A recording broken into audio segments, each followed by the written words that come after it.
610. The Texans play here. An Odyssey sports station. Sports Radio 610 presents Seth Payne and Sean Pendergast. We coming to H-time. Let's get the work in, man. Let's go. Great day, great day. Oh, give me some juice, baby. Oh, yeah. Let's do it. I think it sunk in the day when I was jogging on the field. I was like, oh, man, it's crazy to be back. All the fans saying, cheering for me. I was excited about that. It's just a great feeling, you know what I'm saying, that after all these years to come back and they still got love for you, and happy that you're back here, man. Like I said, it's a blessing. My career started off rough, y'all know, injury after injury. First game of my career. I just been fighting back ever since, and to play 13 years, to be in my 13th season, I just thank God for that. Man, it's just been a long ride, and I'm glad to be here. Yeah, there's an old saying, Seth, that when guys come in, they get that first press conference. Did they win the press conference? Right, yeah. New guys come onto the team. Yeah. Jadeveon Clowney's not entirely new, obviously. But, you get that first press conference, and you say, how'd that guy do in the press? Did he win the press conference? I would say Jadeveon Clowney won the press conference in a landslide yesterday. That's all that really matters. And but it really was, honestly. If it was just entertaining, that would be one thing, because it was probably the funniest press conference I've seen in a long time. But he was just so open about how he was immature when he was a young guy in the league, and how he's grown and matured over time. And it was really refreshing. It was I was like, I had a smile on my face the entire time I was watching it. I did too. This has a chance to be a really fun redemption. Maybe too strong a word, because it's not like he was a bad guy or anything like that. We'll play here in a second. He butted heads with Bill O'Brien, who at that time was the wrong guy to butt heads with. But it was funny when as we welcome everybody in here on a Wednesday, practice number 7 today out here at Texans training camp. We got a ton to get to. The Astros win last night. That was nice to see. We'll get to all that. But it is one thing when they sign Clowney, and I was in favor of signing Clowney even before they signed him. You and I had talked about that quite a bit, and then when they signed him, and especially when you saw what they signed him for, money-wise, I was over the moon about that. But it's funny when you read the quotes in the Chronicle the day after the signing of how he's matured, he wants to be a leader to the young guys. Yeah. There's just something about seeing him say it and seeing body language and things like that now I feel, not that I didn't believe it when I read it in the Chronicle, but there was an element to it. We didn't get a chance to ask Nick about this yesterday, Caserio. But there's an element to it, I thought, in reading it. I'm like, okay, well, this could be a guy who just had a talk with D'Amico and knows exactly what to say right now when he does an interview. But he seemed very sincere about kind of where he's at in life and whatnot. Well, plus, I don't, D'Amico, unlike Bill O'Brien, which Clowney will reference here in a second, D'Amico's never struck me as a guy that talks to his guys much about what they should be seeing in the media.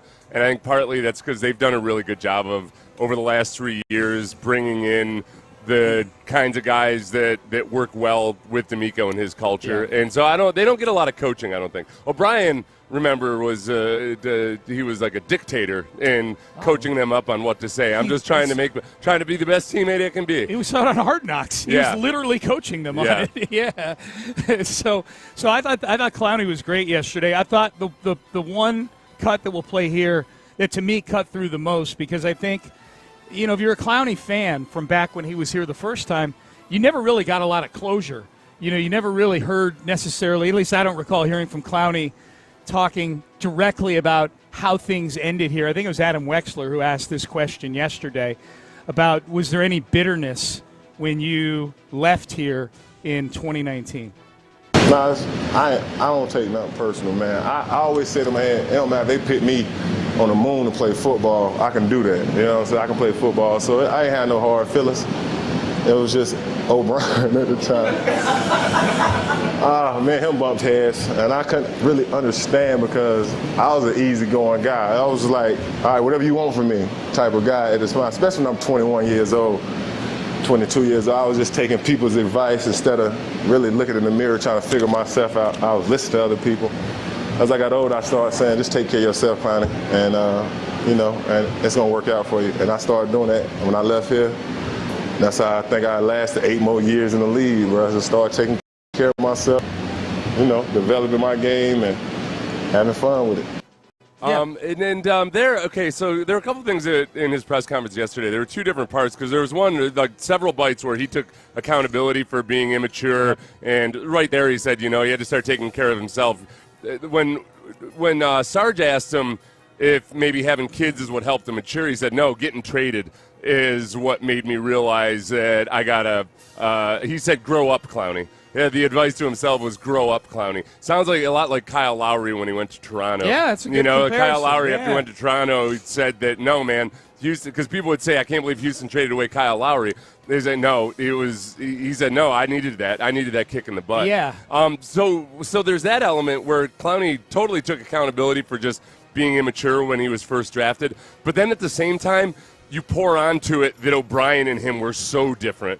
And probably two of the most enigmatic people that have come through the Texans are Clowney and O'Brien. Just two hard people to figure out, but at different ends of the spectrum when it comes to one's kind of a free spirit and one is kind of a totalitarian on the other side. Yeah. I thought that you touched on it, and we'll play more Clowney in the 7 o'clock hour. There's a ton we got to get to out of the shoot here, but that to me was the most interesting one yesterday because he directly referenced Bill O'Brien. Yeah. Like invoking O'Brien's name was not something I expected in that press conference, but you're absolutely right. That's the most mature thing I thought we saw from Clowney yesterday. If you're looking for validation that he's a different Clowney, and by the way, and he kind of touched on this too, it's different on overall pick being on a team, and you're being brought onto a team new, and you're kind of having to reprove yourself all over again. And that's kind of sort of the situation here. He's not the number 1 overall pick, Clowney. He's a guy. He's a guy being brought in. But I thought the part where he said that the trade is what caused him to really look in the mirror, I thought that was really interesting to me. Like that really is a case. That really is kind of a proof that maybe there's not a lot of bitterness there, that he took that moment to say, what do I need to do differently? Yeah. I thought was really, really cool to hear him talk about. And I think that's where, because it's not like Clowney was ever a bad dude or anything, but I think the easiest way to think of it is look at Will Anderson and the way he operates. Yeah. And operated as a rookie and as a young player. There's a certain focus, there's an intensity, there's a commitment to getting better all the time.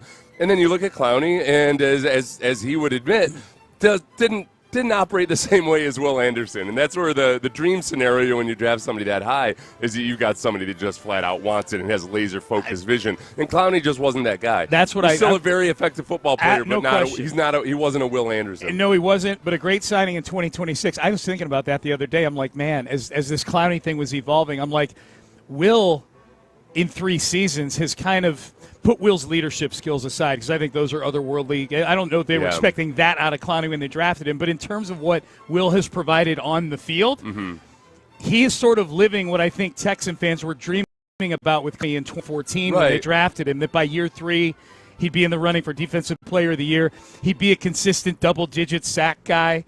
It's just interesting to see Clowney now playing alongside a guy who I think is putting up, from a numbers standpoint and an accolade standpoint, what people had hoped Clowney would be 12 years ago. No, and that's where, I mean, it is.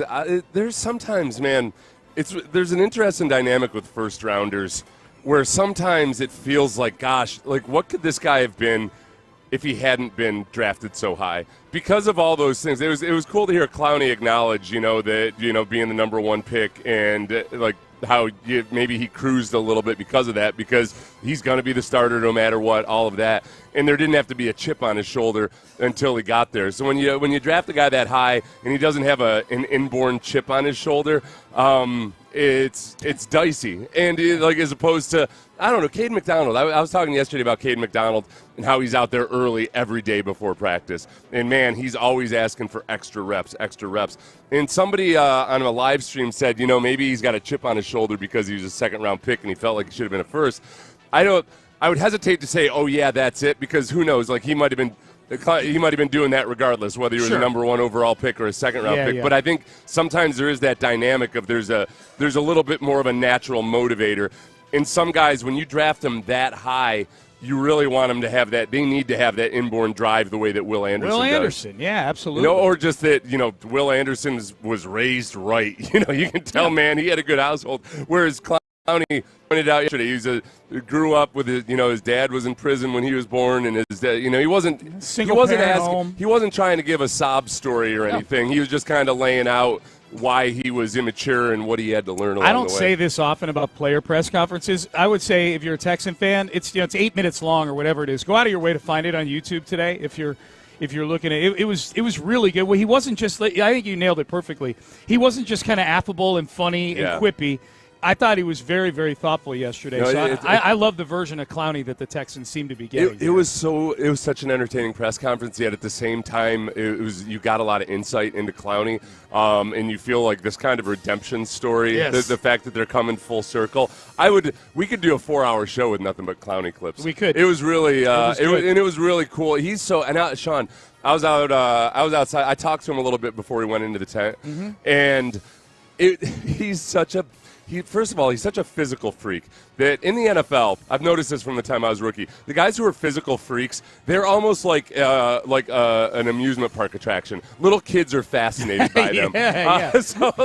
And he was dog tired. Like he talked in the press conference about how he's still adjusting to playing football in this heat. He's been working out in the heat, but he hasn't played football in the heat, so he was tired. But then a little girl would come up and ask if she could have her picture, and he'd get a big smile on his face and go down. He still has some big kid elements to him, but I don't think there are things that maybe before detracted from his game or detracted at least from the perception of Clowney.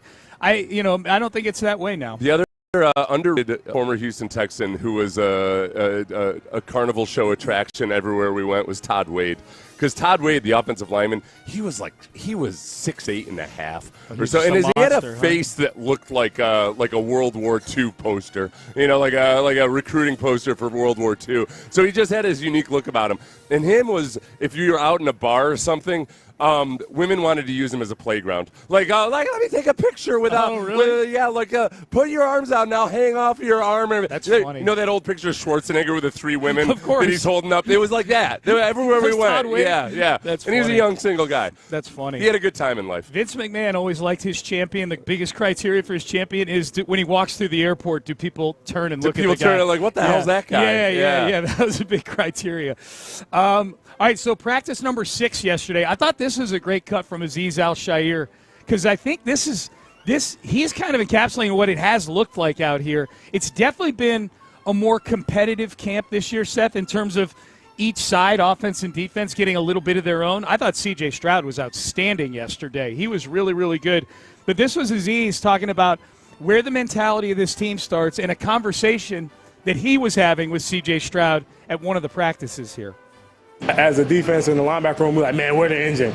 The D-line goes in there and says they're the engine. Like, the reality is the first people to make contact on the football field are O-line and D-line.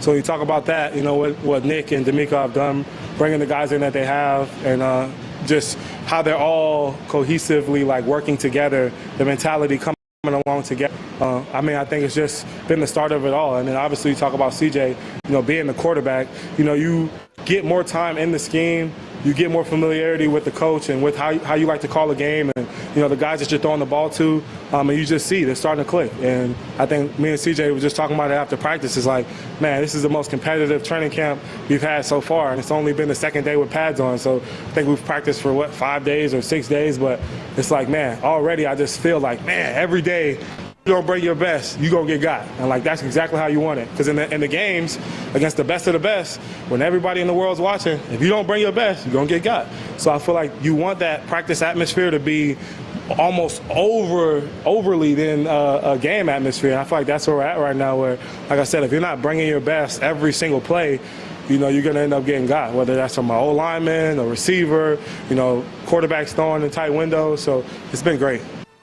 Yeah, you feeling that? Yeah. No, I think that's where there's the offense compared to last year is night and day. I mean, it's just last year there was an overwhelming sense of despair about the offense's inability to do anything against that defense. They couldn't get plays off. Mm-hmm. It wasn't just that the plays were unsuccessful. Yeah. CJ wasn't passing the ball well, not just because he was seemingly kind of less accurate than usual, but because he just couldn't actually physically throw the football. And you might say, well, wait a second, they're not allowed to sack the quarterback in training camp. Yeah, but when you've got 3 guys with a clear path to the quarterback, the play is over. Clint referenced it yesterday. It's so many plays where he just kind of turning around and throwing his hands up and okay, that play's over. That was last year. This year, it's been way more functional. And then yesterday, the red zone period that they had, it was boom, boom, boom. CJ takes a snap, ball comes out, completion to Higgins on a fade over Derek Stingley. Next play, super quick hitter to Jaden Higgins. And then what was the third play after that? That was the it was a CJ touchdown.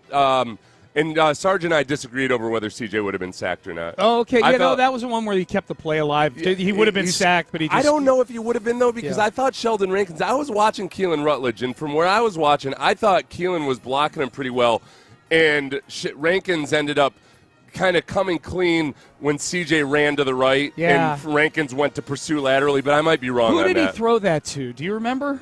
Don't worry about it. No, I've got it up here. Don't worry about it. But CJ was outstanding yesterday, and that was nice to see too. The connections with Higgins out there. Yeah, it feels like they're getting Higgins a lot of work, and that they feel like at least early on here, you don't see a ton of Nico out there in the 11-on-11. It feels like they're I don't know if there's a concerted effort to do this, but the amount of work that the two are getting together in the team periods, CJ and Higgins. It feels like a focal point for the team that they want CJ, because that was an issue last year in camp, and I think a lot of that had to do with Jaden Higgins just being a rookie and rookies not quite knowing where they need to be and things like that. But that's one of the encouraging things early on here. We know CJ's got that connection with Nico Collins. We know Tank Dell comes back. There's that connection too, but Tank's a separate topic. Yeah. If he gets that connection going with Jaden Higgins also, that's exciting. Yeah, and there was a play yesterday that went viral where because DJ Bijani during 7-on-7 got hit with a football in the thigh. But it was and I wasn't even thinking about this, but people outside of Houston took it as an example of CJ's inaccuracy when it was actually Higgins. Higgins broke his route up a couple of yards too short of the ball, and it was a great example of what happened at times last year where people thought CJ was inaccurate. It was that the receivers aren't always where they're supposed to be. So the ball was thrown exactly where CJ thought Higgins was going to be, to where when he turned around, the ball was going to be right there. And but Higgins, I think, broke it off a couple yards too short, so it ends up being an incompletion that hits DJ Bijani. But I like Higgins has done really well this camp. That was just one little example of quarterback and receiver not being on the same page. Yep. That touchdown that CJ had thrown was to Dalton Schultz. That was Schultz. Jonathan Alexander tweeted it out as was debatable. It was either a sack by Sheldon Rankins or Stroud avoids sack, extends play, and hits Dalton Schultz. The debate was him listening to me and Sarge talk about it. Oh, okay. Jonathan was next to us, and he's like, "Hey, what happened in the backfield there?" And then Sarge and I disagreed. But, okay. Yeah. One of the great debates of all time. Yeah. Payne and Sarge. I'm guessing Sarge was right on that, but it's just hard to see from field level sometimes exactly where. Did you choose to watch the when it was one-on-one period? Do you go?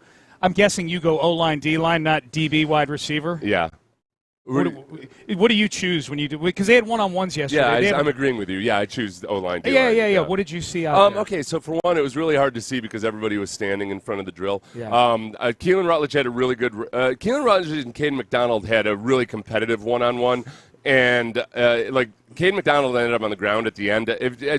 If I could have seen from the side, it looked like Caden had gotten some push, and the thing I liked about it was they were really fighting with their hands. They were both doing the right things, which you want to see out of young linemen is really they understand the importance of getting inside hands, and they kind of traded hand positions 3 times. It's like it's pummeling in wrestling. And like that part of it was really good. And Keelan Rutledge ended up getting the better of Caden McDonald at the end of that one, but I think it was kind of a stalemate. The other guy that really jumped out to me was Wyatt Teller. He's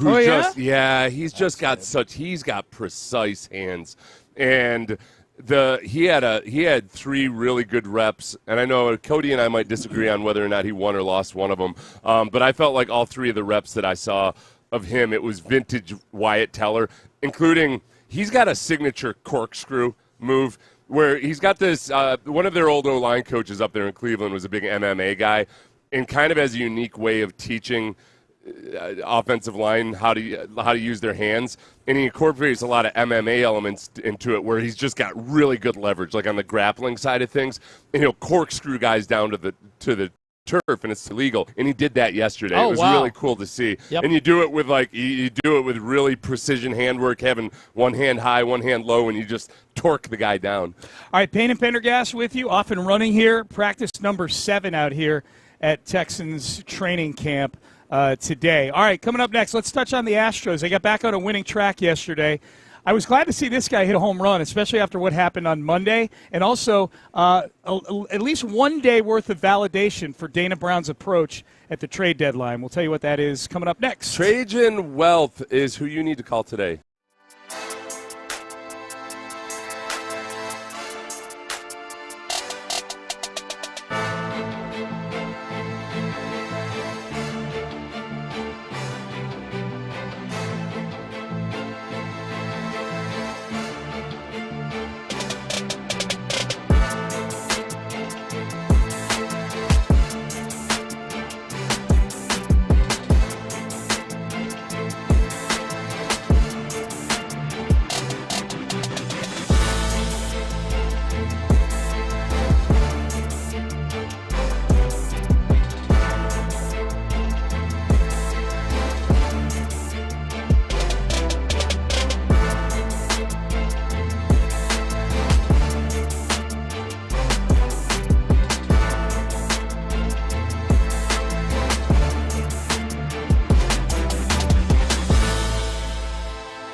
Century Lawyers, 281-222-2222. Texans training camp is here. Live from the Houston Methodist Training Center, Sports Radio 610 presents Payne and Pendergast.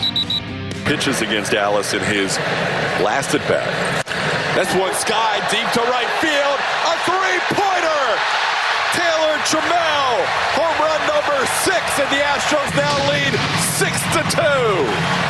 There we go. Now we can all hop on the tram and go for a ride. All right, so I guess that's Taylor Trammell's catchphrase is "hop on the tram."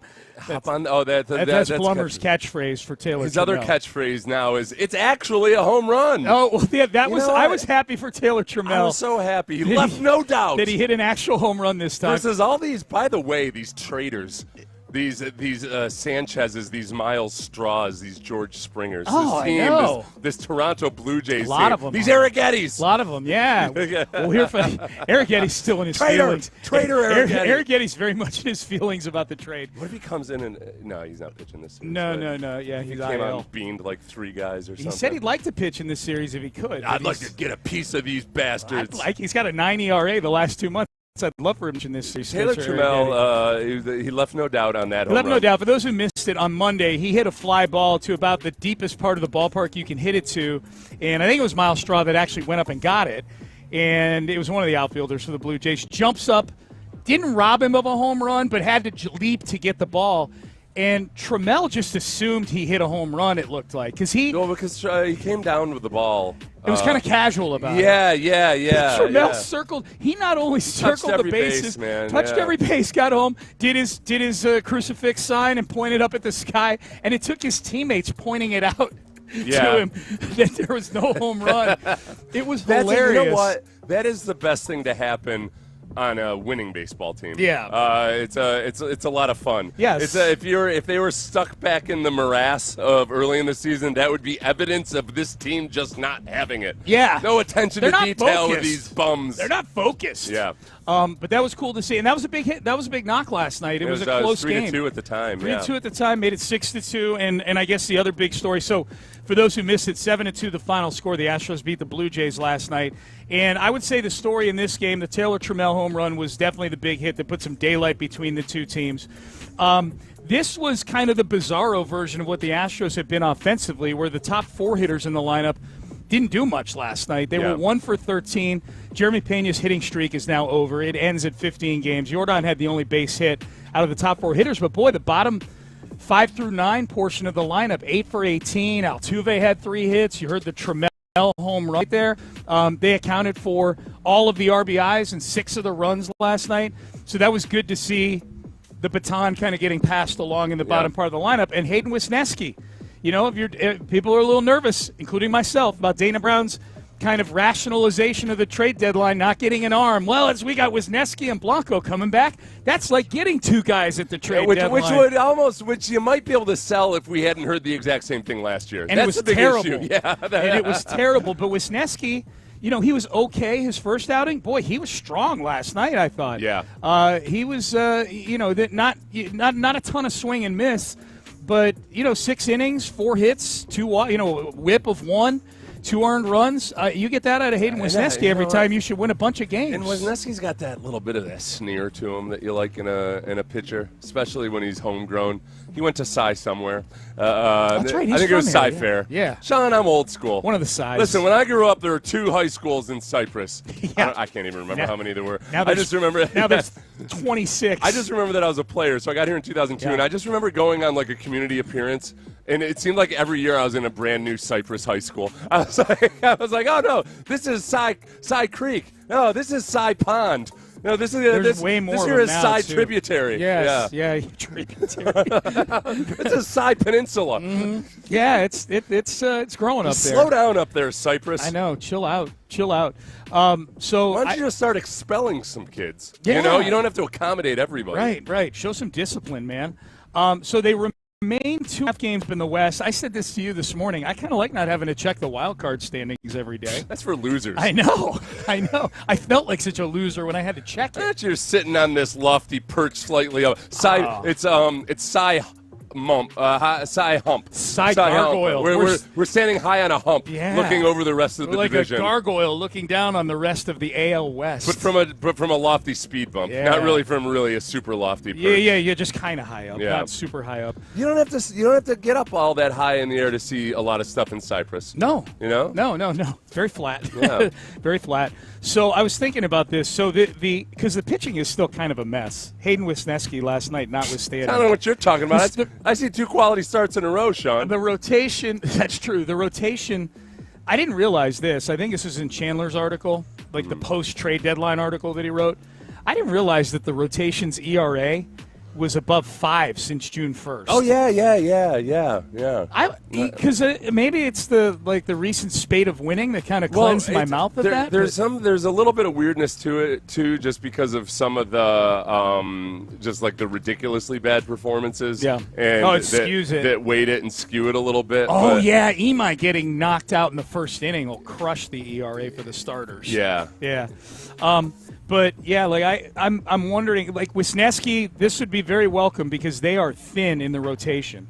I'm thinking okay, how's the rotation shape up right now? Hunter Brown's your ace. Peter Lambert is your nouveau ace.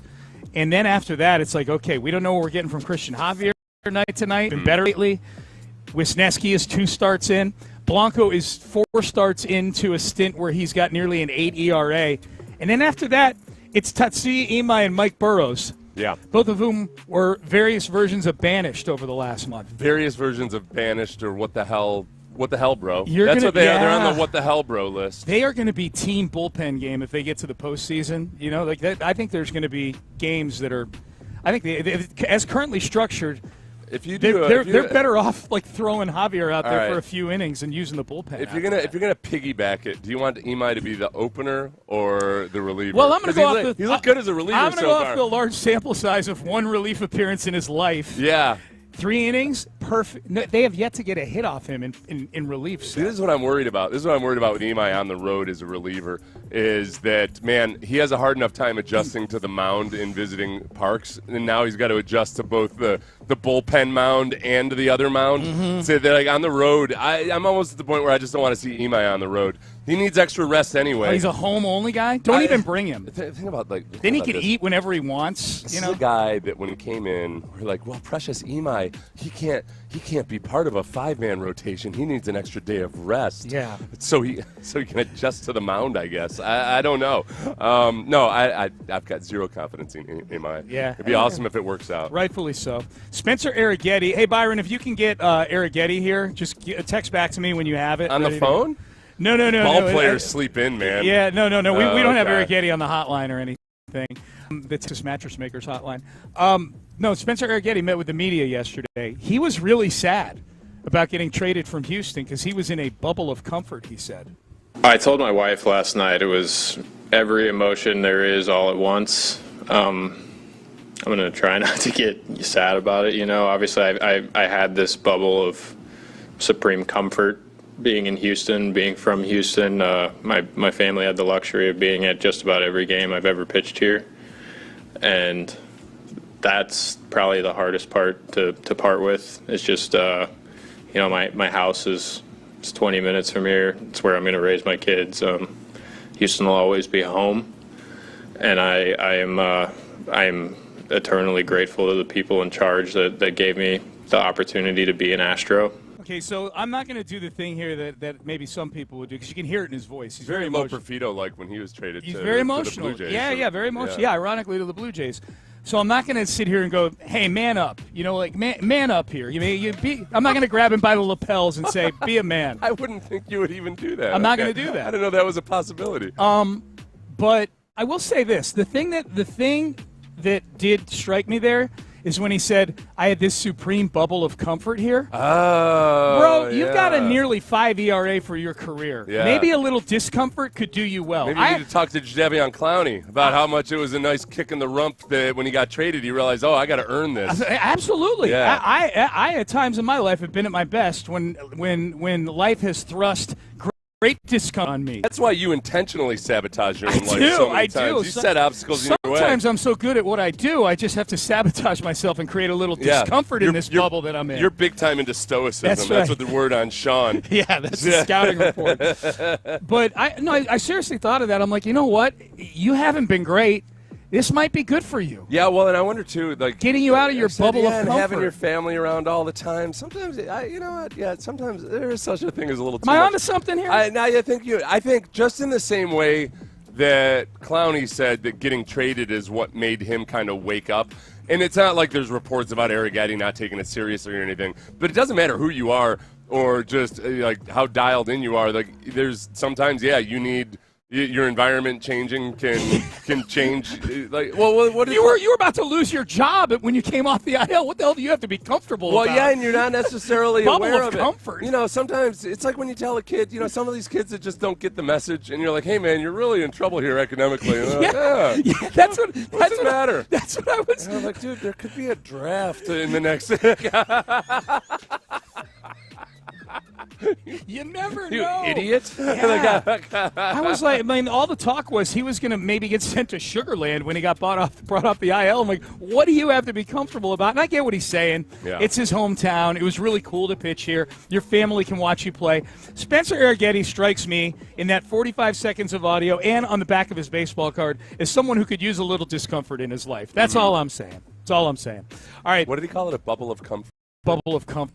I don't like that either. Bubble of comfort. I'm going to talk to Brandy about that. I should be sure I'm living in a bubble of comfort. Do you think you are right now? I'm pretty spoiled, but things could always be better. Yeah. I absolutely live in a bubble of comfort. Yeah. As you know. Yeah. I don't know how to work my washer dryer. That's a bubble of comfort right there. All right. Payne and Pendergast. So maybe I'll learn how to use my washer dryer. That'll be my discomfort I inflict on myself. I want to get a nanny for me. Just for you? Yeah. Like, I want to just a nanny that, you know, just like a nice old lady or something that knows how to handle a child. And just she can give me some discipline, but she'll also take care of, you know, get me to school on time and all that other stuff. It would get uncomfortable if you ask her to spank you when you're bad. She's gonna be a That's not a nanny. No, she's gonna be a gargoyle like old lady. No, there's not gonna be any of that, like, yeah. No blurring of the lines. Yeah. Gotcha. All right. I'm not going to be going into business meetings introducing people to my hot young nanny. Right. Hey, Brandy, meet my nanny, Cinnamon. People are like, wow, Seth made that old mistake of having a hot nanny. And then they're like, no, it's even worse.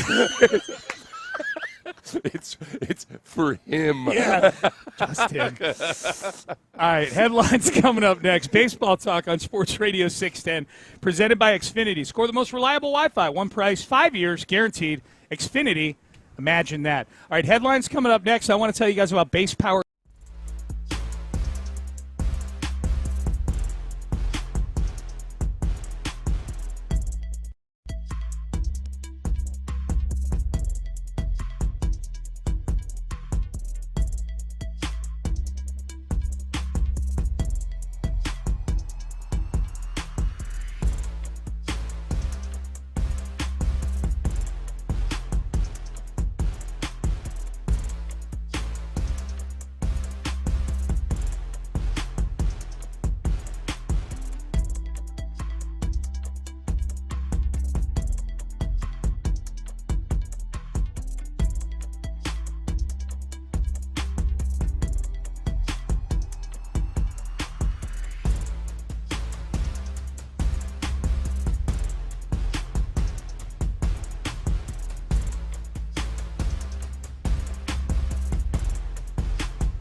66. Injured? Call Mokaram Injury Lawyers, 281-222-2222. Payne and Pendergast with today's headlines.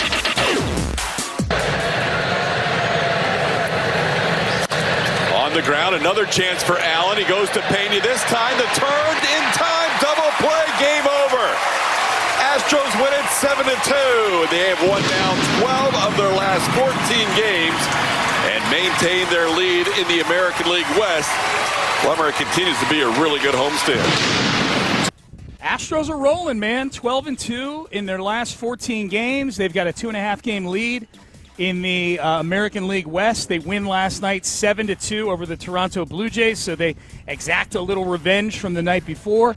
Rubber game today, Seth. They try to win the series this afternoon. We haven't had a businessman's special in a long time. A 1:10 first pitch today over at Daikin Park. Good times, man. Between the Blue Jays and the Astros. And Wisniewski, I think, is the guy that I'm most excited about, or at least intrigued by, because he is one of your trade deadline acquisitions. Yes. He's like, hey, we're not going to get any pitchers except we got these guys coming back. You know what else he is? Yeah. He's part of the Kyle Tucker trade. Yeah. So that helps the Astros try to continue to run the score up on the Cubs in the Kyle Tucker trade as well. Well, no, imagine if it weren't for the Cam Smith, the Paredes, the Wisniewski, those acquisitions, I think Dana Brown's fate would almost be sealed. Yeah, at this that's point. probably his. It was one big move. Yeah, and generally speaking, it's worked out. Not that Cam Smith has been a superstar but or anything like that. That's still an unfinished story. 100%. Yeah, 100%. So they win last night 7-2. Hunter Brown on the mound today at 1:10 over at Daikin Park. By the way, another bit of news. This is courtesy of Brian McTaggart.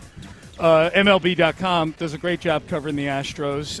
It's posted yesterday that Carlos Correa, good news at the doctor, he is cleared to start swinging his bat. Swinging a bat. Correa, literally and metaphorically? Correa, well, he always does it metaphorically. Yeah. Literally, he can swing one now, too.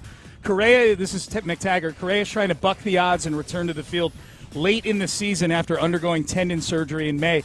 It's funny to watch the different sort of permutations or puzzles that people are trying to put together, reinserting Carlos Correa. Because here's the fact of the matter, and I know Paredes has been on a bit of a slump right now, but I'm guessing unless he's getting a day of rest, he's going to bat third today.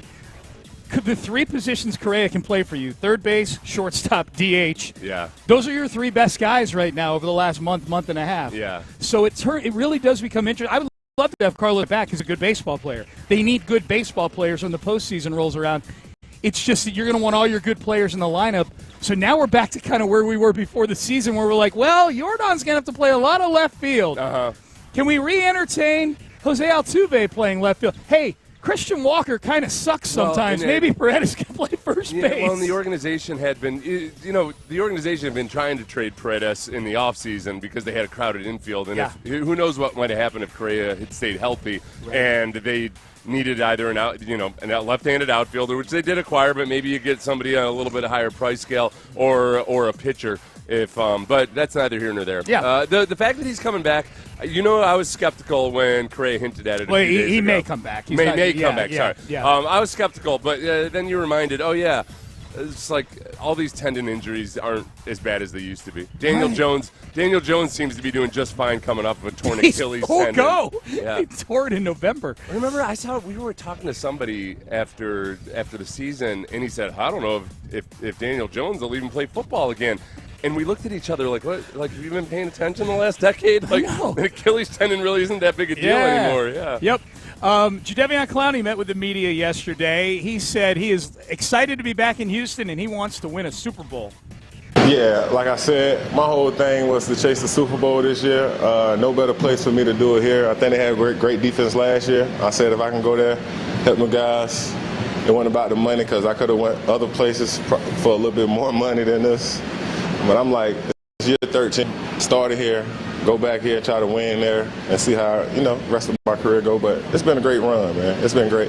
I've been having fun with it. What I love about that cut when I listened to it, when I saw it yesterday, is it mirrors in a way what you said yourself to Nick Caserio yesterday, actually, about you as a former player watching D'Amico Ryan's defense, and if you were still an active player, especially playing on the defensive line, and you were figuring out what you wanted to do, and especially if there wasn't the interest you wanted in other places. Clowney had interest in other places, but just Clowney talking about watching it from afar and watching that defense and say, I would like to play in that defense. Right, yeah. And what I said is if you're a free agent, you weren't getting offers you wanted, I would go up to D'Amico. I would fly to Houston and say, I'll play for very cheap for 1 year and, do some good things. Now, Clowney's in a much different scenario because no doubt. I think Clowney is As he has been, I think Clowney's on a year-by-year scenario when it comes to whether he even, wants to play football anymore or anything, and it's just got to be the right situation.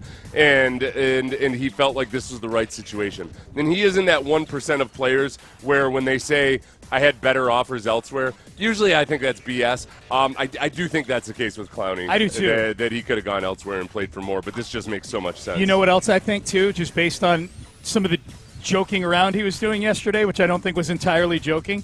I think if they win a Super Bowl, I think Clowney goes out on top. I think Clowney, he joked about it yesterday. He's like, hey, if we win a Super Bowl, you guys might not get another interview from me after that. That's right, yeah. I get that. I think he's being sincere in that he is here. He wants to win a Super Bowl. And that's just my own gut feeling in the whole thing, that if they were to win a Super Bowl, that I think Clowney would look at that as a great final chapter to his story. That's just me reading. I know that's you, because people said the same thing after Elway won his first Super Bowl, and it's almost like I just look at, if I would win a Super Bowl and I'm on a team that's still good, my thought is, I'd like to win another one of these. This was fun. Well, Clowney's on he's not Elway, but Clowney's on a 1-year deal. You know what I mean? But if you had the option, it's just, you're saying okay, I want it, I'm done now. I don't know. I feel like, okay, you think of like Andrew Whitworth when it was at a point where maybe he wanted to retire. Yeah. He goes out to the Rams, and after being kind of miserable for a long time, this is awesome. All right, yeah. I'm gonna stick around. That's just my read on it. Yeah. I hope we get a chance to vet this thing, because it means the Texans will have won a Super Bowl. Yeah. So, and I'm happy to be wrong too. By the way, I'd love to have Clowney around and for another year. And okay, thanks, Sean. I understand that Elway and Clowney have different careers. That's I get it. Yeah. Zay Flowers got paid yesterday. And the Nico Collins contract is an even bigger bargain now than it was before the day started yesterday. Were you surprised Zay Flowers got 4 years, $140 million, and the biggest guarantee in the history of wide receivers? Nah, I don't bat an eyelash at any of these deals. I don't understand people that get all up in their feelings about it. Like I saw Bill Simmons. Love it when Bill Simmons weighs in. You know what? I don't care about this because Bill Simmons acted like it was a crime against humanity. So you like it? I'll see what the actual details of the deal are when they come out. It's 4 years, $140 million, $108 million guaranteed to Zay Flowers, which is jumps way high up the guarantees for wide receivers. Uh-huh. It's the fourth highest average annual value. Again, when these contracts come out, there were people upset that the Texans gave money for free to Nico Collins this offseason. Yeah. If they had kept Nico Collins where he was before they gave him that extra money, you know how far down the list he would be right now? He's still 13th, and that was with a massive raise. Yeah, I think with I guess when it comes to contracts, the only time that it really raises my eyebrow is if it's somebody that I think is just genuinely not that good. Where you can argue about Zay Flowers and some of his issues, especially in big games. But I don't. Yeah, this is where the cap's going to keep expanding and contracts are going to keep getting bigger. Yep. Apparently Aaron Rodgers, we'll get to this in the 7 o'clock hour. We're up against it. Aaron Rodgers is making excuses, in my mind, for the loss to the Texans last year, which we will get to in the 7 o'clock hour. Nick Caserio was on with us yesterday, talked about C.J. Stroud, talked about Tank Dell. We'll get to both of those, and also we'll dig deeper into what Clowney had to say. The difference between Clowney 2026 and Clowney 2014, and he dishes a little bit on his time when he left here in 2019. We'll get to all that in the 7 o'clock hour. Stay there. Kirk Holmes has been building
Sports Radio 610. The Texans play here, an Odyssey sports station.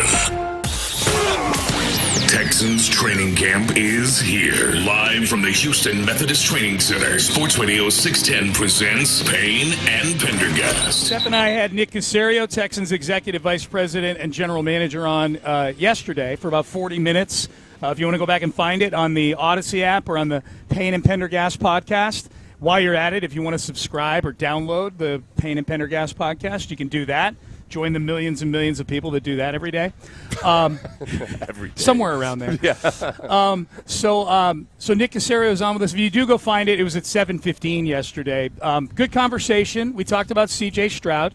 And, of course, the last time Nick was on with us in early June, he was very, very effusive in his praise for how C.J. Stroud was handling the offseason. We asked Nick yesterday, has that carried over into the first week of training camp?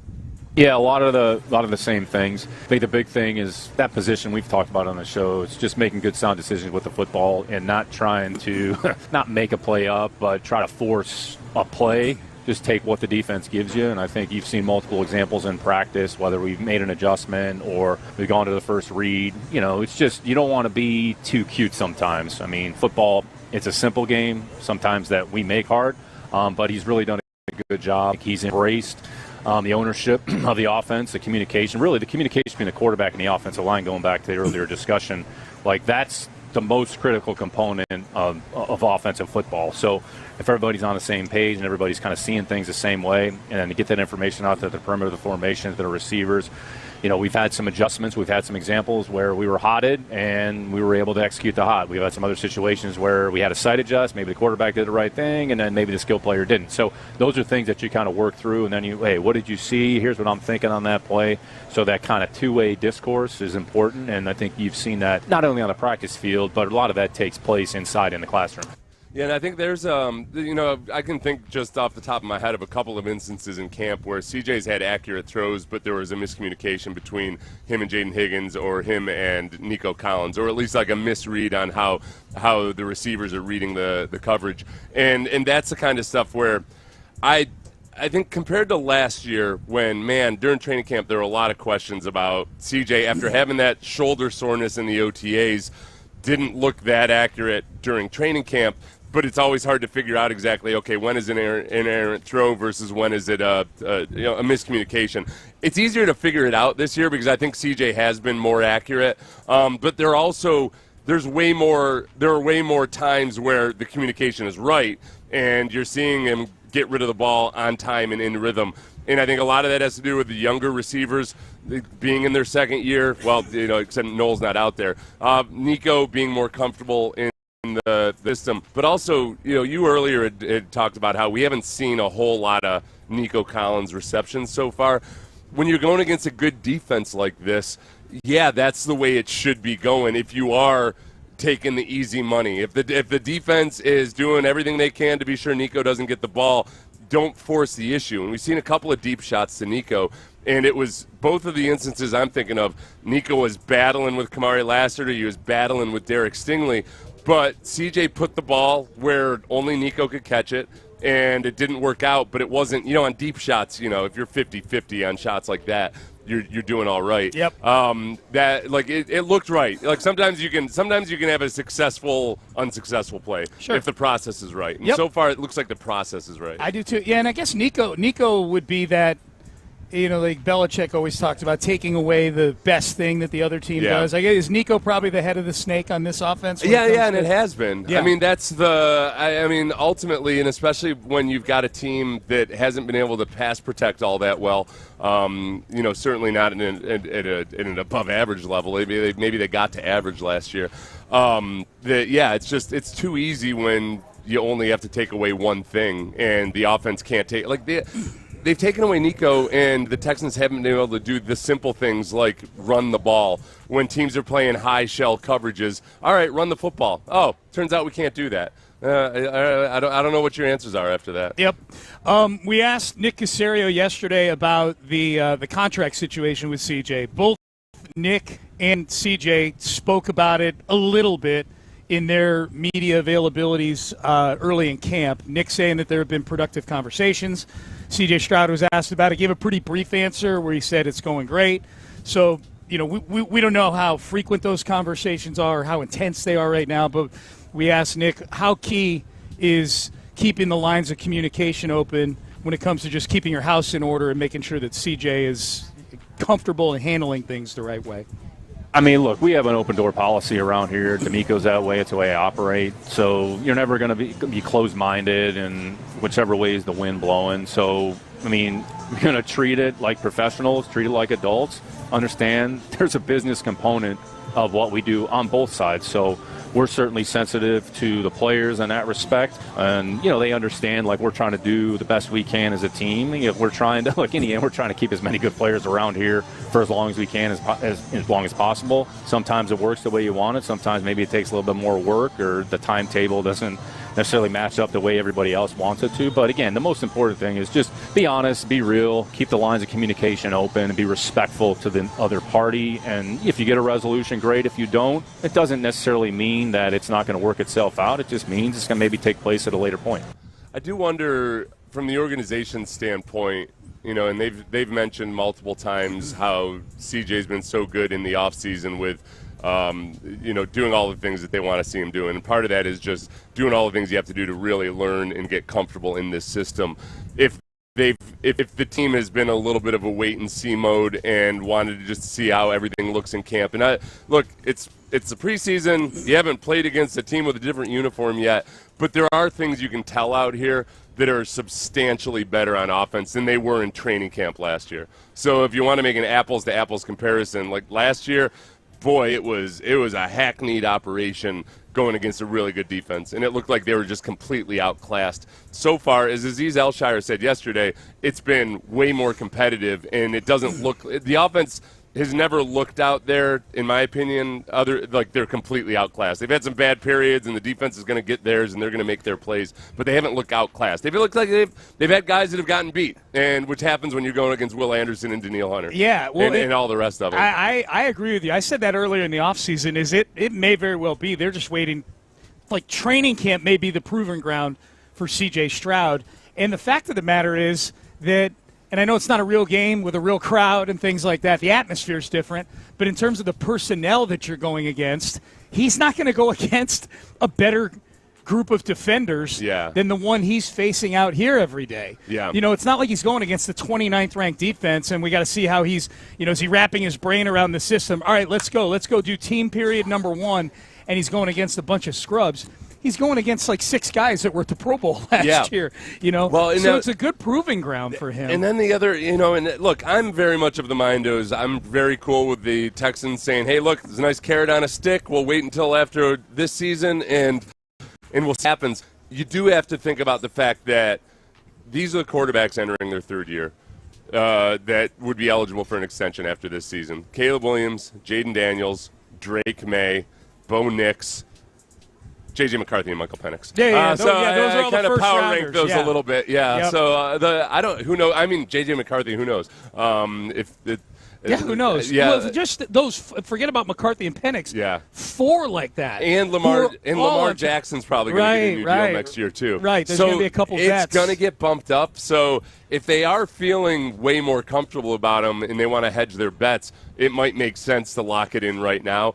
But then you got to hope, like CJ's no idiot and Mulligetta's no idiot. They know that if they sign a deal right now, it's probably going to get blown out of the water next offseason. The market might be $70 million next year. Yeah, it's been hovering for so long, and that this is the year where it's all lined up that this really, especially you've got Drake May, you've got a runner-up to the MVP who just probably isn't going to be as good this year because he has to face actual football teams in the regular season. Yeah. But still, if he has anything close to the season he had last year, he's going to get a new deal. Yep. Here's Nick Caserio yesterday with Seth and myself talking about how CJ's been handling the contract situation.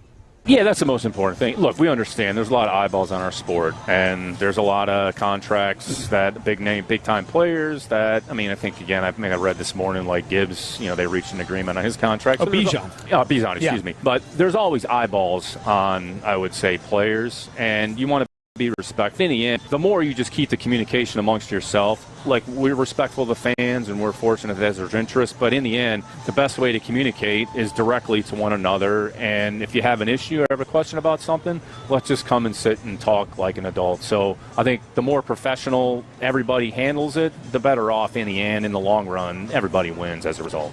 I'm really anxious to see if he were to get a deal, and let's pretend that it's in the neighborhood of where the market is kind of stagnated a little bit right now. You know, it's kind of stuck at $55 million. I know Dak's making $60, and I know Mahomes signed some new money for $64 or whatever. I think Mahomes is just different.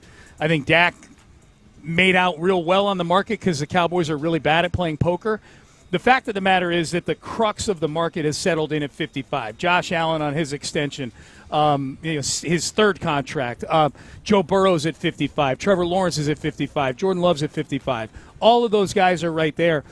The reaction would be very interesting to me, not just among Texan fans, but around the league, because, and I know these are imperfect things, but they are a subset of where reactions come from around the league. And the fact of the matter is, it was just released this week. It turns out they gave the next 10 guys outside the NFL top 100. Yeah. CJ finished 103rd. Yeah. So he's just outside. So here's what and I know it's imperfect, but here's what the players think. Then you got the Jeremy Fowler. Is generous. Then you got the Jeremy Fowler thing where he's surveying all these executives and coaches. Got one vote. Yeah. Got one vote. That one is the more some of these ESPN polls of executives that those are more That's valid. their job. They evaluate guys. But then you got the Mike Sando thing, which is very similar to the Jeremy Fowler. Mike Sando did his QB. If you missed it, yesterday he dropped his annual tiers of quarterbacks. CJ plummeted in this thing. And that's a really big cross-section of GMs, former GMs, coaches, scouts, things like that. He plummeted he was 7th after his rookie year, 9th last year. He's 20th this year, and he's behind Bo Nix and Aaron Rodgers. So there is not a corner of the universe right now, Seth, in the world that can say, like, we would react positively to CJ getting $55 million a year. The biggest thing about that, though, too, even though I take there's more credibility with those executives and coaches and everything, is that they also succumb to which games have they watched on national television, recency bias, all of that stuff. Because most of the guys in the league, you're kind of in a tunnel. You know, and like I know a lot of coaches and executives that talk to kind of the smart X's and O's types of media. They like talking to those guys because they can have discussions about what else is going on in the league. Yeah. You're kind of narrowed in and focused on the 13 teams that you're going to face that year, and maybe one of them is a divisional or a non-conference opponent, and you forget about them after the. So you're not really paying attention to the grand scale. And by and large, most of those people on that poll are thinking of CJ. The first thing that comes to mind is that Patriots game. Absolutely. They all watch that Patriots game. They look at the stats and the numbers, and I think they don't understand necessarily the nuance of the situation. Well, taking it a step further, if indeed, and you and I are just speculating, it may have a big part of the evaluation of CJ Stroud for a contract extension. This is the exact opposite of that. Yeah. This is stuff that largely only we are seeing out here. It's not a game that he played on Sunday Night Football. Right. Like training camp. You would have to take that all with a grain of salt, too, because at the end of the day, this is the tough thing. It's that, man, no matter what he does in training camp, no matter what he does in the regular season, there's going to be perception that he crumbled under the pressure of the playoffs. And that's going to weigh heavy in people's minds until they see it again. Even though he's had good performances in the playoffs before, it's the most recent thing they've seen. And in terms of outside perception and maybe internally too, they want to be sure that they've got something they can trust. Yep. All right, Payne and Pendergast. So that was Nick Caserio on C.J. Stroud yesterday. You can get the whole interview up on the Odyssey app, the free Odyssey app, and the Payne and Pendergast portion of that. A little more from Caserio, but let's shift gears to Clowney. Jadeveon Clowney was great yesterday at the podium. We'll get to some of what Clowney had to say, but we asked Nick yesterday, why now to bring Jadeveon Clowney back to Houston? We kind of worked through the spring in there a little bit. That kind of third end spot was an area that we probably felt we were going to add at some point. Derek did a good job for us in that role, had conversation with him. So just kind of keeping track of the market, who are the players that are in that category. Feel pretty fortunate, with Will and Daniil. And then I would say Dylan has had a good role for us, and then signed Dominique Robinson. He's had a pretty good training camp here, so it kind of brings a little bit different element. But that was an area we're just kind of looking at some players that maybe potentially could fill that role. And, JD was a player who we had some conversations with initially. Maybe it was a little bit later in the spring/summer, and then we kind of kept in contact with his agent over the course of the summer. And then at some point, there was some level of mutual interest. He obviously had a lot of interest from some other teams. I think there's some other teams that were involved, but it kind of worked out. I mean, it says a lot about Jadeveon, the fact that he wanted to be here, wanted to be around some of the things that we're doing. We didn't overlap. When I wasn't here when Jadeveon was here previously. Haven't played against him multiple times, know how big of a pain in the ass that he was. And he's still shown the ability, whether it's in Dallas, Baltimore, Carolina, these different stops, he still brings some positive qualities to the table. So we'll get started with him today. He'll be out here practicing. We'll kind of see how it goes. So as soon as Nick said that, I thought of the Patriots game, the playoff game, where Jadeveon was a nightmare in the first 3 quarters of that game. He was lining up over the center, over the guard, and Brady was getting that pressure right up the middle. I mean, that became a talking point that entire offseason, even though the Texans didn't win that game. Was, man, this pressure up the gut. Boy, you get a quarterback off his spot, and it's really hard to operate. It was a little like the Texans this past year, losing, because Brock Osweiler was the quarterback in that game. Like, boy, the Texans just had good quarterback play. Yeah. That game, too, that was the one where that Brady basically no-look heaved it up over his He did a sky hook over his head, and it was a completion. Well, that was when Will Fuller dropped a walk-in touchdown in that game, too. And for the kids that might be thinking, it sounds like an amazing pass. No, it was a duck. Yeah. It was a duck. It was a pick six waiting to happen, but nobody was there to get it. Nope. Except Brady was smart enough to probably know that nobody's there to get it. That was a safe. I'm going to lob it up, but it's safe to space. do it. Yeah, bastard. Yep. That part of it though. But so Clowney being out there, for one, he's going to rotate in. You're going to be able to give Danielle Hunter and Will Anderson a blow, keep them fresh the entire game long. But when it comes to the fourth quarter, especially, or in specific situations, that old, Clowney kind of roaming around the line of scrimmage as a bat, and you don't know if they're going to. The other thing too is he's so strong and powerful that when he does rush down inside, even if he aligns on the outside, he just blows up guards still to this day. Yeah. And when you start running games without having to blitz, but running games with your defensive tackles and all of that, and if you get all 3 of those guys out there on the field at the same time, it's a nightmare. If it's 3rd and 12, I can't wait. If it's 3rd and 12, and you've got Will Anderson, Danielle Hunter, and Jadeveon Clowney all out there at the same time, there's very few offensive lines that have good answers for that. Right. It's awesome. You asked Nick about this, the narrative on Clowney. The reaction from people sometimes is that Clowney does not play hard, which couldn't be further from the truth. Nick talked about that.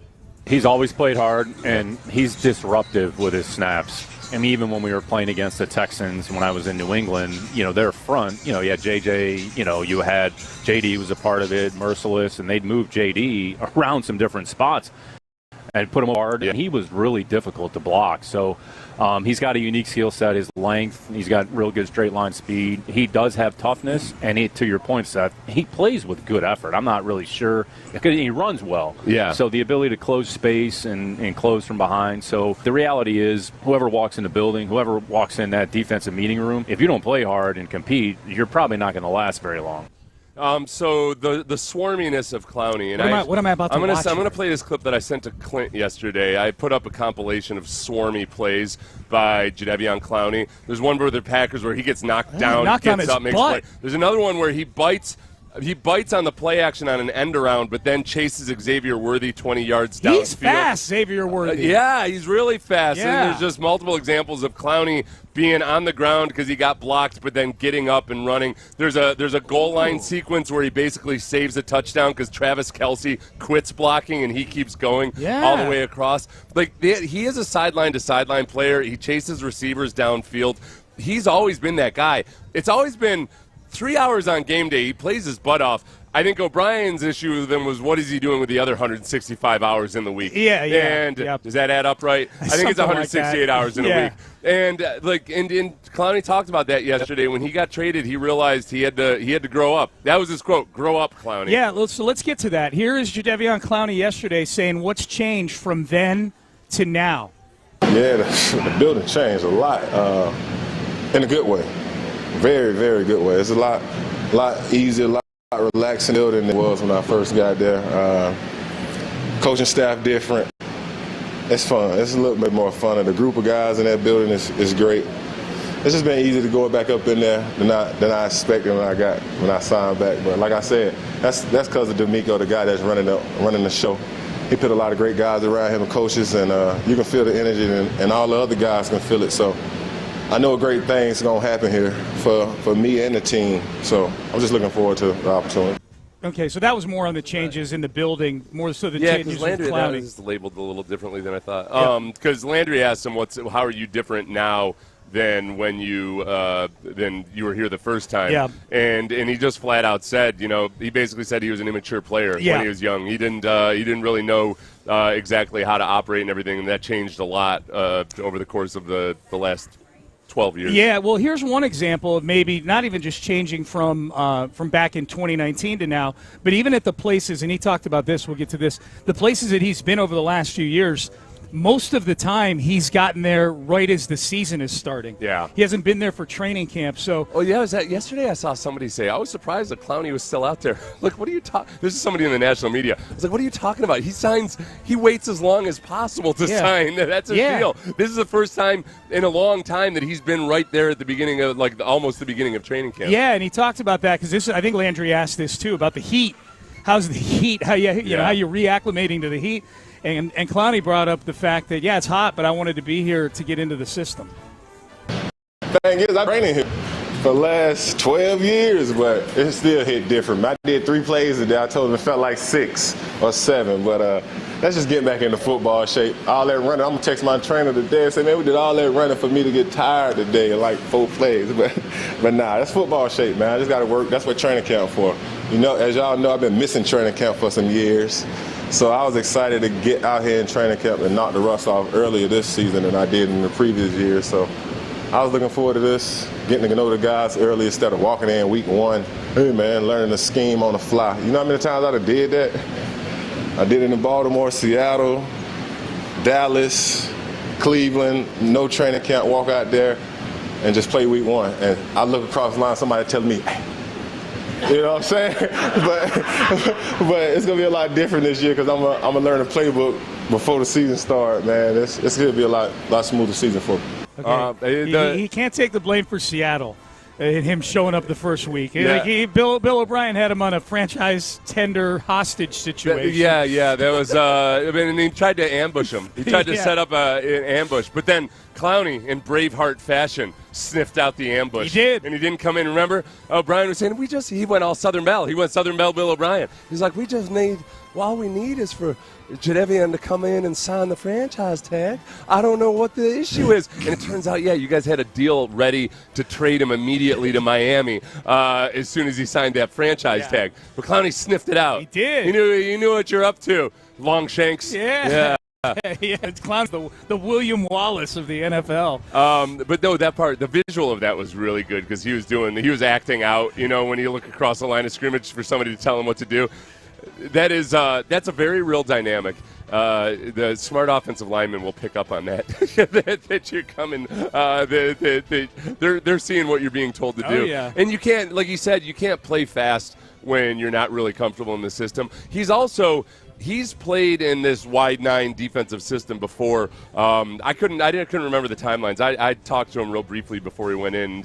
Cleveland and Seattle were both wide 9 systems when he was there, and there's a lot of common DNA with Matt Burke and what he did there. What he's learned between the guys that were running those defenses. Yeah, that's good. So I think, but plus D'Amico keeps it relatively simple as possible for these guys. So I think that by week 1.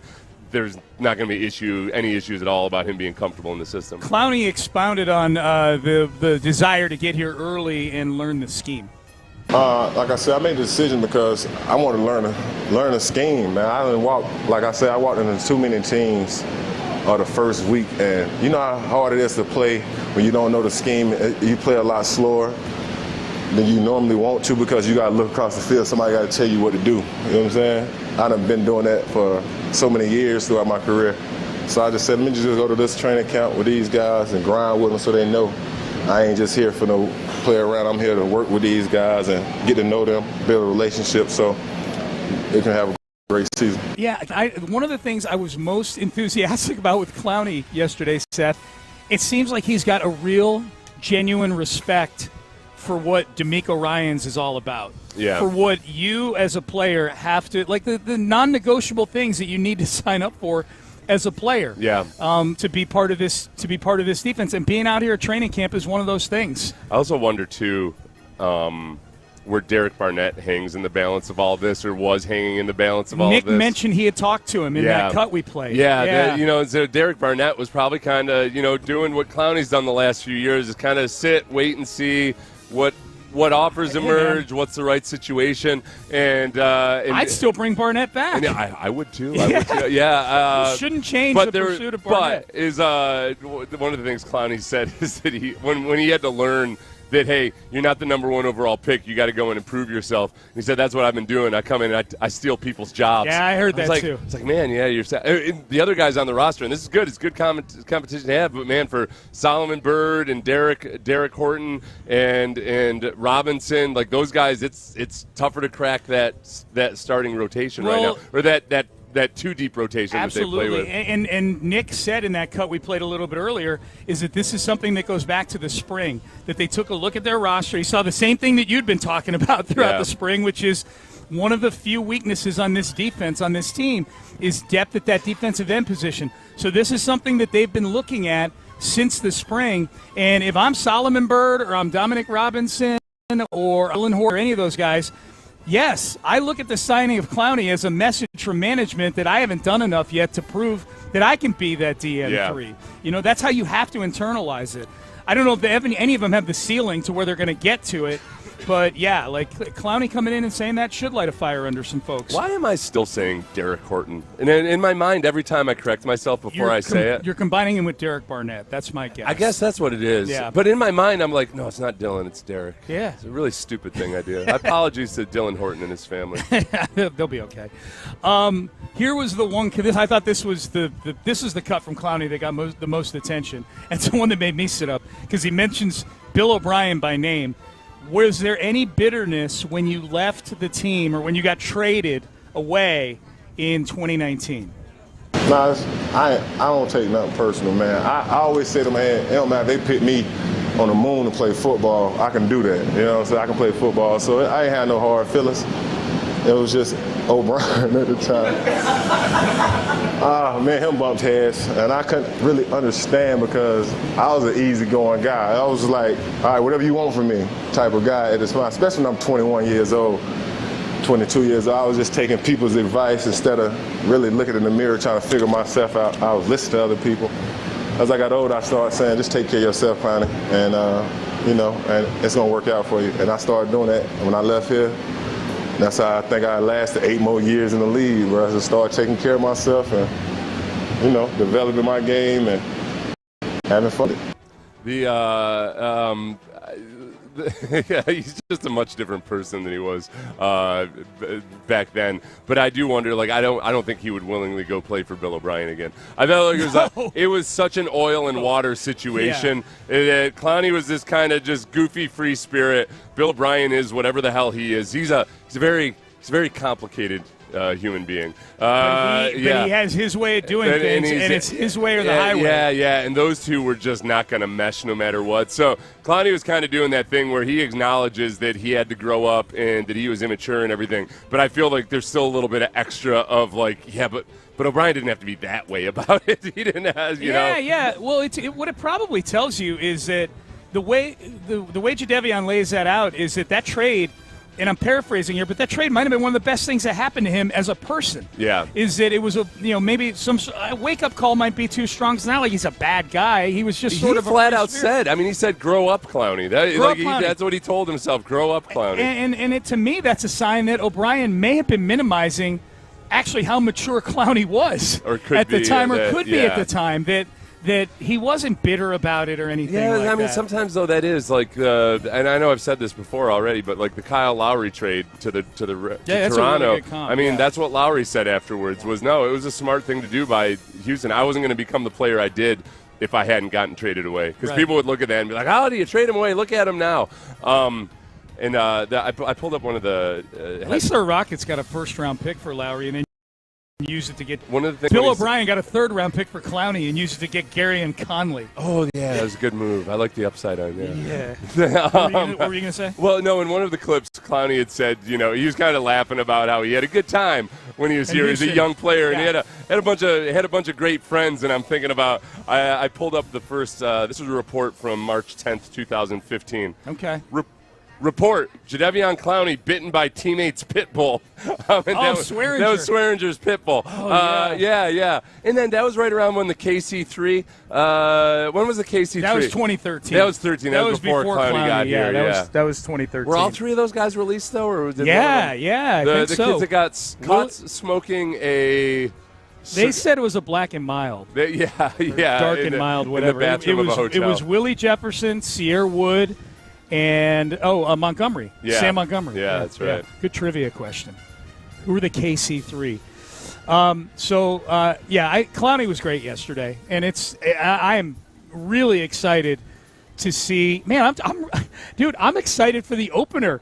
I mean, Josh Allen was already struggling with a defense that had Will Anderson and Danielle Hunter with no Clowney on it.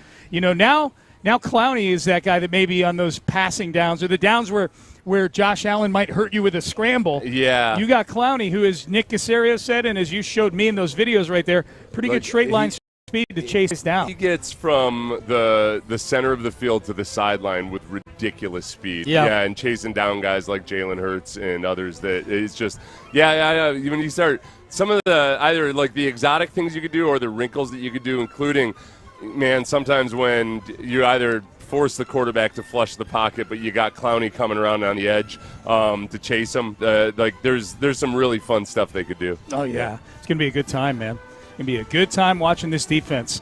By the way, I don't know if you saw this story, but as long as we're talking about Bill O'Brien apparently is only the second biggest psycho among coaches at BC now. That Bill Murray's son is. Bill Murray's son was on the UConn staff? Yeah.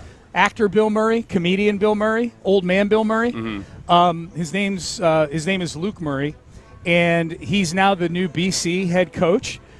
He fired or had fired the play-by-play and color guy for the basketball team there. Yeah.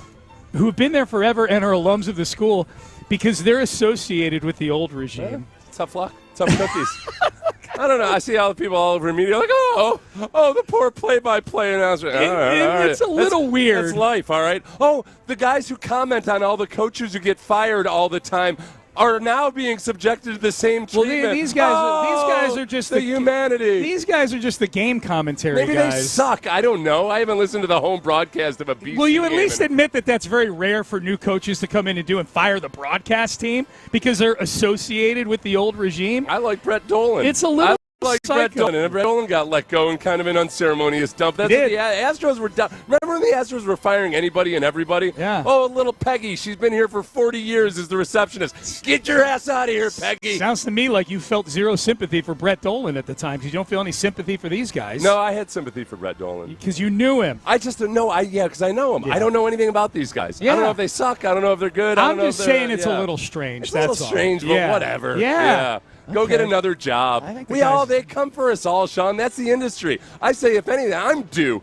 I'm about to have him come get you right now. No, if and when I get fired, I don't want anybody shedding any tears over me. Don't worry. That's the That's the business.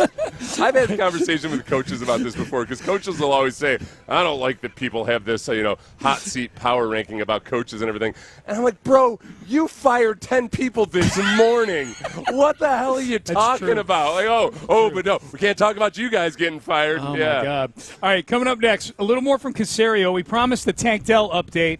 How will you feel when you hear what Nick Caserio has to say about where Tank Dell's at relative to preseason games? We asked Nick about that yesterday. We'll do that coming up next. Reset your presets. Initialize sequence. And tell your friends. August 13th.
hand things over to John Harris and Mark Vandermeer.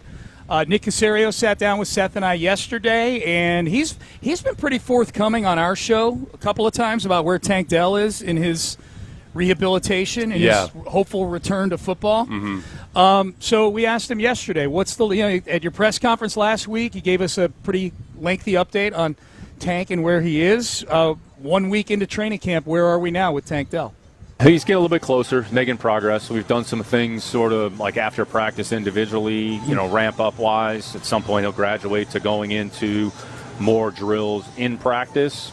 At some point, whenever that takes place, we're probably going to at least need to see him go out there in a game in some capacity so that the first time he's playing isn't potentially in a regular season game. So we're just trying to be very measured, very smart. And we've talked about this. Each player is kind of their own entity, so we probably try to do what we think is best for each individual player. So Tank's worked really hard. He's certainly made press, and I think he's getting a little bit closer. All right, so he's getting a little bit closer. He had mentioned kind of, getting into games. Yeah. So the follow-up to Nick was, will Tank play in the preseason this year? We'll see. Yeah. It might be more of so you can go through the mechanics of going back on the field, warming up, getting in a huddle, not necessarily have to go out there and play 50 plays in a game. Yep. Sometimes, and I don't want to speak for a player, there's just a little bit of maybe a mental block that you want to, you're graduating to the next step. So you go from rehab, then you get from rehab to practice. Then you go from practice to call it a real game or, a real situation. Yeah. So there's steps that players have to go through, and there's a mental component as well that we're certainly sensitive to. So the physical is the physical, the mental is the mental. We can't extrapolate necessarily what a player, how he's feeling or thinking, but we try to just make sure that we support them and put them in a position where they can go out there and feel comfortable and confident as possible. I'm more confused now as to where Tank is after that than I was. Because then it almost sounded like we just want him to go out there and go through a dress rehearsal. Yeah, while everybody else is playing. We want to be sure he remembers where the sideline is and everything. We don't want him running off to the visitor sideline. Sometimes people forget these types of things when you're gone from the game for 2 years. I think that they are genuinely wide open to multiple scenarios depending on how he responds to things. And every time they take another step in terms of activity, they got to sit back and reassess and see how he recovers. And keep in mind that it's a really rare, brutal injury that's hard to come back from. That's my takeaway from the last year is that this injury was everything it was advertised as when he sustained it back in December of 2024. What I learned about the Artemis II mission from D'Amico was that NASA didn't just say, hey, let's go sling somebody around the moon. That's true. That they took their time with it. Yeah. It was. It wasn't just Artemis. like, hey, we got fuel, right? Yeah, go fuel her up and send that thing, light this candle. Yes. No, they're going to be a little bit more meticulous 3 years about in it. advance, everybody has to say that they're a go. Yeah. And that's what each of Tank's ligaments need to say that they're a go. And in the movie version of it, there's going to be some nerdy dude with a short sleeve collared shirt with a pocket protector who says, hold on a second, Skip. I've got some data that shows this might not be safe. And everybody's going to hate him at the time, but it's going to turn out that he's the guy that, wanted to hold out Tank Dell for one more week to keep him from crashing into the dark side of the moon. The voice of reason in the whole thing. Yeah. Yep. So that's where we're at with Tank right now. We'll see where this thing goes. I was thinking about Tank the other day. We were watching him do some stuff with the physical therapist in on the turf in there. And I don't know if you noticed. In the bubble? In the bubble, yeah. We're doing the bubble. And he looks good and everything and all that. His legs are small. All right. I want these people to talk like he had Earl Campbell legs. Yeah, remember when he was a bodybuilder? I remember when he used to, If he had Earl Campbell thighs, he would still be walking around with that bullet in his thigh because Earl would have been like, whatever, there's a bullet in there. Yeah, I've never heard once somebody say, look at the sweep on his quads. Yeah. So, no, the turf, because that's been the big off-season topic because of World Cup. All these stadiums have had turf in there and everything. And we talked to Nick. Oh, no, we didn't talk to Nick about it. But all these football players are saying, like, hey, come on. If you did it for them, why can't you do it for us? Here's the thing. One, the average non-goalie soccer player weighs 165 pounds. And there are very few combo blocks and other things going on. The difficulty of bringing in turf for football players and installing it in where it'll hold up. It's hard. You see the Super Bowl every year. They'll do a documentary about how they've spent 3 years growing this turf, and it's incredible. And they saw it, and it sucks. It's obliterated in the first quarter. Because everybody's slipping around all over the place. It's pretty on television. Yep. But the other is, like, there's two people involved in this organization, have a history with it. D'Amico Ryans and yours truly did not have great experiences on a pallet system. D'Amico to the point where he sued the team and got a 10. Well, I can't remember if they reported it or not, because he had a really bad injury on the pallet system. I myself, I wish I had been more litigious at the time. I would have sued, except I blame that turf for me tearing my hamstring tendons off my pelvis. That old pallet system. That old pallet system, which at the time was heralded as a state-of-the-art system. I just don't trust. I don't trust that it's that simple and easy. And the technology's improved that much in the year. Just because it's new doesn't mean it's stable. Right. Yeah. So just be careful what you wish for, George Kittle. Yeah. Worry about your electrical substation more so than the turf. Boy, that was funny yesterday. Oh yeah, there's a so for people that don't know, there's an electrical substation next to the 49ers practice facility that people have speculated might be a cause of some of their injuries. And there's a Twitter account called 49ers electrical substation, and he's basically taking ownership of every little injury that happens to the 49ers. Yeah, that quote from Kittle about wanting to play on grass. Yeah. Substation's like, well, we'll see about that. NFL Network's here today. Oh, yeah, Kurt Warner's going to be here. It's a big day. And Jane Slater and Kurt Warner. I'm told that Kurt Warner's going to be interviewing C.J. Stroud. Oh! So we'll be able to steal that audio. That'll be good. And I know that, Robert Mays, who writes for The Athletic, who's awesome, super smart dude, he interviewed Kamari Lassiter the other day. I talked to Robert when he was out here. Mm-hmm. And so he interviewed Kamari Lassiter. I don't think he's posted that interview yet, but I'm guessing that's going to be a really good interview. Yeah, because he'll show him plays and break down the plays and everything. Yeah. I memorized the roster yesterday on my walk. So you can do the old, so who's number, I almost said 81. Jaden Higgins. Yeah. Who's number 53? 53 is no longer on the team. It was Junior Tafuna who got cut this morning. He did? Yeah. Oh, man. I can't believe that's the number you picked. What the hell, Tafuna? But that's more impressive. Tafuna how about old number 42? Number 42 does not exist. Oh, wow. There is no 42. See, you know what? I'm impressed with myself that I'm coming up with arcane numbers instead of like an obvious like Jaden Higgins or something. Yeah. What about number 41? 41 is no. It's Stephen Hall, cornerback. Oh wow. Yeah. All right. What are the punters' numbers? Punters' numbers are 36 and 38. Seth. That would be Jack Stonehouse, number 36, and Kai Kroger until his ass gets cut. Number 38. Landry and Cody did like a 1-hour live stream bagging on the punters yesterday. They're not good.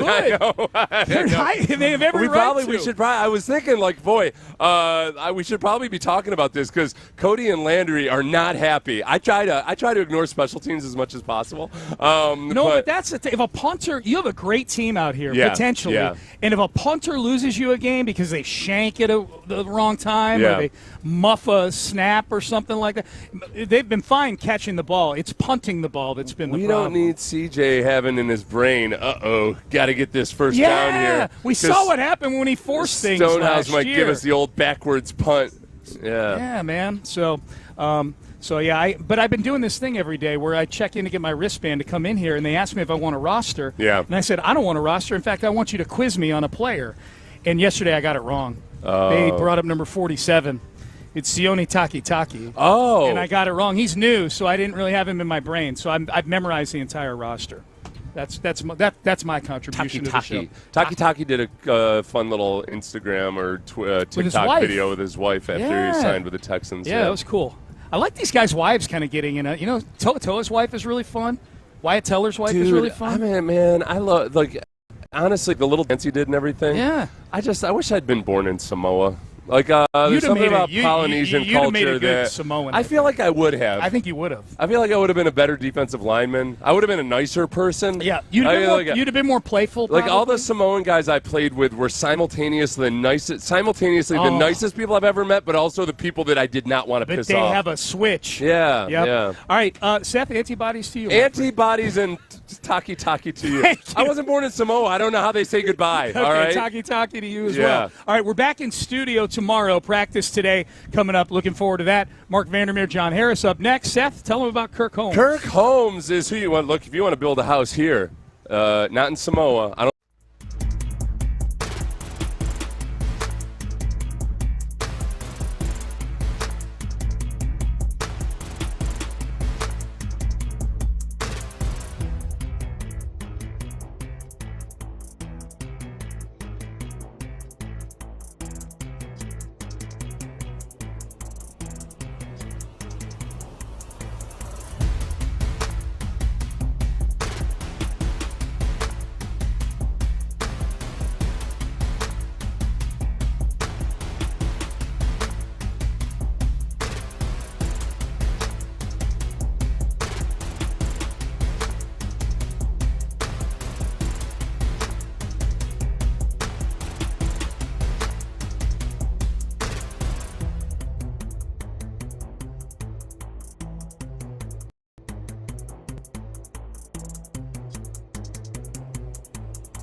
Uline is the hard-working, dependable source for your shipping and industrial supplies.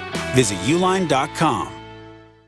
Hey, it's Brew. Between my radio show, filming content, editing videos, and trying to stay connected with family, reliable Wi-Fi isn't really optional anymore. I just need it to work. And that's why I like that with Xfinity, you get the most reliable, fiber-powered Wi-Fi with the best equipment at one price for 5 years, guaranteed. No contracts or commitments. Plus, Xfinity makes getting connected simple with same-day Wi-Fi so you can get online in minutes. Restrictions apply. Not available in all areas. Use of fiber or coaxial cable. Learn more at xfinity.com/same-day Wi-Fi. Xfinity. Imagine that. KILT FM HD2 Houston. Insider access, exclusive content. Sports Radio 610. The Texans play here. An Odyssey sports station.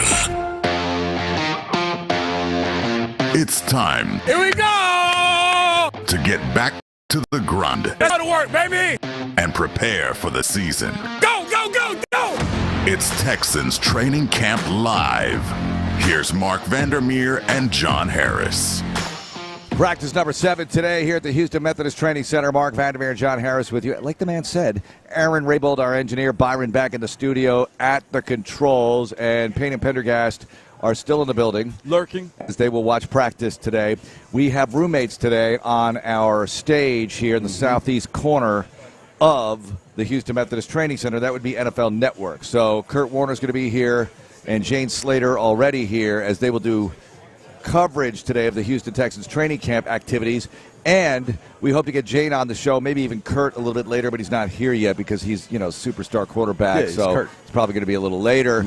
But Jane covers the Texans and the Cowboys. Jane Slater does a great job. That's what McClain said the other day, right? Yeah, of course. She does. That. She does do a great job. Yeah. So we're going to try to catch up with her. She's got a lot of hits on NFL Network. I was going to try to leverage our stage here with NFL Network. Well, so they settle their dispute with Comcast. I have Xfinity, and the NFL Network is currently unavailable. So we need those two parties to get together. And it's bad because this time of year, I always watch a lot of NFL Network, but especially this time of year, they're covering all the camps, and I want to see all the stuff.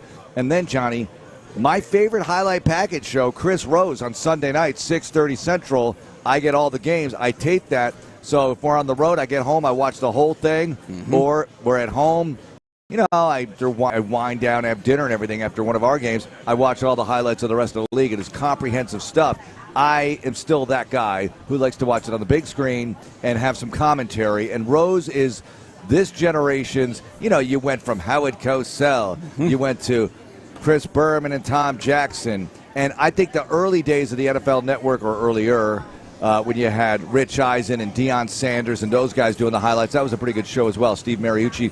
But Rose by himself is pretty freaking funny and entertaining and informative. And I know his producers and everything he has help, but he does a great job. So I'm hoping they've resolved their dispute. NFL Network is here today covering your Texans. So if you can get access to that later, that's a good thing to do because I'm sure they're going to get caught up with a bunch of players. Now, we have a lot to go over today. Class is in session. Johnny Harris watched another padded practice yesterday. Harris Hits is up on HoustonTexans.com. Required reading for Texans fans. Let's get the hot reads right now and start off right there. All right, Johnny, give me 2 takes from yesterday. 2 takes that you like from yesterday's padded practice number 2. How hot do you want the take to be? I want the take to be as hot as you can make it. You want the one I gave you yesterday? Yeah. Give me that hot take. I will rate it, and you tell me. Well, you made the take, so I imagine you think it's pretty, maybe not hot. I don't know. You give me the take, though. So for those who don't know, the Sizzle Fire rating is 5. It's like, that's outrageous. That's a hot take. That's 5 Sizzle Fires. Yeah. 1 is like, it's not that hot a take. Right. It's a good take, but it's not a hot take. Because hot means, I don't know about that. So go ahead. Here's my hot take. Okay. I'll give you my rating on it, too. All right. I'll give you the rating that I got yesterday from somebody else. Okay. Keelan Rutledge is already your best offensive lineman. Already. Not going to be. Already. Is.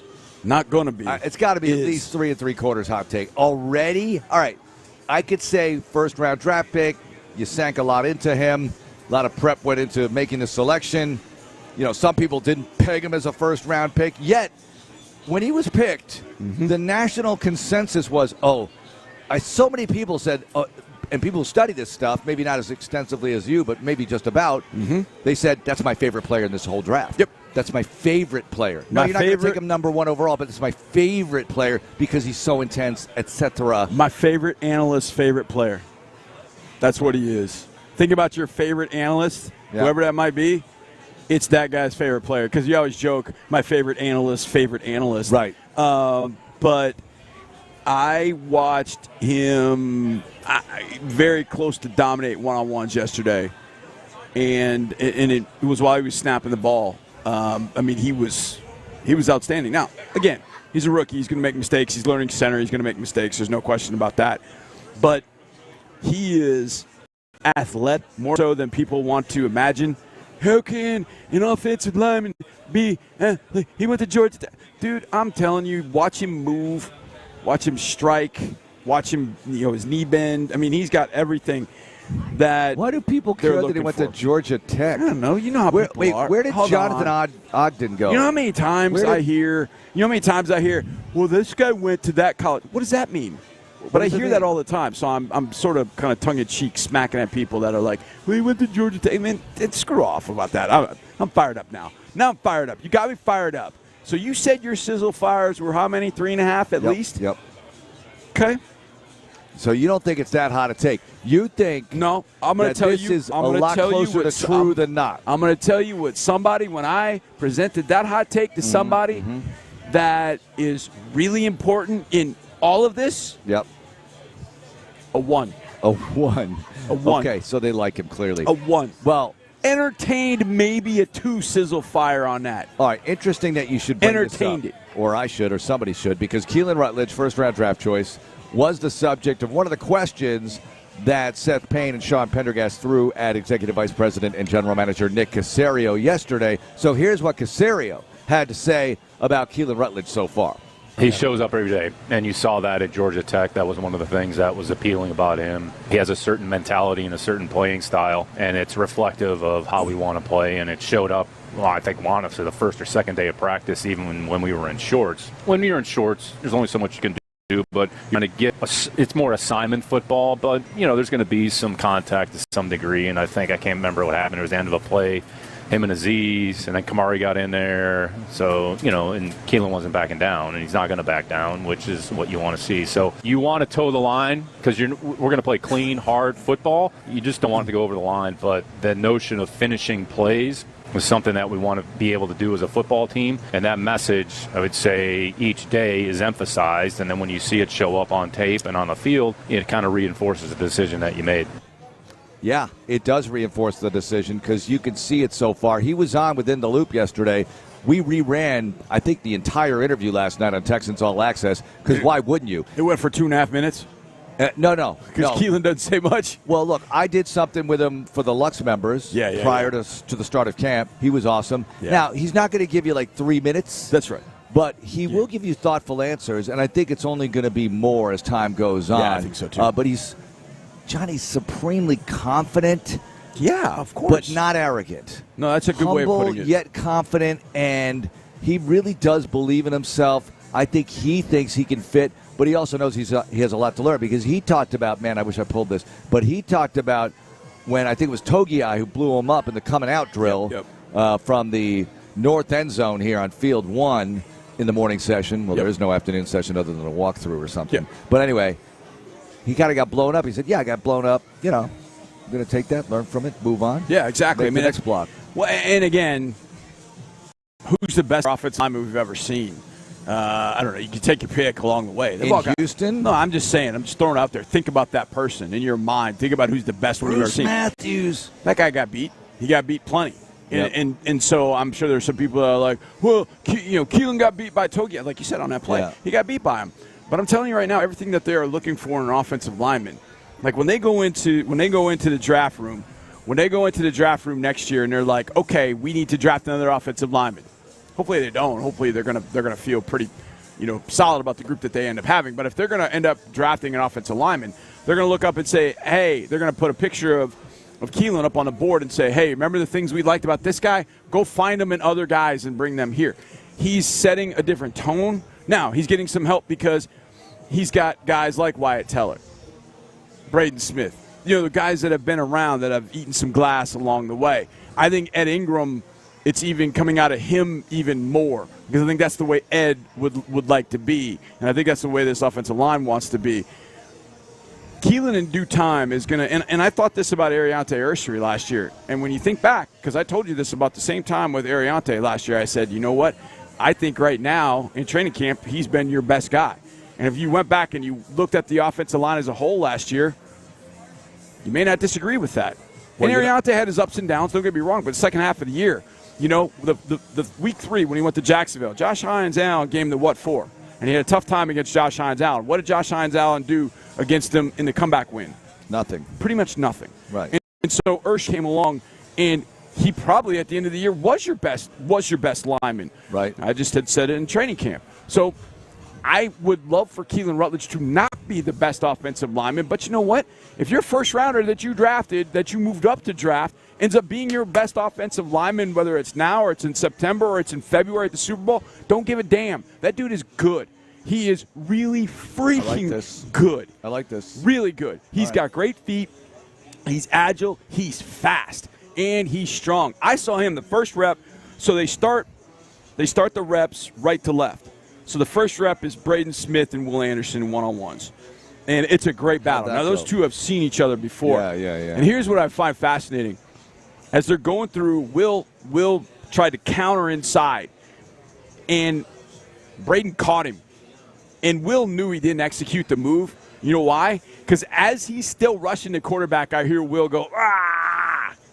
He's already mad at himself. He knew he didn't do it right. I can't remember. Oh, the next one was Sheldon against Ed Ingram.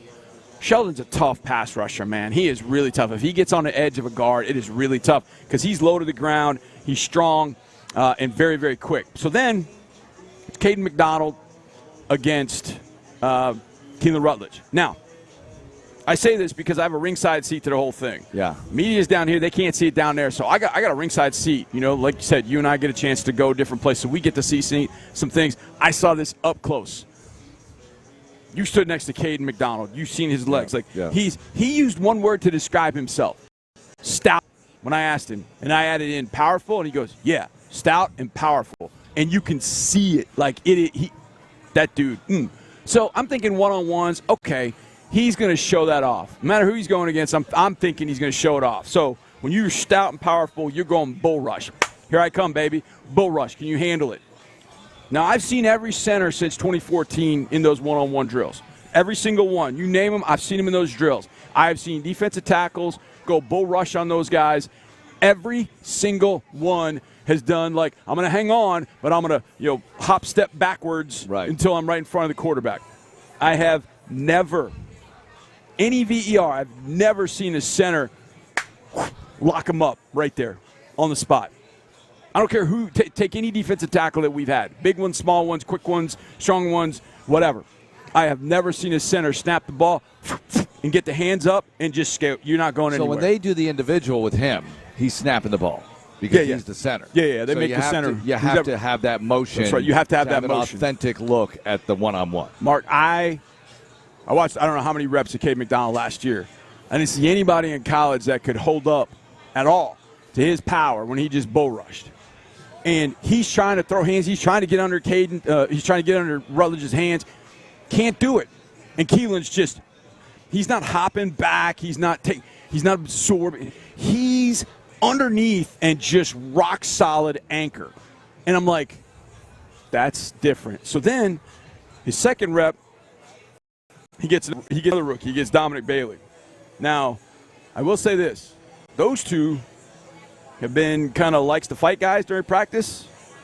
So now they're going against each other, so you can probably figure out what happened.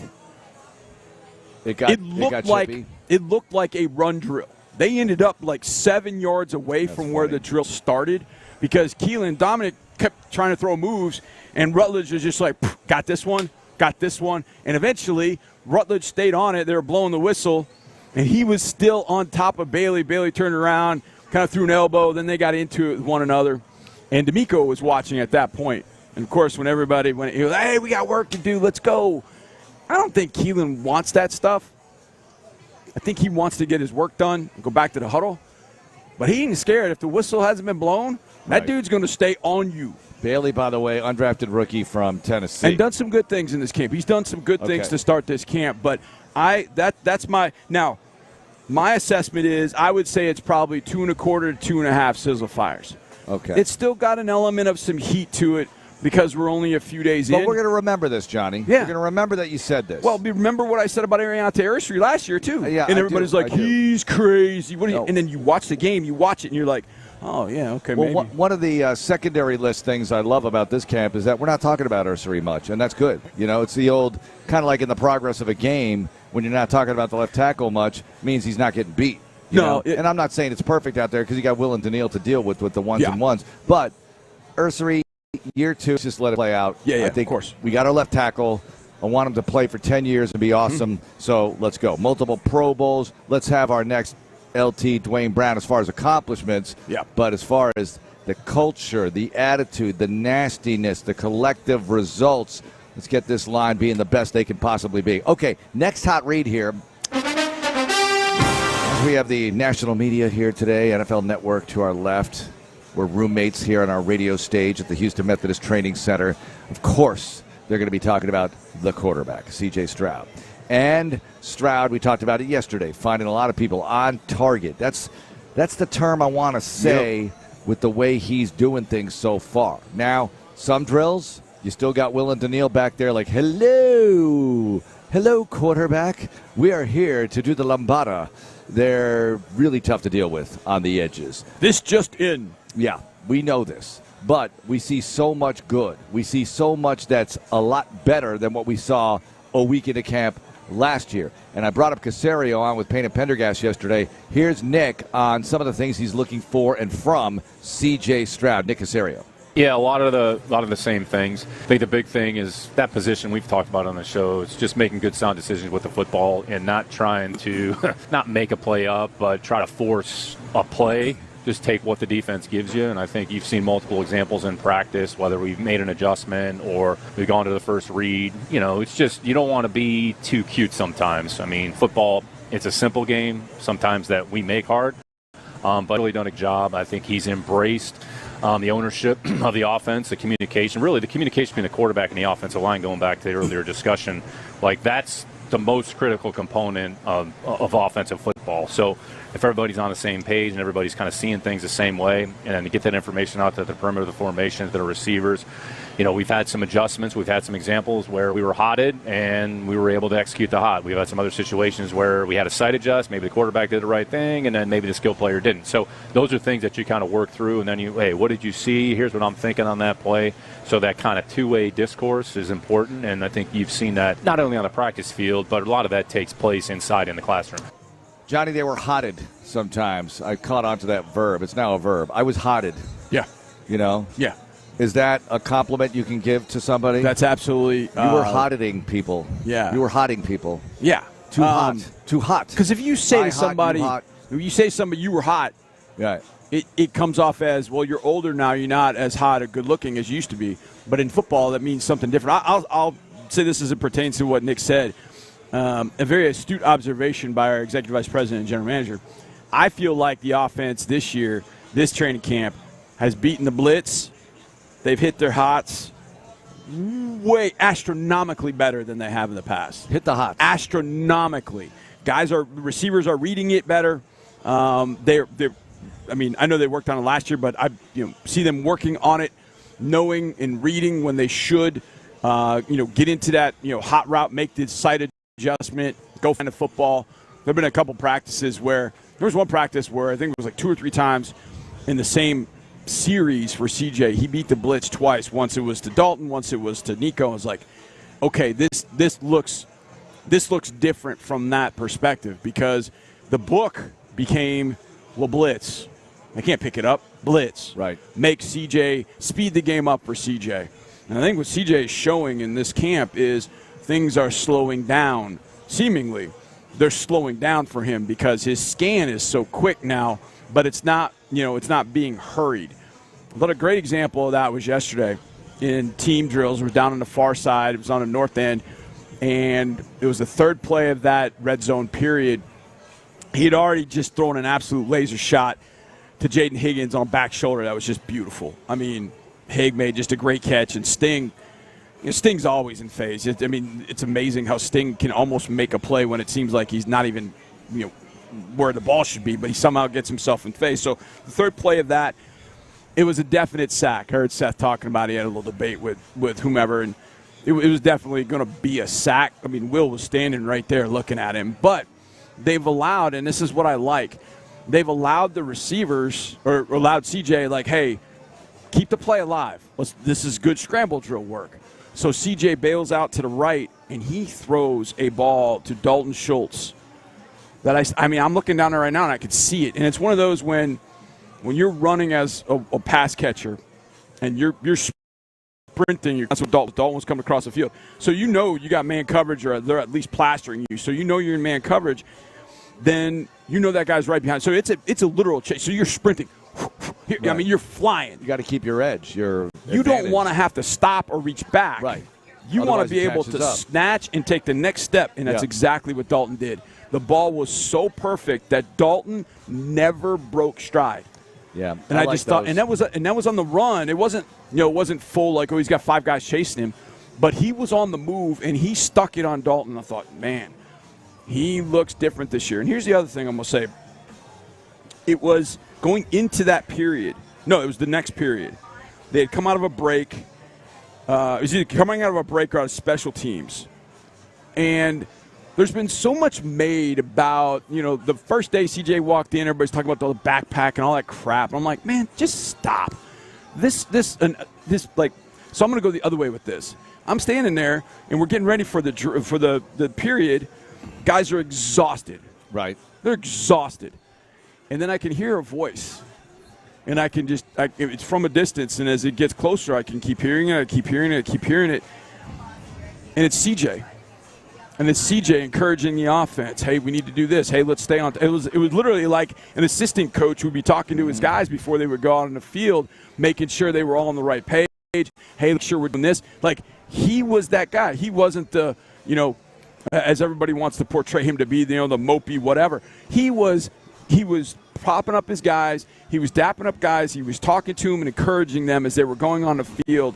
And I just thought, the perception of what he is and who he is as a leader, as the intangibles and all this, man, it's a bunch of BS. This dude is the leader of this team, and the way he's playing in training camp shows that he has put in the work to be able to step up and say, okay, we're going to a different level this year. I'm glad you brought this up because there have been numerous instances where I've seen him pack guys on the helmet. Yes.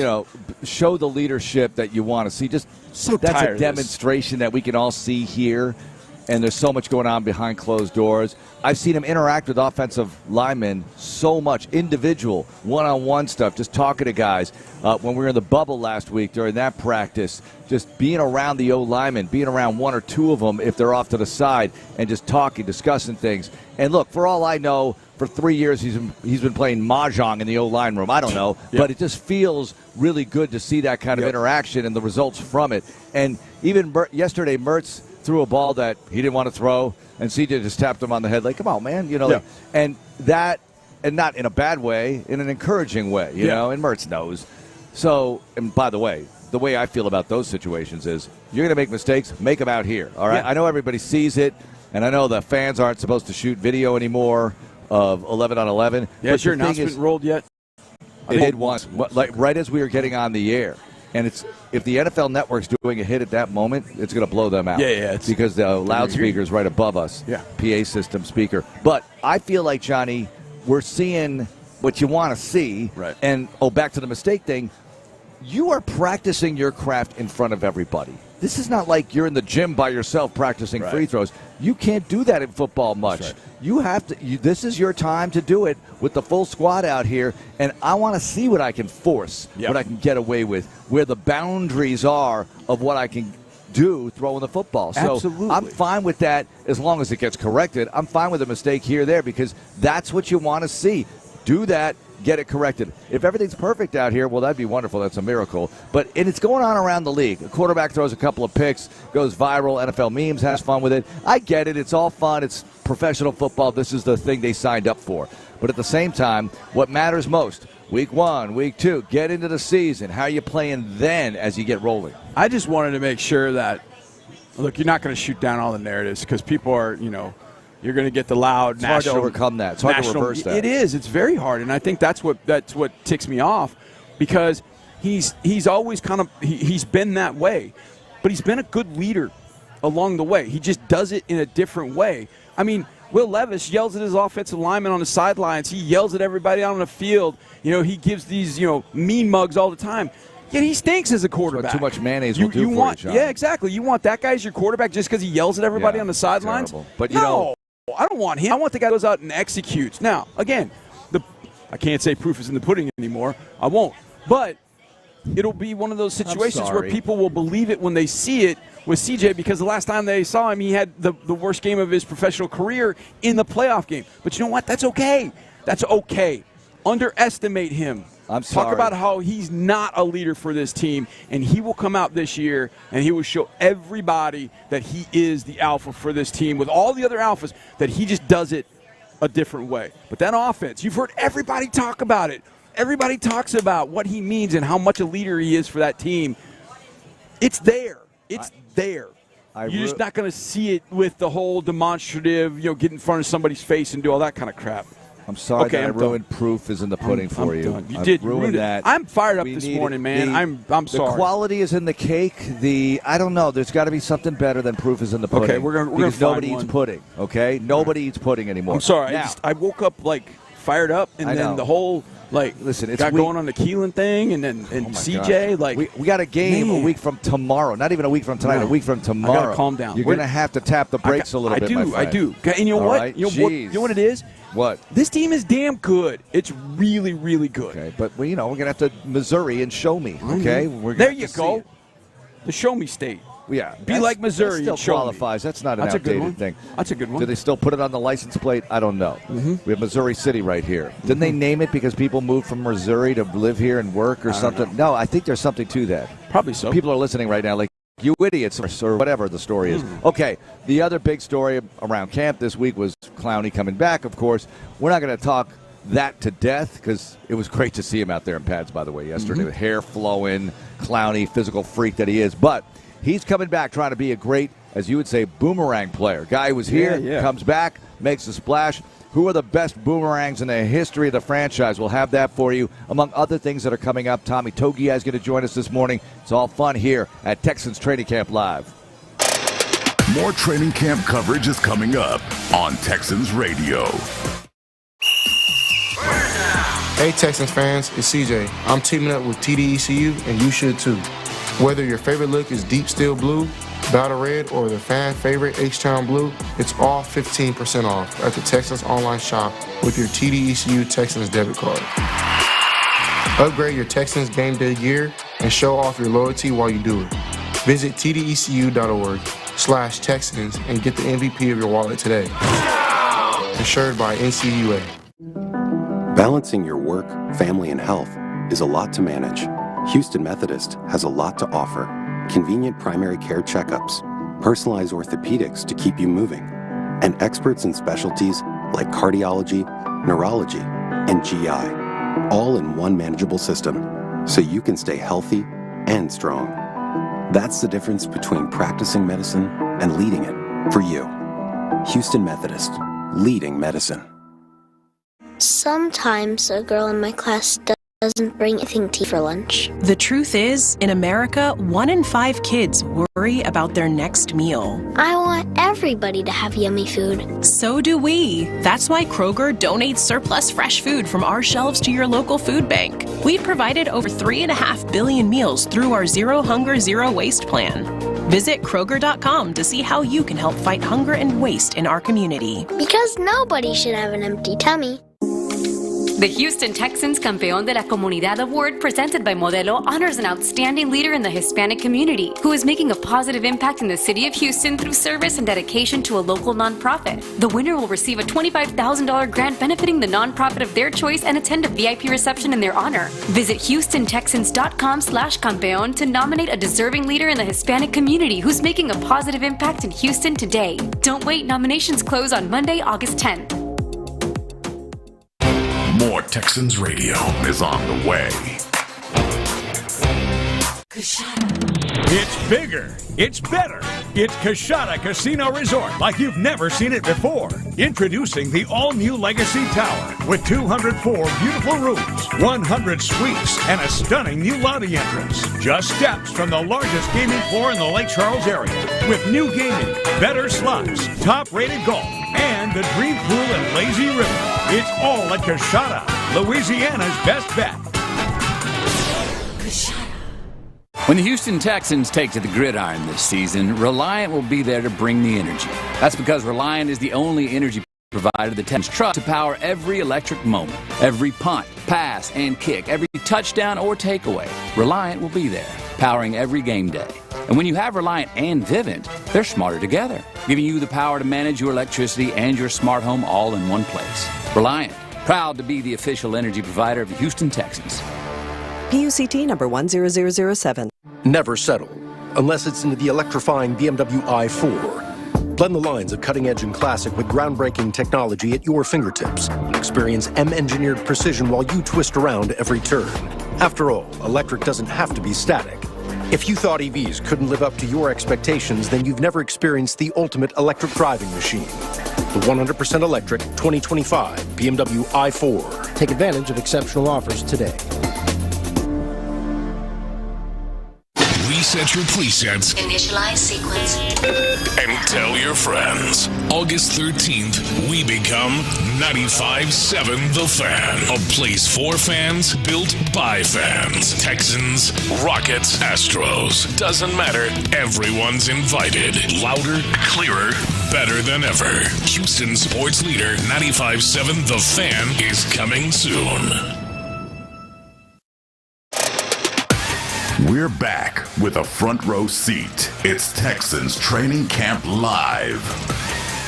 At the Houston Methodist Training Center, Mark Vandermeer, John Harris with you, and NFL Network is in the house, and Jane Slater is here with us. How's it going, Jane? Hello, guys. It's great to see you. So you cover a lot of things this league. Yeah. You cover us. You cover the Cowboys a lot. So how do you work all that out, Jane? Because we see at NFL Network a lot with the Cowboys. You live in the Dallas area? I do, and I also get the Saints, so I get a nice southern plate. See, I think we should all be in the same division, don't It'd you? be fun. Texans, Cowboys, Saints, that would be awesome. It would be fun. I mean, do you at some point go, okay, I'm going to New Orleans, it's 90 degrees, and it's going to be 100% humidity. I'm going to Dallas, it's 98. I come to Houston, it's 90. Don't you wish, like, man, can y'all just send me to, like, Green Bay, Minnesota, just give me a week of 74 degrees? Well, they do that. They send me to Oxnard, and so I get a few days of that. But I'll be honest, I like being an indoor cat during the season. Right. So if you think about it, all of those are stadiums. Yeah. So, you know, suffer a little bit. When you grow up in Texas, you're sort of used to this to some extent. But I've been joking, and I'm sure you guys know this with your significant others. As a woman, there becomes a point in Texas where you're just always going around with a fan. So I've got a large fan out here helping me out today. Smart. And you have shade guy, too. Yes. A guy just positioning the shade because the sun is brutal, even this so early in the brutal. morning. Yeah, I need him to follow me around when I'm watching practice. Jane Slater with us. So, Jane, tell us what stories you're looking for today. What are you digging into today here in Houston? I think the obvious one is C.J. Stroud. You know, I was up there at that game in New England, and what a tough one to watch. Yeah. You know, the weather was so weird that game anyways. You know, the way the weather came down, it was wet first, and then it was a slushy mix, and then by the end of it, we are battling our way home in New England snow, just trying to get back to Boston. It kind of came out of nowhere, right? You're telling us. And I felt bad. I think you and I talked this offline. I asked CJ in the presser, did you ever consider benching yourself? And that is, you know, a lot of people, if I had asked Dak Prescott or Josh Allen, people would have lost their minds. But the only reason I asked that of CJ is this is such a healthy locker room, and it's so team first. And I think if they had made that decision, yes, it would have been a talking point the following week. but at least they would have lived for another game and maybe in a different situation, in a different atmosphere, and maybe it would have even encouraged him to step up the next week. I mean, let's not downplay his mental resilience, but I do find that I'm going to be telling him I'm sorry today because, sometimes when you look back, 2020 is important. It was a hard-to-watch game, but I respected the way this locker room and his teammates stood behind him, and while he didn't get the extension this offseason, the way they built this offense around him, the offensive line, bringing him in the running back, seeing Jaden Higgins' development, all signs point to they're hoping that last year was sort of an anomaly. Okay, stay with the analyst hat for a second. Yeah. Keep the host hat over here. Put the Only analyst if hat. I can Keep put going. on John's hat. It's Mark's hat. That's Mark's hat. This is my hat. Yeah, but I would never claim that hat. Last year, you admired this hat. It is a great hat. Did you get the hat? I haven't gotten the hat, Okay. but I need the Aussie chiller. Yeah, it's a good hat. Cha-ching. Get you some plug there. John will not wear the Aussie chiller because I couldn't pull that off. I just have no chance. We both wore so them. I'm gonna go with this. Yeah. If CJ Stroud is back, I'm going to say even better than he is as a rookie, where does it put this team in the landscape of the league? I think sky's the limit then. When you look at this defense, we joked in Dallas if the defense could just be middle of the pack, what might be this Cowboys team? But I look at it in the opposite direction down here. And, when I look at this team, just some of the injuries that have popped up on offense. And then I was there. It was Tank Dell, wasn't it, when we were in Kansas City? Yep. And I almost felt like that broke CJ a little bit. Like, he was so distraught after that game. And people aren't going to like me saying that, but the body language, the way he responded, and I don't have a problem with men being emotional. It had nothing to do with that. I think it broke him in the sense that was such a reliable target and a friend. And I think that was really, really hard on him. And it's not dissimilar. I mean, when you look at Kansas City and Patrick Mahomes, he hasn't had a lot to work with in recent years either. And so I just think some of the pieces they put around here, the fact that you've now got two backs, you've got Tank back, you've got Nico Collins that's really you've got Jaden Higgins, who I think has really come along. I think these are positive things. And then hopefully the offensive line was trending in a better direction. What was it, 53 sacks the year before? Then it was like 25 last year. So by that, they're going to have no sacks this year, right? Hopefully. That'd be nice. Gosh, we could dream. Yeah, we could dream about that. We could dream. But it'll be better. Yeah. It definitely is going to be. Jane, what about the Cowboys? They're going to be here week 4. Yeah. And obviously a lot of hype with the Cowboys. There always is, no matter what the situation. But what do you think about what they've done on the defensive side of the ball and overall to get ready for this run? And that's going to be a war here week 4. I know you'll be here for that one. One never knows these days, with our ESPN NFL Network merger. True. Yes, we're That's still right. figuring out, navigating what this looks like. Who gets the kids? Defensively, I think Christian Parker has been really, really interesting to watch. Brian Schottenheimer said that he was a name that he wrote in his notebook. And I don't know if he was at the top of the list, just like Brian Schottenheimer wasn't when they interviewed him, but he was so impressive. And as a 34-year-old first-time DC, he doesn't feel like it, guys. There was a real disconnect with Eberflus and his coaching style and Mike Zimmer and his coaching style. The way that he drills down the details, the way that he sets up practice, the way that he runs it, and then the guys that he intentionally brought in. Dallas's problem in recent years has been they've tried to fit players into the scheme that has changed year in and year out. This year they said in the offseason, what's the vision for the defense? Now let's get Christian the personnel for that. And that's a change for Dallas. They made tough decisions moving on from guys like Osa Odighizuwa.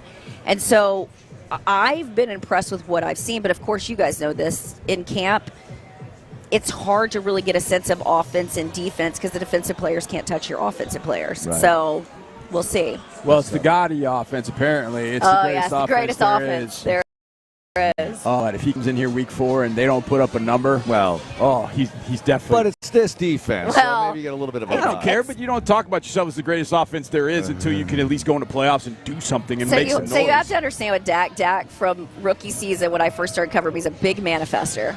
So he believes if you say something that you speak it into existence. Yep. And so a lot of people would say, don't wear the Cowboy hat. But look at Jimmy Johnson and how braggadocious he was when the Cowboys won the Super Bowl. So Jimmy could back it off. I know. Look, what I would say is I don't hate when a quarterback is confident, and I didn't hate that Jerry Jones wasn't making those declarations, that it was actually his players, because as he put it, there's more credibility to it. Yeah. They spent a lot of time in the offseason. I just think last year was such a suck fest. Yeah. And so I think they've got to give them something to motivate them this year. Yeah. Okay. I love Dak. I mean, I have no problems with Dak. Yeah, I mean, I'm the Senior Bowl. We have a post somewhere of Dak saying, "Come on, Texans, draft me," or something like that, right? And I wanted him to draft him, so I was very upset the Cowboys did. I'll ask you this about Dallas because of the defense. How much did they actually miss Micah? They didn't. At all? And I don't mean that as a disrespect. The problem is the defense was predicated on asking him to do too much. And at some point, the wheels are going to come off the bus. I mean, look at this team. How many players? There was 6 or 9 players last year that had multi-sack games on this defense. You want your pass rush to come from any guy at any time. And for a long time, really, the guy that you were expecting that from was a singular player. And look at Green Bay now dealing with the fact that he may not be back till week 6. The Cowboys essentially were able to turn that trade, which is something the Cowboys never do. They especially because of Jerry's relationship with Micah, he gets too personally invested in his players sometimes. The fact that they made that decision, which some of us had argued and known that there was some issues in the locker room as it related to Micah. There was a fraction of Team Micah and then Team everybody else. The fact that they were able to turn that around and get a better ROI when you look at the Rashawn Garys, the Quinnen Williams, that to me was brave of Jerry and smart.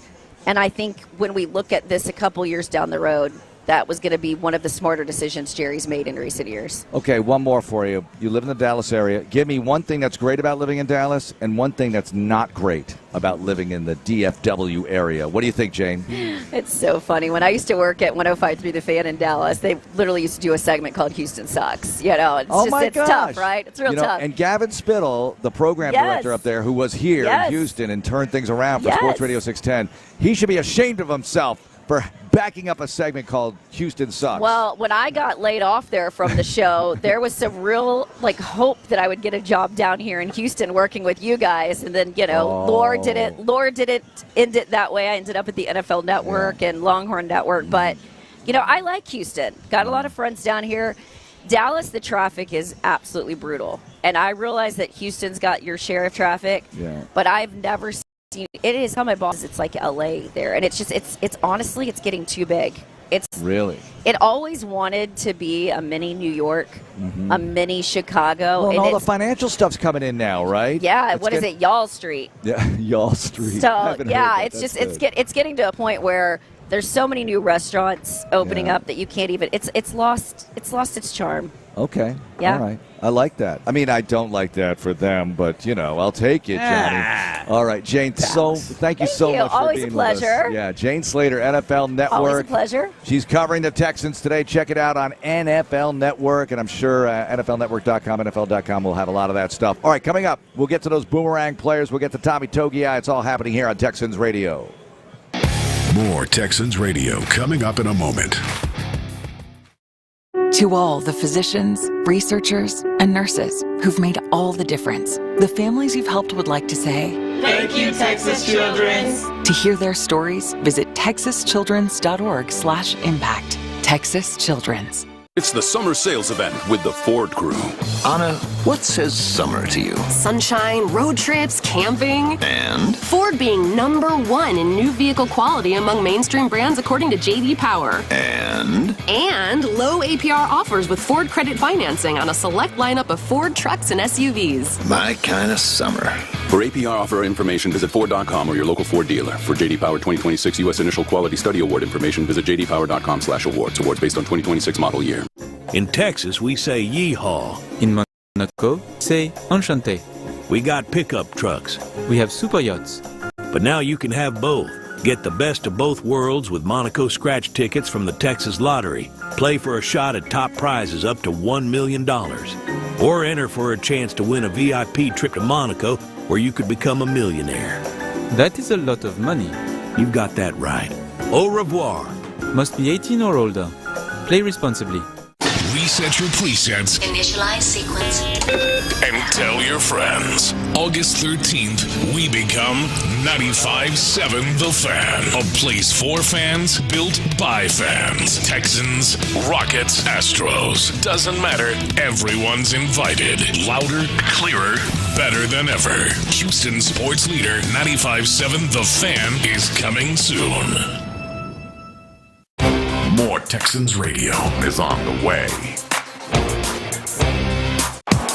Chevron and the Houston Texans are proud to call Houston home. That's why we've partnered together since 2017, working together to support the community in our hometown. Join us on Sunday, November 29th at the Salute to Service game, presented by Chevron, honoring the United States Armed Forces and their families. Show your support for military members, veterans, and the hometown team as the Houston Texans take on the Baltimore Ravens. It's game day in Houston, and on the field or off the field, injuries can change the whole season. When life hits you like a blindside sack, call the team that Houston trusts. Stoerner Injury Lawyers, the official personal injury law firm of the Houston Texans. They fight for you like it's 4th and goal in overtime. No fee unless they win. Don't just take the hit, get back in the game. Call Sheriff Injury Lawyers at callthesheriff.com. Something amazing is happening. Technology is working harder, faster, and more reliably. It's delivering results that work. But who makes technology work? CDW. We're a full-service technology solutions provider, advising our clients and designing customized solutions so they can reach their goals and do amazing things. CDW. Make amazing happen. Find out more at cdw.com. Attention H-Town, 2026 season tickets are on sale now. Secure your seat in the stands for every Houston Texans home game this year. By becoming a season ticket member, you'll get access to 2026 playoff tickets, exclusive access to unforgettable game day experiences, exciting offers from select Texans partners throughout the year, and more. Don't wait. Call us now at 832-667-2390. That's 832-667-2390. Or visit HoustonTexans.com/tickets. To all the physicians, researchers, and nurses who've made all the difference, the families you've helped would like to say, thank you, Texas Children's. To hear their stories, visit texaschildrens.org/impact. Texas Children's. It's Texans Training Camp Live. Here we go. Now to the show. The gauntlet is full of fans. I call it the gauntlet between the facility and the stairs where the players come down, and this is a Texans training camp tradition. Players coming down the stairs, fans going crazy. Some guys stop to sign a couple of things on their way in. Yeah, they got stop work to do. Longer on the way out. Yeah, they got work to do, so they can always say I got work to do, because the gauntlet, you could get trapped there for an hour signing everything. And D'Amico Ryans was out there after practice one day signing a ton of stuff. Yep. You got a lot of guys signing a lot of things. And as far as the fans in the stands, a different position group every day is tasked with, I shouldn't use that word probably, they're asked to sign stuff for the fans. Yeah. So one day it'll be the linebackers and the tight ends and the whoever's. So I don't know who it is today, but it's going to be another full house here at the Houston Methodist Training Center as we see Kaimi Fairbairn come in, Wade Woodaz, rookie linebacker, coming in. He doesn't look like a linebacker, though, man. Look at that guy. All right. He's a few breakfast plates away from a defensive end spot, perhaps. He can run. Put him outside, let him go after the passer. He's just got this badass look about him. I know he does. And he's got the shirt pulled up, 80s-style football jersey, right? I think preseason games, that's going to be a good look. He's going to get a ton of snaps. Yep. And you're going to see him do a number of different things. Because I know that Matt Burke, as much as they want to be vanilla in preseason, the defensive coordinators get kind of itchy, and they're like, all right, third down, let's do this. They don't completely go vanilla. They go vanilla with their ones. With the 2s and 3s, they like to kind of stretch their legs a little bit. So I'd imagine I've taught this for a long time. When I started in this league, 24 years ago, year one of Texans history, when I started preseason, they didn't do anything. It was base. Yeah, that's base. it. Yeah. That's all you're going to get. If somebody broke free to the backfield, it was like, oh my gosh, you know. Now they're blitzing, they're zone dropping, they're doing all sorts of stuff. Yeah. As you say, with the 2s and the 3s mostly. With the 1s, you're not going to go nuts. Now, you're not going to send Petrie. If you've had joint practices with a team, then sometimes you keep it a little bit more vanilla. Because in the practices or the games? In the game, because people aren't going to see the joint practices on film, but they're going to see every one of your preseason games. Especially now that we have this new rule. No shooting the video during 11 on 11. Right. So you'll show a little bit more in these joint practices than you will anything else because it's not going to be seen. But in the preseason games, because they're all seen by, you try and get any little nugget that you can, that's where it probably will be hidden a little bit. But if you haven't had joint practices like week one, we will not have had joint practices with the Chargers. I'd imagine Matt's going to let his guys eat a little bit. They're going to be some things. I mean, I'd like to see Woodaz on a blitz. I'd like to see some of the younger guys do some things. So I think that's where it's changed a little bit in the preseason. So look forward to that. So if you put Braden Smith, Keelan Rutledge, and Wyatt Teller all next to each other, do they look like triplets? Yes. It's that Spider-Man meme. They're all pointing at one another. They kind of look like. Are they gingers, all of them? Yeah. Smith looks a little more blonde than ginger. My hair's so short you can't even tell. My comp with Keelan, that was Wyatt Teller. That was my comp for Rutledge. But then you look at Smith, and he's from the same mountain man tribe. I'm telling you, Braden's a unit. I mean, he is. I'm just watching Johnny. Oh, wait till you see the video of me interviewing Braden Smith. Do you look like an 8th grader? Will put it up on his screen yesterday, and I said, what the heck is that? Did you Photoshop? Did you do something, manipulate AI, make me look that much smaller? I'm 6'2", Johnny. I know. It looks like the Odyssey, and he's one of those armored guys on the island where they're starving after they get, brutalized by the Cyclops, and then they meet those armored guys. He looks like that compared to me. Okay, so Braden Smith, EJ Speed, Evan Hall was in here for a little bit. Yep. Those are 3 of the best bodies I've ever seen on NFL players. And there's a common thread there. Who drafted all 3 of those guys? Chris Ballard. That dude has a type. He has a type.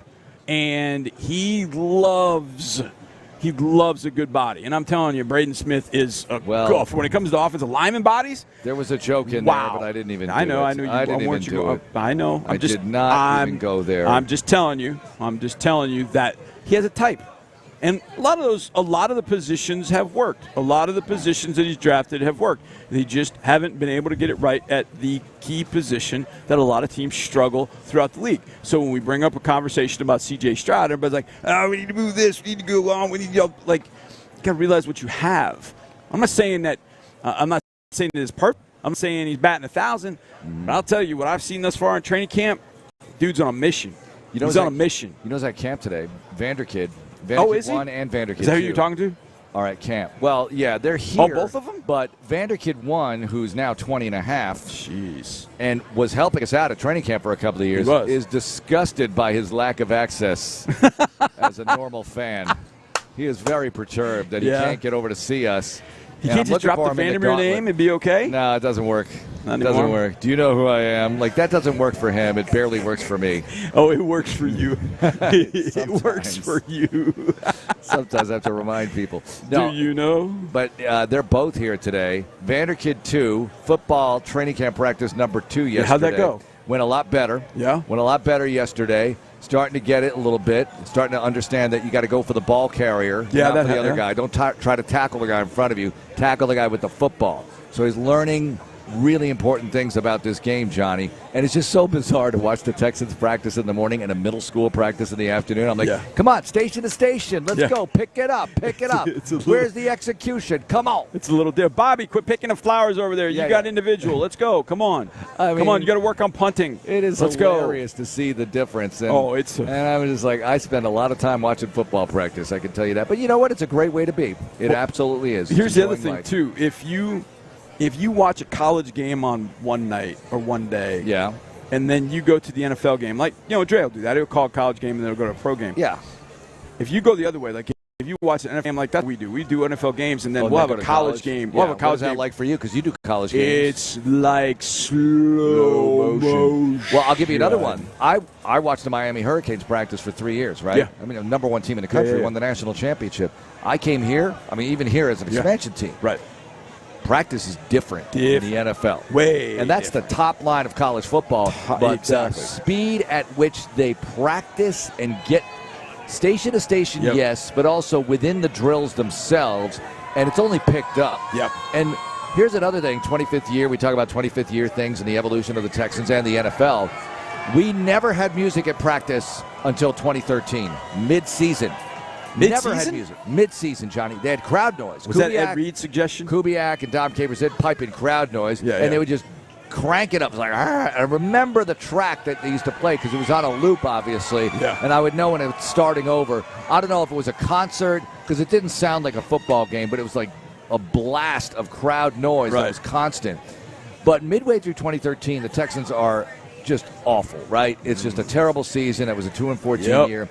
When Keenum, the week that Keenum was getting the start against Kansas City, they clicked on the music. That changed. And from then on, music at practice, even Bill O'Brien. Now, Lovie Smith would have like Motown Thursdays and stuff, which I frickin' loved. I loved Lovie Smith's taste in music. But now they give the aux cord to Kamari or whomever. It's now they play, rap, hip hop, whatever. They edit out all the lyrics. Although, remember at the Greenbrier in 2017? Oh boy, a track snuck in there. I do that was unedited. I'm way up in the stands. Our show's over. Yeah. I'm way high in those end zone stands, and it's loud and clear. And I'm listening to lyrics. I'm like, I don't know if this is family friendly. Somebody's going to hear it after Talk this about, somebody coming over and doing some things, and oh my gosh, somebody pull the aux cord immediately. Yesterday, I walked over in between Field 1 and Field 2, and they had the music off. It was weird. It's quiet. It was so quiet. Frank likes it off, right? Frank likes it off. I think there's certain periods in which they will, and I've seen this over the years, they'll turn it off because they're teaching. They're big teaching or coaching periods. And so they peel back from that, and they want everybody heard. So Frank will get into that at sometimes with, turning it off, especially if they've got a big teaching period going on. So it makes sense, but it's weird because all the team periods have all the music, and you're just like, so. By the way, one note about the Jane Slater visit, and she talked about 105.3 The Fan. Yeah. And we're going to be 95.7 The Fan. That's right. And their sister stations, August really. 13th. Circle on your calendar. It's going to be a week from tomorrow. We're flipping it, and I can't wait. And we'll have the first game in FM beautiful quality on 95.7 The Fan, and still on 610 if you prefer AM. So is it going to be 610 The Fan? No. 610 will just. I mean, I know it exists. No. Like Aaron says, yes, 610 The Fan. No, it's not. I thought so. I thought it was just 95.7 The Fan on 610. Aaron, tell him I'm right for once. It's a simulcast, Aaron. It's a simulcast. Aaron, it's a simulcast, but it will still be called 610 Fan.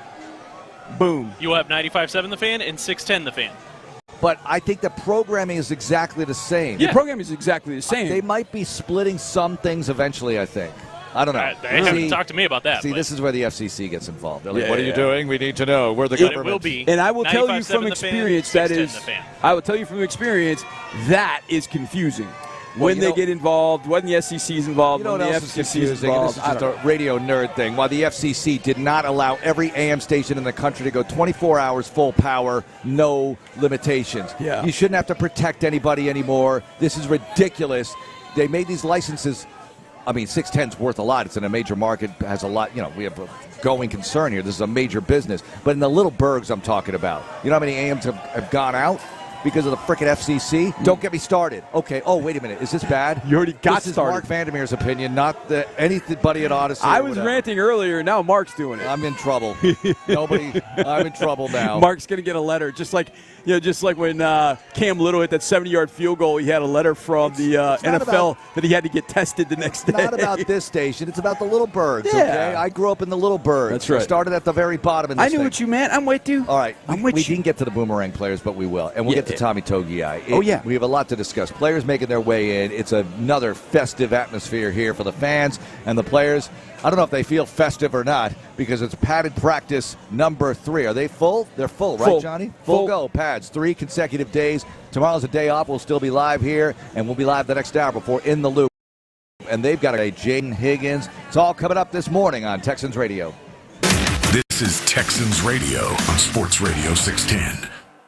Every financial goal needs fuel, but that fuel isn't always money. It's having someone who can help move your goals forward, business or personal. At Amegy Bank, you get a dedicated banker who's there with guidance whenever you need it. Start fueling your goals today with a gold checking account from Amegy Bank, our gold standard in personal banking. Visit AmegyBank.com/gold or stop in a branch to learn more. Amegy Bank, here you grow. Please refer to the deposit account agreement, account disclosure, deposit rate sheet, and personal account schedule of fees, or speak with a banker for more details. It's bigger. It's better.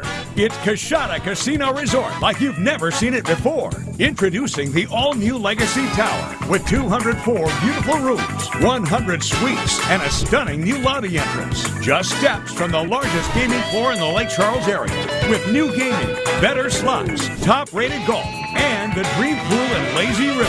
It's all at Coshada, Louisiana's best bet. Oh, hey, Sarah. Did you hear my daughter Katie got Camper of the Week? That's a big deal. We got a big deal, too. Right, Mom? Honey, shh.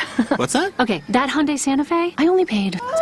Nice. Deal's so right, it almost feels wrong. The Hyundai Getaway Sales Event. Get 0% APR for 60 months, plus 0 payments for 90 days, or 1.9% APR for 72 months on the Hyundai Tucson plug-in hybrid, Santa Fe, or Santa Fe hybrid during the Hyundai Getaway Sales Event. Offers end September 8th. Call 562-314-4603 for details. Hey, Texans fans, do you know a deserving small business in the Houston area that needs a boost? The Houston Texans and Amegy Bank are awarding 4 small businesses a $5,000 grant plus marketing support from the Houston Texans. Since 2020, they have awarded 29 businesses grants totaling $125,000. Visit HoustonTexans.com/small business boost to nominate a small business before October 19th. Amegy Bank, a division of Zions Bank Corporation, N.A., member FDIC. More Texans Radio is on the way. Relax and let Kroger Pickup handle your grocery shopping this week. We start with only the freshest items, then choose your favorites, carefully pack everything up, and load it right into your trunk, so you can feel confident it's what you ordered. Fresh groceries your way with Kroger Pickup and Delivery. And right now, you can save $20 on your first pickup or delivery order. Kroger, fresh for everyone. You can't fake greatness. That's why 1800 Tequila has built it through generations of obsession with the details. It's the mindset that wins championships, and the same mindset behind every bottle of 1800. That's how we became the world's most awarded tequila. So when the final whistle blows, raise a glass worthy of victory. Official tequila partner of the Houston Texans, 1800 Tequila, Jersey City, New Jersey, 21 and older. Please drink responsibly. Slovacek's Hickory Smoked Sausage is what football season is all about. Slovacek's has been a game day staple since 1957, and it's made just down the road in Snook, Texas. Each batch of Slovacek sausage is still crafted using the original Czech recipe Texans have loved for decades. So, enjoy Slovacek sausage at the stadium or at home all season long. And the next time you find yourself craving a taste of Texas, look for Slovaceks at your local grocer or visit our store on I-35 in West. Slovaceks, the preferred sausage of the Houston Texans. Listen up, y'all. Game day is locked in this New Year's Eve for the 2026 Kinder's Texas Bowl, when the Big 12 takes on the SEC at Reliance Stadium on Thursday, December 31st at 6:30 p.m. Kinder's Texas Bowl has welcomed top college football teams from across the nation for over 2 decades, and we're ready to host even bigger events and better moments. This will be a Texas-sized celebration you cannot miss. Join the wait list now at kinderstexasbowl.com to be the first to know when tickets go on sale this December. That's kinderstexasbowl.com. KILT FM HD2 Houston. Insider access, exclusive content. Sports Radio 610. The Texans play here. An Odyssey sports station. We're a few feet away from your Texans. Nice! Way to run! On Texans Training Camp Live. The deep voice guy is absolutely correct because the players walk right by us on their way into the facility as we've got this thing staked out for you. Texans practice, day 7 of training camp 2026, 25th season of Texans history. Tomorrow's a day off. We'll be in studio in the Hyundai Texans radio studio live. The general will join us at 9 tomorrow, and we'll have other interviews and things. We got a lot of stuff that's good to go for tomorrow's show, Johnny. Can we say one thing real fast? Send our congrats to a really good friend of ours. Who's that? J.P. Shadrick. Yesterday named the voice of the Arizona Cardinals. He'd been with the Jags for about 14 years. Does a great job doing college games. He's covered the Jags. I mean, you hear him every year we go to the Combine. We have a great time sitting down. We're now going to have to ask him Cardinals questions. The voice of the Cardinals following Dave Pasch. You know Dave. We hear Dave on ESPN, and now he's going to be doing NFL stuff more often. So he signed an exclusive deal with ESPN to do NFL, and that left that job open. JP got it.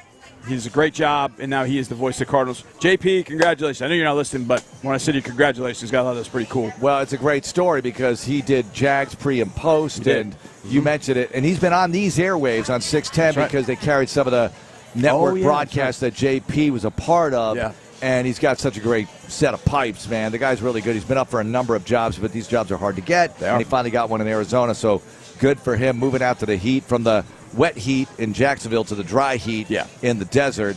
And we don't play them till when? I mean, we played them last year, so it's going to be another 4 years, right? Unless we finish last. No, we're not going to do that. But this year. Because they're finishing last, okay? What if they finished first? What a story. Johnny, this is incredible. Okay. It won't happen. NFL locks. Cardinals last in the NFC West. It is a lock. First. It's a lock. It's got to happen right now. I love Baby LaFleur, okay? Okay, so I love him. I got a good one. I had never met, I knew his brother, right? And his brother introduced me to him at the owners' meetings. Yeah. And Matt, Baby LaFleur, Arizona Cardinals head coach, was like, you were voicing the Chippewas. And he's like reciting all these things that happened in 1994, my last year at Central Michigan. Okay, it's been a long time. But he knew him, and he was like 2. And he knew everything that happened that year. It was fun. This just hit me. Yeah. Higher likelihood of it happening. What? Cardinals finishing first in the NFC West, Texans finishing last in the AFC South. Higher likelihood of happening. All right, so wait a minute. Cardinals first in the West, Texans first last in the NFC West, South. Texans last in the AFC South. I hate to say it, but it's higher probably more likely that the Texans would finish last in the division here. Yeah. It's not going to happen. Neither one is likely at all. It's like a 0.5% versus a 0.6%. Yeah. I mean, it's all right. It's a good question to kind of bat around. Because those 3 teams that they would have to pass to finish first, a lot would have to go wrong. Because, I mean, Jacoby Brissett held out. It's so ridiculous. And then they gave him $16 million. Listen, I got to tell you something. Your name is Jacoby Brissett, and you're holding out. You have an actual starting job right in front of you. Yeah. Your name is Jacoby Brissett, and you can still start in this league for a team. Do you understand how amazing this is, this opportunity?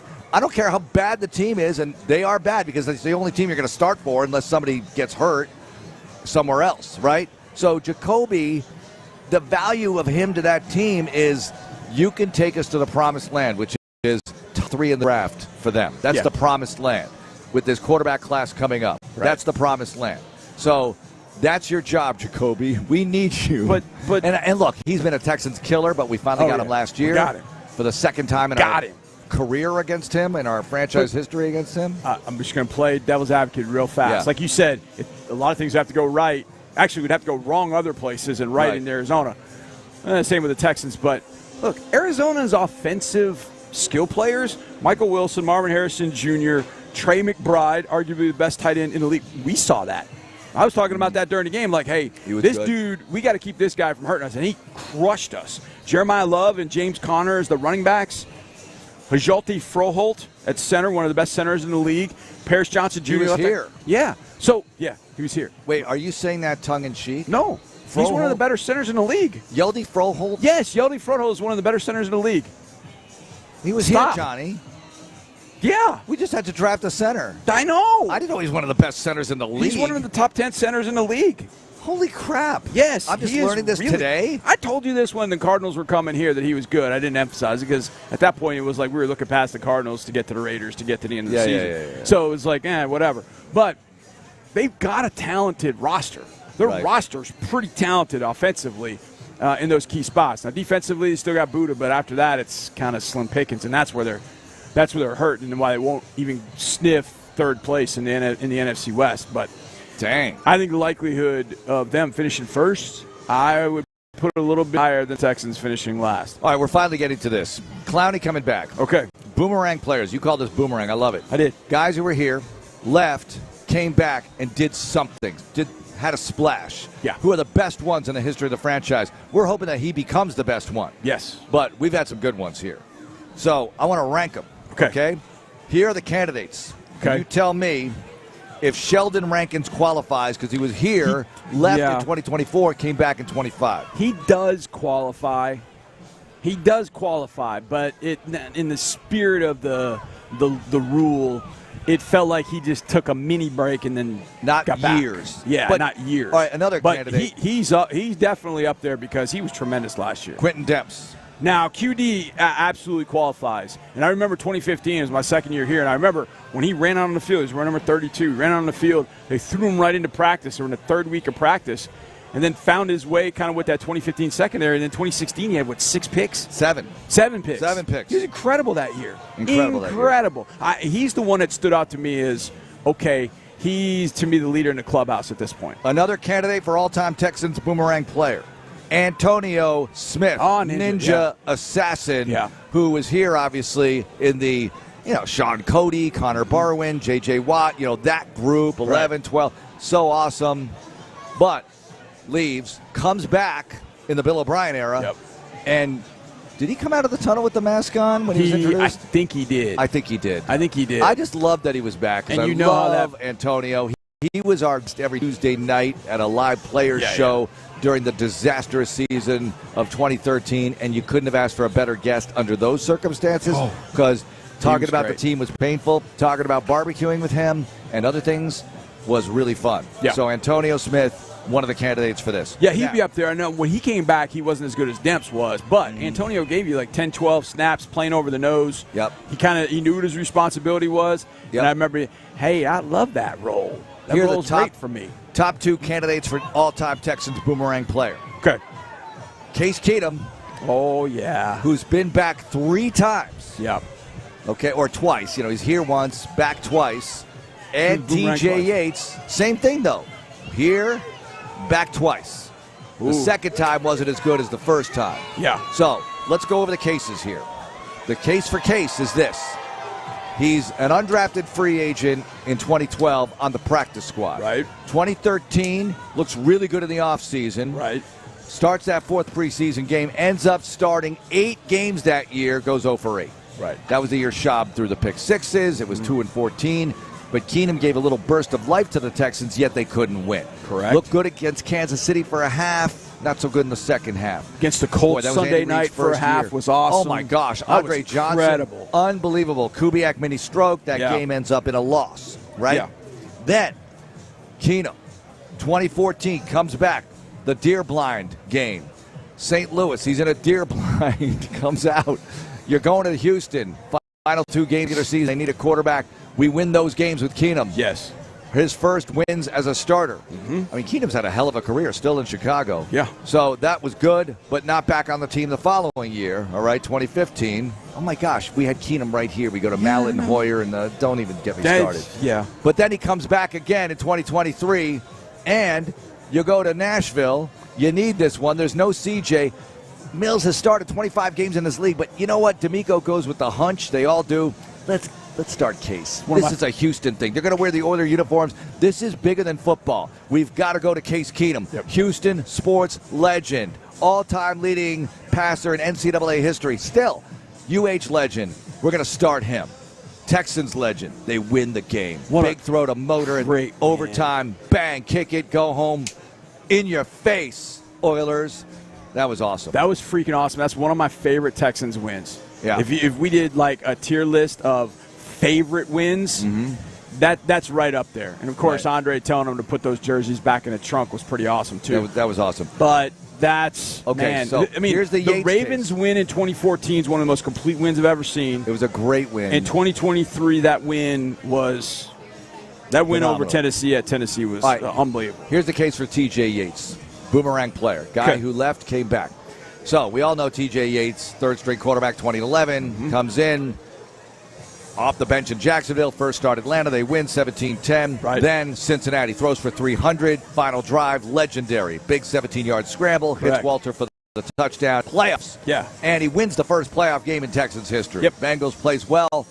Watt picks 6, throws a pass to Andre Johnson for a touchdown. Thank you for getting Dre into the end zone in his first playoff appearance. Wonderful. Right.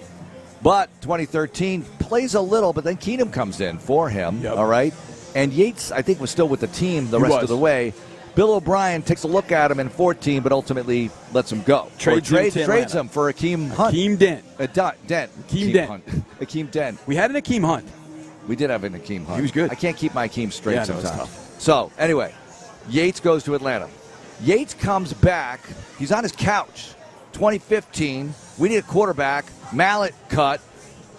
Yates comes back, forced off the bench in Monday Night Football action against the 8-0 Bengals. It's legendary. Same end zone where he hit Kevin Walter. He hits DeAndre Hopkins for the only touchdown of the game. Texans win. They go to 4-5 at the time and eventually win the division after a disastrous 2-5 start. Yates plays a bunch, ultimately gets hurt again against Indy. But, Yates put his stamp on that season. And then Yates comes back in 2017 when every quarterback you imagine was playing. Watson out. Who was the backup primarily to Watson that year? Tom Savage. He got lit up in the San Francisco game. Yeah, out. Taylor Heineke played for like a minute and got a concussion. Out.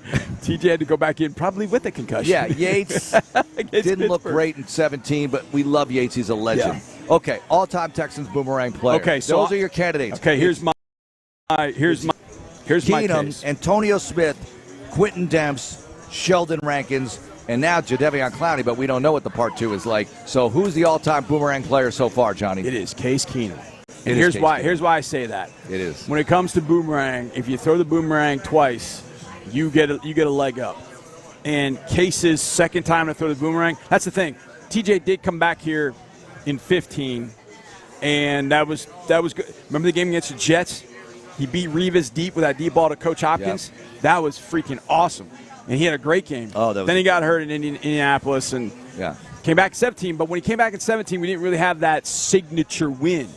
Case had signature win against Baltimore when he came back. Then he came back in 23, had a signature win against the Tennessee Titans. I think I'm going to give it to Case Keenum because when he threw the boomerang, it came back successfully.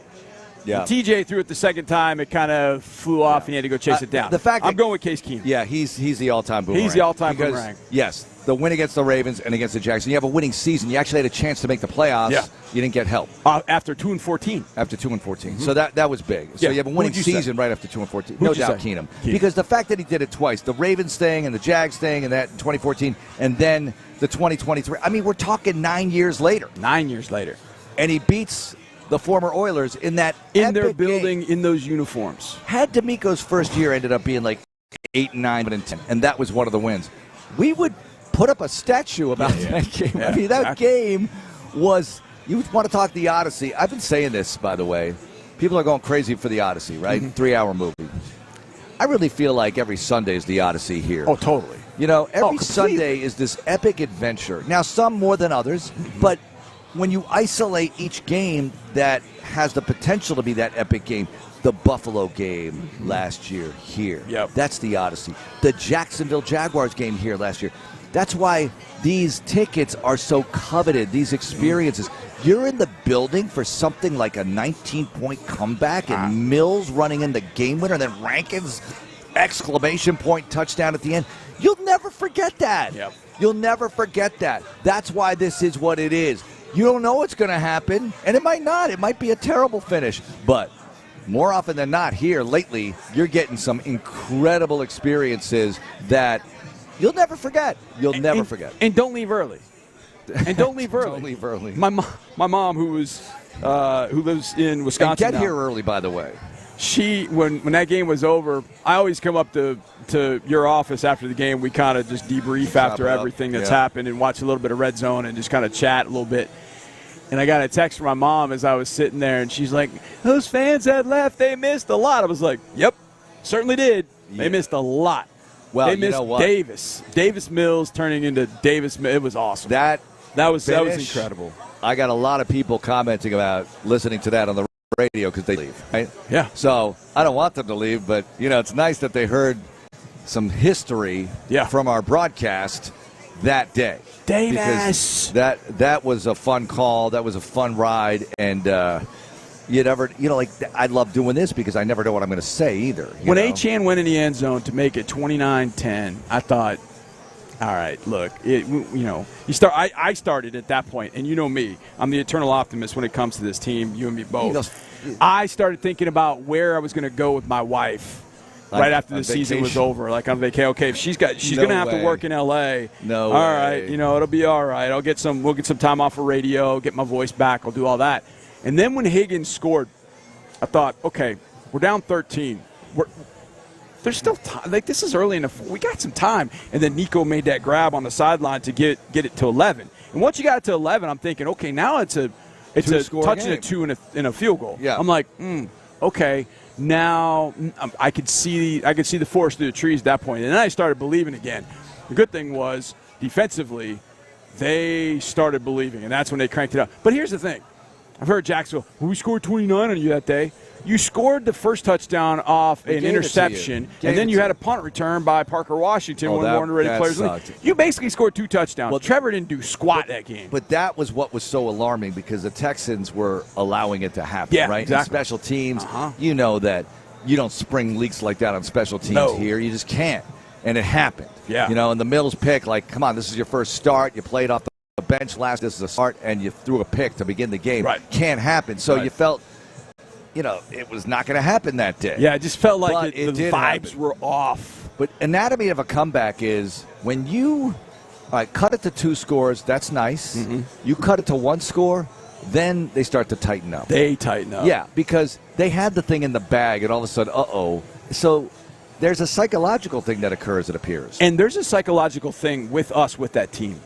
We won so many games against them. When they beat us in week 3, it was a celebration like you've never seen. It was like, we got over the hump against the big bad bully. Used to be to us, to them. That's right. And so they got, when it was 29-10, I could see it from the other side of the field like, okay, they feel like they've got this thing wrapped up. It's in the bag. And then Davis became Davis. He made throws. I still say, I think it was the final drive.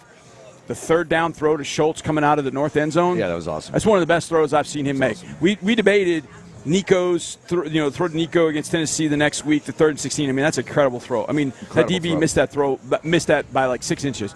That throw to Schultz is a hard one because you're throwing it from the pocket and he's moving to the right. So there's only a certain spot you can throw that ball. And he put it in like a 3-inch by 3-inch box where Dalton could catch it, get the first down. It's like, holy crap, this might happen. I was watching Quarterback, by the way, that show on Netflix, and Cam Ward's one of the quarterbacks featured. Mm-hmm. And that game that the Texans won, 16-13, they just excuse me that game. They just show Fairbairn kicking it, and it's over. I'm thinking, why not show? You want to show Cam Ward in a good light.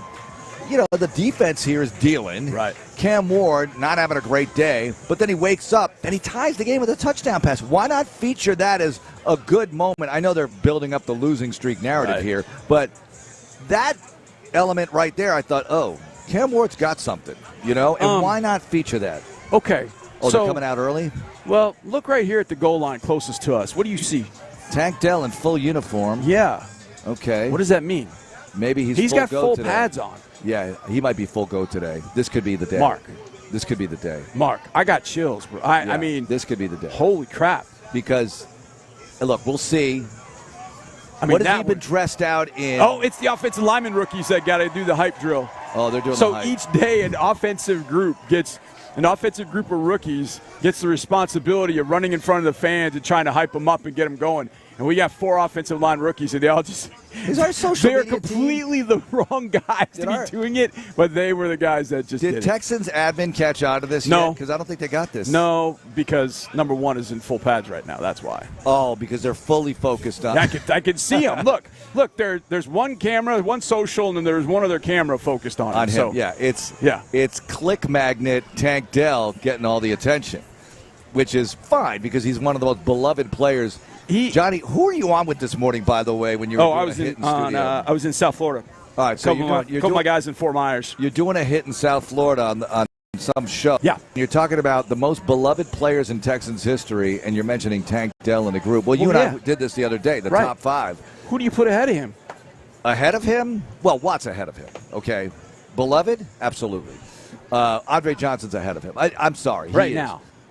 Well, all right, on this team? On his team, there's no question. Like, when something is put on social media by us, or even by him, when he puts it on his Instagram, people go absolutely freaking crazy. I know they do. They go nuts. I know, but... And I get it. I think it's in another category almost. But it is beloved. There's no question he's beloved. And you like put I him said, top 5? D'Amico's in top 5. Yeah, D'Amico. Just D'Amico all around D'Amico, for Watt, D'Amico. Andre Johnson. Those are 3. Those are the top 3 in team history. Yeah. Right? Now, I would say Arian is beloved as well. I know that post-playing career, it's not like he's been around here a ton. Right. He's been around here in sprinkles. If he was around here more, I think that you'd see that explode social media. You know, if Arian was like with the legends a lot, but Arian's, he's a different kind of guy, he's a different life or whatever. Yeah. I think he plays a lot of golf now because I've seen him Arian? post about golf. Yeah, good for him. And he's a talented It's a good sport. musical artist as well. It's a good sport. It keeps you very zen, I suppose, and Arian always seemed to be kind of zen. Now, I don't know how good British Arian would be as a golfer, but I think it would be pretty good. Now, the offense is going to field 2 for they're at Indy, so Tank hasn't even been doing Indy work, so we're a long ways away. So we need they're to out see today, though. Yeah. They're out earlier than usual today. Yeah, a little bit. Yeah. Okay, we'll get to Tommy Togi on. You never know who else. All right, it is a live show happening from the Houston Methodist Trading Center. In the Loop coming up at 10. We are Texans Training Camp Live. More training camp coverage is coming up on Texans Radio. Balancing your work, family, and health is a lot to manage. Houston Methodist has a lot to offer. Convenient primary care checkups, personalized orthopedics to keep you moving, and experts in specialties like cardiology, neurology, and GI, all in one manageable system so you can stay healthy and strong. That's the difference between practicing medicine and leading it for you.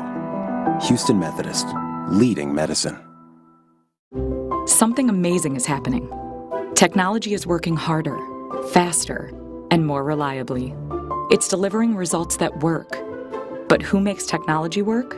CDW. We're a full-service technology solutions provider, advising our clients and designing customized solutions so they can reach their goals and do amazing things. CDW. Make amazing happen. Find out more at cdw.com.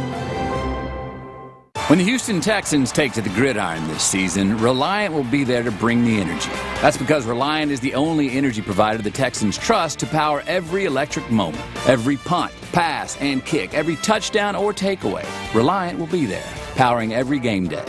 And when you have Reliant and Vivint, they're smarter together, giving you the managed electricity and your smart home all in one place. Reliant, proud to be the official energy provider of the Houston Texans.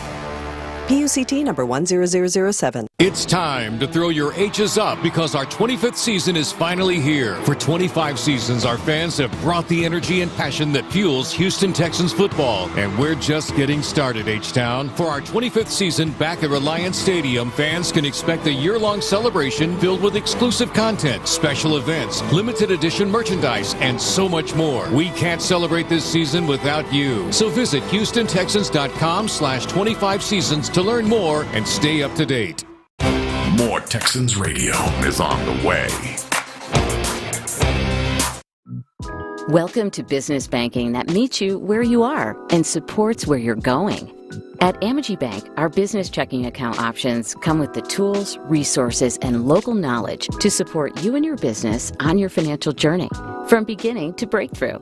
Visit us in a local branch or at amitybank.com/grow to find the right fit for your business. Amity Bank is a division of Zions Bank Corporation, N.A. member FDIC.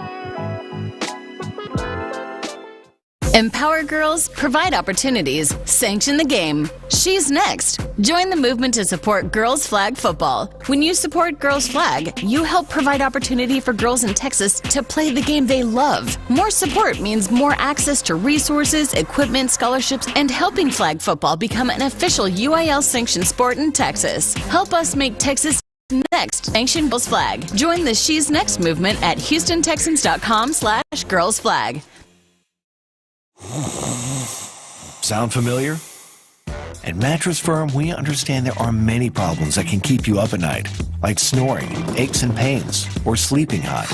Our sleep experts have the unrivaled know-how to match you with a mattress that can help. And now at Mattress Firm, save up to $700, plus get a free adjustable base with select Sealy Posturepedic mattresses. For the great sleep you deserve, visit Mattress Firm. We make sleep easy. Restrictions apply. See store or website for details. Reset your presets. Initialize sequence.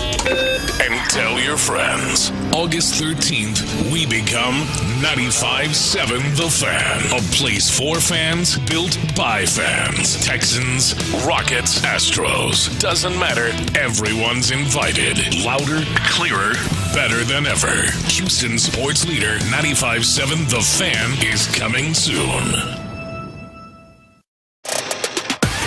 We're back with a front row seat. It's Texans Training Camp Live. All right, we are live from the Houston Methodist Training Center. Mark Vandermeer and John Harris with you. And we've got Albert Breer with us. So, Albert, it's MMQB, senior NFL reporter, right? Mm-hmm. And so I got NBC Sports Boston also, right? So a lot of different things going on here. Because it's the same company, right? They're all interconnected. No, I mean, no? I guess technically I work for Fox nationally. Okay. I do some Fox work nationally. I do NBC local. It's just. I went to go check because I know it's sort of like that. It's the nature of our business now. Yeah. Like, I do radio in Boston, and that's technically, I guess that would be Beasley, which it's. Is that EEI now? No. That's the Sports Hub, which is the flagship for the Celtics, the Bruins, and the Patriots. Okay, so EEI is the Red Sox, but 98.5. Okay. All right. So I forgot what the Beasleys. I used to work for the Beasleys in Miami a long time ago. Yeah, from what I understand, the other stations aren't doing as well as the Hub, maybe. But all right. Well, yeah. I mean, you're the NFL media universal remote. Yeah. Point it over here, you're good. You point it over there, you're good. You point it over there, you got it all. Yeah. Kind of do a little bit of everything. Well, Albert, what's this when you get a chance to get out and see other teams other than obviously the Patriots? What's it like for you? What do you kind of go into it with, like, hey, I've got these 3 storylines that I want to kind of follow? How do you go into it? No, I mean, look, I think, my job is to cover all 32, and I tell people, it's like, what's the gist of your job? The way I deliver the content is different in different places, obviously, but I think the gist of it is to know what's going on, and I know that sounds simple, but it's being able to anticipate things, and that can only be done if you have relationships. And so, for me, like, these stops, every one of these stops is more about seeing people than it is about producing any sort of piece of content. Yeah. Now, if I can, obviously we all have jobs to do, and we all, it's not just my job to go and glad hand and all of that, but so I have to give them some content, but the main thing is just, maintaining my network. And, for years it was building the network. I still try to build as many new relationships as I can, but, when you get 20 years into doing this, a big part of it's maintaining them as well, because you've built a lot of them. So, yeah, this is camp number 10 for me. You guys are right at the turn. I have 18 in 18 days, and then I'll go home for that first full weekend of preseason games and then back out again. And I usually try to get to about 3/4 of the league. What's the best team you've seen so far, Albert? Seattle. Okay. I just think when you watch them practice, and I don't know, I haven't seen the first episode of Hard Knocks yet, but like you see why they're as good as they are. You see that 14 wins was not a fluke. You see that winning the Super Bowl was not a fluke. They beat the Rams at the end of the regular season to clinch home field advantage, and they beat the Rams again in the NFC Championship game, in a game where I think Matthew Stafford may have played the best quarterback game by anybody all year.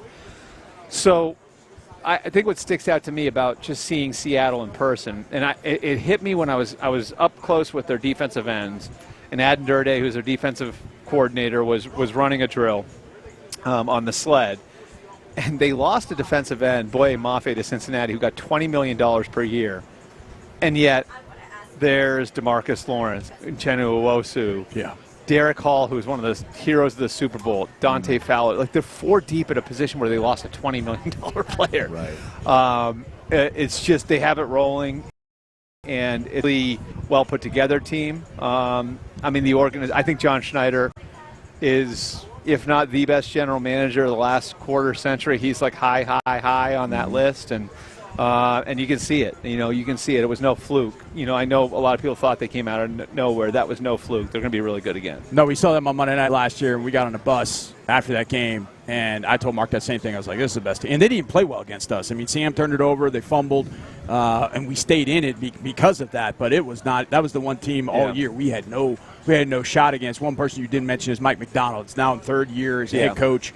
I saw one of the snippets from Hard Knocks, and I was like, okay, I could see. But from his standpoint, he's only been there 3 years, but got that defense, got him right where it needed to be. What are your thoughts about Mike McDonald and what he's brought? Elite in a lot of different ways, like an elite teacher, an elite coach, an elite game planner, and just so comfortable in his own skin. I think that's something that will come across when people watch the show. It's just, you guys know, you guys are around these guys enough. Like, the one thing that, it's weird, I've said before, I feel like the one thing like most football players have in common, they all come from different backgrounds. Some of them are smarter than others. Some of them are better athletes than others. They all have like an incredible BS meter. I don't know why, but they all can see through BS, right? And they can see when somebody's not trying to, when somebody's trying to be something other than themselves. And, so to me, like, that's the point of being a head coach. And are you comfortable in your own skin? Can you project in a way that's authentically yourself? And Mike's just really, really good at it, and obviously coming up under the Harbaughs, there are some tenets of the Harbaugh program there, the 2.5-hour practices. They do, and there's different philosophies of this, but they do a lot of their corrections on the field, right, which is why they have the longer practices. But there's also, loud music in the meeting room, and there's stuff that, is authentically him. Wow. And so he just has, I think, a really good feel for what it takes to be a really great head coach. Albert Breer with us. Okay, 2 things about the Texans. Your 40,000-foot view on the team, and this defense and the defense plus Clowney. So I think my 30,000-foot view on the team is, I've brought this up to a few people.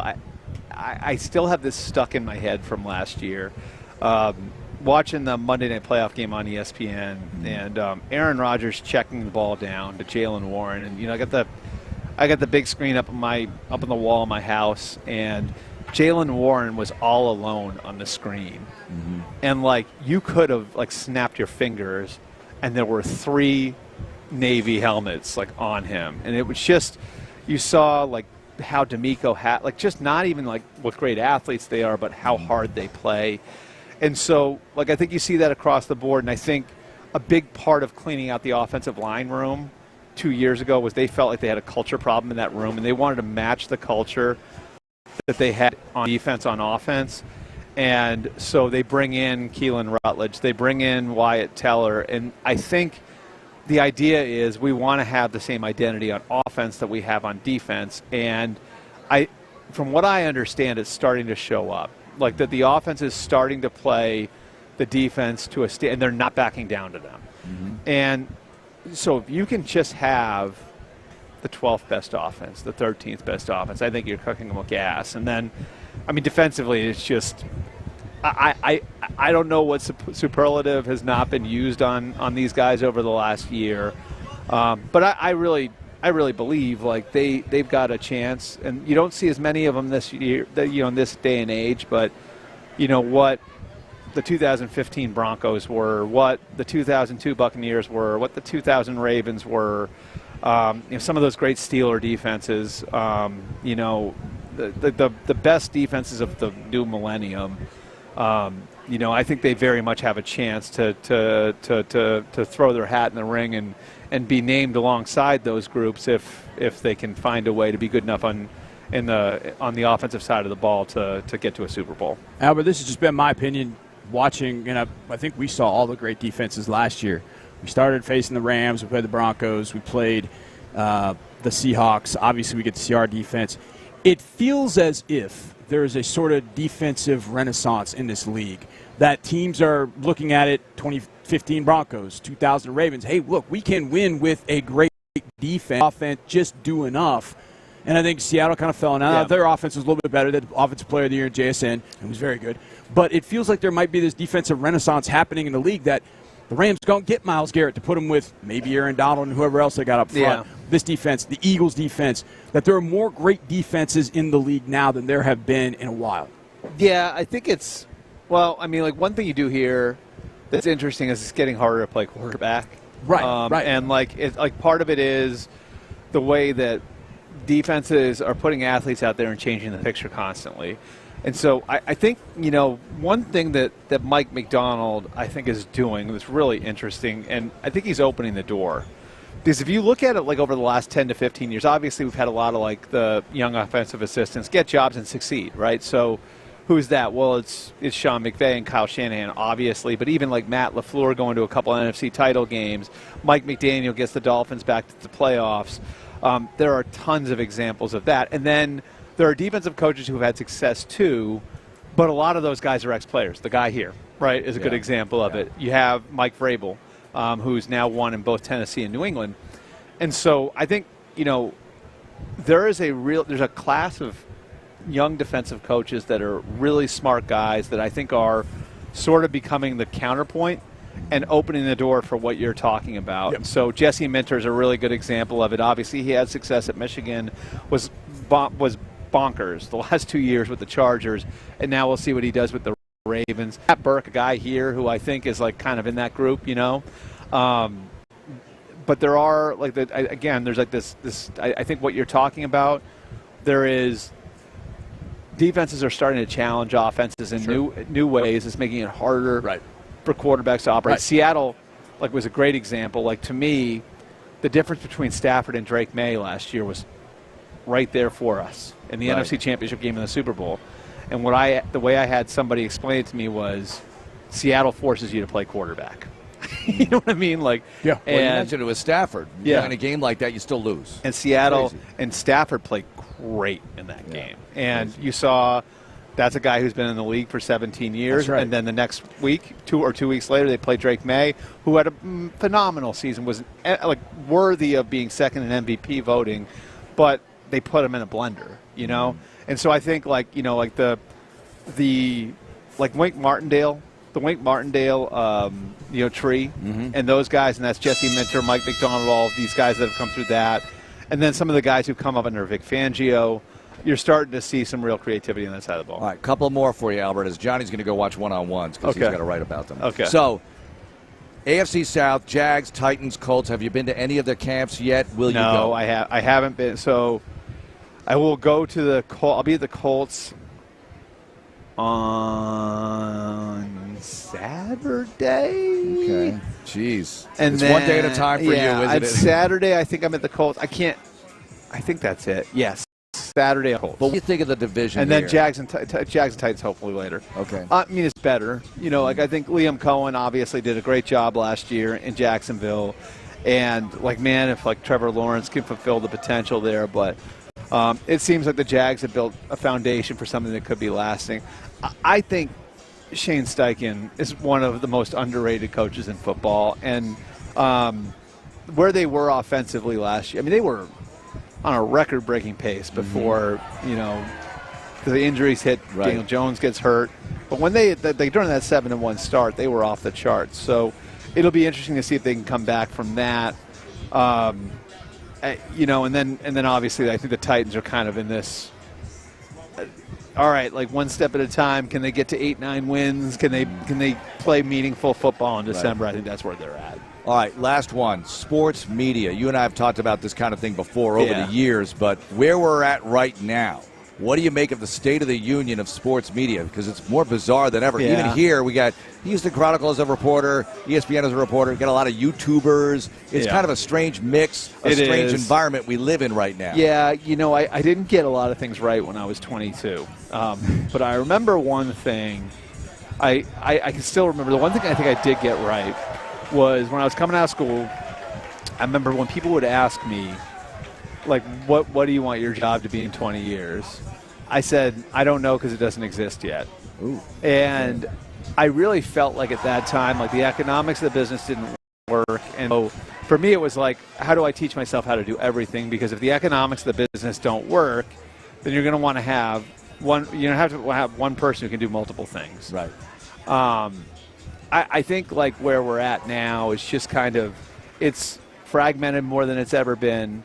And I think it's more on us to kind of meet the audience where they're at than ever before, because I pay attention to what my 11-year-old, my 9-year-old, my 6-year-old, how they consume content, and not necessarily what they're consuming because their interests are what kids that age interests are, but like how are you consuming content? Because in 10, 15 years, that's going to be the primary audience. So I think that's the tricky thing is like finding the audience. But if you're not trying to figure out where the audience is, you're dead. Right. So like I think like a lot of the fundamentals of the job remain the same. I think having relationships, being able to get information, being able to have an opinion that isn't just that somebody just flicking on a switch on their computer can do the same thing you can do. It's being able to differentiate yourself that way. Then it's also, okay, like what's the best way for me to deliver this content in a way where I'm going to be able to reach as many people as I possibly can. And again, it's a way bigger challenge than it was when I first got into this. And you could count on people picking up the newspaper or turning on the TV or turning on the radio. It's just way different than it used to be. Albert, thanks a lot for the time. We appreciate it. Absolutely. All right, Albert Breer joining us, NBC Sports Boston. The MMB stuff, all of it. All right, coming up, we'll close it out. We'll get you ready for In the Loop. They've got Jaden Higgins on. We'll update you on one-on-ones here. It's Texans Training Camp Live. More Texans Radio coming up in a moment. To all the physicians, researchers, and nurses who've made all the difference, the families you've helped would like to say, thank you, Texas Children's. To hear their stories, visit texaschildrens.org/impact. Texas Children's. Oh, hey, Sarah. Did you hear my daughter Katie got Camper of the Week? That's a big deal. We got a big deal, too. Right, Mom? Honey, shh. What's that? Okay, that Hyundai Santa Fe, I only paid... Nice. Deal's so right, it almost feels wrong. The Hyundai Getaway Sales Event. Get 0% APR for 60 months, plus 0 payments for 90 days, or 1.9% APR for 72 months on the Hyundai Tucson, Tucson Plug-in Hybrid, Santa Fe, or Santa Fe Hybrid. During the Hyundai Getaway Sales Event. Offers end September 8th. Call 562-314-4603 for details. Chevron and the Houston Texans are proud to call Houston home. That's why we've partnered together since 2017, working together to support the community in our hometown. Join us on Sunday, November 29th at the Salute to Service game, presented by Chevron, honoring the United States Armed Forces and their families. Show your support for military members, veterans, and the hometown team as the Houston Texans take on the Baltimore Ravens. Reset your presets. Initialize sequence.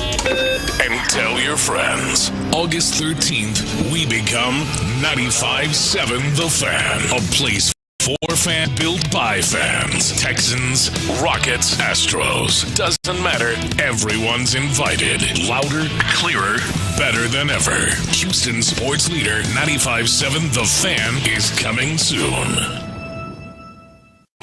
More Texans Radio is on the way. It's bigger. It's better. It's Coshada Casino Resort like you've never seen it before. Introducing the all-new Legacy Tower with 204 beautiful rooms, 100 suites, and a stunning new lobby entrance. Just steps from the largest gaming floor in the Lake Charles area with new gaming, better slots, top-rated golf, and the dream pool and lazy river. It's all at Coshada, Louisiana's best bet.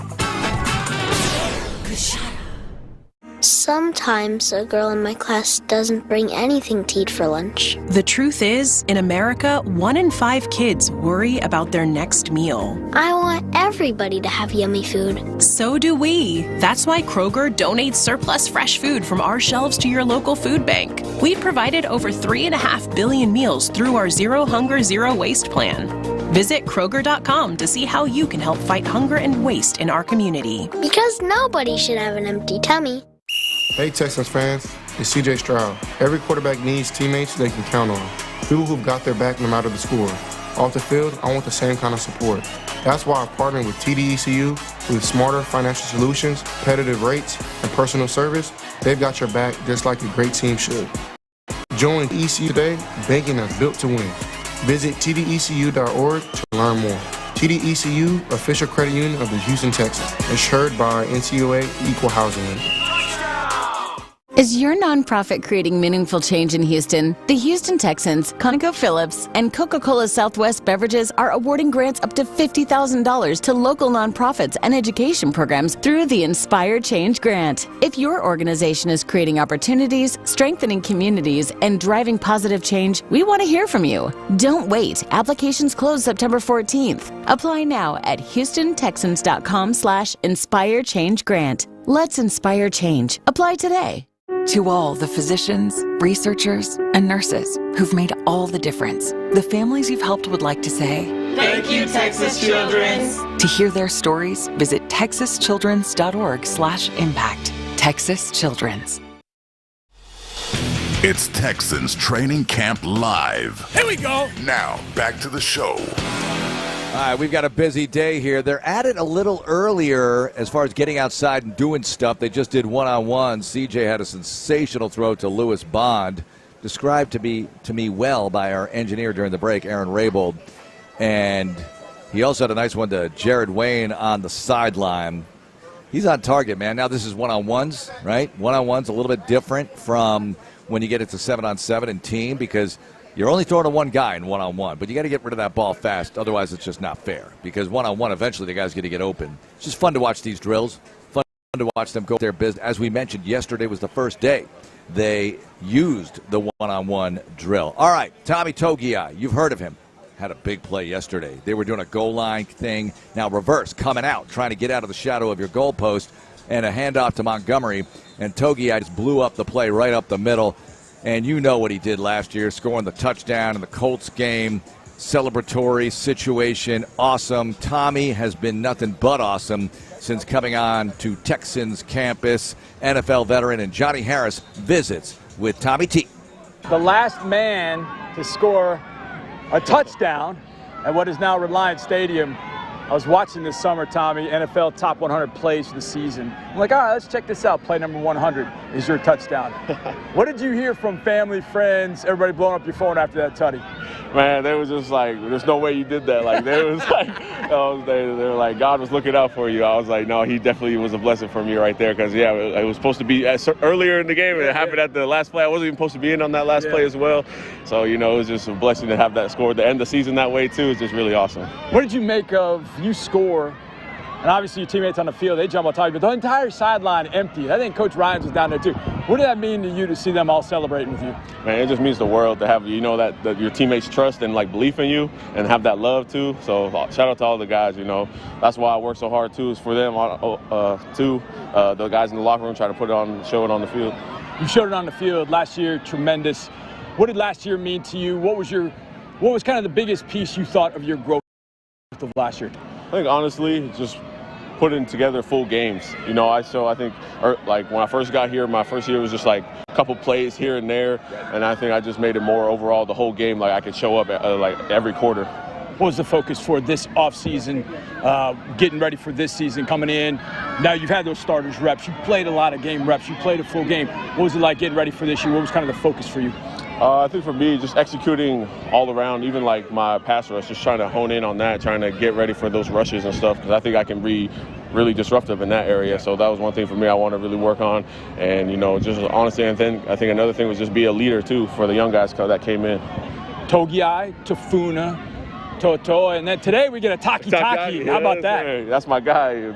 Back to the Cleveland days, you know, played with him over there, so that's my guy too. Get some more polys on the team. Well, you guys have a strong bond. Obviously, you know from Cleveland, but you have a strong bond anyways. I mean, when you scored, it was just watching everybody celebrate, and you obviously celebrate your celebration. You told us before, you know, that's an S for Samoa. Having guys around that kind of understand your background, what does that mean to you?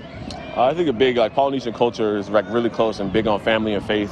So I think those things tie well into football, you know, they go hand in hand. So I think the closer you like tie those things together with the football team, I think you do really well. The room gets an addition today. I think a guy you know, Mario Edwards, comes back in the room, but there have been some additions that came from different places, rookies. What's that room like this year, Tommy? Impressive group, I would say. I think all around talent-wise, we have a lot that can do a lot of great things and different things that they can contribute to. So I think everyone is a really hard worker too, push each other and learn from each other. I think that's what the biggest thing, just try to teach each other things, what tips we can get from each other. Did you get an invite to the fullback room? Not yet, but I have my door's open for it. My door's open. A standing invitation. Tommy, I appreciate it, man. Thank you. Of course, appreciate you.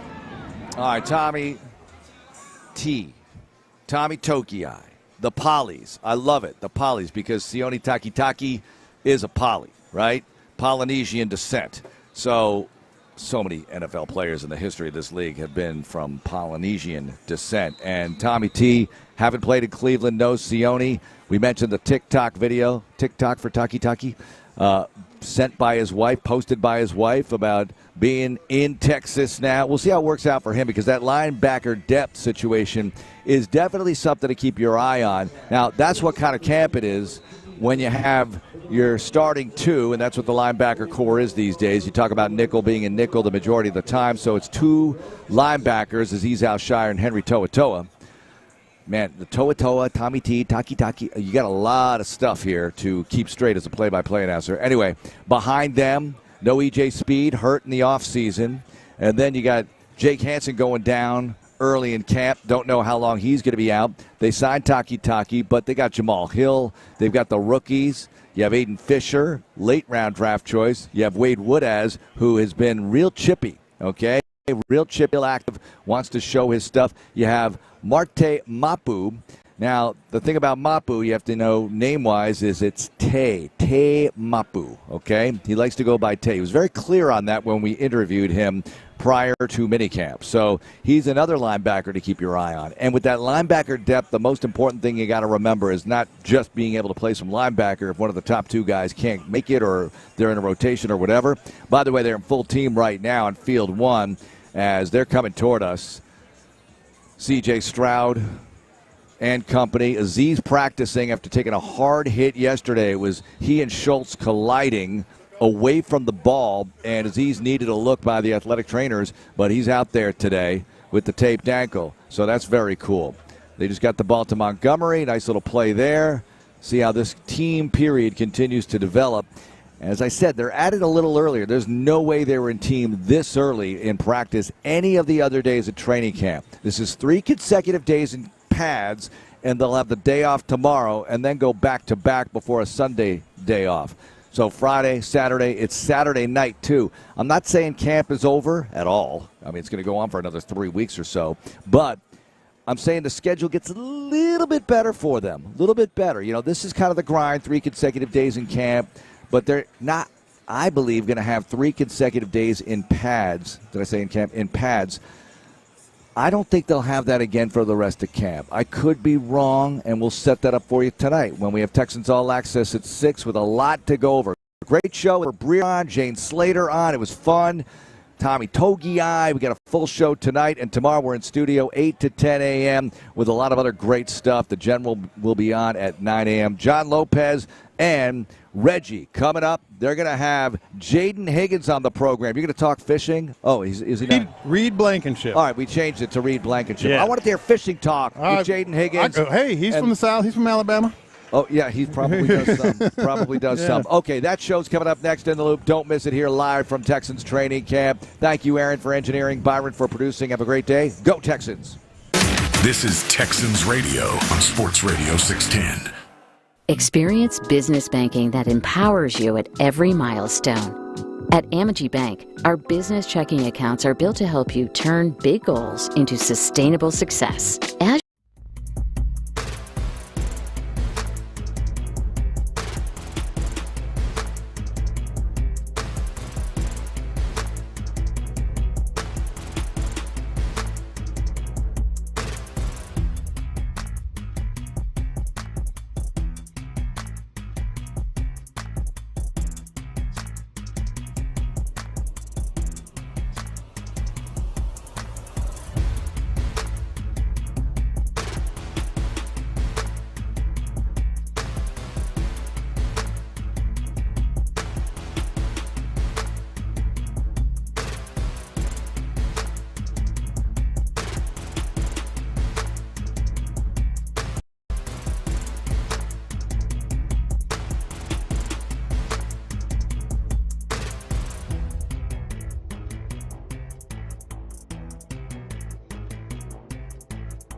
Sports Radio 610. The Texans play here, an Odyssey sports station.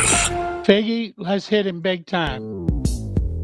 Houston, let's get in the loop. You better get ready because we're going to show up and show out. With John Lopez and Reggie Atatula. Always live, always local. What do you say? I don't care about the labor, show me the baby. Don't tell me about the waves.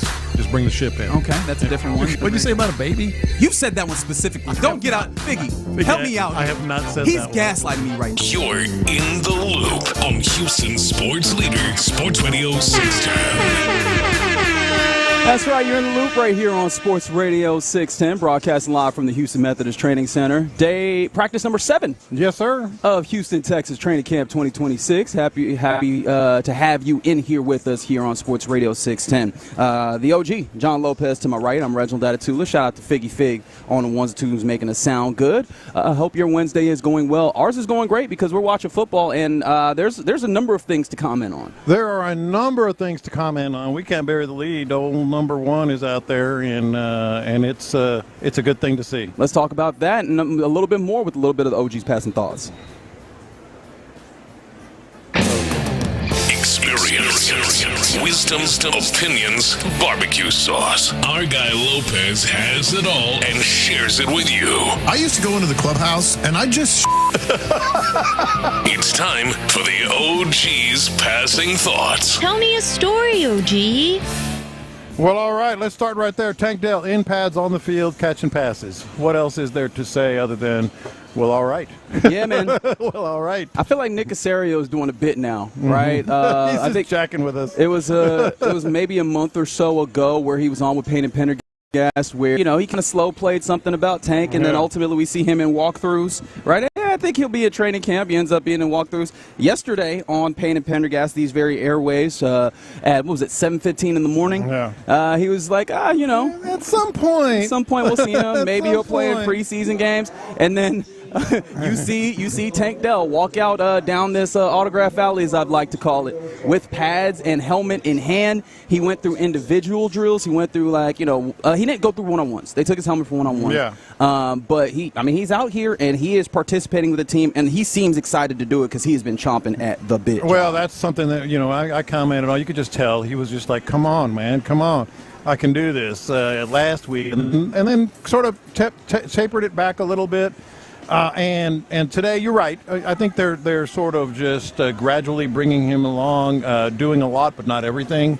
And look, man, that is nothing but good news, and it's going to be cool to see as they progress, because we've talked about that. Some of the things that they're doing at the wide receiver position. How will it look different once Tank Dell gets back? Well, Tank Dell is back. He's going to start ramping up, and we will see. Yeah, and within that, right, you do see the independent, the independent type stuff.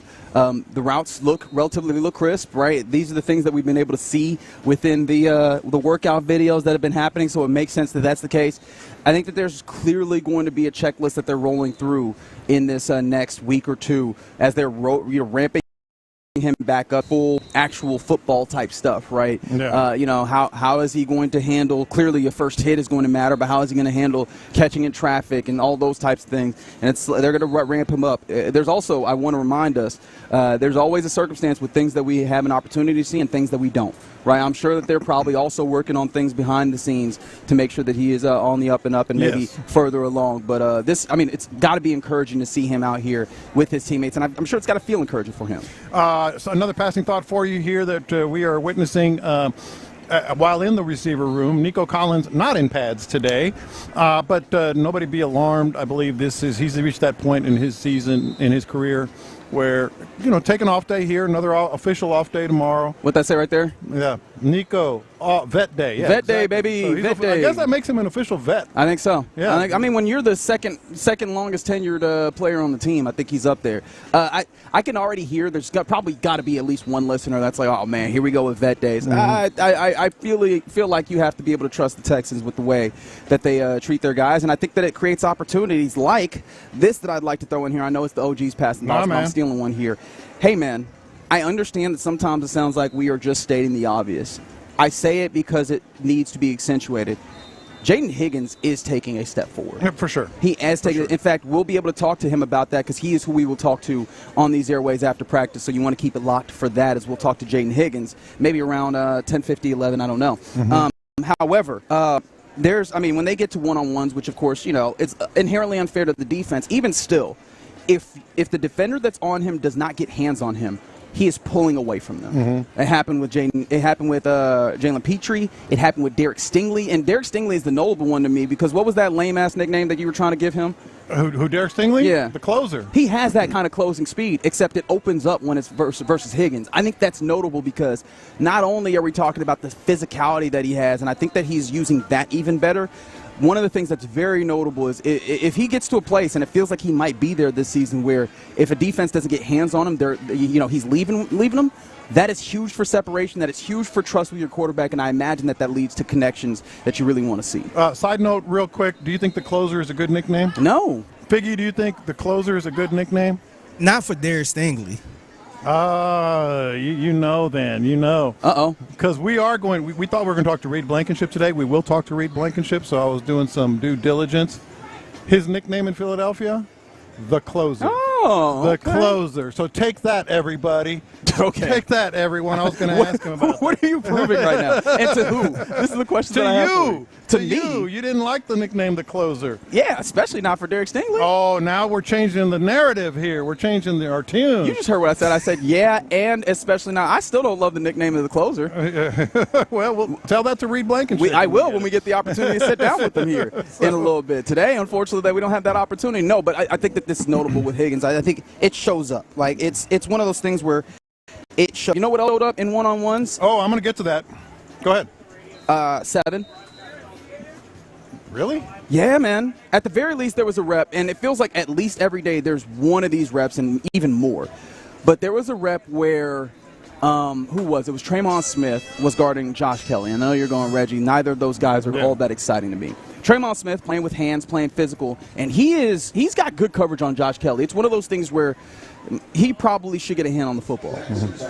C.J. Stroud puts in a ball that is mere inches above his outstretched hand directly into Josh Kelly. And it feels like that in and of itself, you go, okay, a starting quarterback in the NFL made a good throw, big whoop. We've seen a number of those this camp. And we've talked about it, how yesterday in particular he was dealing. I feel a bit of confidence with C.J. Stroud, and this is notable because there's been times last year where you saw him just kind of with errant passes that didn't quite make sense. This feels like the opposite, where you're seeing him really lock in. Remember that what was it, ball placement specialist moniker? Yeah. It feels like that's a lot more true to form in this camp to this point. Okay, I did see that. One thing I also saw, and I'm just being fair here, because everything you said about C.J. Stroud has been true. Yep. In one-on-ones, the ball hit the ground 5 times when CJ threw it. I started keeping track after 3. The ball hit the ball. He missed 2. He missed 2 badly. Had some defensive plays, some that were just contested balls that the receiver got his hands on and couldn't keep his hands on it. But no, I mean, I'm just being fair. I mean, no, 100%. This was not CJ. Now look, let me be very clear. They are still practicing in front of us. He has played pretty well all camp. But I'm just telling you, the ball hit the ground 5 times in one-on-one. It did. When C.J. Stroud threw it. And so that's just telling you, like I always say, eyes and ears. For sure. What we're seeing. What you're saying about C.J. Stroud is true. He has had a good camp. That was a great ball. But, we got to be fair here with the one-on-ones. It wasn't his best one-on-ones. During 11-on-11, which we're witnessing right now, that could obviously change. Can I ask you, in seeing the ball hit the ground, because I think that is one of those things where, for lack of a better term, blame is not clear in that. How many of those that you took note of did you feel like that was clearly a C.J. Stroud? Two were clear misses. I can't tell you if the receiver turned wrong or not, but 2 were clear misses where the ball either went way out of bounds or on the inside, and the receiver was on the outside, but not necessarily cutting outside. He was just kind of like a stop route. So, like I said, I'm just being fair because it was not his best one-on-one. No, fair enough. Yeah. Some other things.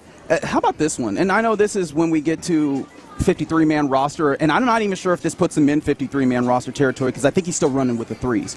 Colin Wright keeps showing up. Number 37 in white. This is an undrafted free agent cornerback. he keeps showing up with really, really good coverage. I think that he's one of those guys where push comes to shove and we're trying to figure out which one of those guys is around there. And I understand cornerback depth, it gets a little interesting. He might even be a guy that ends up, you try and keep on the practice squad. But I have a strong feeling that Colin Wright will be around this team this year. It's not going to be one that you let go. Woody Marks was at Jarrett Kingston yesterday? Yeah, well, I honestly, and we'll get to that, because when Woody Marks brought that up, I was like, yeah, I've seen him be out here, be physical, be gritty. Like, that is, I think he is a part of what we're doing here with the ethos on the offensive line. And so we'll get to that a little bit more a little later. Another passing thought for you here.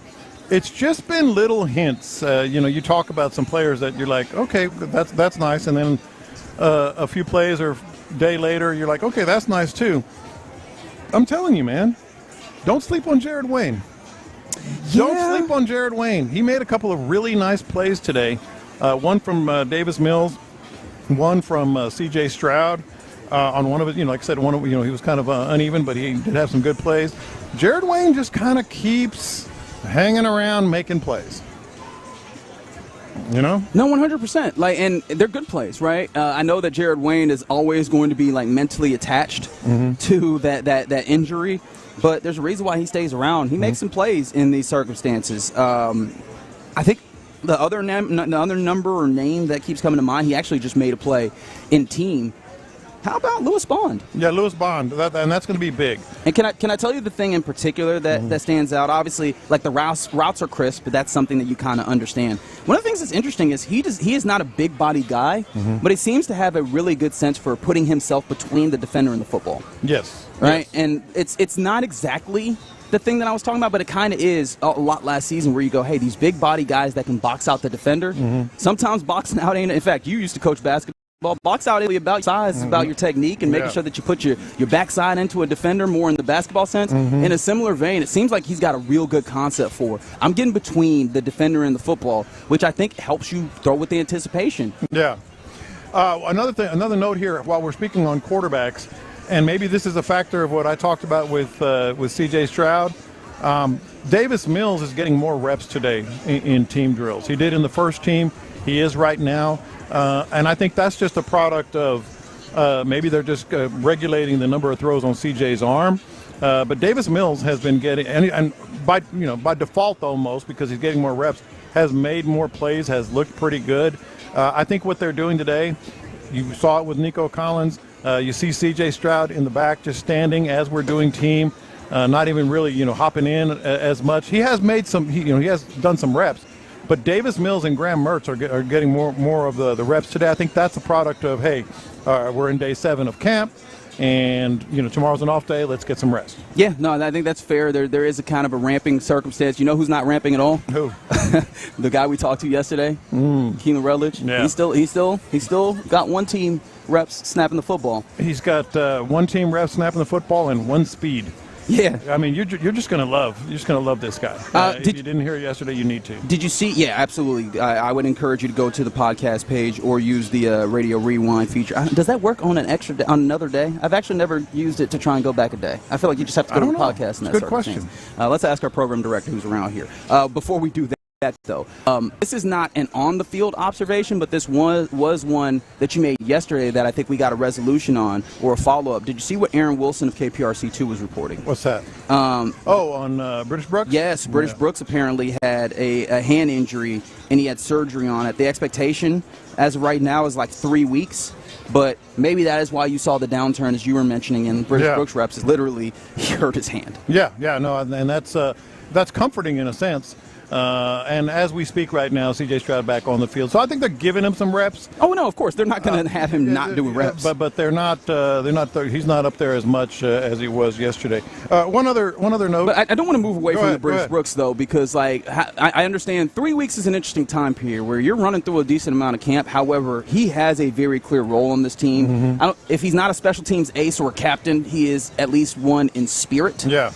Does this at all, though, give you an opportunity to see one of the other running backs pop here? Oh, for sure. I mean, that's opportunity. That's a competition. That's what D'Amico Ryan thrives on. No, absolutely. Because it feels like we haven't gotten a lot of Noah Whittington, Joshua Pitsenberger, the guys that, we were kind of interested in seeing, hey, what could they add to this room?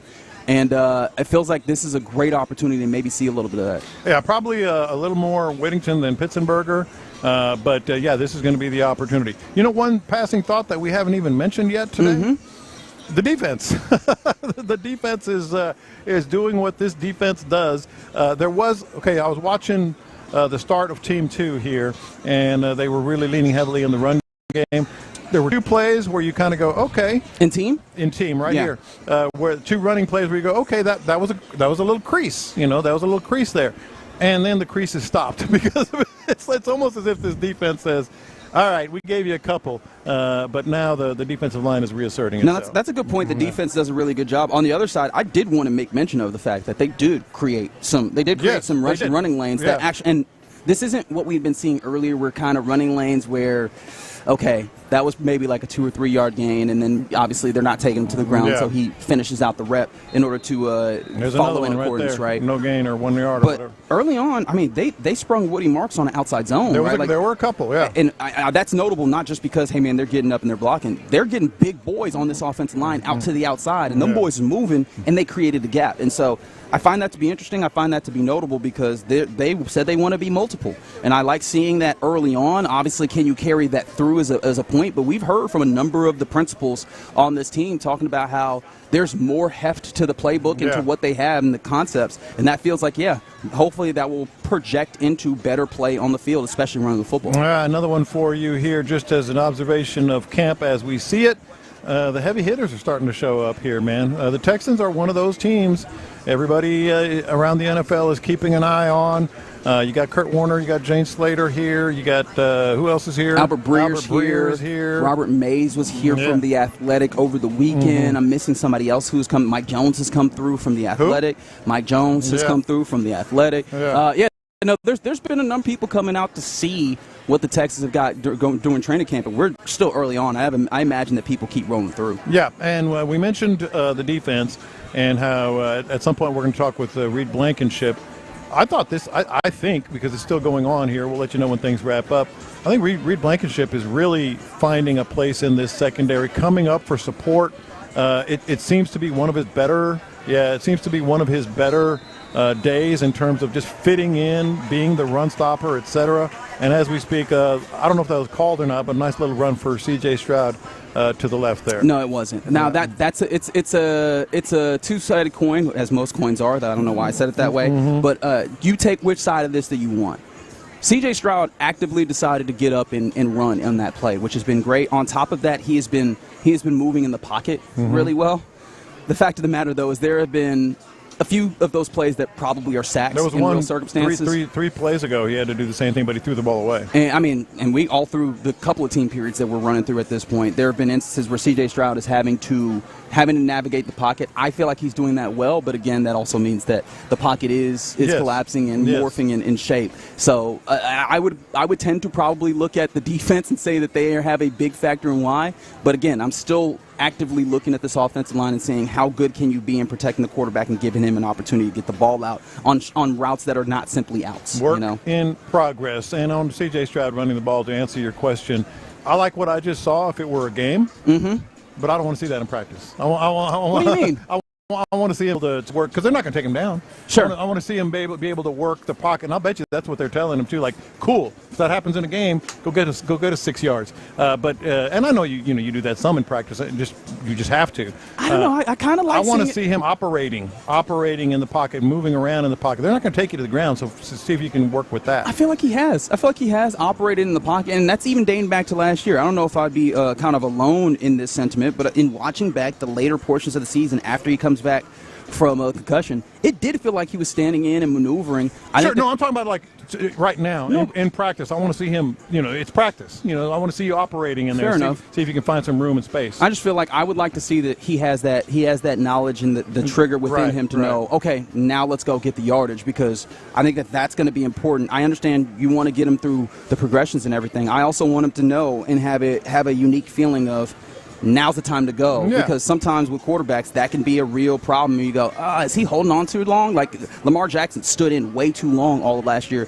It does not seem like he has an issue with it, but you also wonder if somebody goes, oh, he's getting out of there too quick. And I want to make sure that he has that dialed in for this season as well. But just some of our passing thoughts here in the Loop on Sports Radio 610 as we're going through practice number 7 of Texans Training Camp 2026. All right, coming up next, we'll give you some more of what we're seeing, but also Woody Marks talked yesterday, and I felt like it was an exercise in testing whether we were over-exaggerating certain things that we've talked about. I would like to go through Woody Marks and what he talked about next.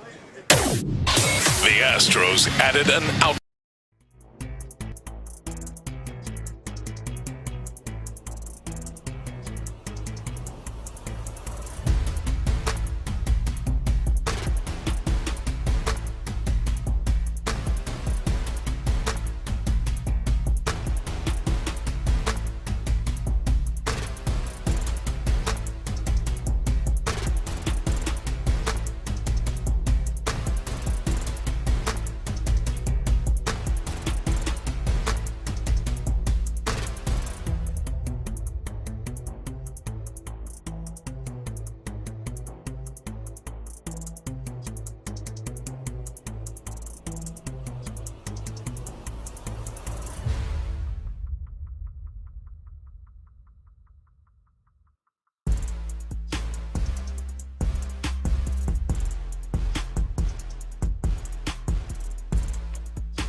Oxy app, iHeartRadio app, tune in, and wherever you get your podcasts. Houston's sports leader, Sports Radio 610. Texans training camp is here. Live from the Houston Methodist Training Center, Sports Radio 610 presents In the Loop with John Lopez and Reggie Atatula.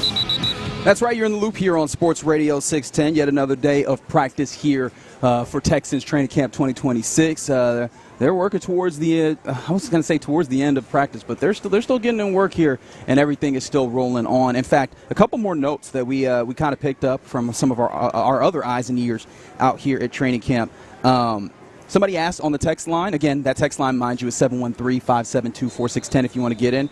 How's Clowney doing? And you know what? My bad. I forget, everybody's really excited about this new acquisition, whether it's the players or everything. I mean, Aziz is like, hey, man, the rich get richer when it comes to the defense. And it's funny because I did not think of it that way, but you know what? They're the defensive Dodgers, aren't they? But Jadeveon Clowney has been working in pretty well. In fact, you've seen him immediately ply his trade. You've seen the immediate impact, something that you have not seen, with all due respect, Dylan Horton, Dominique Robinson. They've made some plays, don't get me wrong, out here, but you immediately see the impact of Jadeveon Clowney. He gave Braden Smith, right, your right tackle acquisition, he gave him a pretty good run at a wide 9 technique. There was also another play. Now, of course, Sam Hagan, not the same level as Braden Smith. Sam Hagan got beat pretty handily on another play that I was watching when Clowney rolling the threes as well.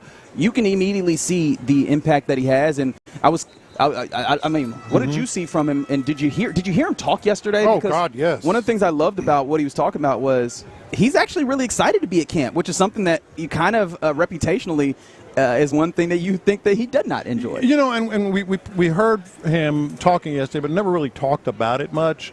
And literally everyone who's been a Texans fan, you know, for any amount of time remembers the dark days. You know, that's what we can call them, you know, the dark days. The dark ages. Okay, very good. The dark days of Bill O'Brien and Jack Easterby, and we know the drill.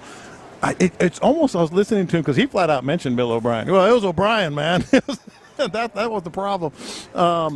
We almost forget, like, just how bad it was with time passing, you know, like just how miserable. I think most people listening have also had the experience of you had a job where you go into work and it's just miserable. Like it's just you don't you know, you should enjoy it, but you don't. You don't like being there, you know, etc. The night before you go to sleep, you're like, damn, I got to go back out there. Damn. Man. Yeah, and so it just kind of resonated with me. I'm glad you brought him up in that regard because we didn't really talk about that, but it was bad, and it leads to, you know, the Jadeveon Clowney we're seeing now. He's always brought the party with him. You know, he's always been an effusive, you know, a bubbly personality. And I think he's allowed to do that within the confines of still being now a veteran, 13 years in the league, who knows how to do these things. And being that veteran, now we go to the field, right? And what our guy Aaron, you know, saw that we did, you know, when he was going against Braden Smith and such, there's no break. You don't get any break at all with this defense now. You could have easily said that, like, if you're in a regular season game and, you know, hey, it's the third quarter and Will Anderson's out, you know, first and second down, whatever it may be, you know, those linemen are just thinking, whew, you know, at least we get a break now. There is no more break. You know, there is no more break. And it's these guys being able to rev at like 90, 95% consistently instead of like, hey, you get 100 for a few snaps and then throughout the course of the game, you know, the high-end pass rushers kind of fade a little bit. No.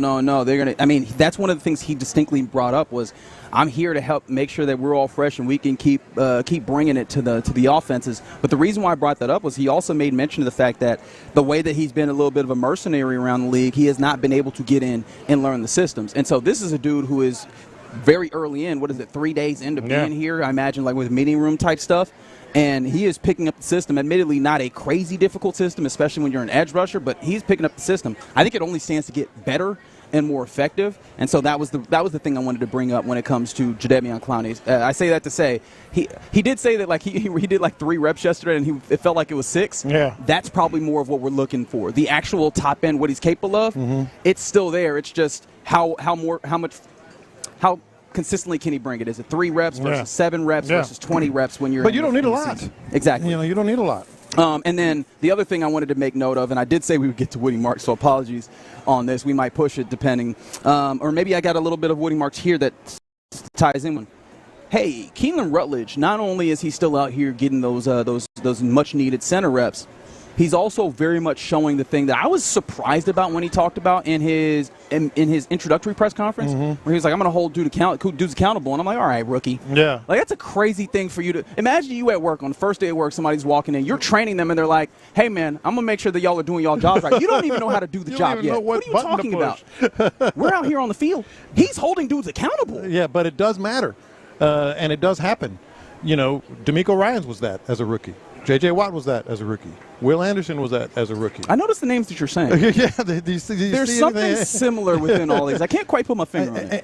And the other thing, and we talked about it when we after we chatted with him, Keelan Rutledge yesterday, is not only does it happen, but he seems to have all the markings of a guy that the veterans are not going to do what you just did. Okay, rookie. You know, okay, boomer. They're not going to do that. That's what you did there. They're not going to do that. Doesn't quite fit, but I appreciate the effort. I do.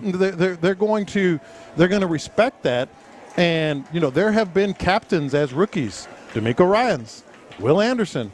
I'm not saying he's sitting here saying Keelan Rutledge is going to be a captain, but what I'm saying is, he is showing all the markings of a guy that steps in. And it's fluid, like he's been there all along. And I want you to understand, we're not bringing this because of abstract. There was a rep where, you know, the offense wasn't as good, and he huddles them up like, hey, and this isn't the huddle up like, all right, let's get the next play. This is a huddle up like, hey, guys, that wasn't acceptable. Let's get our bleep together for us. And, hey, man, that's not the guy who I'd expect to do that. Yeah. Honestly, that's exactly what you desire, with all due respect to the guys that were previously here. And we could say the names, or we don't have to say the names. That is a clear line of delineation, and we've talked about it in the abstract. We just saw it in the actual physical. Well, Winnie Marks talked about the difference between last year and this year, and was actually, quite direct about it. The way that they're getting to the second level. He mentioned Rutledge by name. Hey, Woody, Figgy is a different person. I'm gonna call you Figgy. I'm gonna call him Woodrow. Woodrow was at the podium yesterday, and if you can give me cut 10 here from one Woodrow Marks, as I think I'm going to start calling him. This was him actually talking about what we were just mentioning, the Keelan Rutledge and his passion that shows up on the field. I love him. He's the guy who's going to show up on film every time with toughness. You kind of see it yesterday with him and Aziz. He's not scared of nobody. He ain't going to back down. He got a lot of fight. He want to be feisty. He want to chase attack. It don't matter who it is. He going to go after him, man. You kind of got to pull back on him, but we like that. See that fire coming out of a rookie on the O-line. Yeah, man, and that rookie on the O-line just laid a pretty good block in protection for C.J. Stroud, throwing to Jaden Higgins, who will join us here in just a few minutes. And then, of course, the next play, pressure up the middle, which is the last thing you want, and a flag, which is the second to last thing. Was that up the middle, or was that from the edge? Because it was a stunt. It was a stunt up the middle. I don't even know if it's a stunt. I think that was Braden Smith getting beaten to the inside. Yeah. Now, of course, it's Will Anderson Jr. However, still. Well, it was a move, whatever you want to call it. It was a move to the inside. It was directly to the guard. But yeah, I mean, what did I say? Work in press? Work progress. Really good play, really good protection, really good pass, and then the very next play, whoops, you got half a second to throw the ball. Yeah, I'd like Braden Smith to lock in and get us back to better right tackle right here. But we're continuing to watch what's happening here at practice practice 2-minute number drill, 7. by the way. Yes, and this is where it gets important. I think that this is where the offensive line needs to show that they can show up, because these are the moments that get real tough, as an incredible seam shot over the middle, just off of the fingertips of the receiver down the seam. I can't tell who that was in particular, but that's rough. That was a really good shot out there. I think that was Louis Bond, unfortunately. Might have been. All right, you're in the loop here on Sports Radio 610. Coming up next, I do want to talk about the Astros, because there is something that they're doing really well, and I wonder if they have the opportunity to maybe actually sustain this going forward. We'll continue talking about all your Houston sports here on Sports Radio 610. Reset your presets. Initialize sequence.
Injured? Call Mokaram Injury Lawyers, 281-222-2222. Texans training camp is here. Live from the Houston Methodist Training Center, Sports Radio 610 presents In the Loop with John Lopez and Reggie Atatula. Yeah, that's right. You're in the loop right here on Sports Radio 610. You heard the big voice man, John Lopez to my right. I'm Reginald Atatula, watching practice as we speak. And J-Lo on the YouTube page again, because we asked people to get involved with the program. And it would be a damn shame if I asked people to do that and did not respond to the comments and thoughts. Of course. Someone was saying, man, I really want to know, on day 3 of pads, is the offensive line settling in? What would you say to that listener, John? Yes, it is starting to settle in now. There might be a reason for that. I don't know what they're doing with Trent Brown in terms of reps and activity and all that stuff. But he's on the field right now, Trent Brown. He's on the field with Davis Mills as the quarterback. So that's all I'll say in terms of where he might be on the depth chart. But they've rotated. They've rotated, but I think it's mostly Braden Smith at right tackle. Well, I mean, if that last team period, which again, I don't think you're going to base everything off of a singular team period by any means, that was any indication. The rotation might continue. Yeah. Braden Smith had a rough go of it with Will Anderson Jr., which, again, you say no duh. Yeah. But it wasn't one of those, hey, give and takes. It looked like it was a whooping, which, again, you might say, nah. Yeah. But, all these things are factors, and you would hope that Braden Smith, with the level of experience that he has, would have some wins in there. So, again, not the end-all, be-all, but, again, they're not by any means at the place where you just go, everything's great. But they are finding wins, and especially I think the interiors looked a little bit better than I think the exterior of the offensive line in this moment. But maybe I'm accounting for it a little different, or maybe I'm just over-indexing on the bad plays. That's a very interesting question. Is the interior line, which would be huge news, which would be very big news. And again, I'm just talking on a small scale of the individual day. I'm trying to contemplate and ponder that. Should we force one of our media friends over here, or maybe even get Sean Pendergast over here and just get his thought on that question? I'll say this: if they're not, it's in the conversation. I mean, it's arguable. So yeah, that's progress alone. That the interior is actually holding up pretty dang well. Speaking of progress, I would like to spin our way over to Daikin Park real quick, if you don't mind. The Astros with a victory, 7-2 versus the Toronto Blue Jays, so the opportunity to still win yet another series today at 1:00. But there is something that happened in this game, and honestly, that's been happening over the last week or so, that I'm interested, John Lopez, if you think they could find a way to continue. Because one of the things with this Astros team that has been noticeable is the top of the lineup really bleeping good at football, or at baseball, right? Yeah. The bottom of the lineup, not so much. Not so much. You want to know what over the last 7 days? Oh, you don't have to tell me. The bottom of the lineup I had that in my notes as well. Finish your thought. The OPS has been fourth in the league at 924 over the last week. Mm-hmm. Now, over the last couple of weeks, maybe it ticks down a little bit to 10th at 754 OPS. But either way, that is a significantly – I mean, they're in the top third of the league with both of those numbers over the last couple of weeks compared to what felt like a really, really bad – honestly, if you look at the entirety of the season, it's not notable. It's not something that you want me to give you the statistic on for their 7, 8, and 9 hole hitters. And this is something where clearly they've gone on their run before that. It's not just these last couple of weeks, but it feels like they've been able to play something close to the boogeyman baseball, or something close to the Astros that you were hoping to see of late, because I think in part the bottom of the order is actually holding down their end of the responsibility, maybe even more so. Does this feel like something they can keep doing, especially now that, whether you like it or not, Dalton Varsho kind of pushes guys down in the lineup, with stepping in as the cleanup hitter? I think that helps. Now Varsho has to pick up his game. Obviously, it's expected when you get into a new squad. Trying to acclimate yourself and all that. But I think the key has been Taylor Trammell is now establishing himself as an everyday player. I don't think that's even a question anymore, especially after the last night, particularly with him playing left field. With the makeup home run. That's a fair point as well. But I mean, he gets to play left field now, as opposed to having to cover down center in the way that he was having to do, right? So the defense gets even better. The offense, I imagine, gets more comfortable when you're feeling good. No, absolutely. And then it just trickles down from there. I think the big thing with the Astros right now is they're just top to bottom, depending on the day. You're getting production, and that leads to a streak. I mean, they're on a very, very good hot streak right now. We'll see on the rubber match today, versus the Blue Jays. Good squad. A little bit of bad luck on their part yesterday with Savage, going down with a knee injury. Was it the third inning, going into the third inning, something like that? Was it even that late? It might not even been that late. But no, I mean, you can't. You're right, going into the third. You can't worry about what the other team's problems are. You have to just take care of what you're doing. No, that is fair. Yeah, the thing that gives me a little bit of pause, though, and go ahead. I don't know, Figgy, have you come up with a Here Comes Reggie with all them numbers drop of some sorts? Because if you have one of those, all right, if you have one of those, go ahead and prep it. I was looking at the bobbit. Hey, Reggie from Texas, you count your mother days, bitch. I don't like that as the Reggie side. Okay, that's it. Drop. That's it right there for right now. I don't like it at all. That's all right. You don't have to. Which probably helps you guys will like it even more. Yeah. The batting average on bases balls in play is what it is, and basically it's like how lucky you've been when you actually get your bat on the ball in play.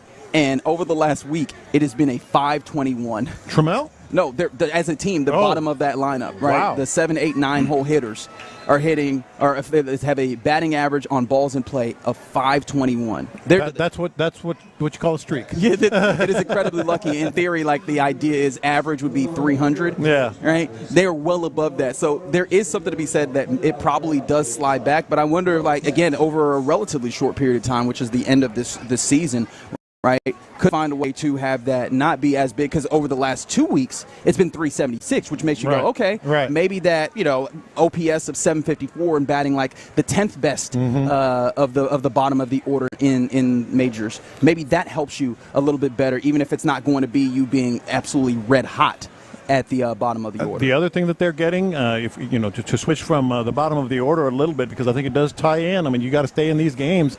They were definitely in striking distance until they broke it open and got that 6-2 lead last night. Pitching has, Wisniewski, you got to give it to him yesterday. It wasn't beautiful, but it wasn't ugly. It was a pretty good effort. When's the last ugly start that we've had? That's the thing. You're getting some little bits and pieces of good pitching from this club. Yeah, I mean, do you believe is a question that we're going to have to ask here pretty soon when it comes to the Astros. We probably should be asking it now, in all honesty. They'll go again for the rubber match today, 1:10 first pitch versus the Toronto Blue Jays. All right, you're in the loop right here on Sports Radio 610. Still out here at Texans practice. Special teams is being worked on right now. I had one more note that I wanted to bring up, J-Lo.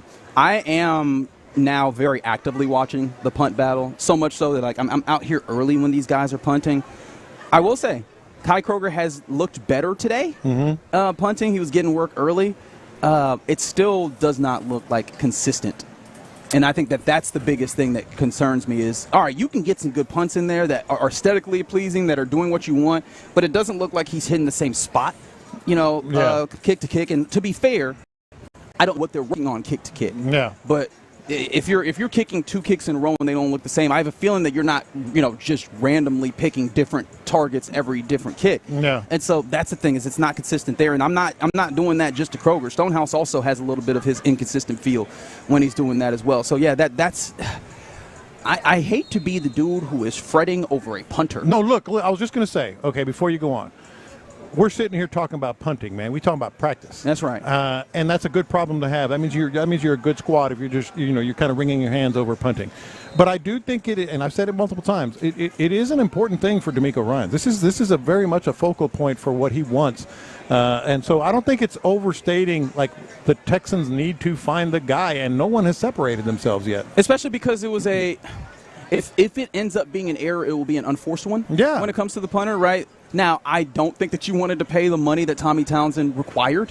However, you didn't have to go for Kai Kroger, a second-year player who in his rookie year was a bad punter, and then go for Jack Stonehouse, who is an unknown. You could have gone for a different answer for a punter, maybe one that has a little bit more of, a track record. So you did decide to go into this particular circumstance with these punters, and as of right now, I am very eager to find out what the actual answer is at punter, and I'm still not certain that it's on the roster. Well, here's the good news. That is one position where, hell, 2 weeks into the season, you can find yourself a quality punter. There are punters on the streets, and that will be released that you can give a shot to. While we're on the topic of special teams, this is something that I think we're going to see consistently running backs returning kickoffs. You've got Woody Marks returning, you've got Whittington returning, and you've got Jawar Jordan returning. I think this is another sort of template that they like, is they don't necessarily need to break all the big ones, but they need guys that can catch the ball and can finish some runs and get them good field position. So the only non-running back that has been returning kickoffs has been Xavier Hutchinson. On top of that, now he's not actually returning kickoffs in special. However, he has been catching punts or whatever in some of these, or kickoffs in some of these other actually it was punts, really. The newest Houston Texan on the roster, Montrell Washington, who they signed, was it this morning or last night? I can't remember which of the two. He is currently wearing the number of DJ Turner. I almost called him DJ Reader, entirely different player. But DJ Turner, who, remember, he made that really great catch in front of us, and then the next day ends up on IR to give space to Jadeveon Clowney. I do wonder, when it comes to Montrell Washington, that acquisition, how does that hit you? Like, does that feel like because he is a wide receiver, 5'10", does that feel like a return man type thing, or does that feel like a depth wide receiver? Because I wonder if that tells you anything about how progress is going with Jalen Noel. Yes, on both. Okay, very good. Yeah, I think he's going to be a little bit of both. More punts, I would guess. Yeah, I mean, obviously today is his first day. He's probably still getting a feel for everything. I'll be intrigued to see how much he gets and what that actually means. But anytime they bring somebody else into camp, you got to ask, what are they trying to accomplish there? Yeah. All right, they're getting into their final team drill here. So let's take a break, and when we come back, we'll go around the L. We might get a guest. All sorts of things happen here live from Texans training camp. But you're in the loop on Sports Radio 610. It seems like Seth is a big fan of the Texans reunion with Jadeveon Clowney. For the amount of money you're paying and for the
HD2 Houston, insider access, exclusive content, Sports Radio 610. The Texans play here, an Odyssey sports station. Let's go around the NFL in the loop style. Why are you smiling? Because I love football. Here's John Lopez and Reggie Adatula. I'm going to tell you all about how much fun you're going to have this season. On Houston sports leader, Sports Radio 610. Well, we were about to go around the NFL, but then we looked up and we saw our friend from NFL Network later, and we said, why not talk to her? Around the NFL. Around the NFL. I mean, if there's anyone that you want to talk to around the NFL, it's Jane. Jane, you're always in all sorts of different markets. I always see you clearly in Dallas, New Orleans, and now you grace us down here. At least once a camp, we usually catch you down here. I try, and then I got a couple more games last year. Unfortunately, I've been at some of the tougher ones. I was at the Kansas City one. Oh, okay. I was at the Patriots one.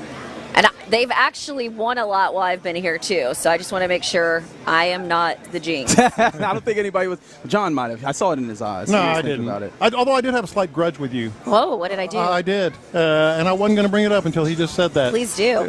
So at Super Bowl last year, we went to, was it the media party or was it just, it was somewhere. And I said, oh, there's Jane. And I went over, and you were sure talking. That wasn't last year at camp?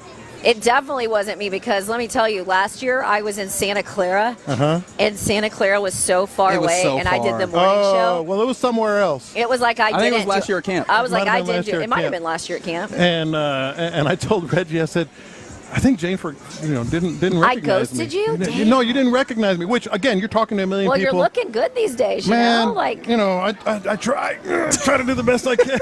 I'm like, I just didn't recognize you. Is that what it was? That's what it was. Good answer. That's a good answer. Yeah, I went by, hey Jane, and you were talking and kind of like, I've done it.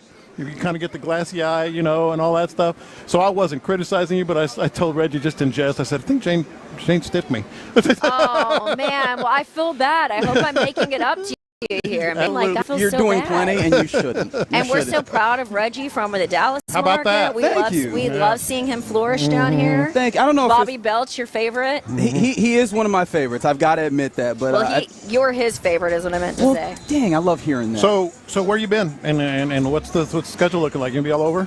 I was in Oxnard, and then I went to New Orleans, and then I'm here. And thanks to the ESPN NFL Network merger, I've yet to find out who my boss is or what my upcoming assignments are. Oh, okay. Yes, all right. So you're just existing where your feet are right exactly. now. Out of the suitcase. Yeah, focusing on what I can focus. 100%. Keeping the main thing the main thing is one of my favorite cliches of this time of year. Yes. In fact, keep those in your mind. I'm going to come back around to your top 5, or maybe I'll go top 3 to be fair. Top 3 favorite cliches that you hear in your work. I'm also interested in what you hear in your work. Clearly, you talk to a lot of different, decision makers in football, and you know what the big story is here, C.J. Stroud. What have you heard around from the way that people are perceiving the quarterback of the Texans right now?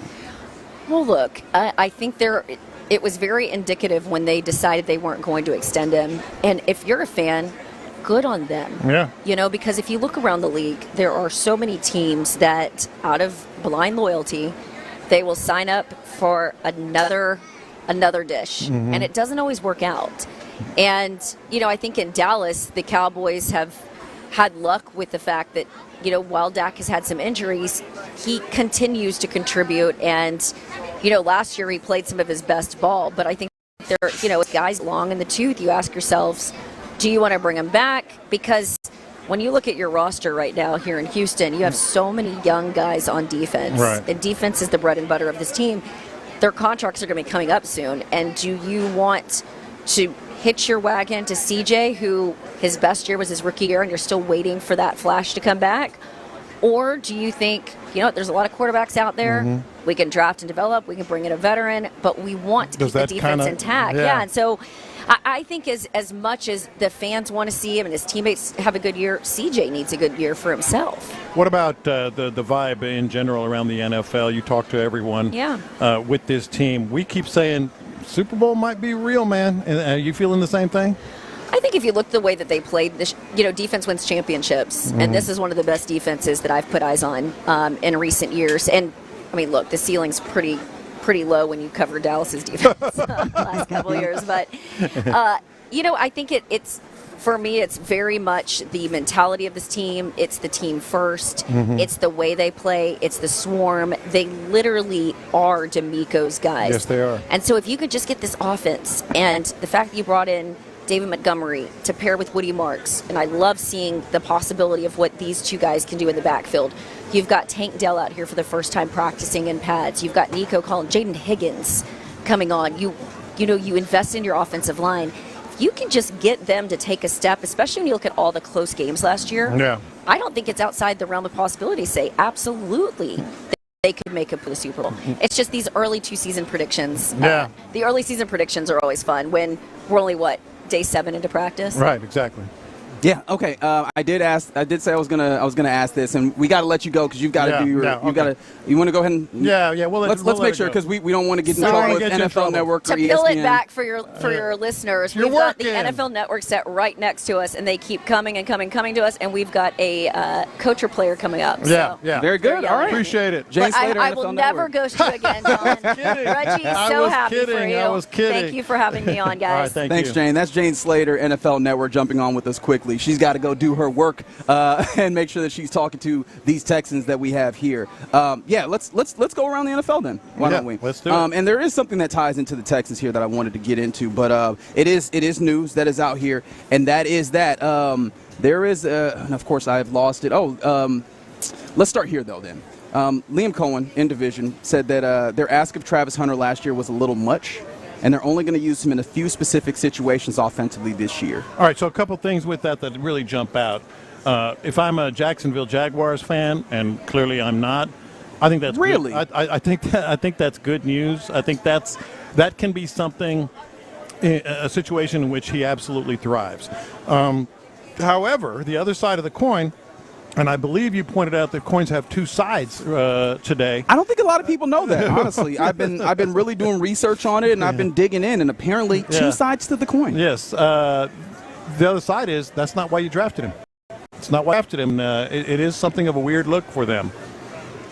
Yeah, ain't it? Yeah, no, 100%. And so, especially because of the assets that you've gotten in, this is kind of a conversation, I think, that gets into like sunk cost fallacy. Mm-hmm. And do you do things simply because of the cost that's been put in, or do you do things because you feel like it's the best path forward?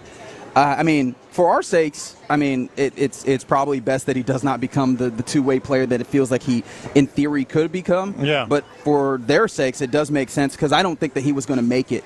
I don't think he was going to make it past his rookie contract if he was actually going to be consistently used as a true, two-way player all the damn time. But keep in mind, if he becomes any semblance, I'm not saying he's going to be this, but any semblance of a Dion type player that really, really excels on the defensive side, and then you toss him in here and there, that's still a win. It's just not what they were talking about. It's not why he was taken number 1 overall.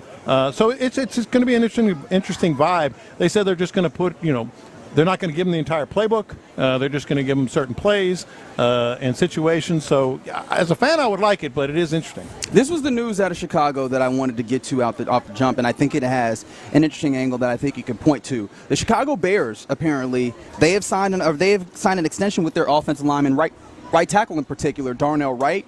Historic 4-year contract extension, according to Jeremy Fowler, $116 million with $93 million guaranteed. That makes Darnell Wright the highest paid right tackle in NFL history. We've heard those phrases a lot.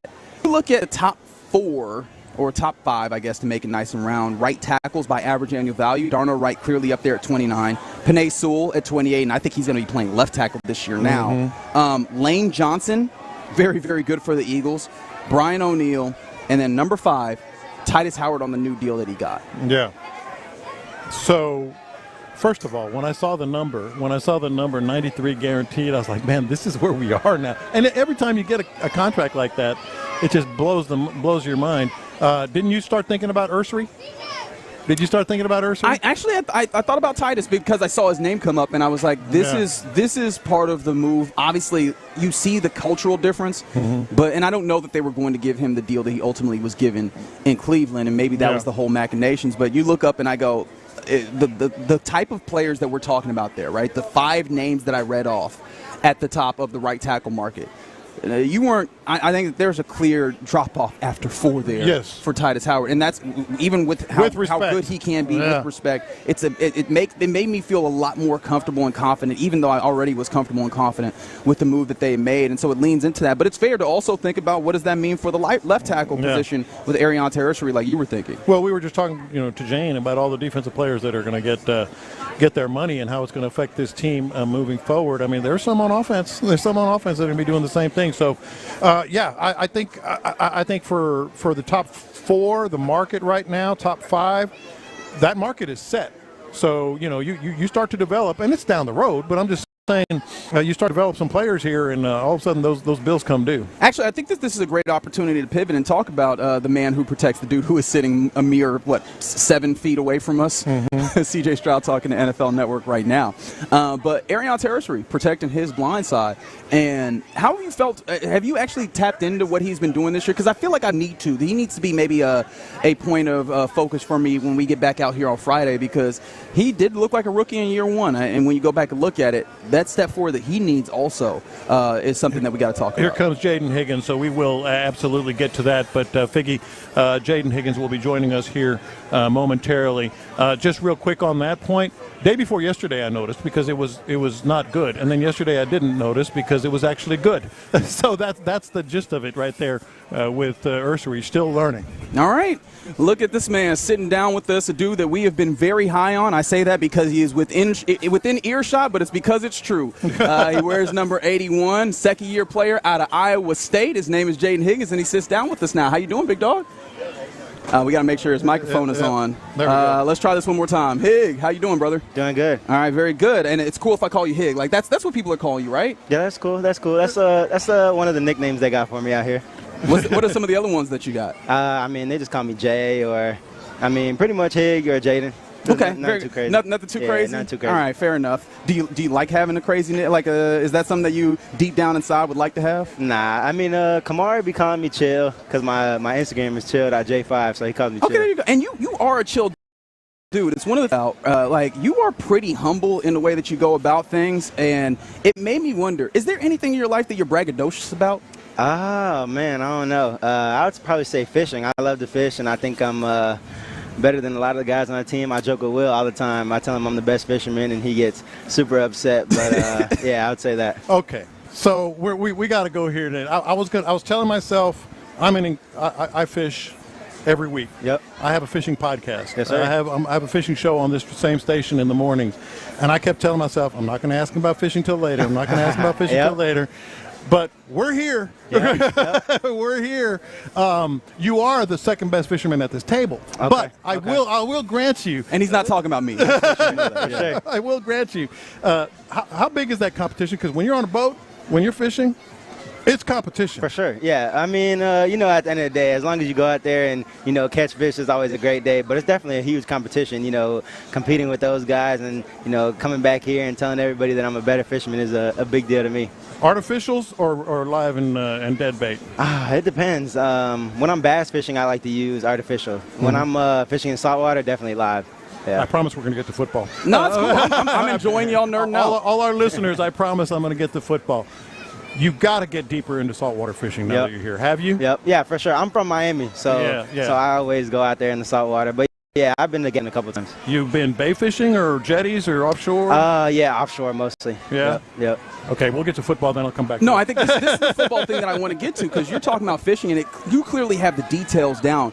Where do you feel like you are with the details and the finer points of the wide receiver position? Because it's clear you got the raw abilities. Big, tall, good builds, you're fast as hell. Like, how do you feel like you're finding the details of the wide receiver position at this point? For sure. I think it all comes down to just the work that I'm putting in. The work I put in each and every day with the coaching staff, with CJ, with all the guys. Just making sure that I'm polished out there and I can make any play when the time comes. So a lot of times at every camp, people talk about, well, this player's got there's a lot of buzz around this player. This player's really showing out, flashing, whatever you want to call it. You are that guy in this camp. Do you feel it? Do you feel like your game is stepping up? I mean, I wouldn't say so. I say for me, it's just routine pretty much. You know, I go out there. That's my job, to go out there and make plays when he throws me the ball. You know, make sure I'm on the right alignment, assignment. You know, just make sure I'm doing the right thing out there. So I feel like, me personally, that's what I'm supposed to do. How much of it is just pure development one year to the next? For sure. A lot of it, you know, just definitely being way more comfortable out there and ready to go out there and rock out. What's the difference between, I guess, off-season one feels like it's not even an off-season. You get drafted, it's all a whirlwind. What's the difference between off-season one and then off-season two that you're just coming off of? Yeah, man, I think it's a huge difference. You know, being able to, you know, get right into training instead of, you know, having to train for the combine, you know, definitely allowed me to work on my athleticism, allowed me to get bigger, stronger, faster, and then, you know, just take more time with, of course, learn the ins and out of it, and, you know, really just be in the building. How much of responsibility? This is a tough question, and I understand that going in. But you see what the discussion is around C.J. Stroud. How much does the receiver room say, "Hey, man, that's us. That's on us"? Do you feel that responsibility to do for him? For sure, of course. Yeah, there's a bunch of things that we got to do to go out there and make sure that he's completing those passes and making those big plays, and that's what we're always going to do. You know, we have a lot of responsibility as far as, you know, certain routes and stuff we got to run. So, you know, everyone, you know, might always just want to point the finger on him, but it's definitely us a lot of times. Yeah. I mean, how often is that the case, though? Because I know that it might sound like you're just kind of talking generically about, hey, man, we have our responsibilities. But we were talking with Nico earlier last week, and he was mentioning how, yeah, man, there's a lot of things that you have to go through in this system, and I imagine that only goes up more with you talking about maybe moving around in the formation. How much is that's on your plate? For sure, it's a lot, but you know, you just got to get in that playbook. You got to make sure you're you know, here every day and just ready to work. If the coaches can't trust you, if CJ can't trust you, then, you know, you're not going to be able to be out there. How much you talk about being in the playbook? Like, how often is it? Is it when you sit down to eat, you're not putting on nothing on YouTube, you're in the playbook? Like, what is it? Nothing crazy like that. Nothing crazy like that. I think just putting in some extra time, you know, each day, maybe like an hour or something like that. Nothing too crazy, as long as you stay up on it, you know, for sure. So the coaches have put a big emphasis on the run game this year. Yep. We're going to run the ball. We're going to throw the ball to the backside of the backfield. Yep. Obviously, that means you got block. That means you got to make the most of your opportunities and maybe short passing game. How much of a difference is this offense? As much as it was the same offense, how many new wrinkles are there with that in mind? Yeah, I think, you know, a lot of new wrinkles, but a lot of the same stuff also. You know, at the end of the day, we want to go out there and, you know, run the ball down the defense's throat. You know, we got to pound the rock. We got to make sure that, you know, we're blocking as a receiver unit. You know, that's the big thing. And then when you can do that, then all the passing game opens up, the play action, things like that. But, you know, our O-line has been looking really good this year, real stout. Running backs look amazing in the backfield. And, yeah, big plays are just waiting out there. Who do you talk to when you want and need advice for playing the position? Because, I mean, it's a lot of young guys in that room, but also you got some interesting vets. I wonder, like, who do you talk to? Are there people outside the building that you reach out to? Who do you look to? I think, you know, in the building, I just say I lean on the guys in the room. Definitely Nico, you know, a vet in that room, an explosive player. I always talk to Hutch. I feel like he has a lot of good information. My guy Jalen, of course. Tank, you know, Tank's always, you know, telling me little intricacies and, you know, kind of just defining certain things. And then, you know, outside of the building, I got a couple receiver coaches that I lean on too. My mentor, Coach Gant. So, yeah, so I got a lot of guys. Another thing that we're seeing, again, this is us, just our observations. We're not in the room. Is a lot of the receivers are moving around. You know, outside, inside, you know, one side, the other. Is that, I know you did it some last year, but is that something that you're trying to hone in on that skill? For sure. I think, you know, it just comes down to the coaches trusting me and trusting the other receivers to go out there and know what you're doing and then be able to make that play when it comes. I'm going to be honest, though. You're fast, man. D'Amico Ryan sounded like he was on Cloud 9 talking about how fast you are.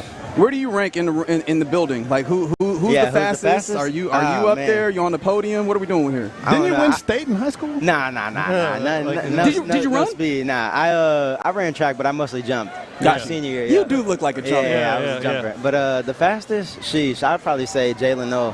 Honestly, guy in the receiver room, and then we got of course Stingley, super fast guy.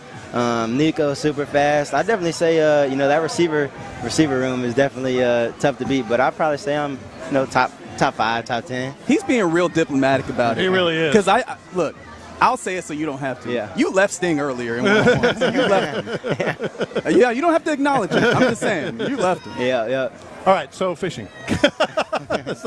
You've been in Galveston, you said? Yep. Have you been able to go down south at all, like some of the clear water? Because that's the thing. You heard Charles Barkley talking about the water in Galveston. Yep. It's because it's deeper. It's got a lot of nutrients and all that stuff. For But down south, we got clear, flats, beautiful water, top water baits, soft plastics. Have you been able to go down there? I haven't. I need some recommendations. I can help you with that. For sure. What about buying a boat?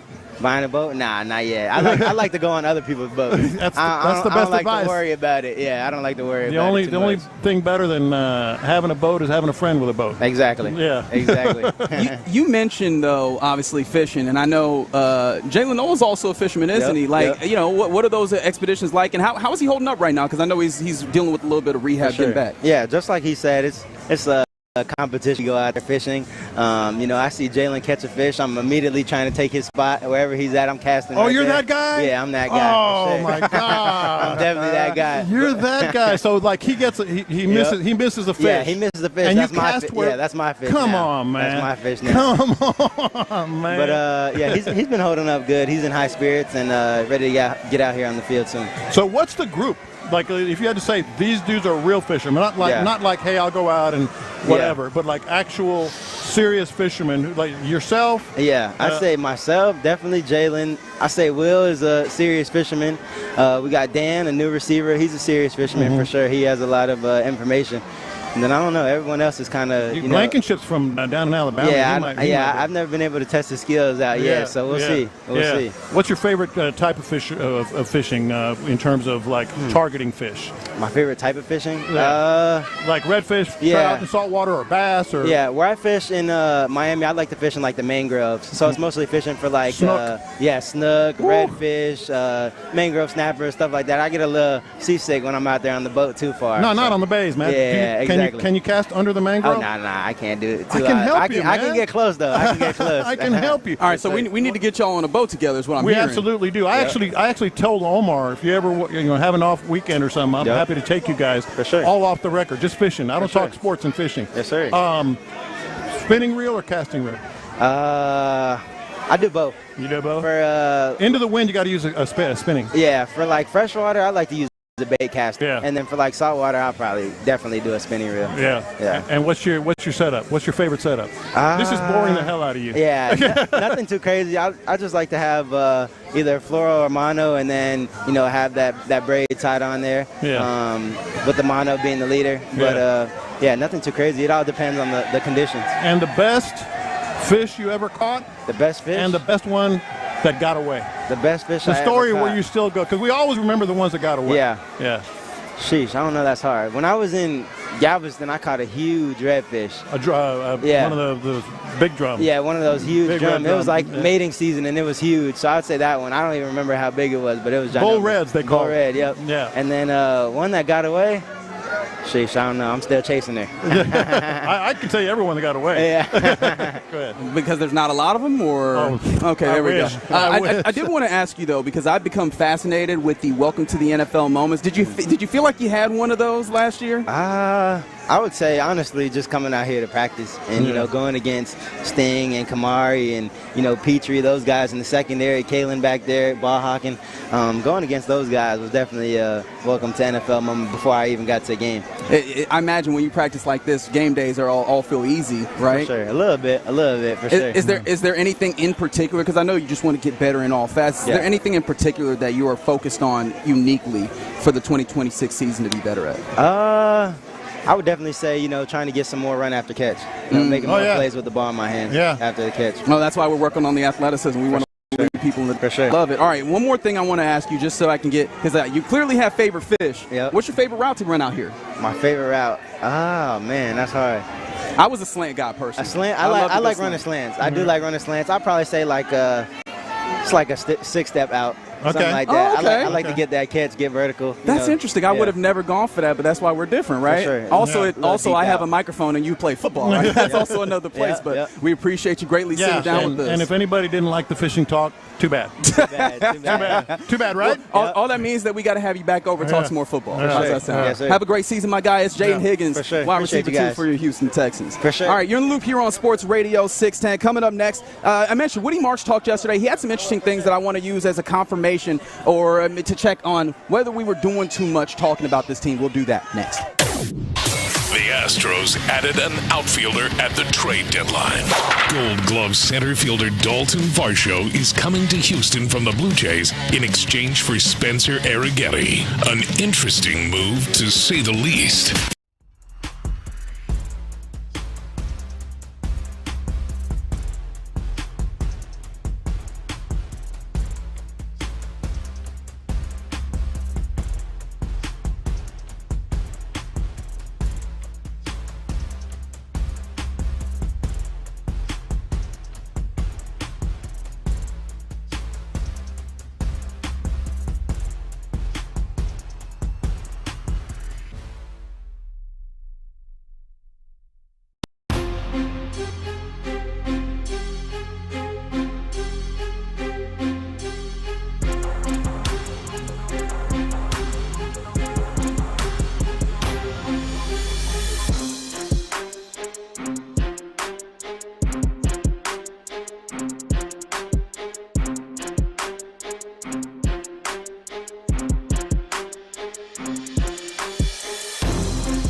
The Fan. Texans training camp is here. Live from the Houston Methodist Training Center, Sports Radio 610 presents In the Loop with John Lopez and Reggie Atatula. Again, appreciation to one Jayden Higgins for sitting down with us just a second ago. Mind you, you have been keeping, John Lopez, a running tab of the sweatiest athletes that have come and talked to us during training camp. Mm-hmm. I don't even think he registered some sweat on the chair. I am keeping the tab. He had less than Seth. He was sweating less than Seth. And that is insignificant in one way. We're just having a little fun with them. I also think that speaks to just how easy, for lack of a better way of saying it, it feels like everything is. I don't mean it to say that he's not working out here, but it just feels like there's an ease, because it's not like he's not working. He's out here running. Yeah. Like I said, he ran away from Sting today. Now, it's one rep. I don't want to make it seem like Sting is slow in foot. But my goodness, you can see the reason why D'Amico Ryans almost chuckles when he talks about the fact this dude is fast. It shows up. It's one of those things that makes me even more excited that if that connection continues to grow, if he continues to find that separation. I think I was talking to somebody over there during one-on-ones. If you don't put hands on him, he's running by you. He has that kind of capability. Yeah. And so I'm very excited for Jayden Higgins this year. I appreciate his humility when you asked him about the speed. I tried. I thought I could get it out of him. I can appreciate it. But you're right. Jalen Noel, I'm not saying he's not fast and he's not one up there with him. But this guy has been. He's been if we had to say, all right, these three dudes are the ones that are really standing out. And I'm not talking about standing out as in what you expected, Will Anderson, something like just standing out okay, who the three dudes that say where you go, okay, Jayden Higgins is probably at the top of the list. He's one of those guys. Yeah. Now, it would be nice if Noel was out here, because Noel is also incredibly fast, and that's one of the things. Talk about explosives, man. Explosives feel like they're things that this offense can get if they get these guys in space. And I did know, the one thing that he did give us that felt like, all right, he's given us a thing, is him talking about wanting to get the ball in space. Mm-hmm. And I did say I was like, hey, what do you want to get better at this year? And that one's not even necessarily a him thing. That is an offense thing. But it does speak to the idea of, hey, man, that could be another place that we get explosives. It's not necessarily Jayden Higgins taking the top off the defense, which almost feels like a kind of an antiquated way of viewing offense in the NFL. It might be more of Jayden Higgins getting the ball in space and then using an opportunity to have that physical or the speed that he has and put it to work. The other thing that is interesting about camp in general, and we've kind of hit a mark in time today. Now that practice is over, the first 7 practices are in the books. 3 full padded practices in a row. Tomorrow is an off day, so that's kind of a mark in time in terms of how you break up training camp. At this point, at this mark in time, I really feel we're getting some good hints from everything from the comments that Woody Marks said yesterday about how they're going to be using the running backs, to Jayden Higgins when we talked to him about how they're using the wide receivers, moving guys in and out, some of the things that they're trying to get. We're getting a real feel for this offense, some of the things that they're really emphasizing, and it is going to be heavy run the ball, heavy, short, quick passing, heavy being able to move guys around. So I feel like we got a good gauge. It's a good time to stop and kind of take in the first 7 days and say, all right, this is what they are. Yeah, if we're taking in a gauge of what we've been talking about, I thought that Woody Marks was very, very good. Backs involved in pass catching, because you drafted Woody Marks, and his calling card was being a pass catching back. We know that it's kind of the deceptive portion of his game, as Hutchison and Will having a little bit of a battle to sign autographs right in front of us. But it's a deceptive or underrated part of David Montgomery's game is catching the football. Yeah. Woody Marks was asked yesterday how he feels about being a pass-catching running back. Yeah, for sure. I think he's doing a good job right now. Just put me out in different places, in the 3, in the 2, and on the outside. So he's doing a great job. And I say the receivers out there doing a great job with helping us with the routes and how we get off press and doing all types of stuff. So just working with them guys, I'll say over the summer and doing training camp right now, it's been good just getting releases as a receiver. I mean, fantastic stuff. If they can emphasize that and execute it, not to sound like a coach, that's one of the things we thought that might be the case. And as I said earlier, at this point, it's good to say that is, in fact, the case. That's the emphasis. And it's the intentionality with which they're going about it, right? Yes. So it's not just the running back motioning out and being the third wide receiver in, like the closest to the line.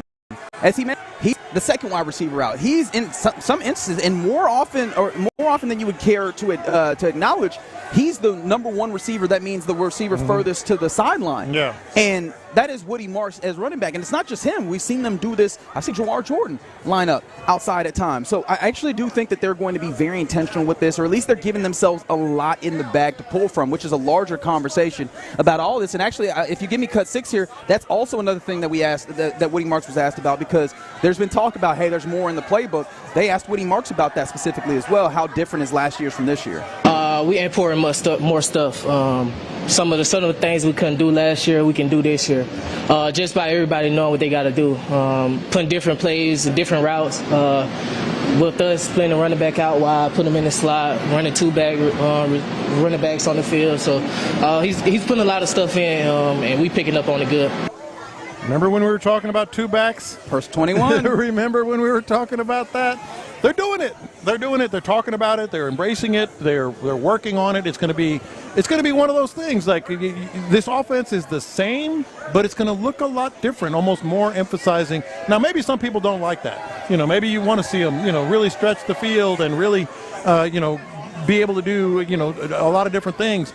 That's not the case, but I think what they're doing is the intentionality, as you put it, is there, and it's really taking hold. And it's not just that, right? You have him talking about also, hey, we have things that we weren't able to get to. It's very clear that big personnel is one of those, as he talks there, right? 21, but I think also 13 is one of those. And you heard D'Amico say that, not jokingly, early on in camp. I think that this is another confirmation that the talk about, hey, man, getting big and having more guys in there, that wasn't just us, blowing smoke and getting over our skis. Right. This is all very intentional. Now, how do they carry it from camp to the NFL field, like the field on Sundays or Thursdays or Mondays, still remains to be seen. But I think Woody Marks doing a good job of confirming, hey, no, this is an actual factual circumstance that they're trying to get to. And I just wanted to do this real quick when it comes to Woody, or Woodrow, as I should call him, and this is cut 12. Remember, we heard the idea, hey, man, did you lose some weight? Did we overdo it on this conversation about Woody Marks losing weight? Yeah, I was around about 217, 218 last year. I'm like 212. Trying to be in the range of 212, 210. I feel more explosive, more faster. Just getting out my cuts and running routes, sinking my hips and stuff. Yeah, and it's got to be. It's not by accident. We've talked about that. Being able to be that explosive. I think that speaks directly to the passing game and the 21 set. That's exactly what that's all about. Yeah, and on top of that, remember, I think the number that we had kind of heard was about 10. What he's talking about there is more 5'6". And so I kind of like it a little bit more, right? When I heard that he was losing weight, I was like, huh. I mean, it's not like he was crazy big, and I don't know that I need him to get like crazy, a lot smaller. 5 pounds feels a little bit different of what we're talking about. It's probably about 10 right now. Oh yeah, after all the sweat that he's probably letting out here. Well, I don't know. Maybe he's on the Jaden Higgins program where he just don't sweat. Well, maybe. Might just be alien. That was really bizarre. He came to he's from Miami too, right? Like if there's a place, I see you, producer Aaron's looking at me like I'm talking crazy. If there is a place in the contiguous United States that is as consistent or as similar to what we're talking about in Houston, where we're talking about heat and humidity, Miami's one. He might just be home. Did Andre ever sweat crazy like that? Maybe Andre, maybe it's just the Miami Cats have a feel. I think Andre was a sweater. Yeah, I think Andre was a sweater. I don't know. Maybe there's something else happening. Maybe Higgins is a football-playing alien that has come to Earth, has somehow landed in Miami, and then sent him to Iowa State, and then ultimately ended up in Houston. Either way, you got some big things coming from that dude. I'm not gonna lie with this offense. All right, you're in the loop here on Sports Radio 610. Coming up next, let's get into what's popping, including there is more people to celebrate when it comes to the Astros' victory yesterday. Also, I think that there's something happening in college sports that we do need to keep our eyes on. I want to keep you up to date with that. We'll do all that next. Yep, let's talk about D&M Auto.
222-2222. The biggest stories in sports and entertainment. Sports Radio 610 style. In the Loop presents What's Poppin'.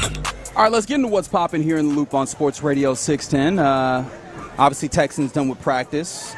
Nothing. I don't think. Was there anything special that you wanted to talk about today? Like anything that's newsworthy? Obviously, there's some takeaways that we've had, but anything that felt newsy? It just felt like a good day. Let me try to come up with 3 headlines just based on everything. I haven't leaned into you being a newspaper man in a little bit, so headlines is a great way to. Well, you weren't an editor though. I write a lot of headlines, and which in fact that kind of ticked me off a lot of times because they were. I would write a column with this, whatever I was writing about, this theme, this opinion, and then I'd read the headline. I'm like, that's not what I was saying. I don't think enough people realize that that's what happens, right? That the writer writes the piece, and then an editor comes up with the headline. I've seen way too many writers catch hell for a headline they had nothing to do with. You're sitting next to one. I don't know. I feel like you deserve the hell. Possibly. So I'm not going to necessarily give you the actual headline like it would be in a paper or on a website, but I think headline number 1 to me, and it's not a criticism at all, but CJ had some really good plays, but some struggles, and it wasn't all his fault. So don't read too much into it.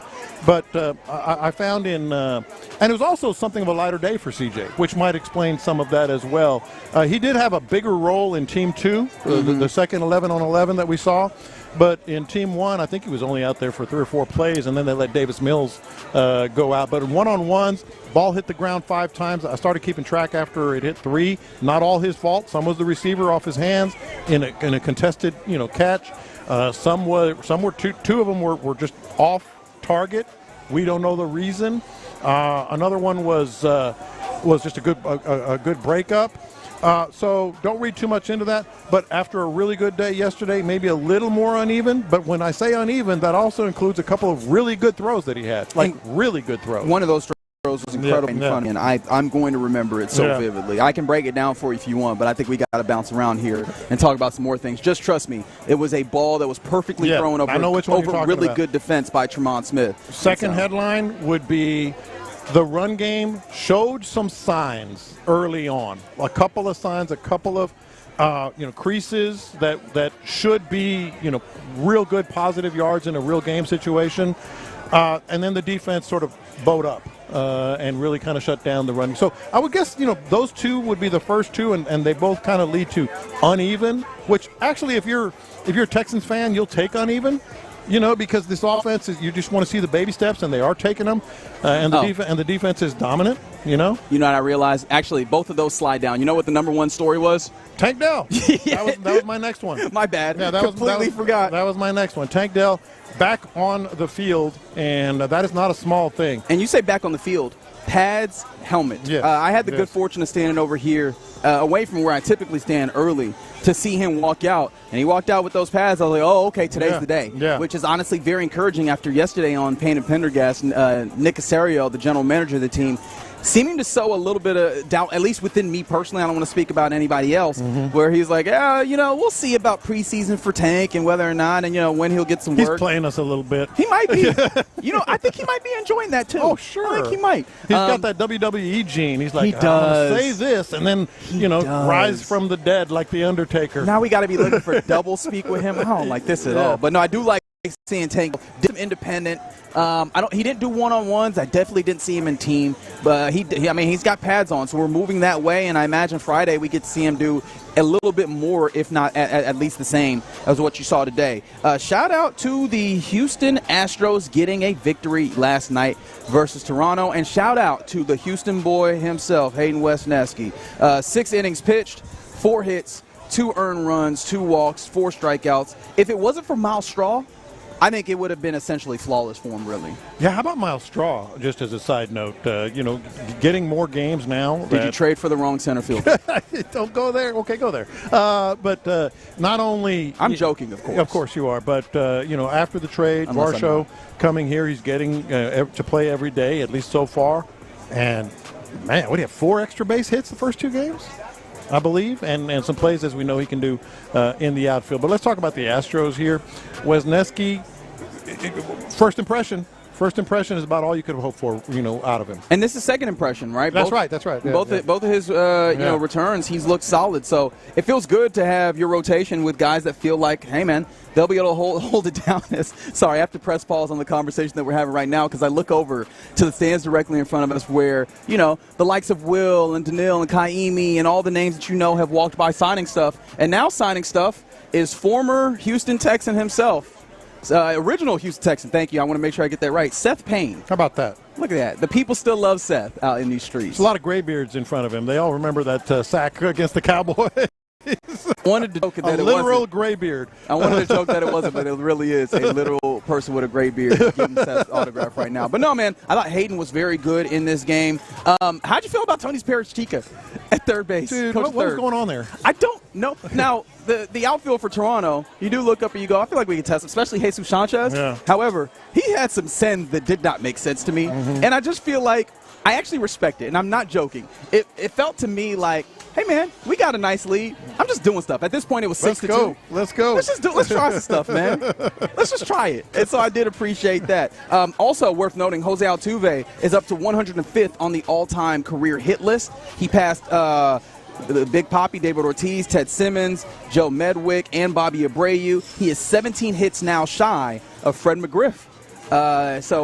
He's continued to climb this. This is, thankfully, this season has not devolved into Jose Altuve hit watch, but it is something that we have to keep in the back of our heads as we continue to watch what's happening. The other thing about Altuve that is just kind of funny, it seems, this can't be real, but it seems like some days he's faster than others. Huh?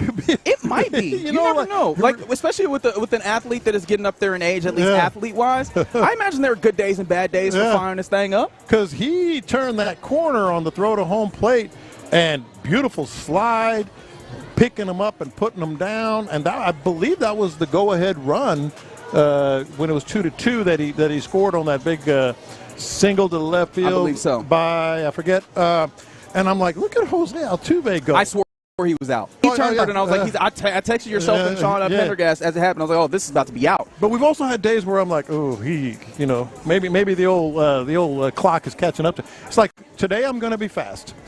Today I'm going to be fast, and he was. Yeah, he absolutely was. And so excited with the Astros having an opportunity to win yet another series. That's what it's all about for them right now. Hunter Brown back on the mound versus Talion. And you avoid Cease. You do avoid Dylan Cease, which I feel like the way that the team is playing right now, you go bring it on, but also I am also an idiot sometimes. You take what you can get. You do take what you can get. Have you been keeping up with the Protect College Sports Act? Yes, and we'll go ahead.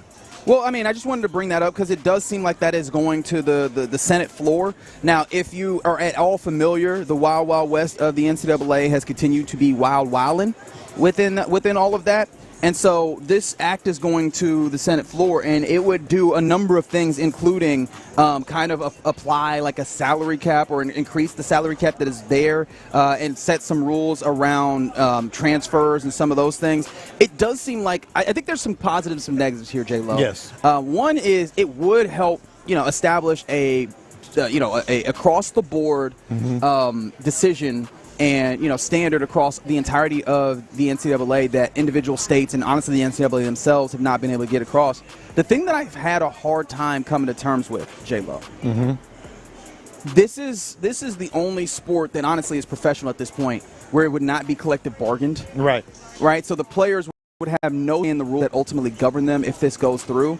I'm not sure if it does, mind you. I'm not sure if they have the votes, but if they don't get the votes on this particular, whenever they this particular session goes through, I'm not sure they're going to get the votes on it. So I imagine that the NCAA is going to push hard on this. I think Big 12 or Big 10 rather, and SEC have come around on it. So at least from the NCAA side, the lobbying is going to be in one direction. I'm just very curious to see if this goes through. There are so many things that are interesting about this. We could spend, we won't, but maybe there's a good podcast we can come out back there to you it. can go to. We could spend a lot of time on it. I think a lot of it is grandstanding.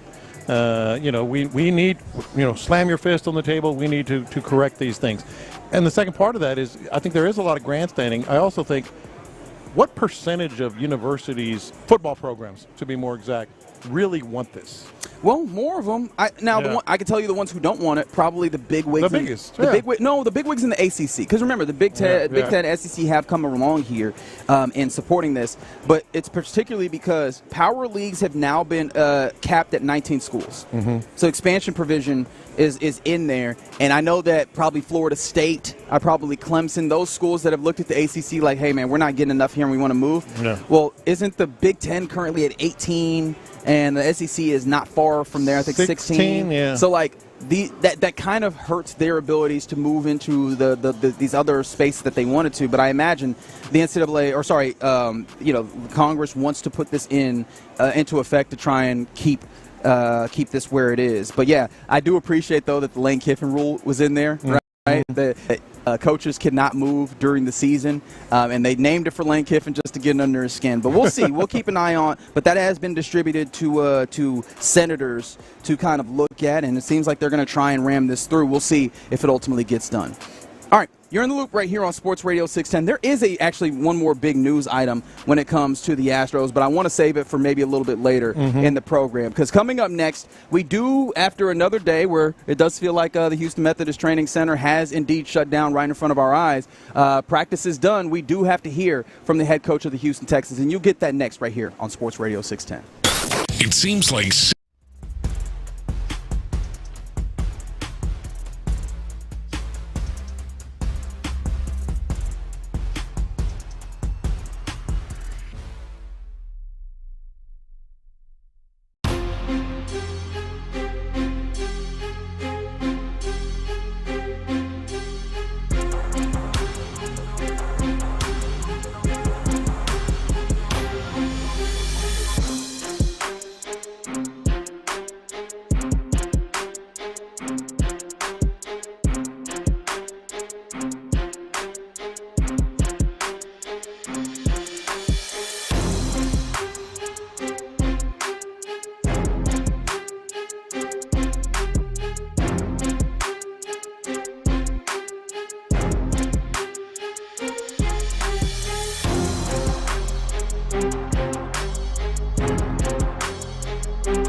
FM HD2 Houston. Insider access, exclusive content. Sports Radio 610. The Texans play here. An Odyssey sports station. Texans training camp is here. Live from the West Point Lincoln and West Point Lincoln of Sugar Land Studios, Sport Radio 610 presents In the Loop with John Lopez and Reggie Atatula. You're in the loop right here on Sports Radio 610. A very fun Wednesday out here at the Houston Methodist Training Center. Day 7 of practice in the books. And, of course, we always want to hear from the head coach of the Houston Texans, D'Amico Ryans, at the podium right now. Last day before you all get to take a break on tomorrow, looked like you got a little extra work in. What was it that you wanted to see from the guys today? Yeah, today was a grind day. Wanted to see our guys push through the elements. Like, for you to build a good team, you got to go through hard things, right? And you got to establish that and grow that camaraderie amongst each other. And you do that by doing hard things. Today was a tough practice. I'm proud of the effort our guys showed, proud of the discipline, and really proud of the way they finished. Everything I could ask for. We saw Tank out there, and he participated in individual drills. Was that by design, or did you have to pull it back, or how did that? Tank's on the right plan. Nothing's changed with his plan. You know, we progressing him on really well. He got out, did Indy today, and we expect him to just continue to progress with how he's feeling. There's no set way of doing it. It'll be based upon how he's feeling, and we'll do the right thing by Tank, making sure that we approach it the right way, take care of him the right way, so he's feeling confident when he's able to step back out there in full team drills. Of course, we know that you know Jadavion Clowney, that you watched him, you've seen him play, but now to have him on your team and to see what he still has, what he called. I mean, you've seen him over these past 2 days. What have you seen from him? Clowney is bringing what he's always done. He's explosive off the edge, right? He finds a way to get to the quarterback. He's been very productive throughout his career of getting to the quarterback, causing havoc, which is what I love. And so he fits our style. He fits our brand of football. You know, he came in late yesterday, and he's been picking up the scheme, picking up things we're asking him to do, and he's fitting right in, made a couple plays today, you know, in the backfield a lot as I'm standing back there. So that's encouraging to see, and we'll continue to give him more. He'll get caught up to speed here pretty quickly, but we're excited with, you know, the type of player we're able to add and continue to add depth to our defensive line. You know, we want to rotate a lot of guys there, so we don't wear any one guy out. We want those guys to be able to last throughout the duration of the season, and Clowney definitely gives us that flexibility that we were looking for at the defensive end spot.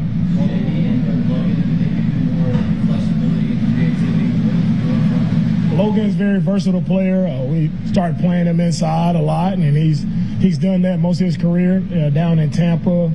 Productive player. Really slippery for a big man inside. He finds a way to make a lot of TFLs. He's so long, you know, in the inside. It's hard to get by him. So he provides a lot of, you know, versatility for us up and down the defensive line. All those guys, with every guy has something they do well. We'll continue to put those guys in different spots to find what best fronts we can be in, and we'll deploy those guys to go get after the quarterback.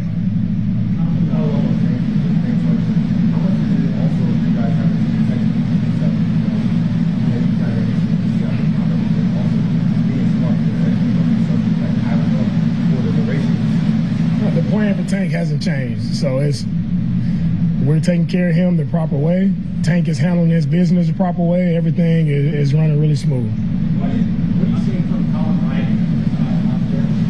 Colin is one of the rookies who's showing up almost every day. He finds a way to, you know, get his hands on the ball in some type of fashion, right? Whether he's picking the ball, whether he's playing sticky coverage and attacking the ball, getting PBUs. He's done a really great job of always, you know, showing that capability of being attaching to the football, and that's a good quality to have as a corner. So he's done a really good job. A few days in pads behind you, what have you kind of made of the offensive line? And is there a point in camp where you'd like to kind of see those 5 guys emerge as your best line? The 5 guys who will play, that'll hash itself out, right? Those guys, what I've saw from our offensive line is I've seen physical play. I've seen guys finishing at the second level, and I've seen a huge improvement of our offensive line from where we've been, in years past. So I'm excited for that group, excited to see, we have probably the deepest group that we've had, since I've been here as well. So a lot of good depth, a lot of good players, guys you can move around in different spots. We're doing a really good job this camp. Why do you feel it's important to protect the team when it comes to the fans, the pictures, the videos? Well, it's important to protect the team, not just videos, but for us, how we operate as a team. My main message is always it's about the team first. So when it comes to the videos and things that are posted, we know everyone who has a phone is media, right? And we don't want our plays getting out so other teams can study what we're doing here in training camp. That's just obvious. A lot of teams do this around the league. So it's all about the team. So if you're a true Texans fan and you want to see the Texans succeed, you wouldn't showcase our plays to teams who don't know what we're running. What have you seen from rookie O-lineman Sam Hagan? Say it again? Rookie O-lineman Sam Hagan, what have you seen from him? Yeah, Sam has done a great job. We've moved Sam around from guard to tackle. He's played both spots, and he's done a good job competing. Excited to see him go play in the games. But overall, Sam came in. He's worked hard every single day, done everything we asked him to do. Defensively, you guys were pretty efficient stopping the run today. How were you guys able to do that? And on the flip side, how do you feel about your running backs or trying to make that game? I feel good about our running game. I feel good about our run defense. What has Henry done over his time here? What Henry brings to our defense, he brings this smart calmness to our defense, right? He's always in position, always exactly where he should be. So you can count on him. You can plot on his play. He can handle things. He can play the mic and the wheel position. Very versatile guy. And Henry plays with passion and fire, man, that rubs off on other guys. Like, to see him play, it's fun to watch him play. And you mix him in with Aziz and Lassiter. Got some wild and crazy guys running around who love to hit, love to play physical. But Henry is a guy that I feel I can always count on. Like, asking guys to probably change up techniques, or put him in those situations where I may want to change some things. Henry is a guy who can take the coaching well and go apply it on the field and put himself in position to make plays for us.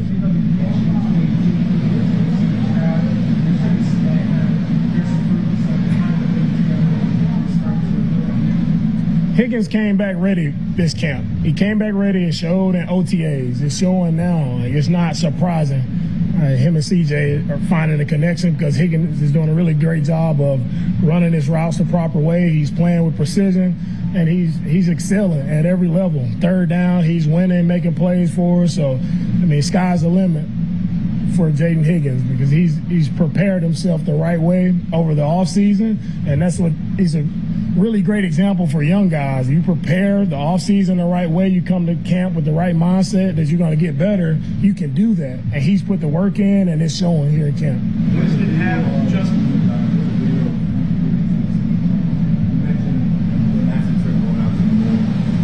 that mission? What made you kind of want to go with that story, and how do you feel like you can relate that to what Yeah, you guys saw the speech about the NASA mission. So I don't like getting videos in my team meetings, so that's probably the first one you guys saw. But I can draw from a lot of different things. Our guys did a great job. I can draw from a lot of different places to just really tell the story to our guys, and I try to make them think in different ways and try to correlate it to football as best I can. Try to find some parallel stories, and Artemis 2 and just the preparation that it took for Artemis 2 to launch. It took 3 years for that mission to take place, and that's the beauty of it. You want to do things, you want to go places you've never been before. There's a lot of preparation in the background that a lot of people don't see. Right, it's the same. I correlate that to football in the training camp. There's a lot of preparation, a lot of behind the scenes that goes on for us to prepare to launch. And we don't launch tomorrow. You don't just get there just by talking about it. You got to put the work in, and that's the main mission. That's the main goal and the message that I was trying to relate to our guys is how are you putting the work in? How are you getting yourself prepared to go? and you don't talk about it. You just put the work in every single day, and when launch time comes, we don't have to be nervous about it. We don't have to be anxious. We can go out and attack whatever's in front of us because we prepared the right way. And so each and every day of training camp, our guys are doing exactly what I'm asking them to do, and we're preparing our guys to have a really good team. A lot of people, a lot of free agents today in the past talk about their conversations with you, and that played a big part in them wanting to come here. Do you view that as a strength of yours, and what is typically your message that you try to impart on the new players, free agents?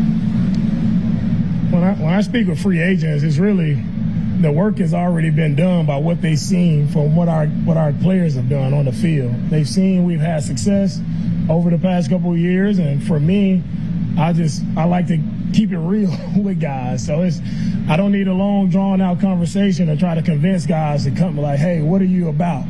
If you're about loving to play football, you're about working hard, then that works for me, right? And of course, Nick, and it's that we assess it, make sure the player has the type of qualities that we're looking for as a player on the field. And that conversation is more so just getting a feel for the person, the man off the field, and getting a feel for how he will vibe and gel with our guys. So it's not more so of my persuasive message, it's more so of the Texans and how they play.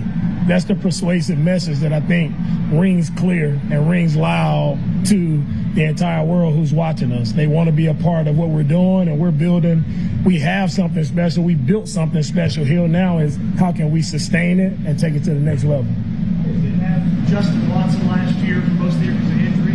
What is his availability for you guys in a variety of ways? Justin's played a ton of football. He's a really smart player. He does a good job on fourth down as well. So you got a receiver who can do multiple things, play multiple spots, provide depth on fourth down, make plays there. So he's just a guy who has many different tools that we can use. So it's encouraging to see him out here and having a good camp.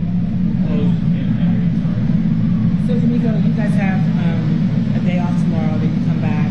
And what do you want to see, I guess, in this next kind of phase, if you will, I call it phase, the next time you guys come back? What's the next step you want to see players take? Over our first 6 days, we've gone through and we've installed a lot. We put a lot on our players, seeing what they can handle mentally, and guys have done a really good job. And as we go over the next, call it block of practices, what I'm looking for is to see more of what you saw today, just more live team drills, just coaches get out of the way. Nobody talking to the players, just let the guys go do what they do. And that's figuring out on their own on the field and see who can handle it. Like, not when a coach is correcting you on every play, who can handle just playing football, because come next Thursday, it's going to be game time.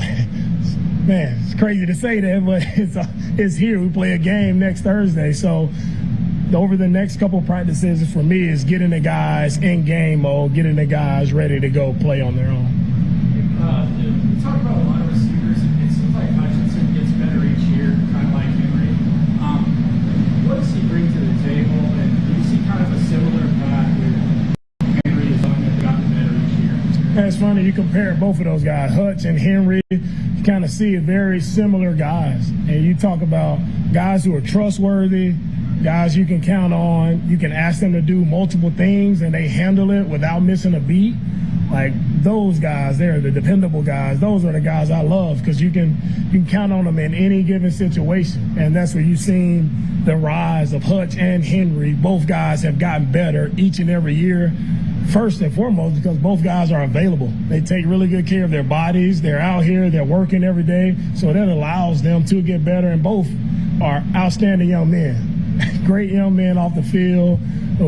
I love talking to both guys. Neither one of those guys have had a bad day. Like, they're always smiling. They're always upbeat, always have great energy. And you love to be around those guys. And they show up. They put the work in. So, and I'm really proud of the success of both of those guys. And they're up for a really big year this year. There's always someone in camp that seems like the fans and sometimes the media grab a hold of, and they watch him a lot, and then they push him to the top basically for what he does. And that wide receiver room is very, very competitive. Lewis Bond is someone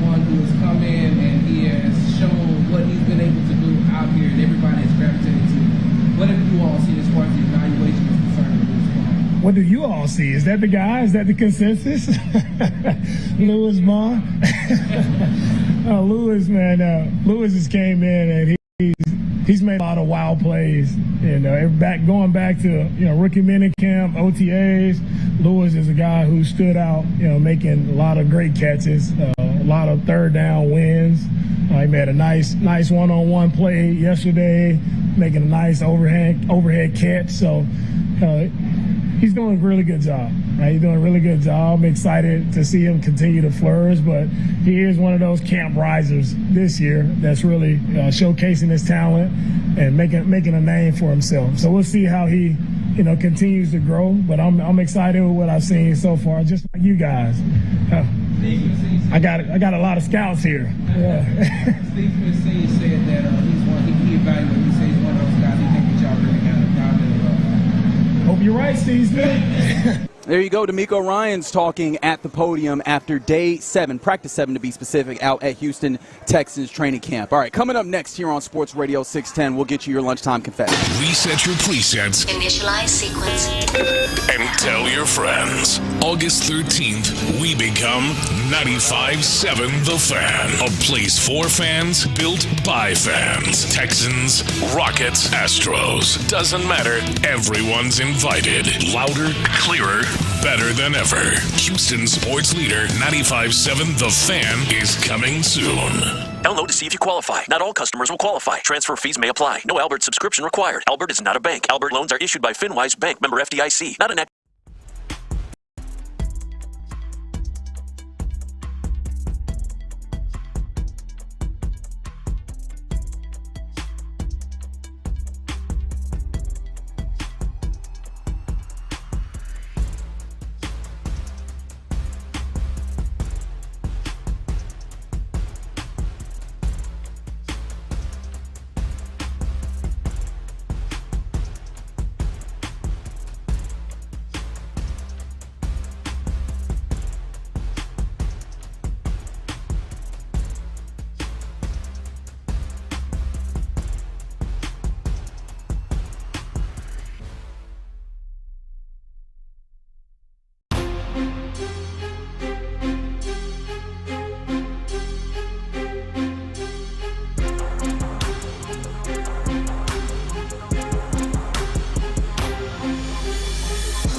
entire metro area. Louder, clearer, and better than ever. A new era begins on August 13th with Houston's sports leader, 95.7 The Fan. Sometimes it's sports, sometimes it's not. Whatever it is, Reggie and John are keeping it real. It's In the Loop's Lunchtime Confessions on Sports Radio 610. Watch this. These are my confessions. All right, so a couple things here before I get to another confession, if we have time to get to it. What exactly do you want as a listener? Because you're not supposed to let the squeaky wheels, get the oil, as the old saying goes. Wait, what? The squeaky wheels are supposed to get the oil, right? You're not supposed to let them get the oil. Oh. You're supposed to, just do you. You do you. Right? You're supposed to oil the squeaky wheel, right? This metaphor is really... No. The metaphor is the squeaky wheel gets the oil. Yeah. But in our business, there's a few squeaky wheels that you shouldn't oil because the audience at large... So the dog can bark at the moon, but if the moon bark back at the dog, it's a big deal. Sure. You never heard that one? No, I have. But you get my point. Like, I don't think I do, actually. Okay, so here we go. I think I do, though. There are thousands upon thousands, and soon to be, multiply that times 4 or 5 on 95.7 The Fan of Texans fans that listen to us. And we appreciate you listening to us. I want to make that clear. And then there are a few squeaky wheels that you guys just talking so bad about C.J. Stroud. Tell me what you want. Do you want us to be the old Iraqi minister of information and just tell you everything is great and not be completely honest? Or would you like the entire picture? We want you to lie, man. Lie, say you look like... A few squeaky wheels out there want us to lie. And that's not... You look like Joe Montana out there, man. That's not what our job is. How many times did I couch my commentary on C.J. Stroud today? He had a lot of good plays. There was a couple of spectacular plays. The ball placement was excellent on this. He's been, largely good in terms of what they want him to do. But do you want me to not say that the ball hit the ground 5 times? Is that what you want? Is that what you want? I don't know. I can't answer for them. Right.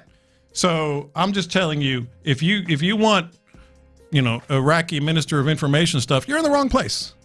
Because we're going to do everything. The good and the not so good.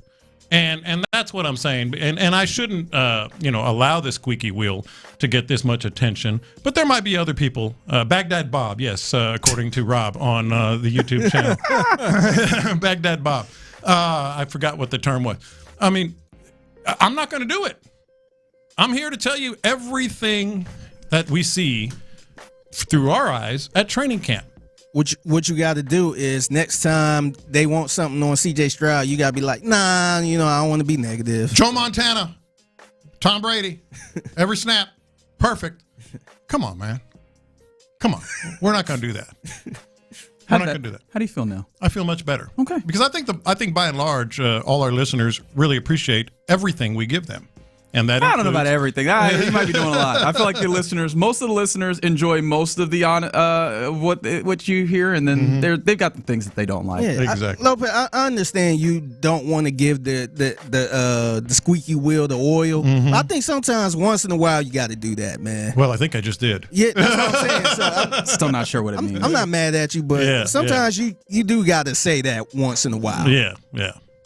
These are my confessions. I'm doing the thing. I'm doing the training camp thing. And that is? That is taking a player who admittedly has looked good and maybe building them up a little bit much in my eyes. Because I think I asked you this off air.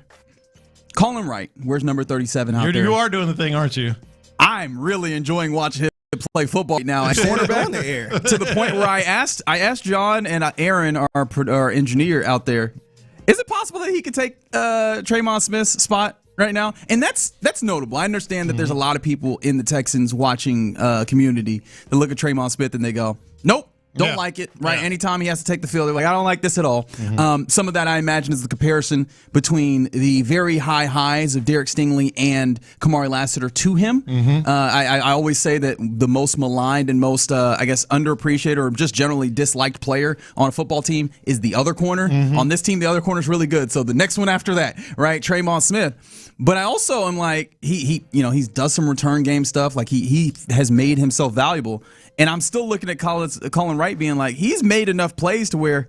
Pet cat. We got a pet cat alert. At what point? We got a pet cat alert. Like to what degree? And I tried to couch it when we were talking about it in the responsible way, which is, maybe he makes an opportunity to make it interesting on when they cut down to 53, or maybe being a practice squad retainee. I think that he's around this team. But the less responsible part of me is like, could he be up there with Jalen Smith? Which is it's irresponsible, but it's also built off of Kamari Lassiter's talked big about him. I think Kalen Bullock has talked big about him. He's come up in the way that it felt like Jalen Smith last year had come up. He's just an undrafted free agent, and obviously he's working with like the threes right now. Look, I give you a hard time, but the reality is, hey, we're going to talk about something we see out there. The reality is he has made plays, and I think your bigger point, could he? I mean, Miko Ryan talks about competition all the time, man. Talks about it all the time. And, I think you're onto something, something there. I ain't going to lie. I had to look him up when Reggie brought him up a few times. I'm like, who is this guy? Where is he from? The first few days of practice, I had to keep looking at the roster, like 37. Who's that? Colin Wright. And I'm like, all right, Colin Wright. I'll remember that name. And the next time I was like, wait, who is 37? Colin Wright. After a few times, you remember his name. And he's one of those guys out there that I've remembered his name. And so that's not nothing by any means. And then, of course, his name has come up in pressers as well. I'm just recognizing right now that if you hear me talk about Colin Wright, some of that is me doing the thing, training camp thing. But some of it is legitimate. Without question. Absolutely legitimate. These are my confessions. So we're walking through the parking lot at training camp, and Reggie says, I haven't even gone to the bathroom the whole time. That's right. And I said, that's because you're not hydrating enough. What do you mean? I said, that's not what do you mean? And then he said something. I'm built different. Am I wrong? Okay, cowboy. Am I wrong? I said that once when I was probably about your age. I'm just built different. I am built different. Just wait. And I say all that to say this. Jadeveon Clowney might be built different. He is. That dude. He absolutely is. He has muscles where you're not supposed to have muscles. Like he was standing in front of us. And obviously, we've all seen guys that are physically fit and et cetera. But I'm like, that's not supposed to be there. He's got muscles everywhere on his body. I'm telling you, man, it is looking very promising for Jadeveon Clowney Part 2 here in it's early, it's the second day, but it's looking very promising. I think that's why it's looking very promising. Yeah. It is day 2. I really harped on the idea of him coming into the presser from yesterday and saying, I'm excited to get into camp because you know how many years I've gone in without knowing the system and just having to pass rush and learn on the fly. Imagine all the production that he's been able to have in those contexts, but back here with really good supporting cast, right? Whether you talk about the interior rushers as well, or whoever will be rushing opposite him, and then also knowing what he is going into and what he is doing and having those plans and the games all built in. On top of the fact that he is really big and really fast and still has that ability. We made mention of one of those reps during team where he gave Braden Smith all that dude could handle and maybe a little bit more. I'm just super excited by the prospect. Like, this is a move that makes my heart smile because I wasn't sure, not to say that I thought that these guys would be bad between Dylan Horton and Ali Gay and Dominique Robinson, and those guys still have very much an opportunity to impact this team in the rotation, but in the role that it feels like is necessary, it is so clear that he fits it incredibly well, and honestly, you might have gotten more than what you could bargain for there. It's early, but the fact that it is early, maybe you're right. That's even more promising because he's doing things that, and really in limited reps. Although we did get some, reps with the frontline players, as I like to put it, and it was extremely impressive. What was the last time he was actually in camp, man? Because he was not a trainer. 4 years, maybe. It was a long time since he'd been the person that was like, you know what? I'm showing up for camp and all that stuff. He wasn't quite Laramie Tunsil with it, but he was damn near close to it. And don't sleep on the importance of that. Yeah. So he's in camp now early. These are my confessions. I think I'm giving up on something when it comes to training camp out there. I think I'm giving up on the attempt to like plan my days on how I'm going to view camp, because I was trying to be better about how I go out to camp. In all honesty, this is my second time getting to do the fullness of training Every camp day, every day. And I've asked people that have done it a lot more and people that have a lot of time in. And one of the things that I heard that I was like, oh, that feels like good advice, is just pick a thing to watch on the day, take that in and use that. And between me being forgetful and then just not remembering that this is the thing that I was telling myself to watch, or, having my inherent fear of missing out pop up, where I'm watching something and something else happens over on the other side and I want to go see it. I've just been really bad at staying true to that, and all it's done is cause confusion in my brain. Your brain does start to just fire in different directions. I'm just squirrel Not moments. you, I'm talking just in general. All of us. Specifically me. And so I'm giving up on it, and I'm just going to allow my squirrel moments. I'm just going to let the practice itself take me. I don't know how effective that's going to be. You'll still pick up stuff. I think I will pick up stuff. Yeah. But I think today I've just recognized, you know what? I'm going to stop trying to go against the flow of the river and the current. I'm just going to let it take me, and we'll see how that helps me, take in practice. No, I've been very proud of we've been able to cover this for sure. These are my confessions. So it sure does pay to be a veteran, man. It sure does pay. And I'm not talking about myself. I'm talking about one Trent Brown. So I'm going to paint two pictures for you if I can. The final horn sounds for practice to end, okay? Within 30 seconds, Trent Brown is out. He gone. Like a lot of guys are just still huddled around, chatting, family coming out of the stands, maybe some extra work. Trent Brown, gone. 20 minutes, at least 20, maybe 30 minutes later, I see Caden McDonald walking by with 4 sets of shoulder pads and 2 helmets. And I'm like, that poor guy. Like, you want to see the bookends of a veteran that does, I'm not saying didn't do his work. He's been working. Yeah. He's been doing everything. He's been out there and all that. But doing a lot more work than last year. Remember last year when he was, sitting on a cart and just looking around? Yeah, no, this is very different. Figgy, I laughed out loud. It's like, he's like, I'm out. It's over. Let's go. He was out in 30 seconds. And then half an hour later, here comes McDonald, poor guy, who's playing his butt off with 4 sets of pads and 2 helmets. I'm like, oh boy, that's a rookie for you. If there was anyone who has earned the opportunity to, or honestly, not even earned the opportunity, but which I think is still fair. But if there's anyone, just the way that they are built, who you completely understand, and you will. You don't give even leeway. bat an eye. I wasn't batting an eye. It's just it's good to be Trent Brown right now. Last one in, first one out. It's funny. Early, I don't know if he was the last one out, though. I'm just kidding. Yeah. It's funny. Earlier, you mentioned, like myself, I feel like I'm going to do a little bit of that, a little bit around here. I feel like you're the veteran that, once the show is over, peace. I got stuff to do. Yeah. Now, I mean, you might have interns get coffee and all that stuff. Come on now. Come on. This is stuff to your car and all that. Yeah. So maybe that's where you kind of relate. I always check with Parker. You got anything? Nope. I'm out. Peace. I got a podcast to do. Hey, I'll be telling the sales staff, I'm like, if you want him to record something, you got to get it to him early. Don't send it to him at 2:00. Oh yeah, we're just gonna catch him on his way out. No, you're not. No, he you're is not. on his way to go fish. And the other thing, and Mark Vandermeer was giving me, he was giving me credit, but he was laughing. I get there. You do this for 40 years. You learn a couple things. I get there every day. The minute they start walking out onto the field is when I'm walking through the gate. Why do I need to see the stretching in the bubble? Well, I've seen stretching in the bubble for 40 years. I want to see this stuff, the important stuff. That's the thing about being a veteran, man. You know when to get there right on time to see what you need to see. You know when to get out on time. I'm not apologizing. And I'm Caden McDonald in early, trying to make sure that I'm prepared for what we got coming. Reggie's out there at 8:45 sweating his ass off. The sweat doesn't start until at least 9. So it's right at least. Lopez come walking in. Yeah. All right. Perfect. All right. And now they're doing individuals. You didn't mention Caden. It is worth noting that actually, where's my notebook? Because I didn't put it away. But I know that him, Ollie Gay, and there was a number of them, Naquan Jones, a lot of them are getting out early and doing work on sleds and stuff. So it's one of those things where you almost want to be like, hey, look at this guy working hard. It's almost like it's just the entirety of the group. Get out there and do work early and then sometimes hanging out after. So, again, it's one of those things that you hear from Nick Casario all during the spring and D'Amico Ryans. they really do enjoy getting out there and doing their work. Yeah. They love football. They put the work in, and it's part of why this Texans team is so damn good, and they project to be even more so. So what this I year. got from this segment, Reggie is Caden McDonald, and Lopez is Trent Brown. Ooh, I don't know if I would say all that. No, you be hanging out after the show. Oh, I hang out. Okay, if we're just talking about that, I was like, I don't know if I want to take all that. I'm definitely not.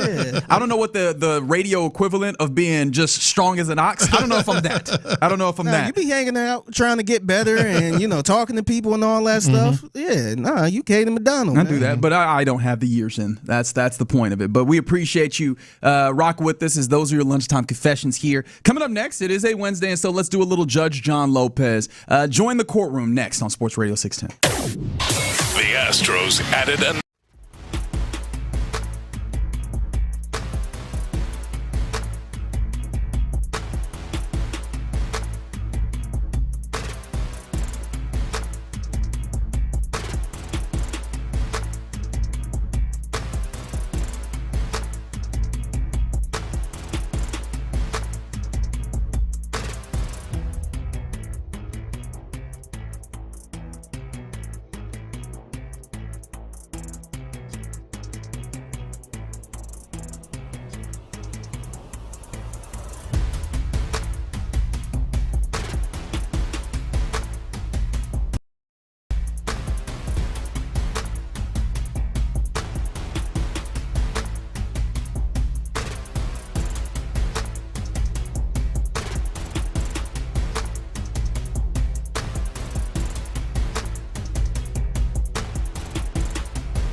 Lawyers, 281-222-2222. Texans training camp is here. Live from the West Point Lincoln and West Point Lincoln of Sugarland Studios, Sports Radio 610 presents In the Loop with John Lopez and Reggie Atatula. Hear ye, hear ye, hear ye. The court of the Honorable Me is now in session. Let's get to it. It's fun to do this again. It's been a minute. Last week we were having an interview or something, I think, and it's good to get back into the courtroom. All right, let's start with this one. A little bit of news last day or so. Carlos Correa. Carlos Correa is talking about didn't rule out, I guess is what we can say. And Brian McTaggart said Carlos Correa received good news at the doctor today, getting cleared to start swinging the bat. Correa is trying to buck the odds and return to the field in the season after undergoing tendon surgery in May. Carlos Correa will make a comeback before the season ends. Figgy? Your Honor, I am going to say yes. I think, and look, I know the Astros have a history of this type of stuff where you think somebody might come back and they don't, and all that bad and stuff like that. But Carlos Correa, I think he, if the Astros were totally out of this, I think he will probably set the year out, and the Astros probably set him out for the year. But with them being in the hunt right here, being in first place and all that, I think he will try to push the comeback. I think just give him enough time to come back towards the end of the year, playoffs and all that type of stuff. I think they could use somebody like Carlos Correa right now, and I think that's good for the Astros. So I do think he will come back as long as the Astros are still in it. A second part of this before we get to Reggie, you say he will. Let's add should he to that. Okay. I think if they are still in it, I think he should. I think he should. I think Carlos want to win. He loved being in Houston because of that, and I think he should come back. I think they need somebody like that to add on to Alvarez and all that stuff. So I think he should come back. I will go no here, obviously, the other side of this, in large part because he has been okayed to swing, which Carlos Correa returning, this isn't the team that has the space where you go, well, he could just DH when he gets healthy. That's not quite how this is situated, unless they want to put Yordan in left field, which, okay, maybe that'd be interesting, but that'd be having him in left field going into the postseason, which that's not something you already want to do in the playoffs, talk less of like changing the way that you go about things and have him play defense in the postseason. That feels unlikely. Yeah. But also, I guess, Your Honor, I was about to just say John, you remember how he got injured? Remember how he injured the ankle, or how, at least how he figured out that it was injured to this degree? Yeah. It was during batting practice, right? So the idea of him, I don't want to say rushing, but it does feel like there is an element of rushing his way back from injury here. Now swinging the bat feels like this is something that could re-aggravate this in the exact way that he aggravated it the first time. And so, this doesn't seem like it's going to go well, all things considered, for the prospect of getting back before what feels like a timeline that probably should have had him out for the season. And I'm guessing the answer to should is no as well. I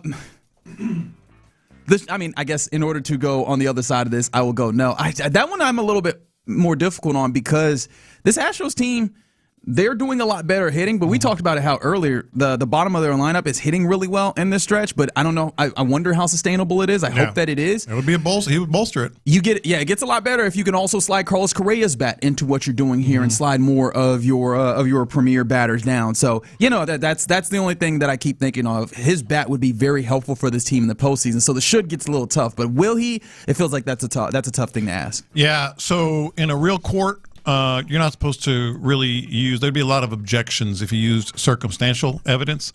But in my court, I'm going to use just the circumstances of what is going on here. I've got to believe that swinging a bat is the position player equivalent of throwing on flat ground when it comes to what the Astros are doing. How many times have we heard, hey, Lance McCullers is throwing on flat ground? Doesn't mean a damn thing. It could be soft toss. It could be actual, throwing, wind up, no wind up, whatever. I have a hunch that swinging a bat is just another step. Like he's able to maybe make those movements. It was his lower body that was hurt. Ankle in particular. Yeah, it was his lower body that was hurt.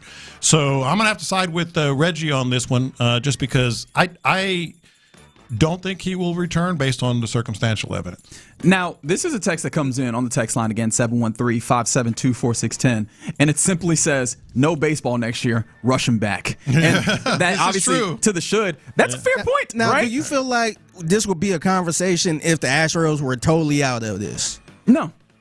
I don't think so. I don't think so, but I think Carlos Correa is just wired in such a way as like, I got to get healthy. I got to go through the rehab. And then the rehab is such that he maybe can swing a bat. I'm just curious if the Astros were like second to last place where they didn't sold off some pieces and stuff like this. I don't know if we'd be getting this type of news, him possibly trying to make a return. That's fair, especially because he got injured before the run happened. I was like, if he had already seen the waves turning. No, he was just like, I want to be back. Yeah. He wants to be here for the team. I imagine there's just he wants to play baseball generally. No, that's actually a fair point. Like he has the particular disposition of somebody who's like, I'll be damned if I don't play baseball. Yeah, that's why I say if they're still in the run and I think he will try to come back to play if they in the run, especially in the playoff run. Yeah, I think it's just how a lot of athletes and obviously Correa, they're just hard. It's like, oh, I'm injured.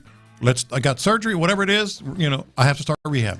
And as you start rehab, this is the next step. Yeah, no, that's a fair point. Do you think that he can make it back for the postseason, though? Because obviously, like the end of the season is real tight here. Do you think that you can make him back? And obviously, having him in the outfield gets to be an interesting proposition, right? But do you think that you can make this happen if he makes it back and can at least just be like a pinch hitter that can come up? I mean, I think the odds are better. I still think it's probably. We have to see how he progresses. I think he probably can. I don't know if that would be a good idea. I don't know if that would aggravate anything. And like I said, we got a history with this with the medical stuff. I know it's a new medical staff and all that, but I think he could. I don't know if it'd be a great idea. I'd love to see it.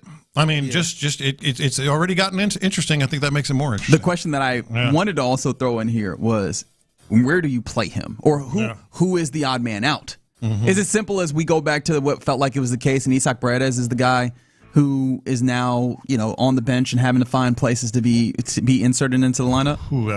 It feels like that would be the case, but man, if you get Correa back, you got to put him out there as often as you can. I can't even fathom an outfield thing, but I'd embrace it. I would embrace it. I mean, a conversation to be had at a later date because obviously we're still far off from any of that being a possibility. Little hoops here. Kevin Durant, we're all familiar with his work. I don't know what podcast it was. He was chatting about just sort of the direction of the NBA now, the smaller guards, the Fred VanVleets of the world. And we have the audio here. Oh, you do have the audio. Let's hear it. I don't know if the 6'2" and under guard is at a premium no more as a starter. Maybe as a backup. You can't get picked on defense. That's the thing, because we play such the pick-on game that they will really, literally, if you can't guard, they will bring you up every play. Time. Yeah, and if you're 6 foot, 6'1", and you're not a bulldog like a Davion Mitchell, Drew Holidays, on the defensive side, or you're not an offensive flat-out savant like Kyrie, where you can score on dudes 7 feet easily and ISO, then I just can't see it. Nowadays, offenses are giving the ball to their best player. I don't care if you're 6'9", 6'10". If you out on that perimeter, Paolo up there, bring up Darius Garland. And those guards at that size, it's going to be tough. Because now 5 guys outside the three-point line. Exactly. If he played 10, 15 years ago and beyond, 6 out of 10 dudes are inside the three-point line. You got help right there. Right. Yeah, that makes defense easier for everybody. It's harder for some of the best defenders to guard up with all of this space. So the question is, Figgy, you're going first again. 6'2" and under guards, unless obviously they're at a Jalen Brunson or something. A dying breed. Your Honor, I say yes. I think he's spot on with this. And we kind of seen it. And I'm not saying, a 6'2" guard and under can't be in the NBA. Yeah. I think that's crazy. But as far as carrying the team, and I know we had that conversation with Jalen Brunson. Shout out to Becky Hammond. And I think it is some truth to that, man, because these NBA players or these teams are smarter where they will pick on a shorter player. And we've seen that in the NBA. We've seen a lot of smaller players, kind of get outplayed outside of the Jalen Brunsons and the Kyrie Irvings of the world. Yeah. And for you to, I guess, be really dominant, you really got to be a certain type of point guard. So I think he's spot on with that. Dying breed? Probably dying breed, but I think that this might be making a little much of it because there are guys that ultimately, no matter what size you are, you have to find the skill sets that allow you to be a pro. And it feels like there's a lot more opportunities if you can find a way to be like stout and not be moved around and be, obviously very smart about the way you do it. The thing that this brings up for me, and maybe I haven't made my case strong enough, and I apologize. Isn't this a team that has like 2 or 3 dudes that are in that range of size? Right. He's kind of throwing them under the bus. Like this feels like an issue to bring this up, right? You're not wrong. You are not wrong. Well, and it is KD. He's unafraid to say what he thinks, whether it's his account or someone else's. But it's interesting. So the thing about this trend, and it is a trend, is it's not the players that decide this. It's general managers and coaches that decide this is how we're going to go. This is what works with other squads. This is what's working in the NBA. There are going to be, the offshoots, the exceptions here. But I'm going to side with Figgy on this one. I think it's not just because of what the game has evolved into as players. I think coaches and general managers and organizations are seeing this, and they're here. They're here, and I don't think it's going to change anytime soon. Yeah, the thing that I want to come back to is, does this create an issue amongst this team at all? Like the idea that... not until he said that. That's what I'm saying. But KD is one of those guys who he's going to speak his mind, as we mentioned. And he clearly has some level of belief, if not just complete belief in this. Mm-hmm. Then how does he feel about this team right now? Because, again, Fred VanVleet coming back is going to be a large part of what you're doing. They drafted Bruce Thorn to be a guy who factors in here. I'm trying to remember exactly how tall Marcus Smart is, but I remember that I think that Marcus Smart might 6'3"? be right in that range. Yeah. Reed Shepherd is right above that range, if he's not right at the edge of that range. Like, there's a lot of guys that you're looking at from right here to be impactful on this team that are right in that sweet spot of what he's talking about here. Yeah, and maybe, I saw it the other day. I'm sure you saw it. Big time NBA commentator, and I forget who it was, said this is a make or break year for Reed Shepherd, and I didn't think he was too out of line there, but. I think KD is going to have his guys back, publicly, and I think this clip was a little bit older too. Yeah. I don't think it was like recently. I think it might have been earlier last season or something like that in the off season. But I think it's a great point, man. Yeah. I overcome that. You got to have better players around too, and that way try to help your shorter point guard not get picked on. Yes, I and agree. that's what the Knicks did. Mm-hmm. Yeah, no, that's a great point there, Fig.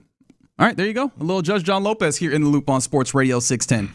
Guys, there's a little bit of just general NFL breaking news. If you were thinking that Stephon Diggs was still out there to maybe be brought in, that will not be the case here. It looks like the Washington Commanders, the Commandos, as I like to call them, are indeed signing Stephon Diggs. I'm seeing this per Nikki Javala, who covers the team out there, I believe, for The Athletic. And so, yeah, it looks like Stephon Diggs is finding a home, and it's our nation's capital, Washington, D.C., where he's joining the Commanders. He's kind of from that area, too, right? The DMV I think area? so. Yeah, I think he's a Virginia cat, ain't he? Yeah.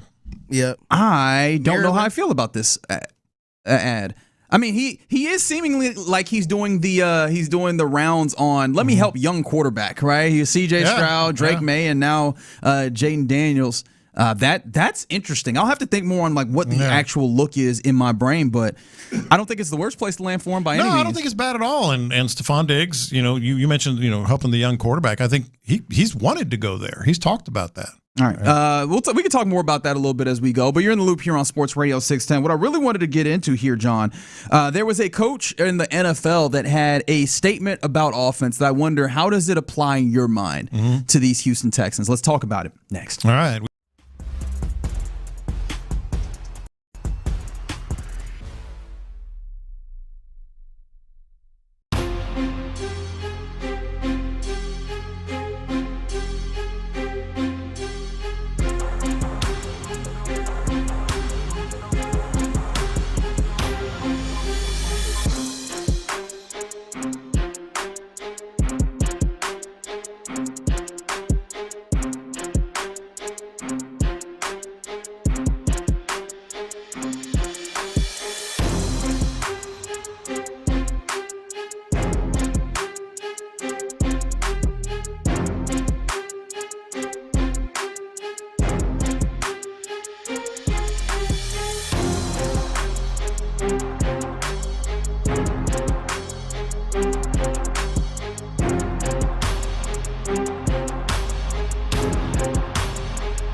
Texans play here, an Odyssey sports station. Texans training camp is here. Live from the West Point Lincoln and West Point Lincoln of Sugar Land Studios, Sports Radio 610 presents In the Loop with John Lopez and Reggie Atatula. That's right, Big Voice Man. You're on the loop here on Sports Radio 610. The news that is happening at the moment is that Stephon Diggs is set to sign with the Commanders. I wanted to make sure I said that quickly because as soon as I started saying Stephon Diggs, I was like, oh, there's going to be someone listening that thinks I'm talking about the Texans. No. Stephon Diggs signing a one-year deal that's supposed to go up to $12 million, I believe I saw, to go to Washington. And, of course, I spent all break trying to see how it works for Washington, as if you care. I don't know, man. Their offense last year was middling, especially in pass DVOA. And what was interesting is I know Jaden Daniels had injury issues. I think he only played 7 games. And I wanted to see how were they offense even when he played. And the answer was still bad, right? Now they did need wide receivers because you look at their wide receiver core, and I mean, you could see a circumstance in which Treylon Burks would be necessary to help them get off the ground. So Stephon Diggs very much slides in. I'm curious to see if they would play him in the slot again or if he goes back to being like an outside Z-type receiver. It's got to be slot, doesn't it? I mean, it feels like he worked really well doing that both here in Houston and in New England. But the way that they're situated in Washington, Luke McCaffrey that they have there is probably more of their slot guy. I know they also drafted a guy in the 3rd round, Antonio Williams, that probably can give you some of that. So I think that he might actually play Z. Either way, they're going to need it because they need a real bounce back, especially with hopefully for them a full season of Jaden Daniels. But you want to give him an opportunity to have a real target that he can get the ball. Well, the other thing that I was thinking about with this signing is, your first thought is, oh, okay, well, no big deal. He's going to the NFC.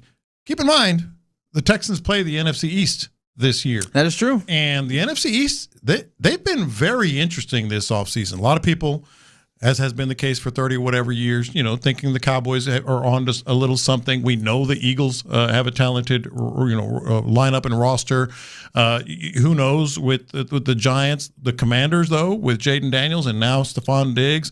They play the Commanders in Washington December 13th. So no, this is something to keep an eye on. It is, but I feel good about any circumstance you have to do there, like when covering Stephon Diggs, no matter what. Mm-hmm. And let me be honest, allow an offensive coordinator, I'm going to need to see it to believe it necessarily, with all due respect to him. So, yeah, I'm not too worried about it. But this did bring up to me the idea of, hey, this is a wide receiver being added at this late date in this. I know that you were in a place, John, where you would have liked the Texans to add something to the wide receiver room. How are you feeling in this moment, especially seeing that today was the day that we see Tank Dell come out to practice with pads? He does independent, but he doesn't end up in one-on-ones or any of the team drills. D'Amico Ryans, you heard a little bit earlier, saying that he's on track, he's on pace, nothing has changed with that. How are you feeling right this moment, especially seeing the way that Higgins has performed, Tank Dell coming back? Yeah, you just hit it. With Tank Dell, we know what he can do, and it's pretty special. Just a matter of will he get to that point and how fast does he get there?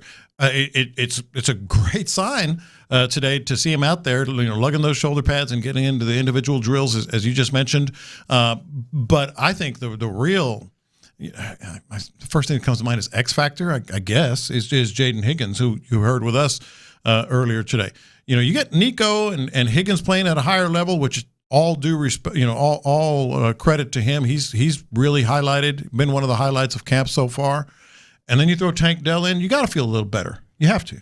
Yeah, I think so. But I think the thing that would make me feel even better on that is once we get Jalen Noel out there and see how that connects up. But no, I like that. And someone who we didn't mention, but I think you might have heard his name brought up during the presser with D'Amico Ryans, Xavier Hutchinson. He has looked better, and that is that already know is going to be at best 4th best wide receiver on your roster. And so that's comforting as well. Justin Watson has looked pretty good. Like all those wide receivers Watson is on this squad. All those wide receivers that you go from like 4 to 6, they've all looked really interesting because Justin Watson has looked pretty good, at least today, if not a little bit more.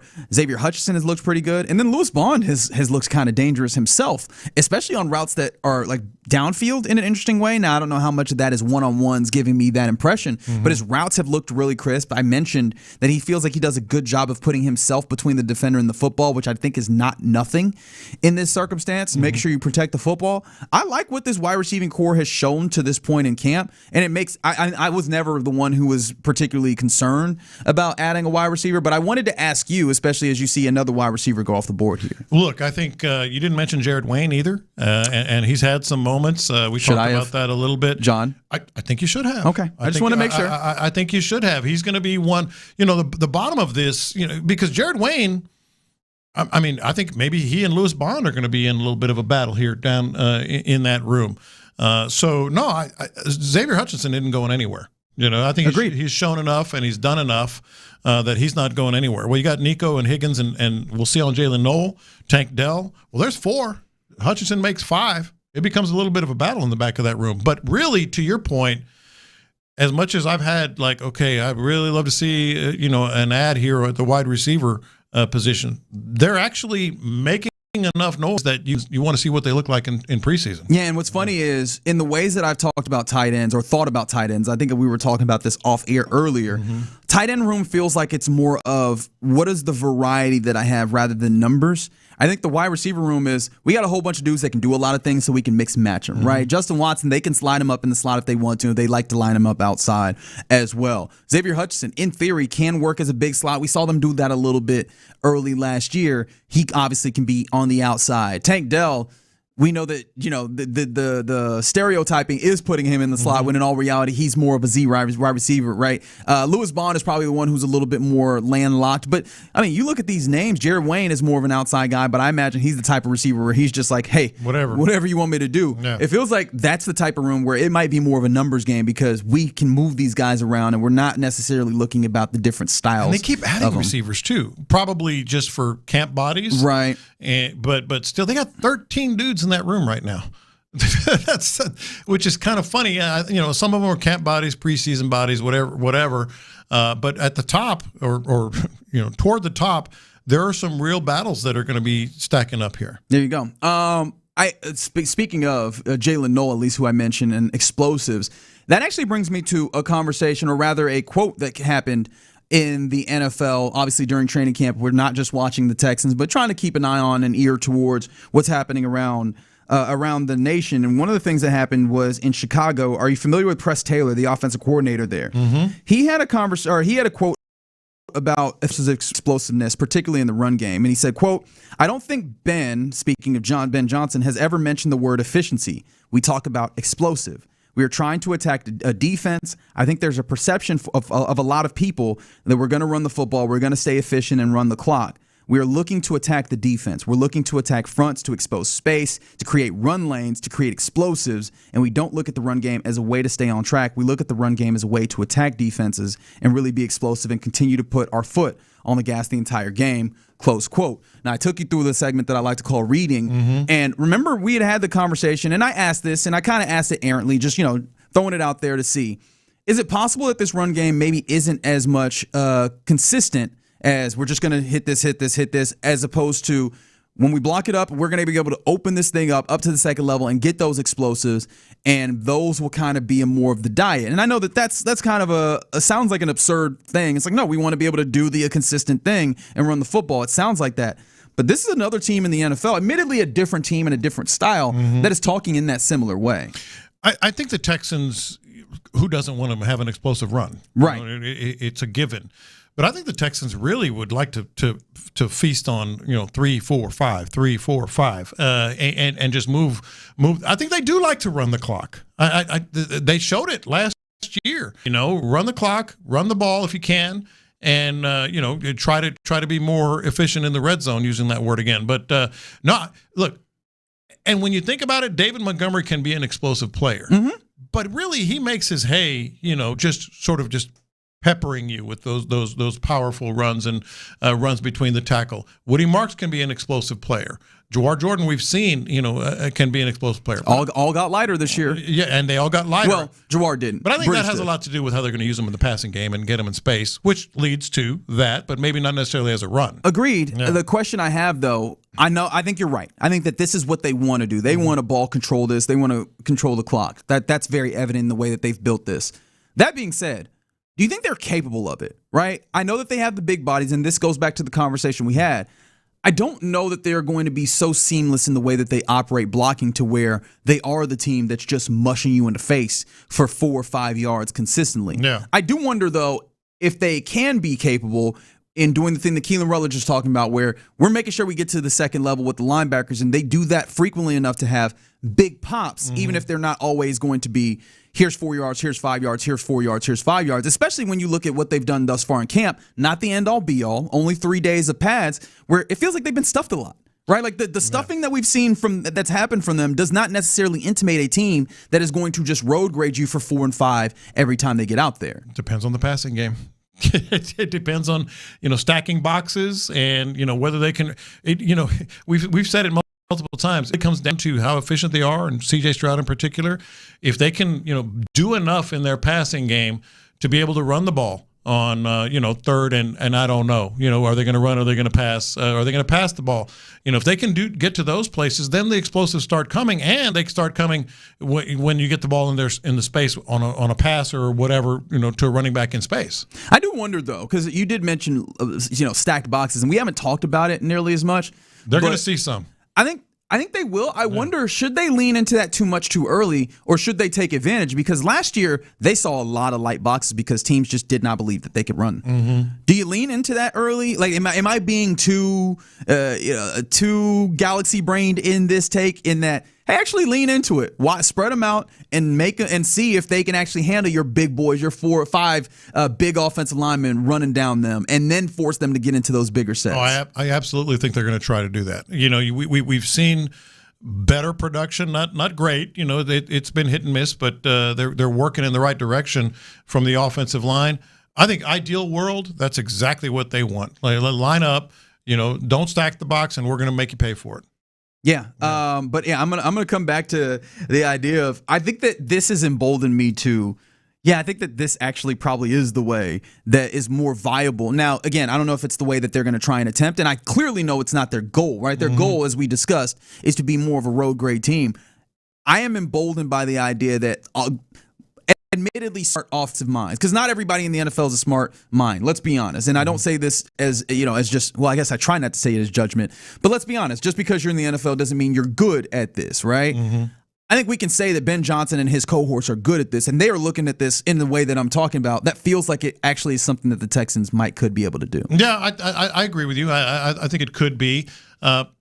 It's interesting when we talked about it, and I just said I think they're going to make people spread them out a little bit, at least in formations, and make people have to stop you without with 5 at the most, or 6 in the box.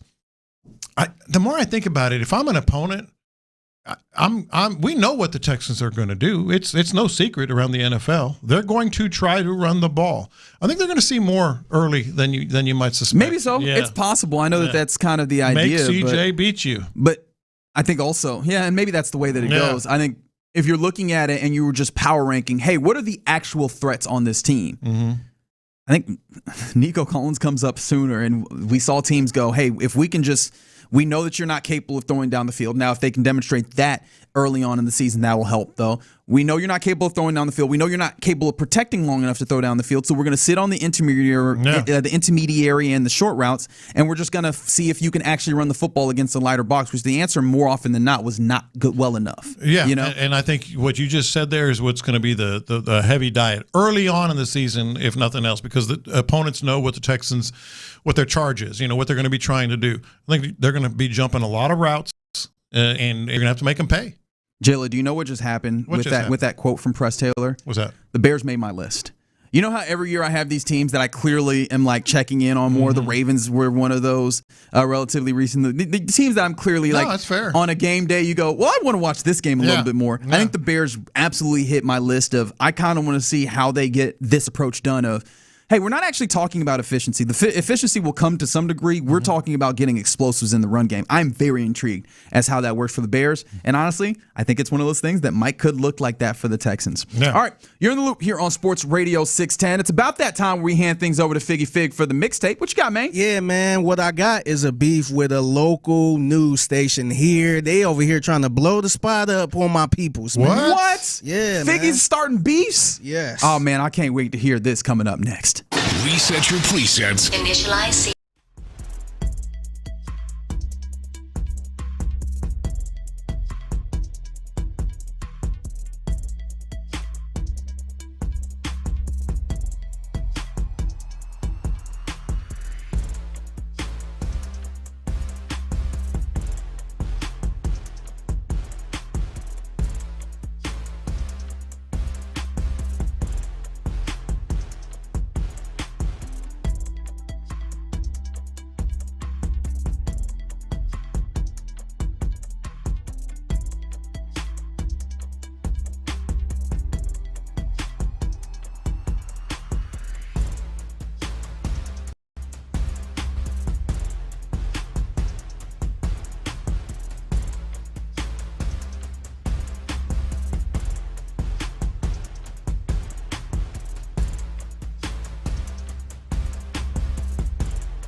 louder, clearer, and better than ever.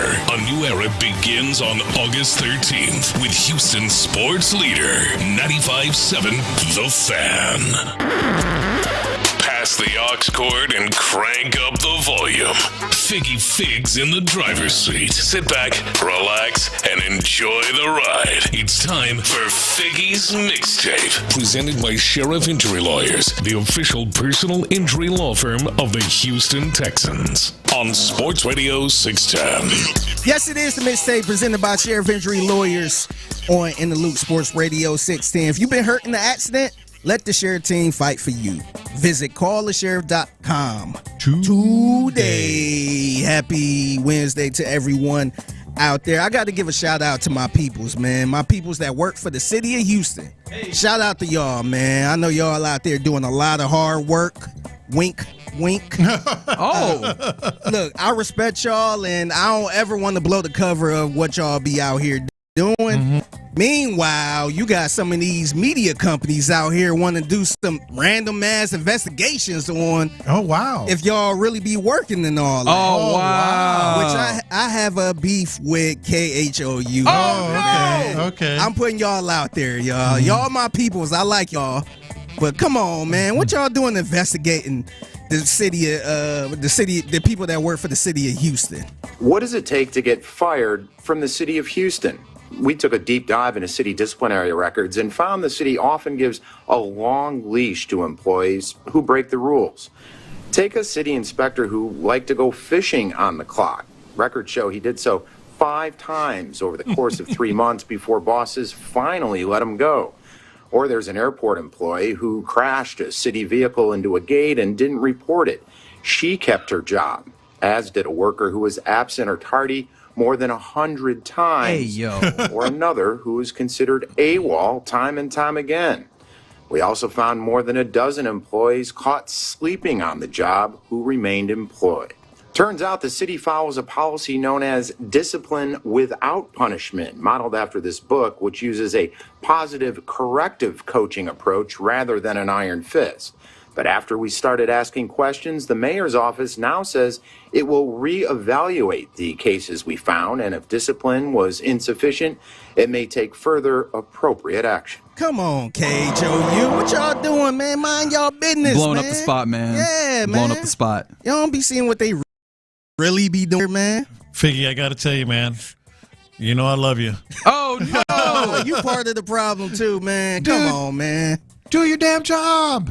You go to work to do your job. Is that why you go to work? Sleeping, going fishing, which part of me respects, as you know. It could be a lunch break or something like that. They might get done with the job 100 days? Wait, hold on. You said Hold on. 100 days. They might be done with their work, man. 100 times? Also, you don't know, they might have narcolepsy, man. This might be an issue when it comes to medicals. I'm all about maybe giving the benefit of the doubt, but that is a lot more than the benefit of the doubt. You heard of the saying, if you finish your work early, you get to chill. And, yes, work. They might be finished, man. They might not be. They might just need a nap. My man got done early and went fishing. No, man. Come on, man. I gotta say, shout out to KHOU for finding blowing up the spot. Hey, man. while the rest of us are out here punching the clock. KHOU over here like, oh, we decided to dig into this. Like, what you digging into this for, man? This is capital J journalism. I will say, like, obviously, like, we're joking. Like, this matters. The only thing that immediately my reaction is, I know that we as a society have a penchant for wanting punitive response to everything, and I don't know that actually is good.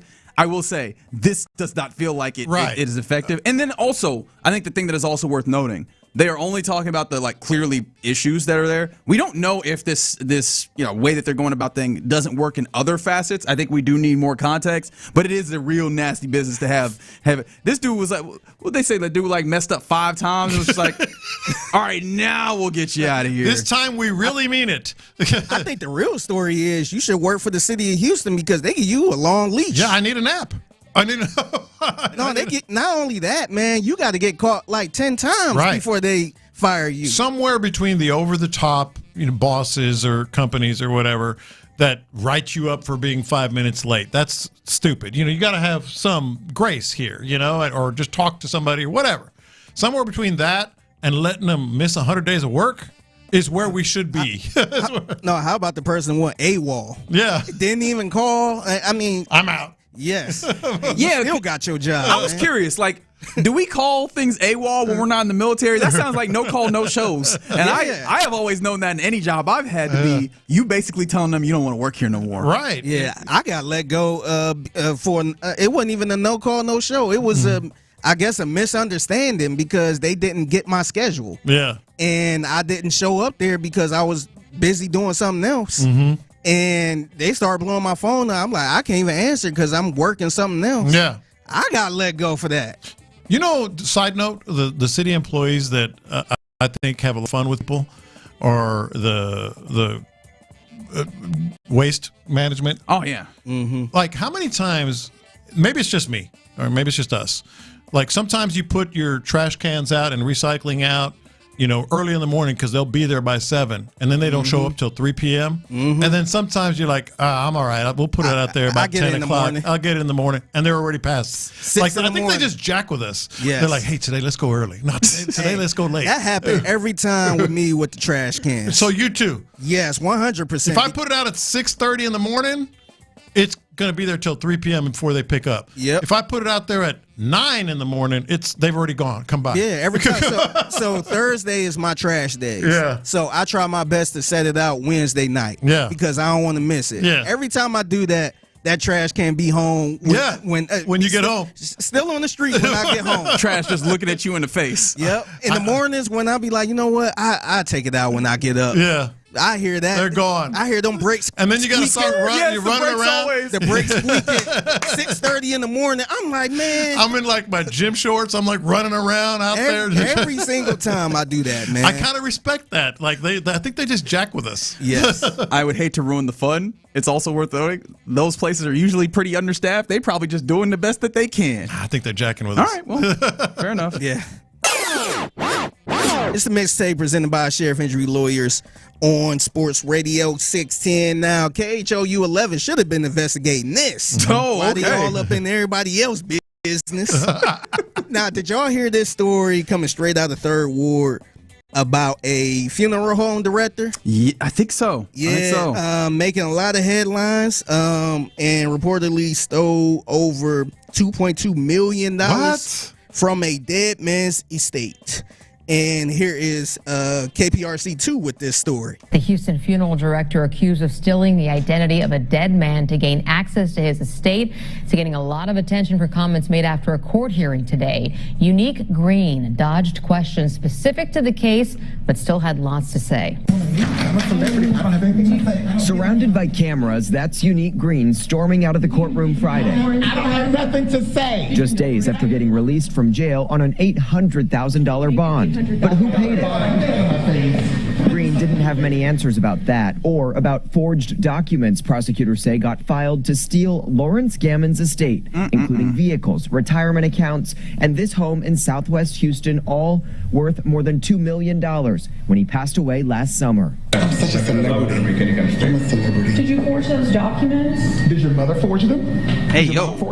No answers there either. When Houston police raided Green's funeral home in the 3rd Ward last November, investigators allegedly found a Home Depot bucket full of organs. So what about those? They were for you to eat for lunch. Green is now free from jail on 5 felony charges after Gammon's family paid Green for funeral services they say they never got. The family provided his personal information over email, investigators say, and within weeks, Green allegedly filed fraudulent last will and testament, claiming to be his common-law spouse left with his entire estate. Green is now also accused of forging paperwork, including falsely claiming to have military experience to get funeral director and embalming licenses from the State Funeral Commission.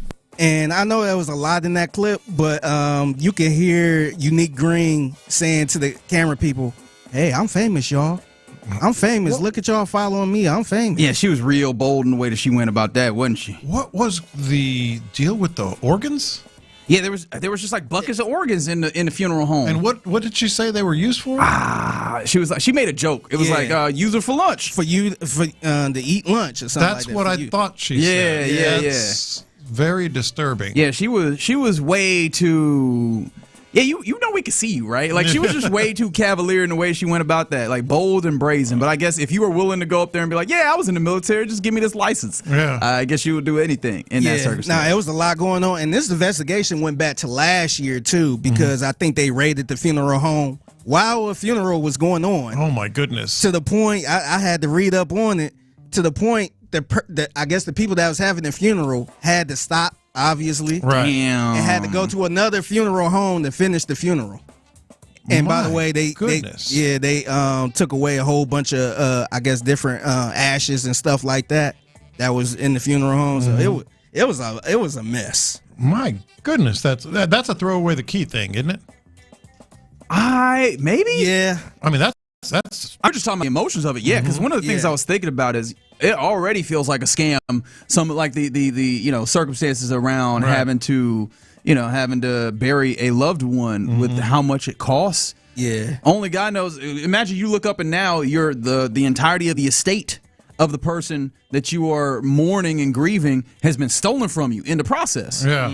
That's crazy. Wow. Yeah, it's a mess. And I think it's gonna get worse than that. So if you use those funeral home services over in the Third Ward, I forgot the name of the place. Yeah, that's what I'm looking for. But hey, get you a lawyer or something just to make sure everything is right. Make sure you ain't get got. I'm famous. Yeah, that's never.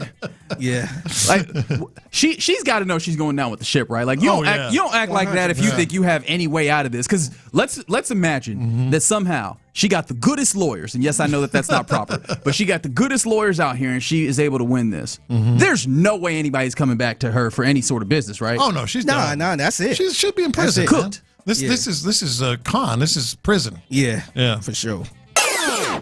All right, I'll get y'all out of here on this. This is the mixtape presented by Sheriff Injury Lawyers on Sports Radio 610. And I kind of miss the days of us actually having a mixtape. You know how you had your CD, and this is my Jay-Z mixtape with just all type of random songs and stuff like that. So in honor to that, I kind of put a couple songs together. I'm calling this a mixtape of a legend, a Hall of Fame. And she's still out here doing her thing. Oh, Martha Reeves.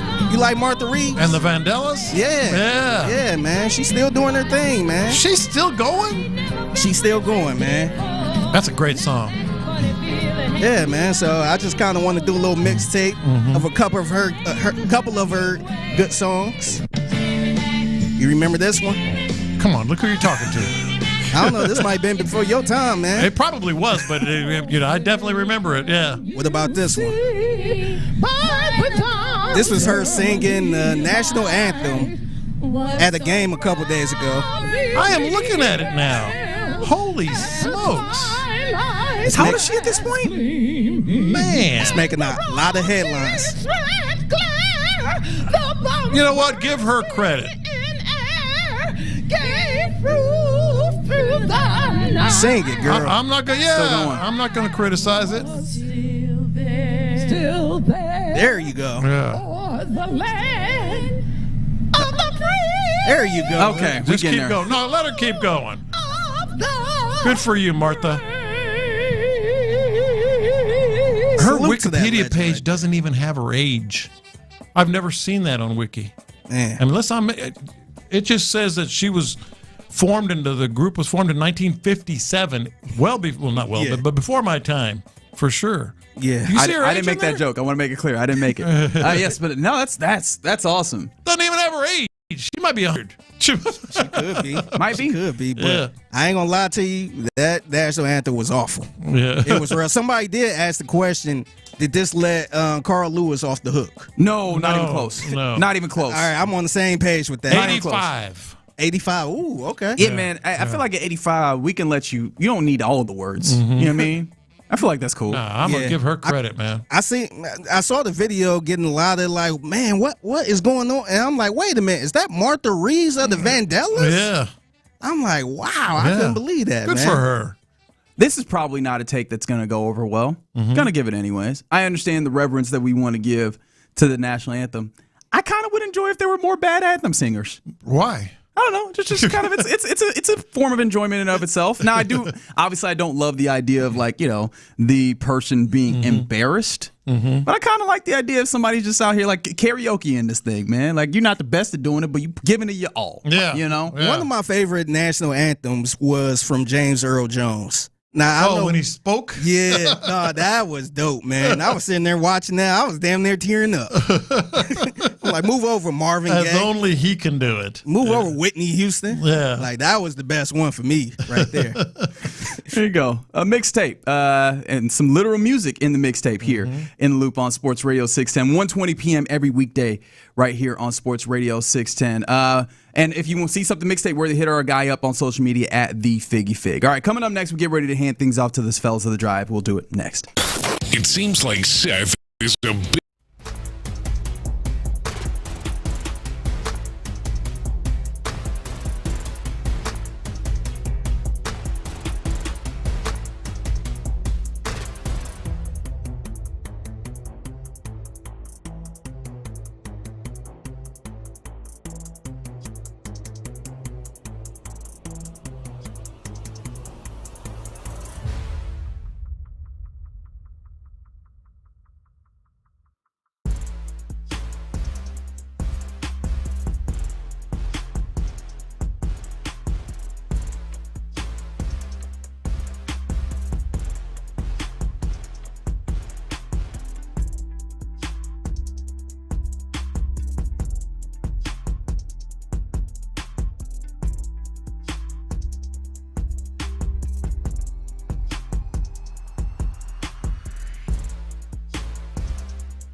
Allstate North American Insurance Company and Affiliates, Northbrook, Illinois. Thank you, Peggy. Texans training camp is here. Live from the West Point Lincoln and West Point Lincoln of Sugar Land Studios. Sports Radio 610 presents In the Loop with John Lopez and Reggie Atatula. That's right. Been a good day of camp. So good that, got a day off tomorrow of work from for the fellas. And so kind of a normal day here on Sports Radio 610 before we get back out to training camp on Friday. But the big news of the day, Tank Dell in pads, helmet, went through individual drills, warmed up with the team. I think that's where it stopped, but he's on path. He's on the normal path that they had plotted for him, according to D'Amico Ryans. Nothing has changed in that regard. So I guess we continue to watch that space. We continue to see how he comes along. I have a feeling that Friday will be kind of. Do you think today was intentional? I had thought about that actually. The longer not that just the longer, but the today being the day for Tank Dell and being intentional, where he kind of dips his toe in, gets a day off, and then back into work on Friday. I mean, they plan everything, so detailed. Yeah, probably. Let's see how he responds. You have an off day because you'd hate for there to be practice tomorrow and him not quite feel. So I think there probably was some intentionality to that. But I mean, he was only doing what that one period of Indy. Yeah, but pads and out there, with the guys. I know he's been doing work individually, but for sure. But and I think he probably is doing more work after practice or whatever as well. So. Yeah, that'll be interesting to see. So there was that. C.J. Stroud had some. I think he had some really good throws today. He had some of the best throws that we've seen today, while also still, having some instances where, during what was it? Individual one-on-one, and then a couple. They hate Lopez. During one-on-ones, they didn't connect. But I wanted to say that to also bring back. They did 2-minute drill, and I don't think we mentioned this at all. Haven't seen it a lot. Yeah. 2-minute drill was really good. Mm-hmm. They got down there. They got, in fact, to the point where they had time to run, hand the ball off to run to, center the ball to bring out Kaimi and kick the field goal, which is ultimately part of the drill that they had. And it was executed really well. Yeah. So, no, that was a good thing to see as well for, the operations portion of the Texans in practice. So all of that was pretty good. And then, of course, Jadeveon Clowney continues to look like he is back home, not just being in Houston, but in this defense and really giving the offense something to think about when he goes. So it's already very clear that this is the right decision and that this is going to help them out tremendously. No, I think it became very clear very quickly that Jadeveon Clowney is just going to bring an element that they just don't have. No, defense are not going to be able to take a break, so to speak. I know they're always going to play every snap, but in the sense of you got Will Anderson, you have Danielle Hunter, then it's second down and they're off the field, or one of them is off the field. The inclination is to, okay, well, at least it's not Will Anderson. Oh, but it's Jadeveon Clowney. So it's going to be tough for opposing teams. 100%. And that's before the possibility of a NASCAR type package that they could throw in there. And that is sickening to think about what that probably looks like. Clearly, Will and Danielle. I think Logan Hall is in on the NASCAR package probably, and then maybe do you find a way to get Jadeveon Clowney in? He's been all over the field in his career.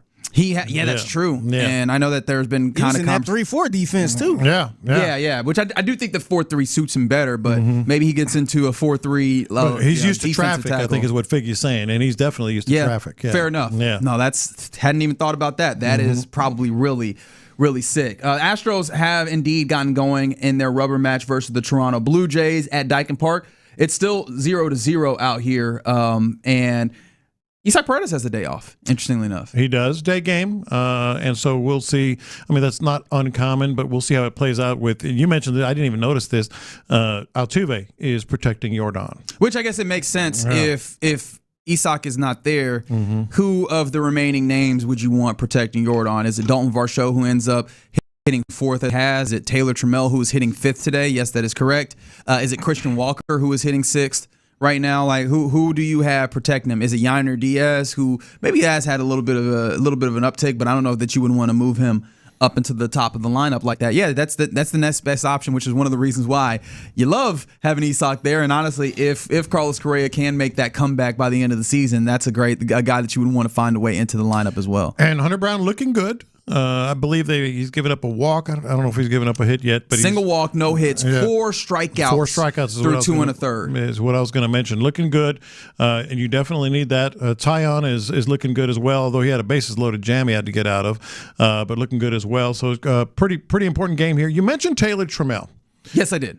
It was really cool to see that home run last night. Yeah, so the night before, if you'll remember, he had what ended up amounting to be a very long out that was caught literally dead center by the outfield. Was that Miles Straw actually that made that catch in center? Yeah. And for some reason, he decided that he was going to touch all the bases and do his signature salute when he reached home, even though it was apparent to many in the building, maybe not all, but many in the building, that was indeed an out and not a home run. Well, last night, he got the real deal thing with a home run, and everybody was very happy about it. But you seem to take some issue. Is that a fair way to say it? Laughed. Okay, you laughed at Blum Jeff Blum. Yeah, the way he said, I had a chance to talk to him, and apparently Blum was. Clearly, I'm paraphrasing. Do we have the audio of it? Do we? I don't think we had. Oh, okay, my bad. I thought we had the audio of it. Yeah, Blum was basically saying, I we got Taylor Trammell reacting to that. Yeah, we do have that. We'll get to that in a second. But Blum said basically, and he's protecting his guy there, but he said, he knew it was caught, but just got I guess sideswiped or in shock or whatever. I think shock was the sentiment that I had, and decided to go ahead and run around. Well, that doesn't explain the cross yourself, kiss your hand, and point to the sky as he's crossing the plate, or more importantly, jaw literally open when he looked to the dugout and he kind of went, "Oh, it was caught." Well, so kudos to Blum for kind of trying to protect his guy there, but the guy himself cleared the air. It's one of those balls where I've hit that multiple times in my career, and even the stats on it, I kind of knew I got it really well. Still confused on how it didn't get out or anything like that. And when I rounded the bases, I saw him in that corner, and I didn't know what happened. There's a lot of padding out there or anything like that. I didn't know if a ball got lodged, if he had jumped over the fence and tried to catch it and he lost his glove, and they're still trying to figure it out. I didn't know. So the last thing I wanted to do was the ball be in play, and I'm sitting on second when I could have possibly had it inside the Parker. I didn't want to do that, so I just kept running. I didn't see the ball, so I guess it went out. And then afterwards, it just was kind of funny. I was upset for the next 2 innings. I made it a point not to look at Bryce Matthews. Made it a huge point not to look at Bryce Matthews. Huge. But for the most part, I thought I got it. I didn't get it. It's a funny meme now. Hopefully it's my last meme, but, feel good with it. And then he went on to say that even yesterday it continued. First of all, I didn't know Bryce Matthews was that guy. That Bryce Matthews was the one that really starts picking at the scab a little bit and having some fun with you. Do you think that he's just generally that guy in the clubhouse? Or do you think he's that I guy? did not want to make eye contact with him. Do you think he's that guy with Taylor Trammell? Because they seem like they might be homies. Yeah, you know what maybe I mean? that's it. Yeah. Sometimes you might be really nice to everybody, but with your homeboy, nah, you're going to hear about this. And then he said, I got back to the park today, and they were all piling on. They were all piling on me here, there. But, and you know what? All you can do is laugh about it. He goes, "Oh yeah, I thought I hit a home run." Especially when you get a 3-run shot the next day. Yes, and that was the best part. Yeah. Yeah, when you get the 3-run shot the next day, we can all laugh about it. Otherwise, I'm talking about your mama. You know what I mean? Like, no, you're not gonna sit here and talk about me when clearly I seen you hit. Yeah. Like I know you ain't talking over there. That's when you go on the offensive. And thankfully for him, he did hit that home run so they could have fun with it in a 7-2 victory yesterday. Unfortunately, the Rangers also got a win, so you're still only 2.5 games ahead. But still. Not a bad place to be, as they are currently 0-0 headed into the third, or at the bottom of the third rather, at Dyken Park. All right, you're in the loop right here on Sports Radio 610, and very appreciative to see this face. Very appreciative for D&M Auto Lease for the opportunity to crosstalk with the fellas of The Drive. And I remind you that you're listening to KLT AM, KLT FM, HD2 Houston, and Odyssey Sports Station. But Ron the Show Hughley back in tow. What's happening, big dog? It's good, man. Good to be back. Got out there to practice today. Kind of got in, and it's good. It's good to be back. Been a minute since I've been in here. Yeah, and it was good to see you out there, and I'm sure you guys are going to have a lot to cover with that, but just give us a little bit of a tease from your takeaway there. Now, there's some good, some bad, some horny. Football. Football horn. Okay, yeah. I was like, hey, what are we talking about right now? I don't know. Maybe I know that Kurt Warner was here, but man, calm down. I was like, okay, that took a turn. That took a turn. Yeah, that's actually the scouting report that I kind of want to hear about because it seemed like y'all was cutting up at San Diego. Yeah, man. I don't know, man. It's good times. Somehow you get a bottle, and when your friends like to tell people, hey, it's his birthday. Mm-hmm. All you of a said sudden, somehow? Yeah. Somebody, man. We get a bottle. We get a couple of bottles. We get a sparklers. Yeah. They come up with a sign that says "Happy Birthday, Ron." I don't. Steve's a real jackass. Everybody kept walking to San Diego and get a free bottle. Oh, it wasn't free. Oh, was it not? No, we had to pay for that. Oh, yeah, we had to pay. Yeah, we had to pay for the table. Birthday. No. I was wondering who was going to pay because if you were a lady, I could understand somebody paying for it. I was wondering who was paying for Ron's the show. You had to pay for it, but boy, you get that table, you get that bottle service. Yeah, man. They are out there for the hunt. I was wondering. I was indeed wondering. Yeah. That young lady said, when are you going to invite us into your birthday party? I said, I had never thought of it. You ain't getting none of Never this. crossed my mind. You ain't getting this goose. That you ain't getting. No, man, there was a lot out there. Again, man, Higgins is moving. He's moving different. Man. And looks different. That's the first time I got to see. I'll get with my guy right here, Cade Stover. He did look a little different. He did. I don't know if it's a single digit. I don't know what it is, but he did. The watching him line up outside as a receiver was an interesting touch. Can I ask you on the Cade Stover front? Does it feel like it has changed anything in your mind on how that room is stacked? Because I do agree with you. Cade Stover does look like there is a level of improvement. In my mind, it just does not feel like it's so much so to upset the kind of depth chart in my mind of the different styles, right? Because I keep looking at Dalton Schultz. We know he's fine there, especially as like more of a possession type tight end. As a ball is going into the Crawford box, actually above the Crawford boxes, and it is one side dish.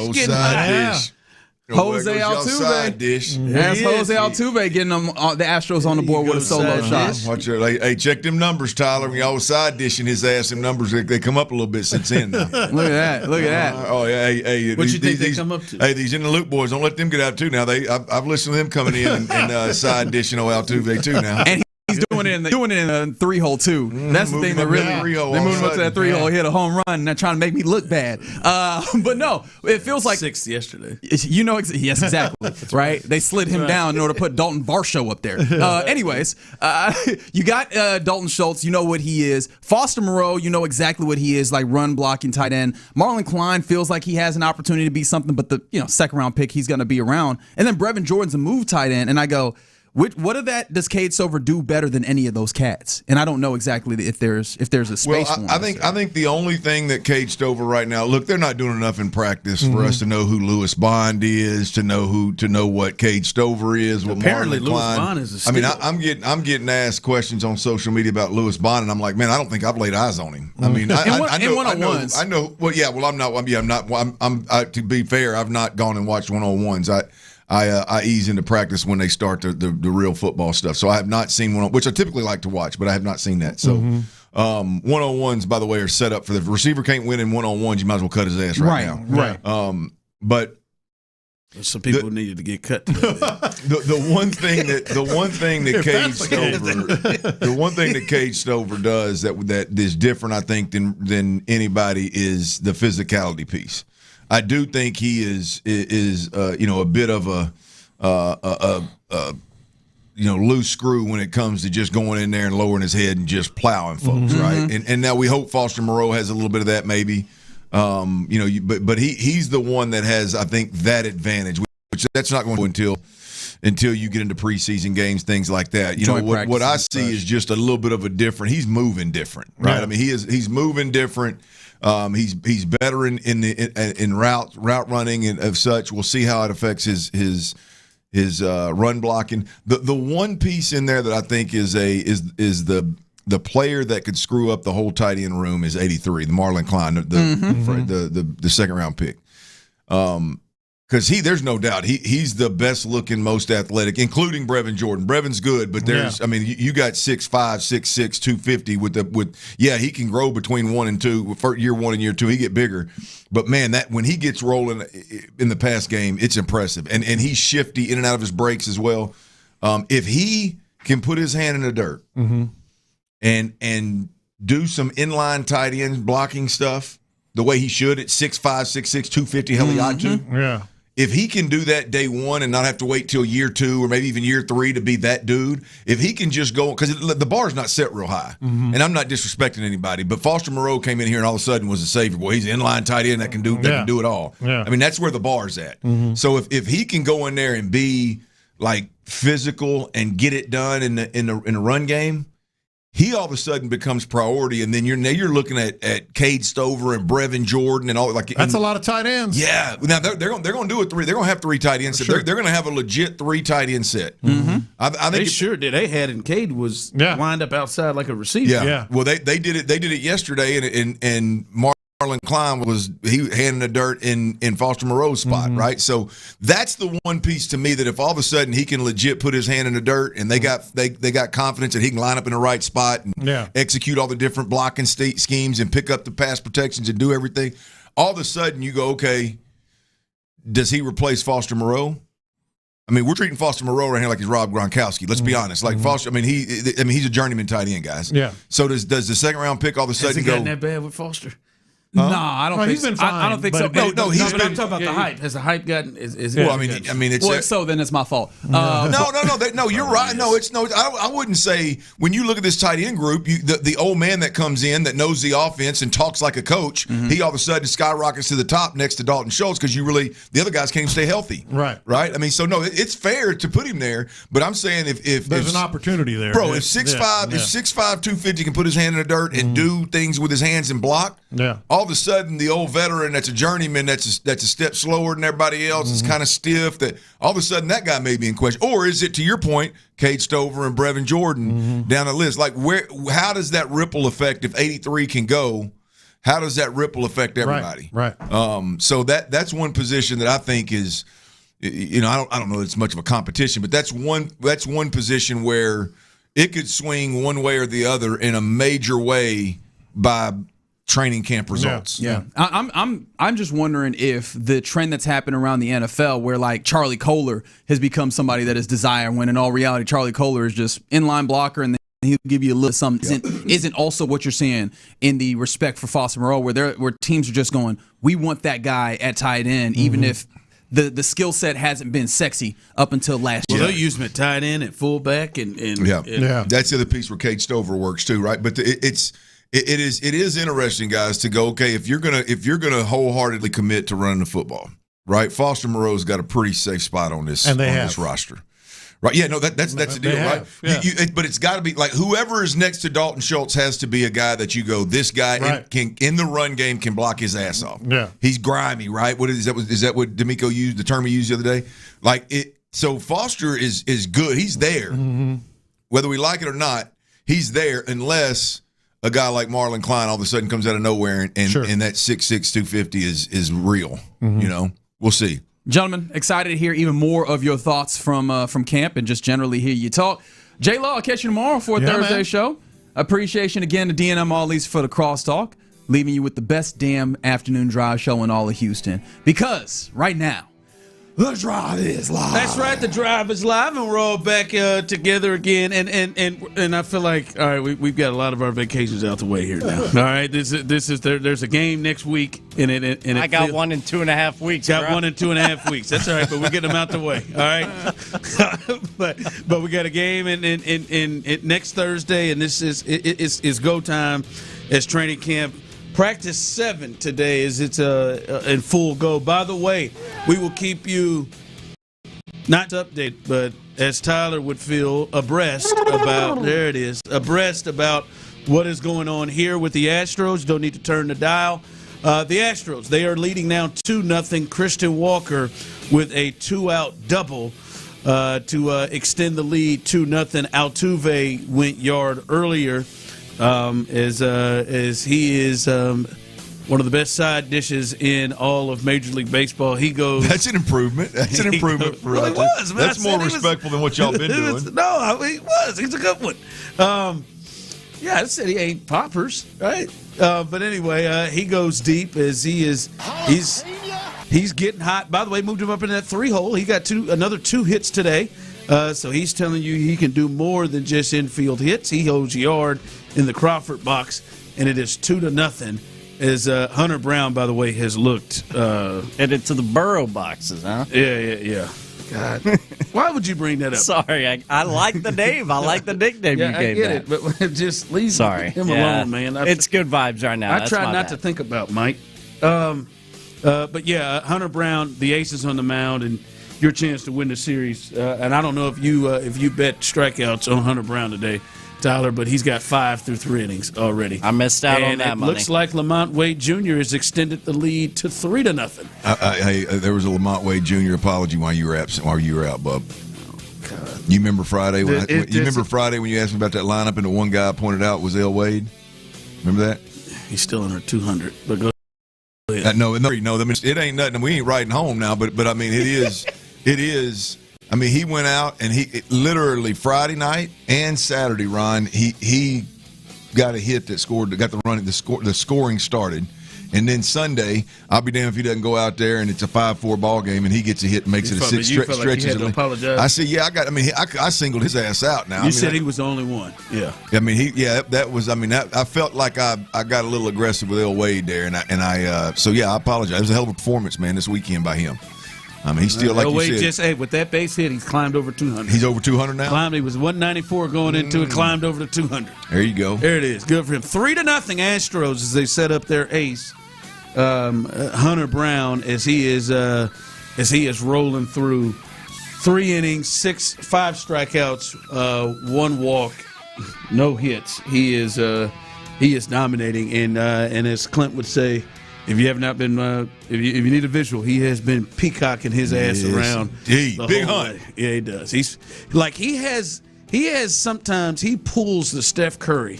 He turns off the mound prior to that ball being caught or the strike being called on strike 3. He knows it. Yeah. Hopefully nobody makes contact with it and hits it. Get back out there and hit it back at him. That's a little dangerous thing. Comebacker, but he's turned around, fixing his belt buckle, looking to center field, and getting ready for that ball to come back to him as they throw it around. But we'll keep you updated here on what's going on there. But as we said, man, training camp back going, day 7. And I got out there, Clint, and the weather was nice for you, huh? Hey, the cloud cover, Tyler. I could have done 2 of days. I could. We don't know what those are no more, right? I could. You are nuts. I text you. I said, if this is the weather we're gonna get, man, I come out here. I'll do it 2 a day. I was confused by your text because I was like, well, he's inferring here that it feels like nice or he's enjoying the weather outside. Yeah, man, I'll stay here for extra. I can stay for extra. Give me a couple of plums. And you go plums? Is that what it is? I can't eat bananas. I don't like plums. Oranges were a thing. I ain't never heard plums. Is plums? Is that number 2 behind bananas? That was my mom. Potassium. And I don't like pickles, so I don't like pickle juice. Turning a nice bluish. You cramped up some buck, boy. Yeah, water and not today. I mean, you're out there less than an hour. Water and plums, baby. That's ready for the man, I out there. It was good, man. It felt good, man. Got a little wind. I thought I brought San Diego weather with me. Got a little breeze. How was the weather out there? Now that I could believe is nice. Not like you're on Satan's front porch in Houston. 75, a strong 75, 76, no humidity. God, I got hammered. Anyway, frozen drinks galore. I got an aggressive one. That lady told me, hey, it's 16 for the regular, or you can get this great big one for 21. I said, well, hell. Going where the weather suits my clothes. That thing was as big as my head. I just polished it off. But no, I want to do a little something called the good, the bad, and the horny. Football horny. Okay. What I saw today, Clinton, you've been out there more than I have. And the good for me to start is one of the things we've heard through OTAs, mandatory minicamp, and in camp for many people is how Jaden Higgins looks. And how much better he's looked. He's gotten faster, stronger. That is what we've heard. And a lot of people have seen that. You've been out there more than I have, Clint. and he definitely looks different. He definitely looks different. There was at one point in one-on-ones, it was him against Kamari Lassiter, and he was able to use his body to create separation to get a ball in there because I think with just his speed, it takes him a while to get going. So he doesn't immediately create separation just with his speeds and then out of breaks. But the way he was able to use his body, was able to do it. He just looks more confident. He looks different. And for many people believing that he could be a difference, and you've spoken about that, I can see that coming out of what he looks like going into camp today. Well, yeah, no, it's been really impressive, man. I think it starts with, and I hate to be this guy because I get pissed off with the Texans for doing it, but Ron, I saw him. Reed Blankenship comes down on a blitz on the backside of a run, and they motion Higgins in there. And when I say it was literally a teaching tape for wide receivers blocking safeties that insert themselves into the box at the line of scrimmage. Yeah. I mean, I don't know if it was. I mean, I felt strongly that Higgins locked him down. Now, on the flip side of that, as I keep talking about it, I'm like, damn, Blankenship, your ass can't get locked down like that by a wide receiver. But it was that impressive. It was one of those, I guarantee it's on the teaching tape. Guarantee DeMeco Ryans has played it multiple times. All right, and so that it starts there, and then all of a sudden, you know, him and CJ's chemistry is real. Him and CJ, like in Tank's absence and Nico's absence and Jalen Knowles' absence, you know, you wonder who's going to step up, and it is no doubt about it. Higgins is taking full advantage of the extra reps, and I mean it's real. I've seen the separation created on a back shoulder slot fade. I've seen the separation created on like a little whip route on Jalen Petrie underneath and create 4 or 5 yards of separation, both in team periods. So yeah, I think the Higgins thing is real. I think the question that I was asking before training camp started, Ron, of is he just a timid player, or was he a player that didn't know the offense and was thinking a lot? I think it's pretty obvious at this point that he was a player that was just thinking a lot and needed to learn the offense, and now feels a lot more comfortable because he sure seems to be playing faster. I've not seen the run by ability that folks are talking about, but I've damn sure seen the improved wide receiver play. Yeah, and I don't want to make. I'm not trying to tell you, boy, look out! Here we go. Jaden Higgins is about to have 1,100 yards this year. I'm not saying that. We'll see. How this offense goes and how much they use him. But you can clearly see he looks different just by what he's doing, his confidence.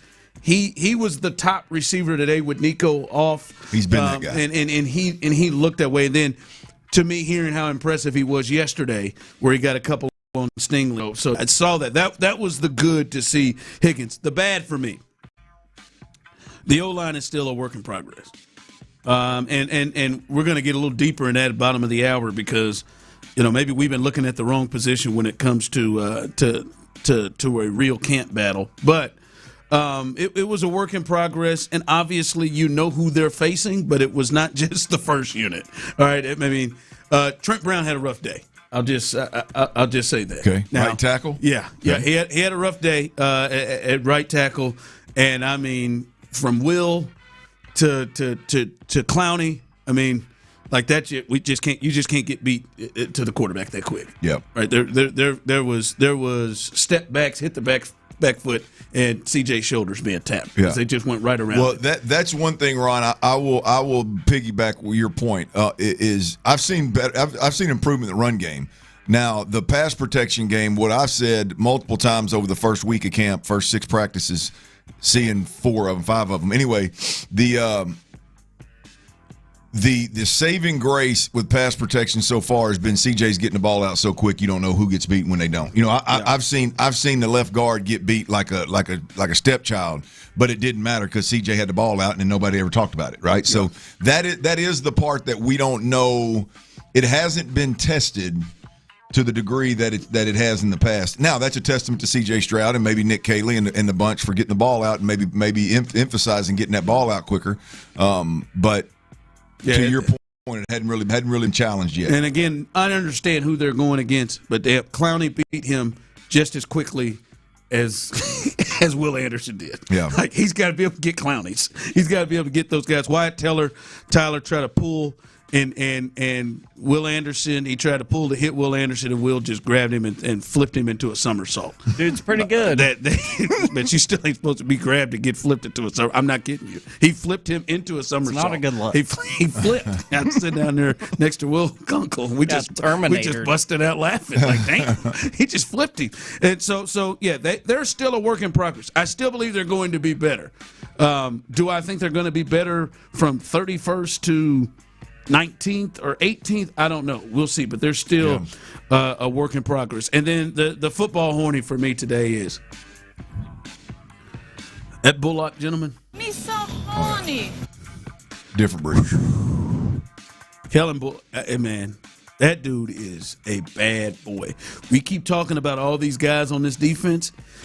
He has a legit shot to be an all-pro level safety. Bad MF. Like we know that the ends and the corners, especially Stingley, we know those guys have a chance to be all pros.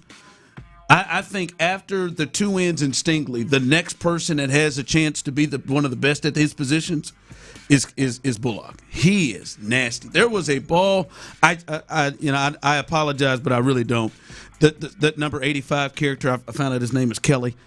I don't know his first name. Kelly? Sure. But he's down the middle of the field. I don't know why CJ's throwing balls to him, but he's down the middle of the field.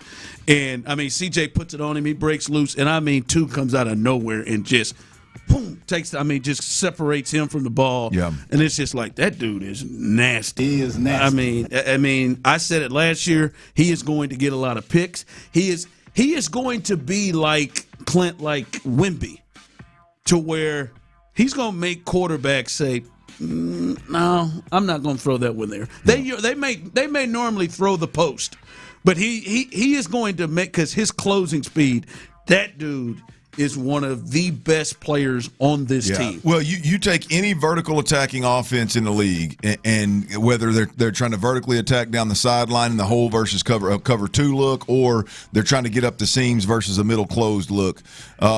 Do it at your own expense, because the truth of the matter is Kalen Bullock's in the middle. And here's the deal: he's in a defense that whoever was in center field is going to make a lot of plays, right? And on top of that, he is an absolute ball hawk. And so, I mean, you got two things working for you there: a great player, along with schematically in a system that's gonna put him in position to make a bunch of plays. He's starting to get what he needs to do. You can see him. You can see him baiting people He's so into things. horny. Yeah, I know it, man. There it is. The good, the bad, the horny. Football horny is what we saw today. Coming up, do it. Man, he is something else, man. His closing speed is nuts. All right, the Astros. We'll get you updated on what's going on there, as they are looking to take this series from the Toronto Blue Jays. Their ace is on the mound, and he is pitching like an ace. We'll get you caught up. And some news that just came out before today's game from Joe Espada, Joe Espada, about Carlos Correa. You don't want to miss that. That's coming up next. All right.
522. The best sports talk around, anytime, anywhere. Hear your favorite Sports Radio 610 hosts wherever you go. Live, podcasts, video. It's all at your fingertips 24/7 on the Odyssey app, iHeartRadio app, tune in, and wherever you get your podcasts. Houston's sports leader, Sports Radio 610. Those Astros, they're kicking ass and taking names. Texans training camp is here. Live from the West Point Lincoln and West Point Lincoln of Sugarland Studios, Sports Radio 610 presents The Drive with Stoerner and Hughley.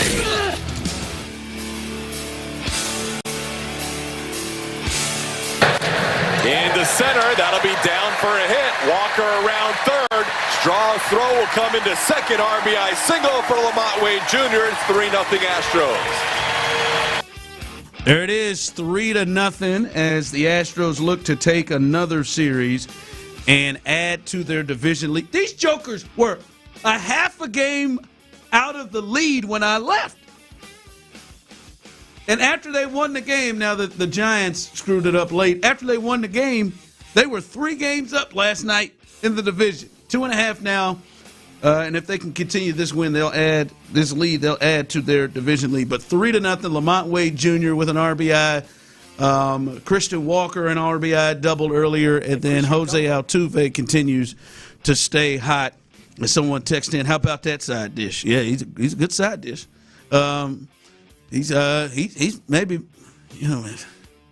he's maybe more asparagus, grilled asparagus, maybe more Brussels sprouts with a little bit of bacon and some balsamic. I mean, he's at the top. Hey, hang in there with me, Houston. He's coming around. He's coming around. He's a top side dish. I'm telling you, he's going. I want to be clear. I was never. Overly critical on Altuve. Yes, he's starting to fill father time, and that's happening. No, but leaned it's not into like his side he's been dish. ass this year. You leaned into his side dish. He's a side dish. Yeah. There's nothing wrong with what the I'm side saying dish. is, this isn't like us being critical of the Strogo.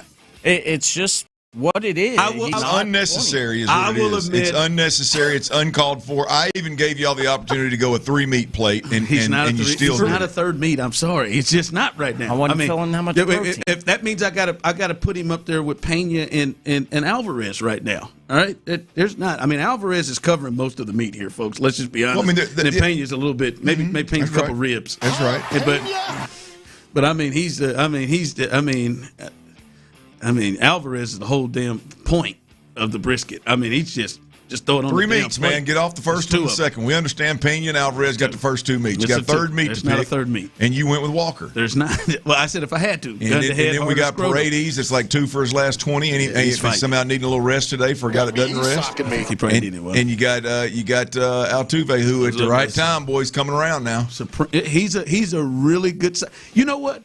He may be that side dish on the menu that cost a few extra dollars to get. Premium side dish that plus. mac and cheese. He may be the lobster. At least give him the lobster mac. Yeah. We can't go no damn basic old mac and cheese. But he is playing right now where he is a lobster mac and cheese. Now, I mean, he has had some moments. He's coming. He's had some moments where he's been green beans. He's had some moments where he's been cream corn. Yeah, everybody has except them top 2. But he'll be there. He'll be that third meat now. He'll be that old pork rib. It'll be beef rib before you know it. By the way, Hunter Brown, 5 innings still. I'm gonna stop saying it now, but 5 innings, 7 strikeouts with a walk, and just being diesel. And that walk is the only burner he's allowed so far. Nails. So 5 innings. Hey, can we real quick? I know we want to get somewhere. Can we go back to? So I'm over here. I'd heard something. In my apology for Lamont Wade Jr. You learn a lot when you work with old Luke. Luke's got a lot of data up there in that dome, and I remembered him mentioning Lamont Wade Jr. and how good he is in clutch situations. You have to say all 3 names, don't you? Oh, you have to. I have to. Yeah. So Ron, I as you mentioned it, I think you ran through Lamont Wade having a hit. So I Googled it. Lamont Wade Jr. with runners in scoring position, right? And here's what I get. Lamont Wade Jr. is proven to be a dangerous hitter in high leverage spots, carrying a reputation for clutch hitting and patient plate discipline with runners in scoring position, right? So I go on down, Ron, and I get to the career splits and reputation. You're going to like this, Chief. You're going to like this. Late Night Lamont. That's his nickname. I'm telling you. Get out of here. Look, he earned his famous moniker for elite production in late inning. I'm telling you. No, Lamont Wade does not have a moniker. Stop. Historically batting well over 350 in late and close situations during his peak years. Stop. How old is Lamont? Stop. I mean, the name sounds old. I thought Lamont was a youngster. You're not late. What is it? Late Night Lamont. You're Tell not me that late night Come Lamont, on, man. and you don't make it out of the Chicago White Sox farm system to start. He was at AAA. He's 32, Clint. 32. Stop it. Late night Lamont. I'm telling you. I'm not going with that. Historically batting well over 350 in late and close situations during his peak years. I guess he's not in his peak years anymore, but he's still clutch. Late night Runners Lamont. in scoring position with 2 outs. That's where he's at. Known to elevate his focus with 2 away, turning in a high OPS stretches when his team needs a 2-out knock. Yeah. That's Late Night Lamont, baby. Are you kidding Lamont me? My ass. Boy, what a jewel that is, man. Are you kidding me? You can't appreciate that either? You appreciate Late Night Lamont? Yeah, hell yes. Who the hell gave him that? Who gave him that name? Lamont Wade Jr. I appreciate the name in general. And then when I Google and stumble upon his nickname is Late Night Lamont. Hell yeah, I like it. What do you mean? I can't believe you don't. I'm not going to. Are you kidding me? Look at the smile hadn't left Tyler's face. He likes Late Night Lamont. I'm not. He wants to go to the Heights with him and hit up that one joint Tyler always goes. McIntyre's listen, I'm good with this if it's Late Night Lamont like he's in the late night action. Like you said, he's in the Heights, or like I was in San Diego on Saturday night. Yeah, I'm good with that. But if you're referring to him as in the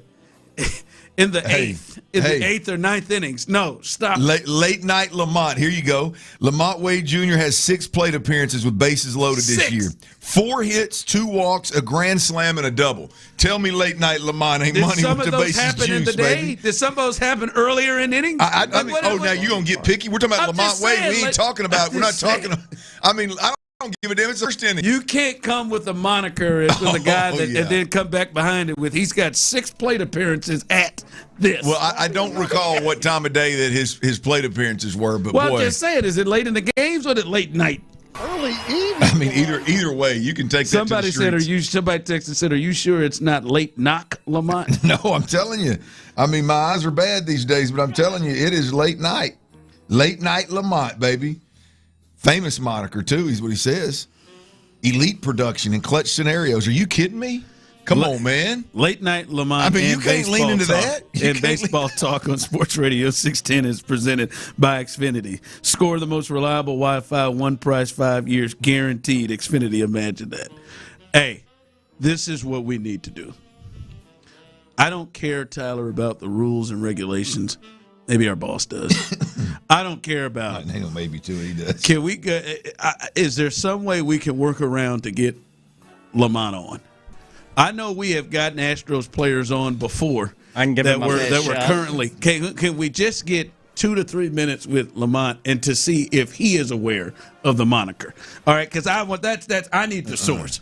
I need the source. All right, I'll get right on it. Hey, you do it, or whenever Brandon Scott or whoever is going to cover the Astros are going to go down there the next time they have a game. And can you get in the clubhouse and get Lamont? I want to know if he's aware of this moniker, and I want to know where the hell it came from. Because if it starts with something like, yeah, we were playing Jacksonville jumbo shrimps, and I had a late, and the guy gave me Late Night Lamont. No, I want to know, does he know? Hey, what if it starts with, yeah, man, one day my minors, we were in El Paso, Texas, and there's one spot in town, and we went, and this is what happened. What is going on? Oh, man. They say, old Round Rock, boy, when old Late Night Lamont gets in town, look out, folks. Look out. After the baseball game, Late Night Lamont, where you going, baby? Hey, man, I go out with Lamont, Tyler. But when late night comes in, it does sound like something when his buddies go, late night's here. Nah, man, I'm out, man. I'm gone, man. Late night's here. Let's get I'll go to dinner, but I ain't going to Nova He's with him. getting in a fight or he's going to jail. Maybe both. Man, get the hell out of here. Coming up, we'll give you the news on Carlos Correa that you don't want to miss, coming from Joseph Espada earlier today. And I don't think that's Joseph, is it? It's got to be, I think. I don't know why his real name just sounded so funny. It's got to be, right? And then the real camp battle has stood up. We'll talk about that coming up next. All right, y'all. Power.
24 hours, 7 days a week. Experience text to fix your AC. drcool.com. drcool.com. If you don't know the facts, then you gotta chill. Texans training camp is here. Live from the West Point Lincoln and West Point Lincoln of Sugarland Studios, Sports Radio 610 presents The Drive with Stoerner and Hughley.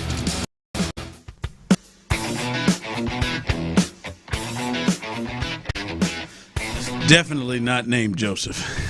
As we've looked this up, I see Isaiah. I did the quick hunt too. Josu Espada.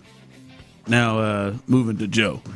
What he had to say about Carlos Correa. By the way, a quick update: 3-1 now as a 2-out RBI hit. What the hell has gotten into Miles Straw, who hit another double to set up this one? He needs to calm his ass down. he said I should have been the one. I should have been the center fielder traded. Is from the Blue Jays is what he's saying. They've had 12 since he left here. Good God Almighty! Fastest Astro to ever exist needs relax, to calm TF down. That's clear. That's just fake. Will That's you just relax? True. It's not even relax. It's true. Now we don't know. We don't know if Lamont Wade Jr.'s nickname of Late Night Lamont is true, but we do know that about Miles. Who said that? It got y'all started on that back in the day. It's factual. It's just factual. Not. It's not it even is who not. said somebody, it. It's somebody texted in on that damn text line and talking about Miles Straw runs a 4-flat or something, and y'all leaned into it. I mean, you couldn't. I mean, he looked like the Flash on the base pass. Get the you hell didn't outta see it with here. your own eyeballs. I didn't even think he looked like it. I think he just was. It's just a the blur. Flash. Yeah. Used to be Willie Tavares was the fastest Astro of all time. Yeah, he's but then it was clearly Miles Straw. overtaking him. Yeah. Obvious. When a white guy's that fast, you don't need this text line to tell you about it. I know it. My eyes. We watched him play forever. We know damn good and well he wasn't that fast. I don't know what you're talking about. Be you watch different. He can be fast, not that fast. That's elite. That's kind of like them boys at Arkansas that told me how fast they were. They were 4.2 40s. Then we played Florida. Not all whites up the same. And we watched Bo Carroll, who ran a legit 4.2. He crossed the goal line on a kickoff return. There wasn't nobody within 20 yards of him. We watched that film. That's Monday. I said, this game is tied. It's a 3-0. That's old free swing Sanchez. That's old free Sanchez, no doubter. And I mean, Hunter Brown was cruising until he got to the 6th inning, and the fastest Astro of all time, Miles Straw, kicked it off with a double. And then he scores, and now Sanchez has tied this game at 3. It's not ideal. In the 6th inning. So, wow, what a no-doubter to right field. So 3-3 in the Daikin as Hunter Brown, who was cruising big time. When I say cruising, he had not allowed a hit until this inning. I mean, he left that thing up in Jesus' numbers, didn't he? Well, I mean, he was trying to get me over strike. I mean, I'll be honest with you, I would not have suspected that Jesus Sanchez had the green light against Hunter Brown on 3-0. Yeah, isn't that the same one that was here? Yes. I would not have thought that. Yeah, we gotta. That sonbuck ain't never seen a red light.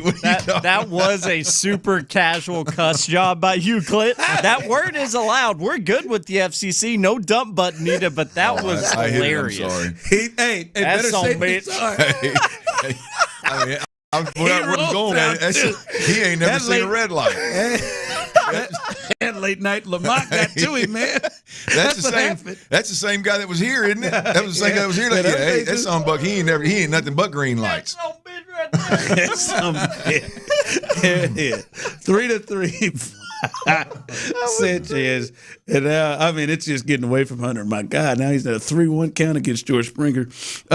News from Espada: Carlos Correa, fellas, has been cleared to resume swinging a bat in his attempt to return this season. Manager Joe Espada said Correa will start with dry swings and progress from there. Sounds painful. What? Dry swings, man. He's just trying. Am I just not familiar with that term? I don't feel like I've ever heard dry swings. It's just like the motion of anything that someone does dry. And I know your head is going. Yeah. So you go there, you dry that. I mean, just now hey, dry that swing. Louisville Slugger. I don't know about you, Todd, but there was a time when I was a dry humping son of a gun. Oh, yeah. Fun pastime. Just as much as baseball in some ways. Again, Carlos Correa has a chance to potentially come back, guys. Okay, let's get over the dry humps and the dry swings. All right, he's got a chance to come back here, and he's swinging back. Remember the days when you look forward to that? Oh, yeah. Your jeans feel so good against my jeans. I don't know if I ever said that, but I definitely believed it. Well, that's from a movie. I wore those Just for Feet tearaways. Silky liner. Very wet. There you go. Anyhow, but Correa, they're really going to try this, and it seems like Clint. When we first heard this was going into the Rangers series over the weekend, and now they've extended their lead, and this is becoming real here, and they're going to try. I mean, Carlos is going to try to get himself back here, and we'll see. I mean, obviously, that would strengthen the lineup. It would throw some – I would think he would have to come in and be the DH. I don't know if you want to put him in the field like that with that foot injury. You would think like just DH, to come back, which then would probably do what you've wanted to be done, and that's move Alvarez into the outfield, which strengthens the lineup. So that is going. This seems to be a little bit more serious than it was when it was first announced. Right now that he's swinging in the cages. Yeah, look, I love it. I love the conversations around. How do they juggle the lineup? What do they do? I mean, I think you look. Isaac Paredes could play second. Carlos Correa could play third, and Altuve could DH. I mean, you can move guys around quite a bit. I mean, the way that Taylor Trammell is swinging the bat right now in left field obviously is a huge plus. So, man, just get to a point where you can legitimately run to first base, and let's talk about it. I love it, man. Yeah. So keep an eye out on that one. All right, Clint, it's 3-3 here in the top of the sixth here as the Astros are tied with the Blue Jays at camp today. Clint, I think a lot of us were having conversations about that center position, right? Mm-hmm. Where Rutledge and Jake Andrews. That's the big camp battle. I'll be honest with you, Clint. After being out there, today at least, they ran 3 periods, and the only butt that C.J. Stroud was touching was Rutledge. Mm-hmm. Right? I never saw Andrews come in, and he's getting more and more the ones quickly. And we've talked. That's kind of what the week has looked like. I know Saturday, the first time the fans were out there, he played a lot of right guard, but Andrews was there, but today was all Rutledge. So that one looks like it's starting to take care of itself. By the way, Hunter Brown gets out of the 6th inning, 3-3 with another strikeout. And he is not happy with that. No, he's not. He had a chance to give us 7 or 8, and he just went north of 90 pitches in that inning right there. Yeah, he may be able to get you one more. But Clint, the Trent Brown, Braden Smith, and I've talked to several people. I talked to a source of mine that said, hey, man, follow the money, which I think you generally would do. They paid Braden Smith $12-13 million a year over 2 years. They gave him that to come in, and generally you would think they gave Trent Brown 1 year $7 million. But as D'Amico said, Clinton Tyler, we got a game next Thursday, and I was there watching Trent Brown with a Braden Smith who is healthy. Trent Brown was the starting right guard on both the right tackle, on both the first two team periods. He was lined up the third period. Braden Smith came in, but Braden Smith was running with the 2s and Davis Mills for the most part, and then Trent Brown was running with the 1s for the most part. And talking to people, that's kind of what we've been seeing. At first, it was Braden Smith was injured. Well, Clint, they play a game next week. I'm not saying Braden Smith isn't going to be the left tackle or Trent Brown is. I'm just saying, Clint, this feels like it's more of a real competition. Yeah. And to me, almost feels more like a real competition than the center situation right now. I don't think Braden Smith is just the starter right now. I think Trent Brown has a serious opportunity to be the right tackle against the Buffalo Bills week 1. Well, look, I don't know what's going to happen. Best case scenario, I said is highly unlikely. Looks like it's more and more likely by the day, which is Keelan Rutledge being the starting center. But I'm going to tell you, man, I think when you start looking at how Nick Caserio and D'Amico Ryans handle their offensive line, whether you like it or not, they're looking for the 5 best. I think you hit the nail on the head with there's a real competition going on at right tackle. And Trent Brown has his warts in pass protection, but there's also no denying what he can do in running the football. I mean, he can absolutely move mask, period, point blank. There's no ifs, ands, or buts about it. So that is a huge plus. And the Texans obviously see that, remember that, and appreciate that. Now, whether Braden can overcome that, we'll see. The other piece, Ron, is the Keelan Rutledge at guard. When you look at the top 5, they're going to take the best 5 offensive linemen. There is a chance that this thing could play out where Keelan Rutledge, where Jake Andrews and Keelan Rutledge are both in the top 5 offensive linemen in this group. Now, that's going to come at the expense of a guy that you paid some money to, whether that's Wyatt Teller or Ed Ingram, one of the two. But I think that's still in play. But to your point, the big I think the outlier there is Braden Smith and Trent Brown being in a competition. I agree with you. That's more of a day-to-day adjustment.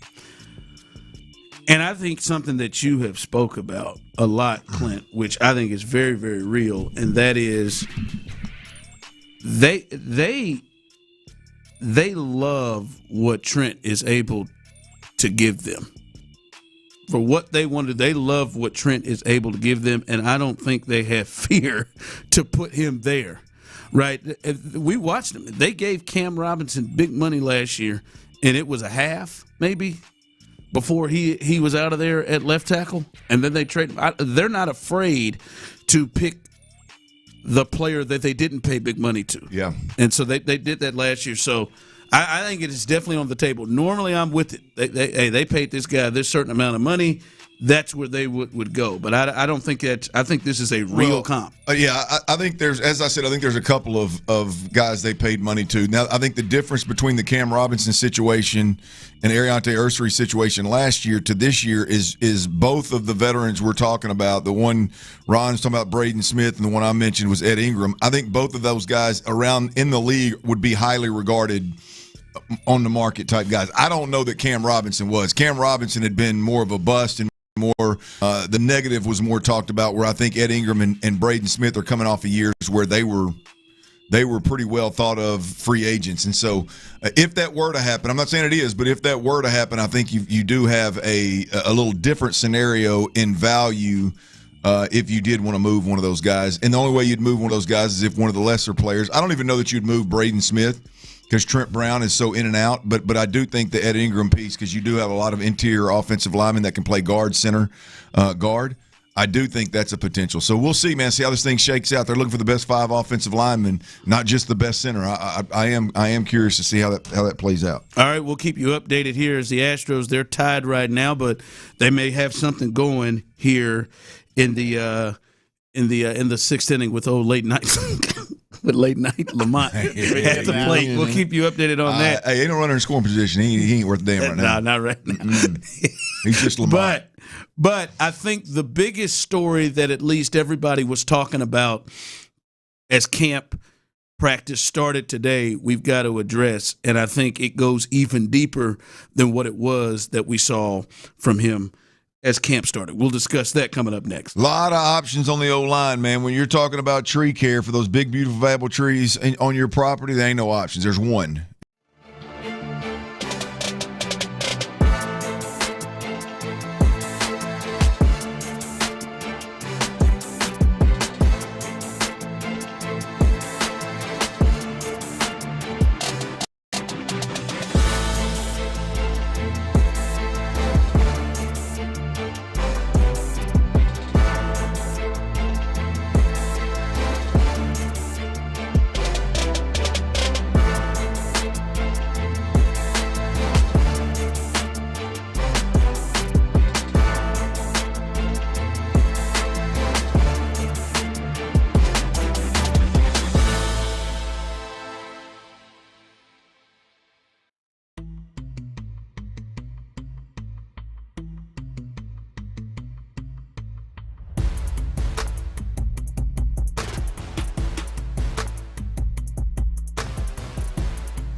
here, an Odyssey sports station. Texans training camp is here. Live from the West Point Lincoln and West Point Lincoln of Sugarland Studios, Sports Radio 610 presents The Buy with Stoerner and Hughley.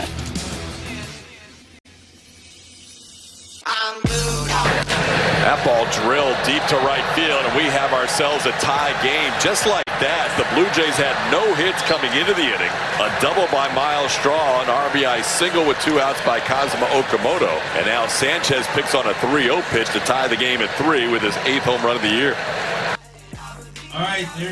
All right, there it is. Tie ball game 3-3 as you hear there. But here in the bottom of the 6th, the Astros get right back up on it and are threatening to take the lead back from the Blue Jays, as they did have second and third with nobody out because late night Lamont Wade Jr. had a double.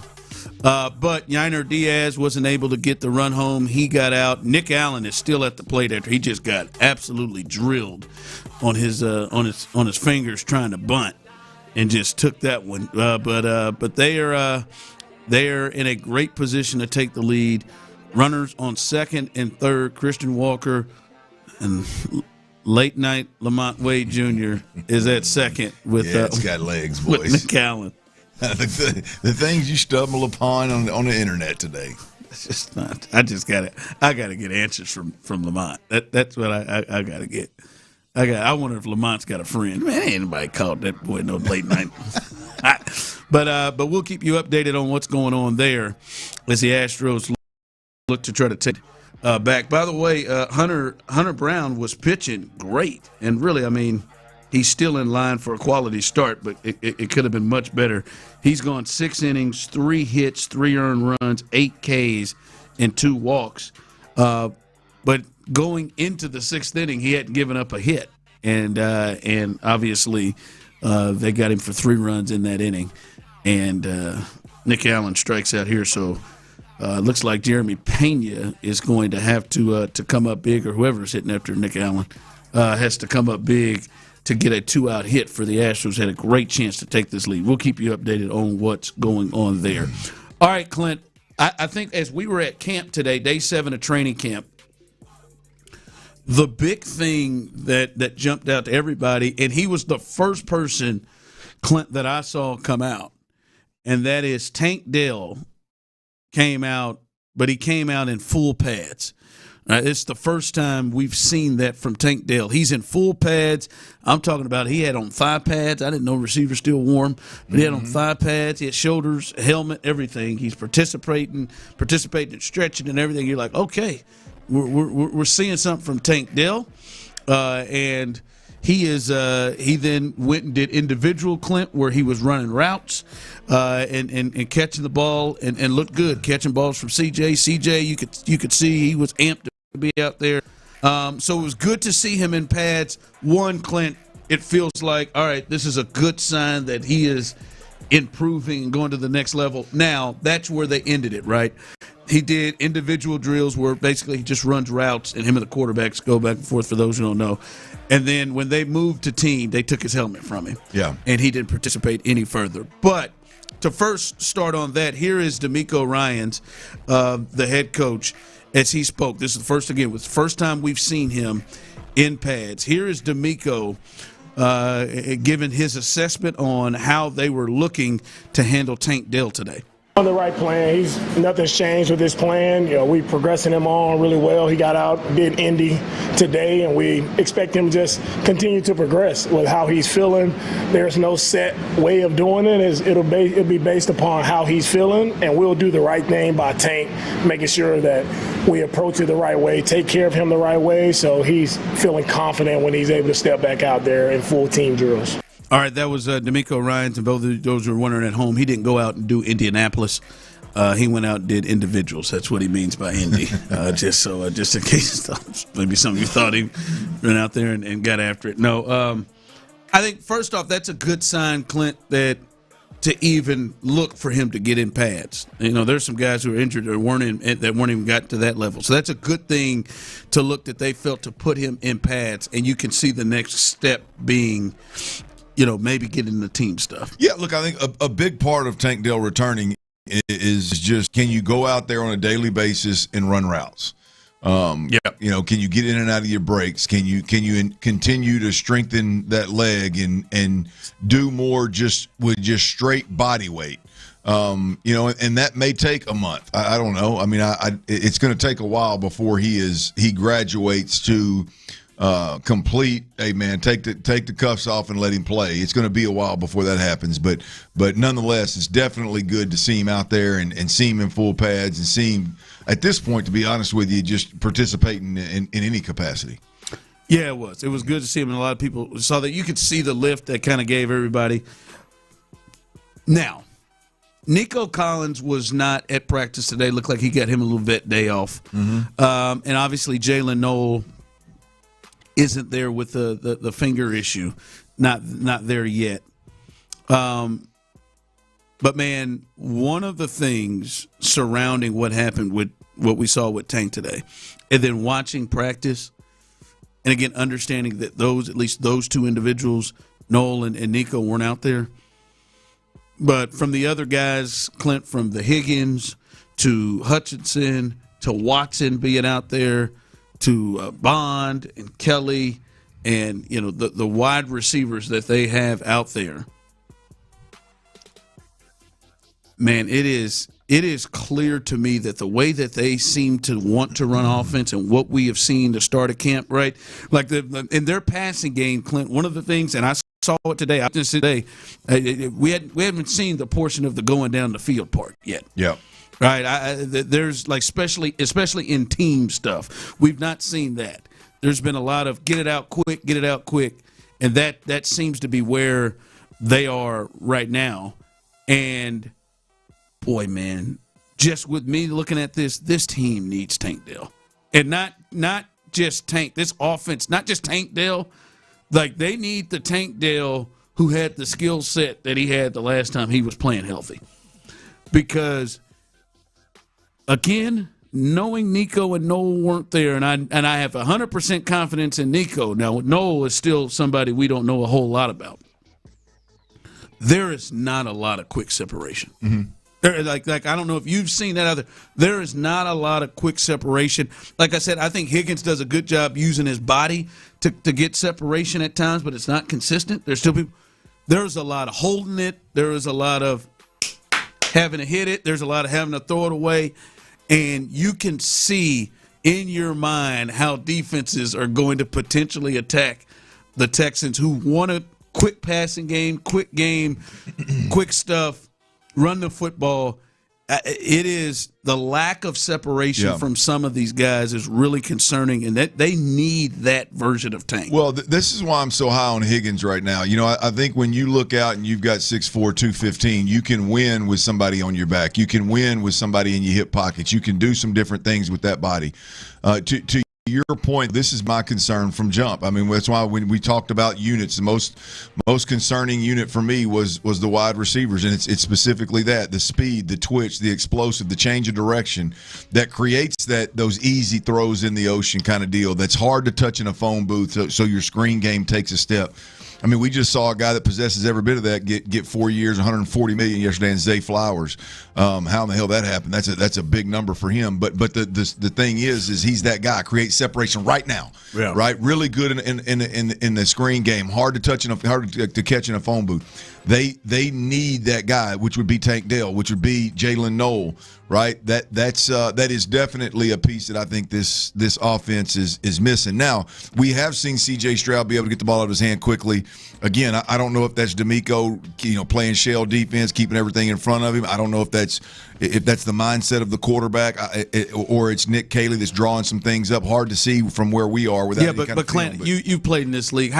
How long is it going to take for defense to get an understanding of what you're trying to do to adjust how they're going to play? If D'Amico had it right now, if D'Amico had to play this team, there would be zero fear outside of Nico. There would be zero fear that your tight ends were going to run away from anybody, that your slots were going to run away from anybody, that Higgins was going to run away from anybody. Like he would go man and force the quarterback to hold the football an extra tick and bet that his front gets there. I mean, that is the truth of what what we're up against. Now, as I've said the last couple of days, if Higgins continues to come and show up and show out, hey, now you got a different animal. Now you got a different animal, and you might want to think twice about doing that unless you've got big corners that can handle both of those guys. So we'll see. But there is no question about it. As a group, I mean, look, you could argue that the three guys that are two guys that are hurt and the third one that stays hurt, Brevin Jordan, Tank Dell, and Jalen Noel, that's all the twitch in a whole damn huddle. Yeah, those guys, like outside of Nico, which I don't know that he'll have a lot of experience being able to do. I don't know how many guys you feel confident, like I know they will crush single coverage. Yeah. And I believe that version of Tank we saw. Hell yeah. He did it. They would try, and it made it difficult to just all right, say we're going to just double Nico when they played together, because Tank will whoop your ass over there with your second corner. He'll wear out a corner, yeah. Yeah, or a third one at times when Diggs was here. So that one we'll see. Maybe Noel can potentially get there and do that, and that take place. But this offense, that's the other part of it. I think it's we're seeing, unless this is just the early part of install, and this isn't what is going to be potentially the cornerstone of their passing offense, is quick. Get it out. Yeah. I think you said it the first day. Boy, that back step, bam, get it out on that back step.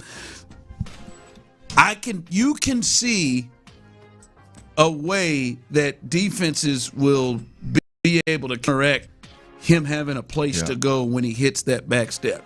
Now you get the real Tank Dell and not Nathaniel. Yeah. You get the real Tank Dell in there, like he's going to create that separation. Well, here's the deal. As a quarterback, when you talk about anticipation and getting the ball out as soon as your back foot hits the ground, no check, no hitches back up. I'm talking about like getting through progressions, of course, if one's not there. But when you come to the line of scrimmage, if you get a soft corner and you've got an out route, right, it's pretty easy, man. If it's quick game, you're in the gun, one step, boom, ball's out. If it's a speed cut out route, gun, 3-step, boom, ball's out, and you're just landed on the sideline. There's been a lot of that in this training camp. There's been a lot of, I think what they're working on is some kind of option route, which takes great chemistry and great communication.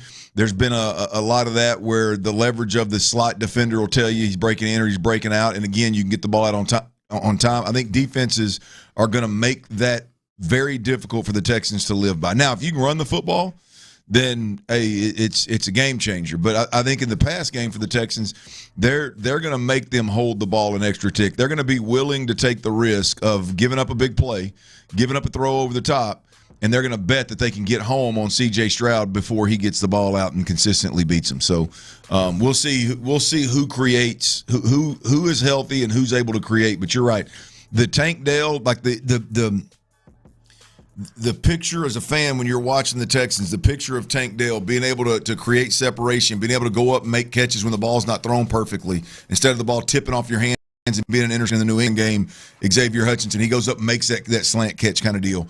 That's the piece that this offense is missing. I will wholeheartedly agree with that. Text line coming through. They're playing the best secondary in the league. More than half the league ain't going to get separation on this secondary. And I will say there is some fairness to what you're saying, but I just want you to know it's not always Stingley and it's not always Lassiter that they're going up and getting and having trouble getting separation from. Yeah. In both their one-on-one drills and in team.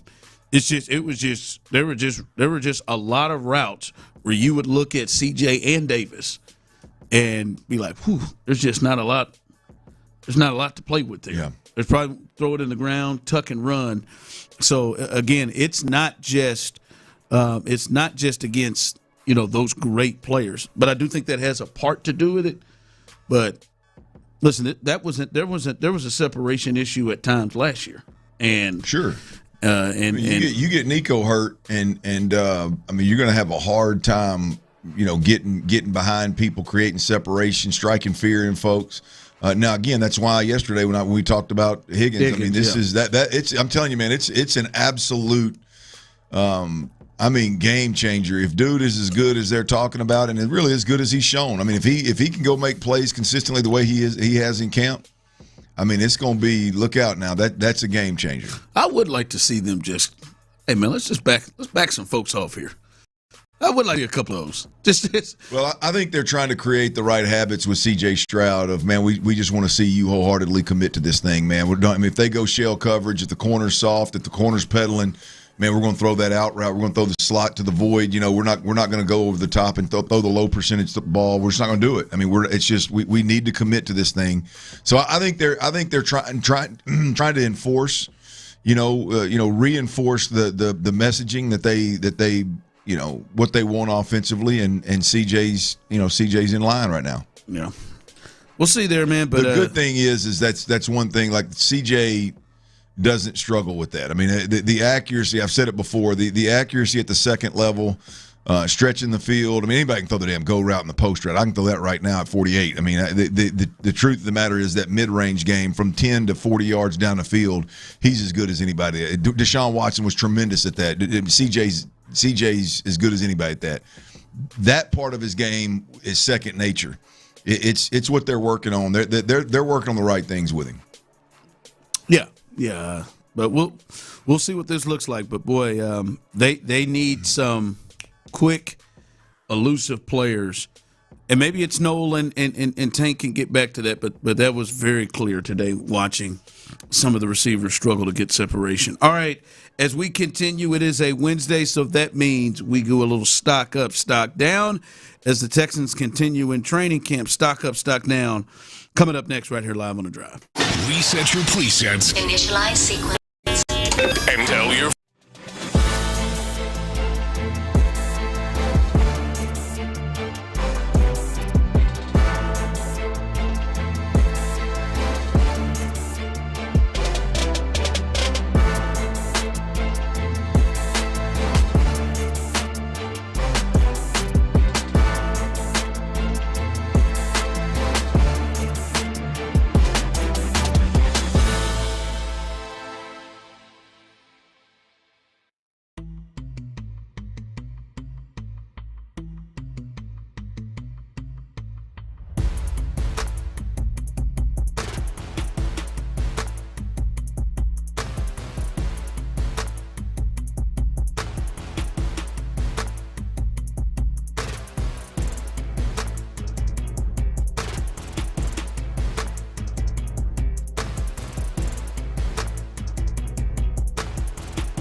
Do it ski. Come on.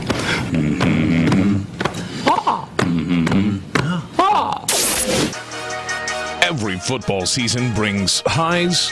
Yes! Rock and roll! And lows.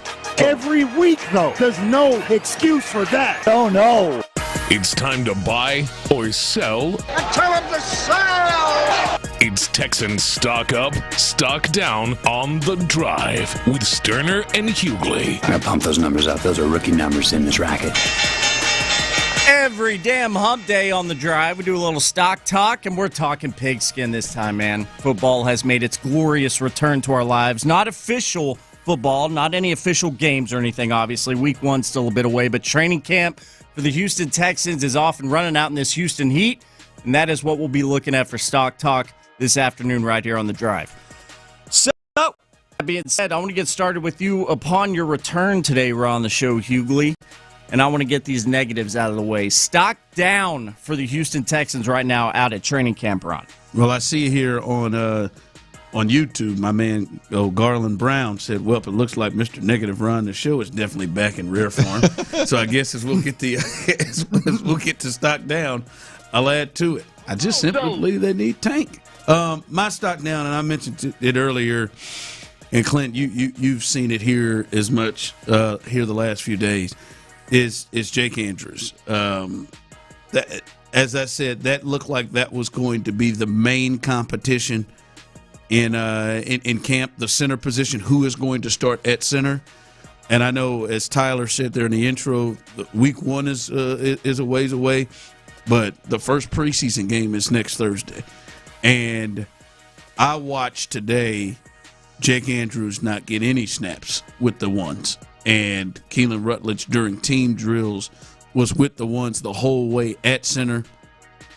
And there was also a little bit of like, they came out, the fans were there, and him and some of the other linemen, and he is trying to pump up the crowd, running around trying to pump up the crowd. Like, he feels like some ownership there.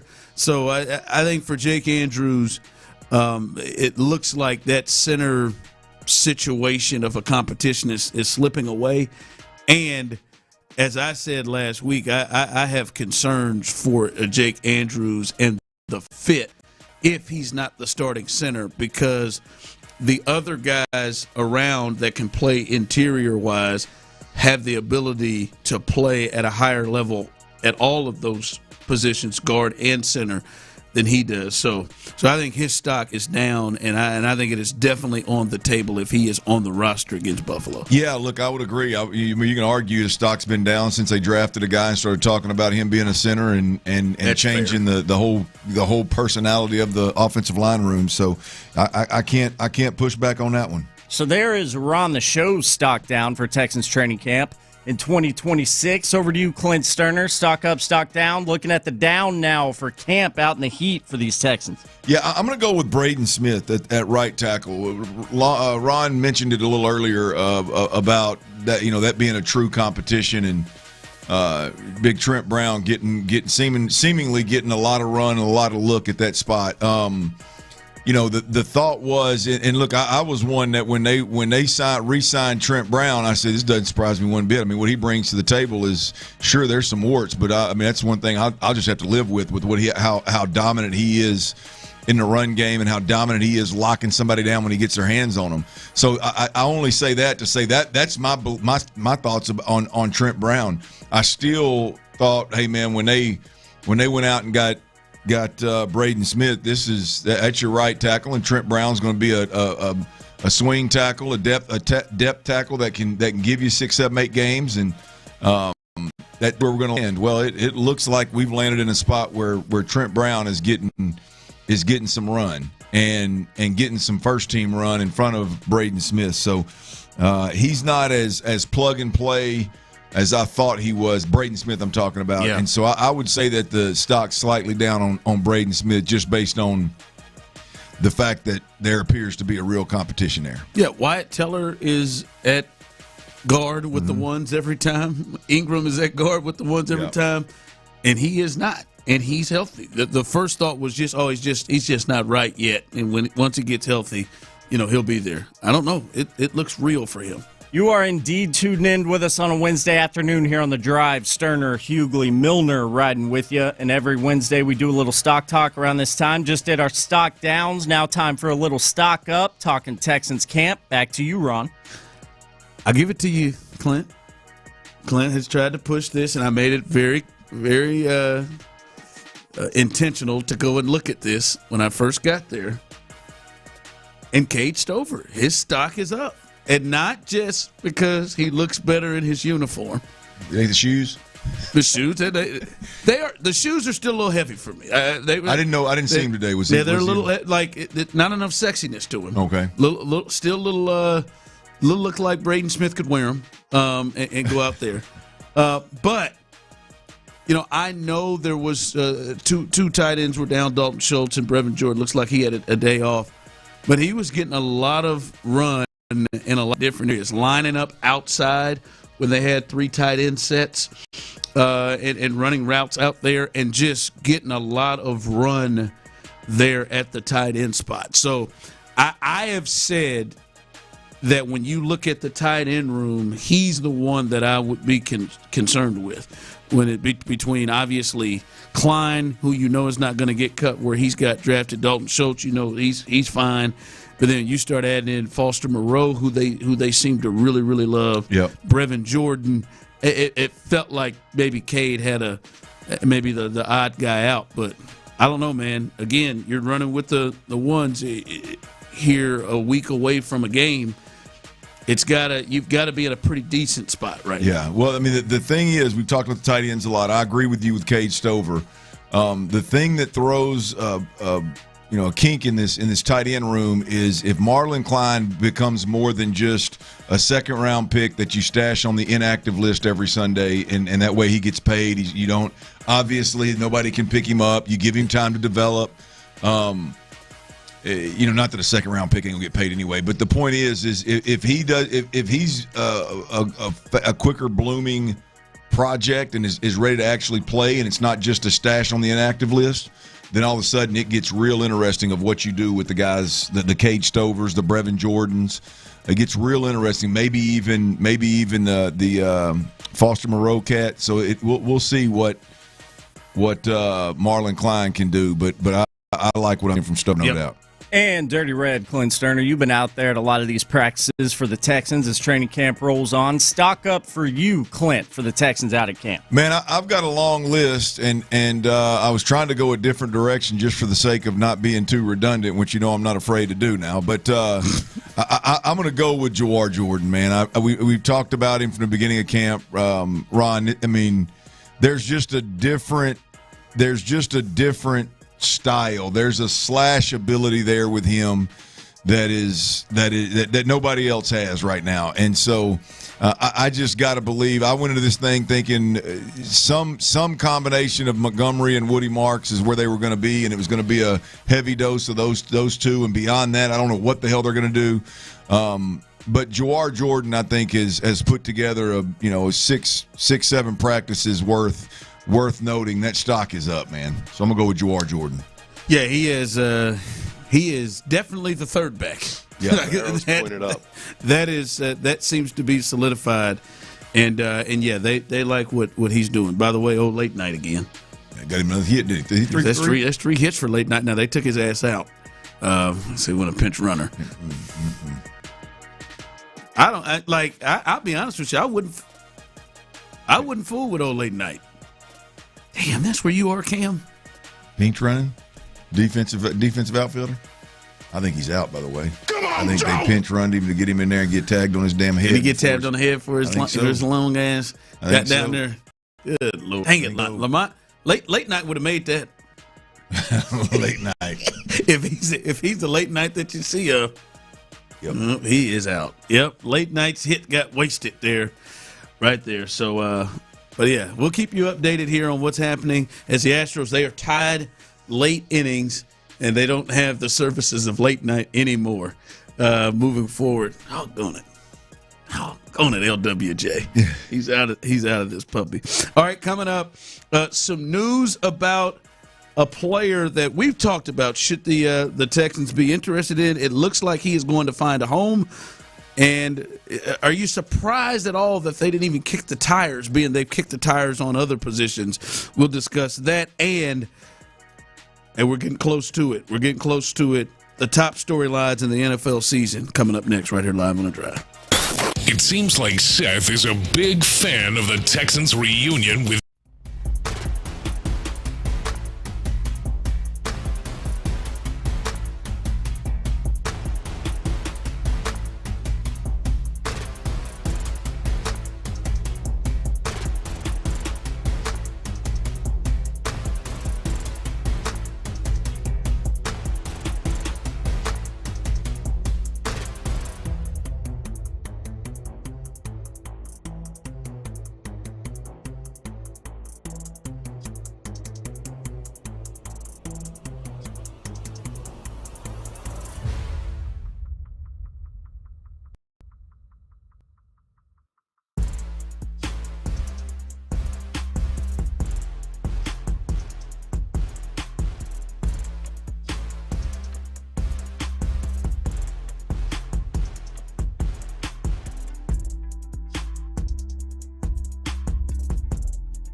SportsRadio.com or call 1-866-SKY-RIZZY to learn more. Injured? Call Mokaram Injury Lawyers, 281-222-2222. Texans training camp is here. Live from the West Point Lincoln and West Point Lincoln of Sugarland Studios, Sports Radio 610 presents The Drive with Stoerner and Hughley.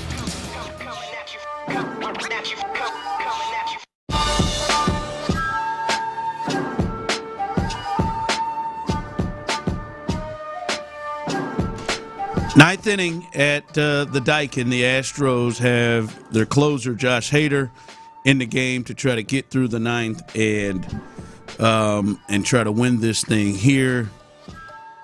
Let me see what the line. Come on, man! I need this win. I want to play some celebration music. It's been too long. I just want to see how this thing lines up. And is anybody? We need Jordan. Well, if anybody, he gets out of the inning, strike out. So they'll have Jordan is due up fourth.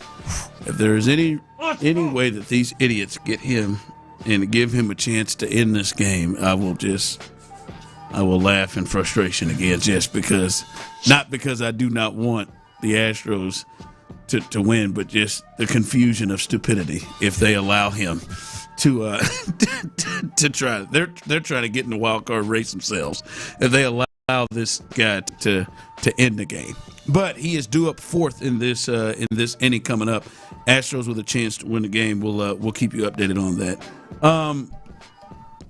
Today it looks like Stephon Diggs, who has been one of the free agents still left, the wide receiver, had himself over 1,100 yards last year, was the leading receiver on the Patriots who went to the Super Bowl. That's coming off of his previous year here in Houston, and that ACL showed that he still definitely had some left in the tank. The number one receiver on a Super Bowl team.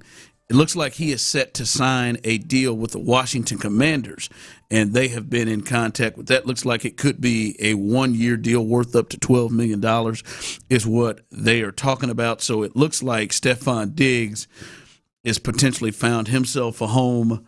I don't know that I'm surprised or that I'm not surprised or whatever, but I do think that was tires that they probably should have kicked around to me, especially when you look at they kicked the tires around Arnold, the corner from the Lions, who's got 6 or 7 felony charges currently right now, and the receiver situation, as we talked about it here just earlier in this hour, just the lack of separation skills is something that is going to be ongoing to watch.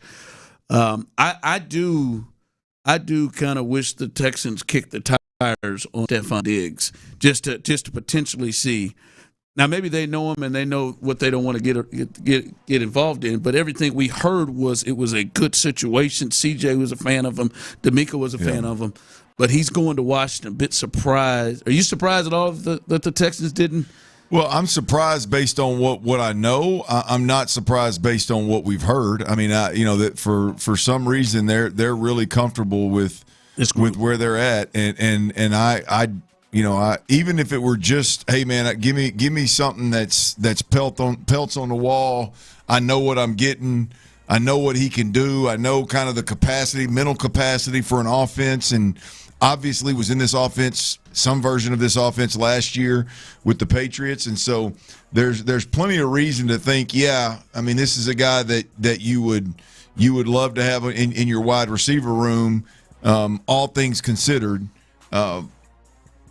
It would make sense for a team that would go out and sign Jadeveon Clowney to a defense that has 2 of the top 6 edge rushers in the game. You would think it wouldn't be real hard to convince. We agreed that was a good move. Great move. Yeah. But you would think that a Stephon Diggs, no matter whether you're in the court of they're really high on their receiving group and I'm not so high on their either party. Given how they sign guys on defense, it would make sense for Stephon Diggs to be at least entertained. Again, unless there's some kind of, hey, the run-ins with the law recently, or the things that he's alleged to have done done recently since he left Houston, maybe that scares him off a little bit. That could be legit, I guess. But until they brought in Arnold. But yeah, good point. I mean, you made that point. Yeah, like that is. So I don't know. It just seems like there's one set of rules for the defense and another set of rules for the offense, and I think the obviously him being on the market and them not appearing to not entertain it is seems to be indicative of that. Or ultimately, where we just maybe fundamentally disagree, and we will know more when the season starts. Because we sat there year one of D'Amico and thought, boy, this receiving room is whew. And Nico Collins emerged to be Nico Collins, and Tank Dell emerged to be Tank Dell. So we have been wrong before. Mm-hmm. But I just think they have a certain level of confidence in this group that maybe some others aren't seeing yet. And because I think that's the story. It's not as just much Diggs. Because I'm sorry, Diggs was. That player that played last year for the New England Patriots. That's 1,100 yards, man. That's something that he is dependable. What he can do. You throw him in there with Nico and Higgins. You've got a formidable group that's going to pose some problems in whatever offense they're running. It's going to pose some problems for a defense. Right now, you got an unknown. You got a couple of unknowns right out there that are going to go along with Nico, and you hope that works. So. It would have been one that you kind of know what you're signing and you know what you're getting. It just, again, the other. But they've not been connected to any of these receivers, like any of. I know. Yeah, because they seem to be really cool with where they're rolling with. Yeah. And for, I'd argue, across the entire NFL, a unit that has to play well and improve this year. Now, the quarterback obviously gets a lot of the attention. But I would argue that guys getting injured played a part in his performance last year. Not having his top guys as that game rolled on. That's a big story around NFL circles, and so they better be right with the guys they got. Yeah. All right. That's the latest there. Stephon Diggs going to the Commanders. Jayden Daniels on a 1 year, up to $12 million deal as being reported. All right, as we continue, Astros ninth inning, as they still are tied there. We'll keep you updated on what's going on there. But as we get closer to the NFL season starting with the Patriots and the Seahawks, the biggest stories in the NFL season, I think one of these stories that people are going to be looking at is happening within the AFC South, and that is with the team that finished last year, and that's the Tennessee Titans. They have revamped things. They got a new head coach in Michael and Robert Saleh, and then fake Oilers. Yeah, that one, and then the new OC coming in there. Both former head coaches that have oddly enough been fired in New York, but both former head coaches that have had success, especially had success as coordinators and had success in their own right. And also year two of Cam Ward. They've added some things in the draft. And the thought is Cam Ward in Tennessee potentially ready to take steps that we've seen year two quarterbacks take and teams take coming as surprise? Can they finish last to first? And the most recent we've seen is Drake May and the Patriots. Year two, very similar to this. Year two, Drake May comes in, and there's Mike Vrabel. He comes in as the new head coach there, and he jumps a major jump. They go from last to first place and all the way to the Super Bowl. Mike Vrabel. Do you see Cam Ward in Tennessee, I'm not saying Super Bowl, but making a big jump in year two under Robert Saleh? I don't see a big jump. I'll be honest with you. What I saw from Robert Saleh, I don't have a real. You're not a big Saleh fan. I mean, I like Saleh. Yes, I just don't. When you're a head coach of a football team, the way he handled, and maybe it was the Aaron Rodgers factor. I don't know, but the way that kind of was brought to light, I believe, was it Hard Knocks that was in New York or whatever? Was it Hard Knocks that was out there? Somebody somehow they gave us a peek behind the curtain, and I don't know, man. Unless he learned a lot, which I'm sure he did in that first stint, and now it's going to be a little different. I don't know that I'm super high on him as a head coach, and I do like Daboll as an offensive mind. His hard knocks wasn't great, right? No, yeah, that is very true. Yeah, for him and everybody. But he's a coordinator, and we've seen him what he's been able to do with Josh before. And you'll jump. And I do like Cam Ward, but I don't see that kind of jump from these guys. Thorn in the side of the Texans, possibly. Texans are going to be – they're going to let teams hang around that shouldn't have any business in hanging around just by how they play. And can Cam Ward and Brian Daboll scheme some stuff up and make a play late and be a thorn in the side of the Texans? Sure, but not. No, I don't see them. I don't see them making that kind of jump. They feel like a good, solid 6-7. Sorry, Tyler. There you go. 7-game winner, which is an improvement over and headed in the right direction. But again, we have seen and witnessed, and I believe all of us here witnessed it right here. Yeah, how quick a turnaround can be if the right guy is there. Well, obviously CJ did it here, and then the next year was it Jaden Daniels in Washington, and then the next year it's Drake May in year 2, which is more similar to this right here. They got the right guy in there. Oddly enough, every one of those examples are defensive coaches. Mm-hmm. Defensive head coaches that found the right coordinators to work well, potentially the right coordinators to work with them, and it stepped up. I am intrigued to see what Daboll is able to do with Cam Ward. That is something that I'm intrigued to see. But yeah, that's one of the big storylines. What's year 2 look like with Cam Ward? And boy, he is a country son of a gun. Not as good a cusser as I thought he was. Yeah, I remember you saying that. You didn't like his. I feel like it's a little bit fake. I feel it's like he's really No, I don't think he's putting on. I think he's just forcing the F word. I think he was forcing the F word a lot. But he doesn't say "some bitch" like you do, though. No, actually, that certainly was not forced, was it? Some bitch. That was definitely not forced. No, that would just slid on out. Yeah. So we'll see what the boy. And this game is just going to son of a bitch, 2-run lead as Ernie Clement, the All-Star. Is that Sousa? He takes Bennett Sousa deep, and the Blue Jays now lead 5-3. Ernie's such a stupid in the 10th inning. He hit it to the Burrow box, and I mean it was a absolute no doubter. I mean, Ernie ain't stood and looked at a home run and pimped a home run like that in a long time. Well, the good thing is Jordan will be in the box with the runner on second, starting at the bottom of the 10th. You know what I would do? I'd walk him. If they don't walk I'm serious. If they don't walk Jordan Alvarez, they're idiots. They are fools. What do you think they do? You want to bet on it? They should. Who is it? John Schneider. This guy. He's a type of manager that never wears his uniform. He wears sleeveless hoodies. Yeah, he wears sleeveless hoodies, but he wears like the Under Armour tight underneath. Some of these stupid ass dugout. Yeah, there's no way he is. Unless he walks him automatically. If it's 5-3, unless if he doesn't point down there, like it's fireable. It's a fireable offense. Yep. Nope. Altuve's going to have to hit a 3-run homer on me. I'm not saying that he's not capable. He's going to have to do it. I'm not letting this do it. All right, what you got coming up? All right, on the heels of that right there, we'll see what the Astros do today in these extras right here. But the post-deadline Astros keep giving us a reason to believe, y'all.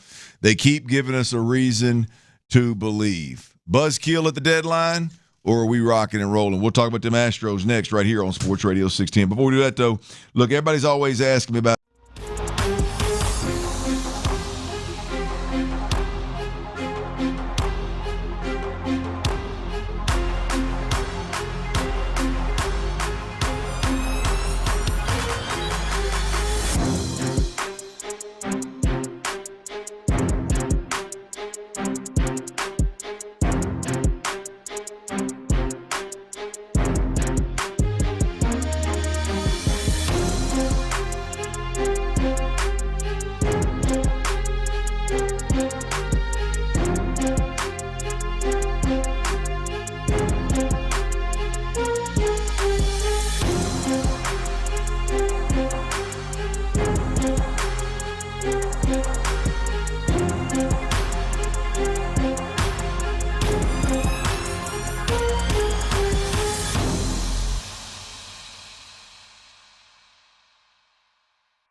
KC station.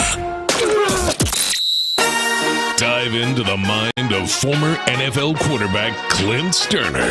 I was thinking about coming out of the chute here and telling y'all about my new boots that I got on, but y'all want to talk about puppy chow? What is that, ostrich? Hell no, that's python. It's Sturdy's Daily. Before we get to that boner. On The Drive with Stoerner and Hughley. Well, I hope T. Mill's best bets fares a little better than what we thought the Blue Jays were going to do. God, man. These fools pitched to Yordan Alvarez, and he doubled down the line. Now, he refused to slide going into second base, and they looked like they quick tagged him. I mean, he's safe with both feet. No, that left one ain't on the bag, boss. Oh, it ain't on the bag? So he tried to stretch it into a double and went in there just standing up, and they quick tagged him. I don't know if his toes on the bag or not. They quick tagged him, and the umpires called him out. Man, the umpire called him out. So he should have been safe. He slides. That should have been that should have been one of the old school MLB. He's safe just because he's obviously there sooner. Yeah, he looks like he's on the damn bag. I don't know how they. Problem is he's called out at second base, so they're gonna have to have proof that he was actually on the bag, and we'll see. The problem is they pitched to him. Fair. What are people doing? We would have lost our money. Great look at it right here. Toes on the bag. Oh my gosh, I don't think it was. The toe slides and hits the bag, boys. Oh well. We'll see what they do here with Yordan Alvarez at second base. We got a 1-run ball game in Daikin Park. 1-run ball game, and a little base running blunder right here may cost us the runner at second base with no out. So we shall see. By the way, Dirty's Daily today is powered by Academy Sports and Outdoors, and apparently, more specifically, Row Athletics. Ron, the shorts I got on right here, I think I went back and bought every color. Man. I'm telling you, man, cheap too, man. Cheap. I mean, they're soft, cheap. Pockets aren't as deep as I'd like them, but they're go check them out at Academy Sports and Outdoors, man. I'm telling you, that's the way to go right there. Big shout out to Row Athletic Wear. All right, boys, the post deadline Astros. Ron, you weren't here for the Major League Baseball trade deadline. It was an absolute buzzkill. You'd have been heated. Dalton Varsho is our everyday center fielder, so we did pick up a left-handed outfield bat that happened to not just be another outfielder. Yeah. He was a plug-and-play center fielder. You'll love this. Elite defense now. Known at Gold Glove a couple years ago, so we've got the defense that we're looking for, but nonetheless, it was not enough. We all wish that the Astros had done more. However, that put the Astros in a spot where we've just got to have certain guys step up and be big-time contributors as we move forward. And since the trade deadline came and went, we've had plenty of reason to believe. We've been given plenty of reason to believe. Ron, I don't know if when you were in San Diego, if you had a chance to watch the Astros at all, but we got Christian Javier. He didn't pitch say like out against the Rangers. They pitched Big Peter Lambert on short rest, and then came back and threw Christian Javier in Game 1 versus the Blue Jays. I saw you might kind of come on, man. Him now. Yeah, I mean, if you would have picked the 3 or 4 guys that you need to step up in a big way, you know, I think we got it right, including last night's game. Javier goes with a quality start, doesn't have his best stuff, has to work around some things, but he doesn't walk an exorbitant amount of people. He kept us in the game and ended up with a quality start. And then they insert Tatsuya Imai, who is flawless for 3 innings, 5 strikeouts. I don't think he allowed a base runner. No hits, no runs, obviously. So those 2 guys right there, Ron, are 2 of the main guys that you had to have step up. If your team's not going to acquire a starter or, hell, even a bullpen piece for that matter at the trade deadline, those 2 guys were 2 of the top guys that you had to have step up and pitch in a big way. And not only did they pitch well, it was pretty convincing because, again, Javier didn't have his best stuff and got a quality start. And then M.I. goes out there and is I mean, he was nailed. Lights out. Striking out. Lights out. It looked confident. I mean, it was money. And then we get last night where the Astros go out there. And now he was pretty comfortable. He was pretty comfortable throughout the game. Astros end up winning 7-2. But Wisniewski goes out there last night and gives us a quality start. 6 innings, 2 earned runs, 4 strikeouts, only walked 2. If it wasn't for Miles Straw, he'd have been even better. I think he even said that himself. But those 3 guys right there, Ron, those 3 guys in the first outing after the trade deadline for the Astros, those guys going out there and giving us hope. That was big, right? And then on top of that, we all of a sudden get the news that Carlos Correa is, at this point, when I built this out, at this point, Carlos Correa was just talking about trying to make a comeback. After today, we now know that Joe Espada, before the game, talked about Los Correa actually taking dry swings, being cleared to take dry swings, Ron. So while you were gone, a lot happened, right? Very little happened at the trade deadline, but since the trade deadline, the Astros have given us a hell of a reason to believe that we could potentially make a run here and stay ahead of the division and maybe make a little noise in the playoffs. Yeah, they needed to keep themselves afloat to make moves matter for them to make. And they've done that, and then since they had to step up, right? They got that Rangers series. That was the biggest series of the year. Now, we'll get into more of what just happened against the Blue Jays. That was the biggest series of the year, and they went and swept that thing and took full control of this AL West. So they've done some things in all of those games. The guys needed to stepped up. So, yeah. I mean, it gives you hope because you got to have Ronel Blanco's the only one that we haven't seen, which we've seen him a couple of times, but we haven't seen him since the trade deadline. That you go, okay, hey man, can you give us a little more?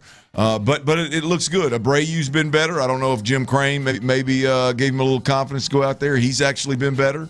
And so we'll see if they can keep this thing going on. You think Peter Lambert? The word on the street now is everything I read is Peter Lambert's been great, but he's coming up on the most innings he's ever pitched in a season, and all of these different. I read an article the other day, Ron, that had several advanced stats on Peter Lambert. And it was one of those where basically the gist of the article was it's just a matter of time. He's been very fortunate of late. You think that the wheels come off, or you think I'm going to stop doing this to Pete? What, down Peter is going to be that guy for us. I'm going to try to stop going on. All right, I'm just going to wait. We're just waiting for him to be the Peter Lambert we've seen. Maybe he's found something, because every time we keep thinking that. And his strikeout numbers have gone way up here in the last month or so. I'm gonna stop doubting Pete. Well, I think it's convincing what he's done. Now, I will not argue with the thought that he's from a workload perspective, we're up against. I think within the next month is what Luke mentioned. Is within the next month, so a next handful of starts, he's gonna exceed any pitch count that he's had on a season. And so I am a believer that could change things and that could cause some problems. But I don't know, man. What I've watched with Peter Lambert. Got breaking news? No. Just want to be clear. My hands were right here where your hands are tied. Make sure I thought I had a little breaking news. Let me say, damn, come on in. Oh, man, immediately. But yeah, I like Peter Lambert. I think it's convincing, man. What he's shown us has been pretty convincing. We've tried to doubt him 17 times, and he comes back. He continues to pitch well, and this time he did it off on short rests, like he may have to do in the playoffs. Speaking of buzzkill, and not Pete Lambert, by the way, the trade deadline is what I was talking about. This game that just ended for the Astros, we might as well talk about it, Ron. It's literally ended right here in disappointing fashion. With the Blue Jays pitched to Yordan Alvarez with Altuve on second base. No, it wasn't. Who was on second base? Pena was on second base. And Yordan Alvarez doubles down the line. He does what all of Houston wants him to do and not slide, which good point. I blame this on you, Ron. I blame this on the Ron Hughleys of the world, this Astros loss today. Nobody wants Yordan Alvarez to hustle. Nobody wants Yordan Alvarez to slide. He goes standing up into second base on a double down the right field line, and they quick tag his ass, and he's out at second base. And then the Astros obviously go on to I'm good with it. 5-4, lose against the Blue Jays, drop the series to the team that if Luke Morrow was in the building, he would remind us they scored fewer runs than anybody else in Major League Baseball this year. We just dropped the series to. It's not what you want to do.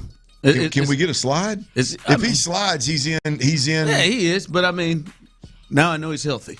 You know he's all right. You rather come out of the game with him. Come out of the game healthy, especially what happened behind him. Man, come on, you got to slide, man, and get this done. I mean, he got out, boy. I'm telling you. I mean, those next two got out. I mean, in 2 minutes. Lamont Wade Jr. had a hell of a game. They wasted late night Lamont's big game today. I mean, he just came through. I mean, lived up to his nickname. They call it a moniker. I call it a nickname. Which, by the way, I stumbled up on that. That is tremendous. That's he is ridiculous. not. I just don't think that's true. He is not getting away from late night Lamont. That hell. I want him to get more playing time now. If Taylor Trammell wasn't swinging it so well, I would ask for him to get a little more playing time in left field, and if I didn't like Cam Smith so well, I'd get a little more playing time in right field. They put it on his Wikipedia page. I'm telling somebody went in and put that in. I'm telling you. Somebody went in there and put that in. No, it ain't. I'm telling you, it's real, man. That's too good of a nickname for that to be fake. That is. I'm gonna go into yours and put Cussin' Clint right here.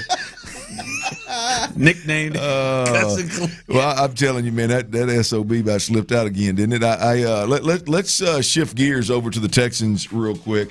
What was today's practice? You eased out there number 7? Yeah, practice 7. Practice 7. I think the one of the biggest topics going into training camp obviously was the offensive line, and there's been some interesting things go on with the offensive line since we've been out there watching training camp, and their best 5 offensive linemen I think is going to be a little tougher than most expected. Braden Smith and Trent Brown are in a real competition at that right tackle spot. We'll see if Rutledge can play center. If not, then I think he's going to be in a real competition with probably Ed Ingram, but maybe even Wyatt Teller. I guess both are true at the guard position. So this is D'Amico Ryans, Texans head coach, on a little check-in on the offensive line. The 5 guys who will play, that'll hash itself out, right? Those guys, what I've saw from our offensive line is I've seen physical play. I've seen guys finishing at the second level, and I've seen a huge improvement of our offensive line from where we've been, in years past. So I'm excited for that group, excited to see. We have probably the deepest group that we've had, since I've been here as well. So a lot of good depth, a lot of good players, guys you can move around in different spots. They're doing a really good job this camp. Ryan, that they just believe in cross training. They're going to move these guys around. I was on record yesterday when you were out of town just saying, hey man, look, Cole Popovich is, if they're out there on the field, Cole Popovich during breaks, during special teams periods, he's got this offensive line together. And regardless of how the competitions work themselves out, this is a very, very deep offensive line group relative to what we've watched in the past. Evan Brown.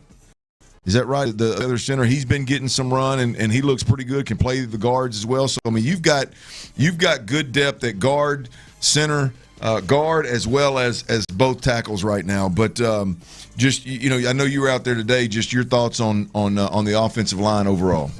Yeah, I still think it's a work in progress. They're going to have to they're going to have to grow together, but like it does, you can see, and it does feel like they're going to be better than they have been here of late. And the depth is a big piece of that as well. We know that by history, some guys are going to miss some time. Yeah. And when you talk about the depth, they've got 2 guys. Hell, they got 2 guys who started or played in the playoffs last year. Patterson started, and then Jake Andrews obviously was a starting center. That they're probably in jeopardy of not making the team, and those are guys who were in the playoff game against the Patriots, right?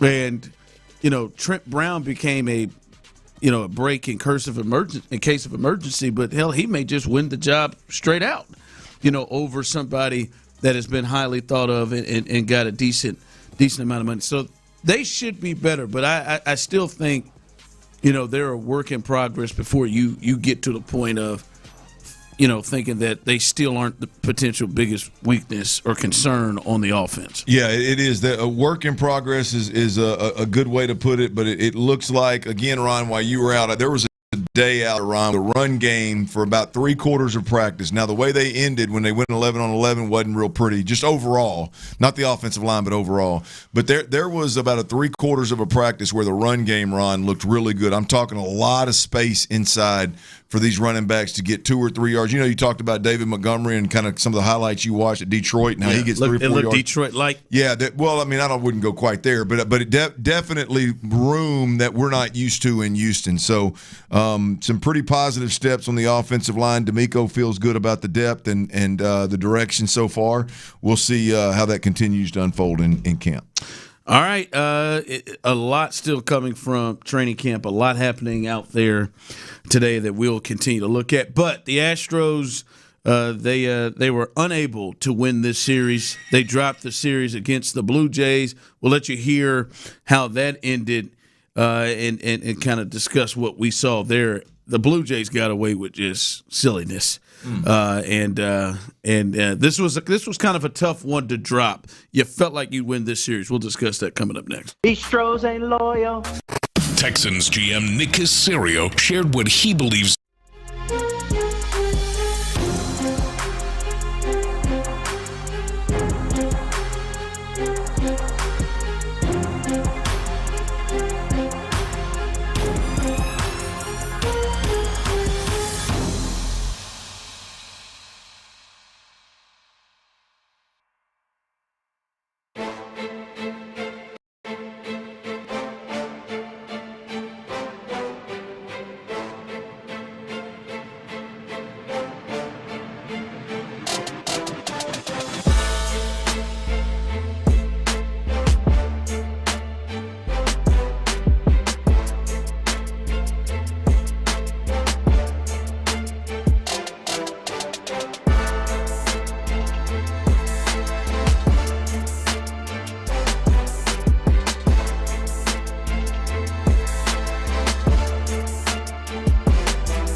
22.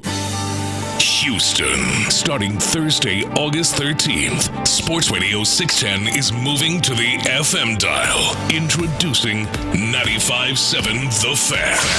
Every touchdown, every tackle, every Thirsty Thursday, Football Friday, and Reaction Monday, every conversation on your drive home, static-free across the entire metro area.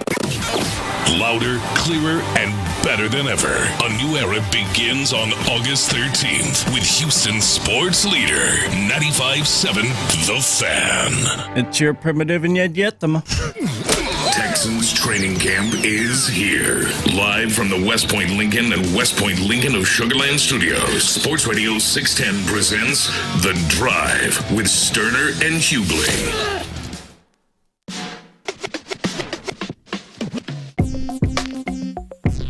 And now this game's going to be over as Miles Straw comes in to make a catch on Dalton Varsho's fly out to center. A frustrating end to what was a really good homestand. The Astros dropped 2 out of 3 to the Blue Jays, losing 5-4 here in 10 innings. They end up with a 4-2 homestand, but they lose 5-4 today, heading out to the West Coast after this one. 5-4 the final. Say goodnight to the Astros. Yeah, I know Tyler's disappointed. He wanted to play some celebration music. Have barely gotten to do that this season. I know you had. Oh my God. We know it wasn't Lamont Wade's fault. 5-4, as you heard there, and they win in extras. 2-run homer from Clement, the all-star second baseman for the Blue Jays. And then the 9th inning just unfolded in a way. The ghost runner was Jeremy Payne, as Clint said earlier, and Jordan comes to the plate. We knew the situation in the top of the 10th, and we said, I mean, if they pitch, and they were foolish enough to do it. Now, I understand the thought process of you don't want to win have the go-ahead run at the plate in Altuve, who's already gone deep. I'm taking my chances. But luckily for them, Jordan didn't get underneath it, or he probably hit it out, but he hit what should have been a double, and lack of sliding and even weird steps into the bag really kind of changed that inning big time. He was called out on what should have been a real easy RBI 2-run double, and then that inning just kind of just ended very, very quickly. So they lose 5-4. Hunter Brown was this is why, as Todd Collis said, it's disappointing. Your ace is on the mound. He gets a 3-0 lead, and he is running. The first 5 innings of the game, 5 1/3 innings of the game, he didn't give up a hit. We're looking, this might be a special night. Yeah. Special day here at the Daikin. But then after he gets that one out in the 6th, Miles Straw takes him, for a double that kicks this little rally off. And then ultimately, 2 former Astros did him in. Miles Straw with the double, then he scored a run, and then Jesus Sanchez goes no doubt deep to right field and tied the game. It was just weird. You got an early lead. Your ace was pitching the way that an ace should pitch, and then it just kind of went left there. And then some weird manager decisions as well on both sides, but even from Joe, and then you lose in extras. Well, the reality of it is in Major League Baseball today, if you get to extra innings with that runner on second, man, crazy things can happen. So, I'm at a point really with I get disappointed with Joe not playing small ball and that kind of thing, but the reality of it is the way it's set up, man, anything can happen. A lesser team can beat a better team. A team that's not – your team being hot can get knocked off in those situations, and momentum can be killed. So I'm not overly, concerned with the loss in extra innings. I do hate the way it happened. That's tough to watch. Yeah, yep.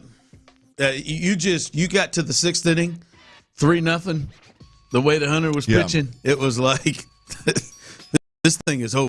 And by the way, Lamont Wade Jr., and according to our guy, a passionate listener, generally on YouTube often, Lamont Wade Jr., the Blue Jays broadcast said it's late night Lamont because of late night heroics when he was in San Francisco. Yeah, that's it. Late night here. Oh, because he was in San Francisco with and it the was Giants. late night. Okay, I got you. Late night. Okay. Late night. Late night had 3 hits today. Yeah, and he got a hit to maybe start a rally, and they put Cam Smith in, and Cam on the first pitch went to steal a bag and got thrown out. Mm-hmm. Another decision that backfired a bit. Yeah. Get it? I understand the decision. Cam is. I blame it on you. I blame it on you. Guys like you that don't want Jordan to. He should have Pete Rose into second base, and we'd be sitting here right now down 1 with no outs and Altuve at the plate. But instead, he goes in there half cocked and gets tagged out. Kidding me? Tiptoeing into second base, man. Yeah, you're a baseball player, man. Get out here and slide, bro. It was a long tiptoe. Yeah, if his toe would have been a little longer, he'd been safe. I'm not sure that the end of that toe wasn't on the bag, but you couldn't see it, and they called him out. And here we sit with a 5-4 loss in extras, man. Yeah, that's frustrating. Yeah, half cock's one of my favorite lines that people use. Oh yeah, I like that. I like to know where that was developed. But pretty good run though for the Astros, guys. Look, if we're looking at this overall, I mean, 4-2 on the homestand. Yeah, Hunter Brown goes quality start today. Yesterday you had Wisniewski with a quality start. The day before you had, I believe that's when Christian Javier had the quality start, and which ran right into Tetsuya Ema and his good outing. So overall, I don't know how you do this. You drop a series, but I mean on the backside of it, you're starting pitching. And a new bullpen piece in MI. I mean, it was really, really, really good. So I think you can win with that.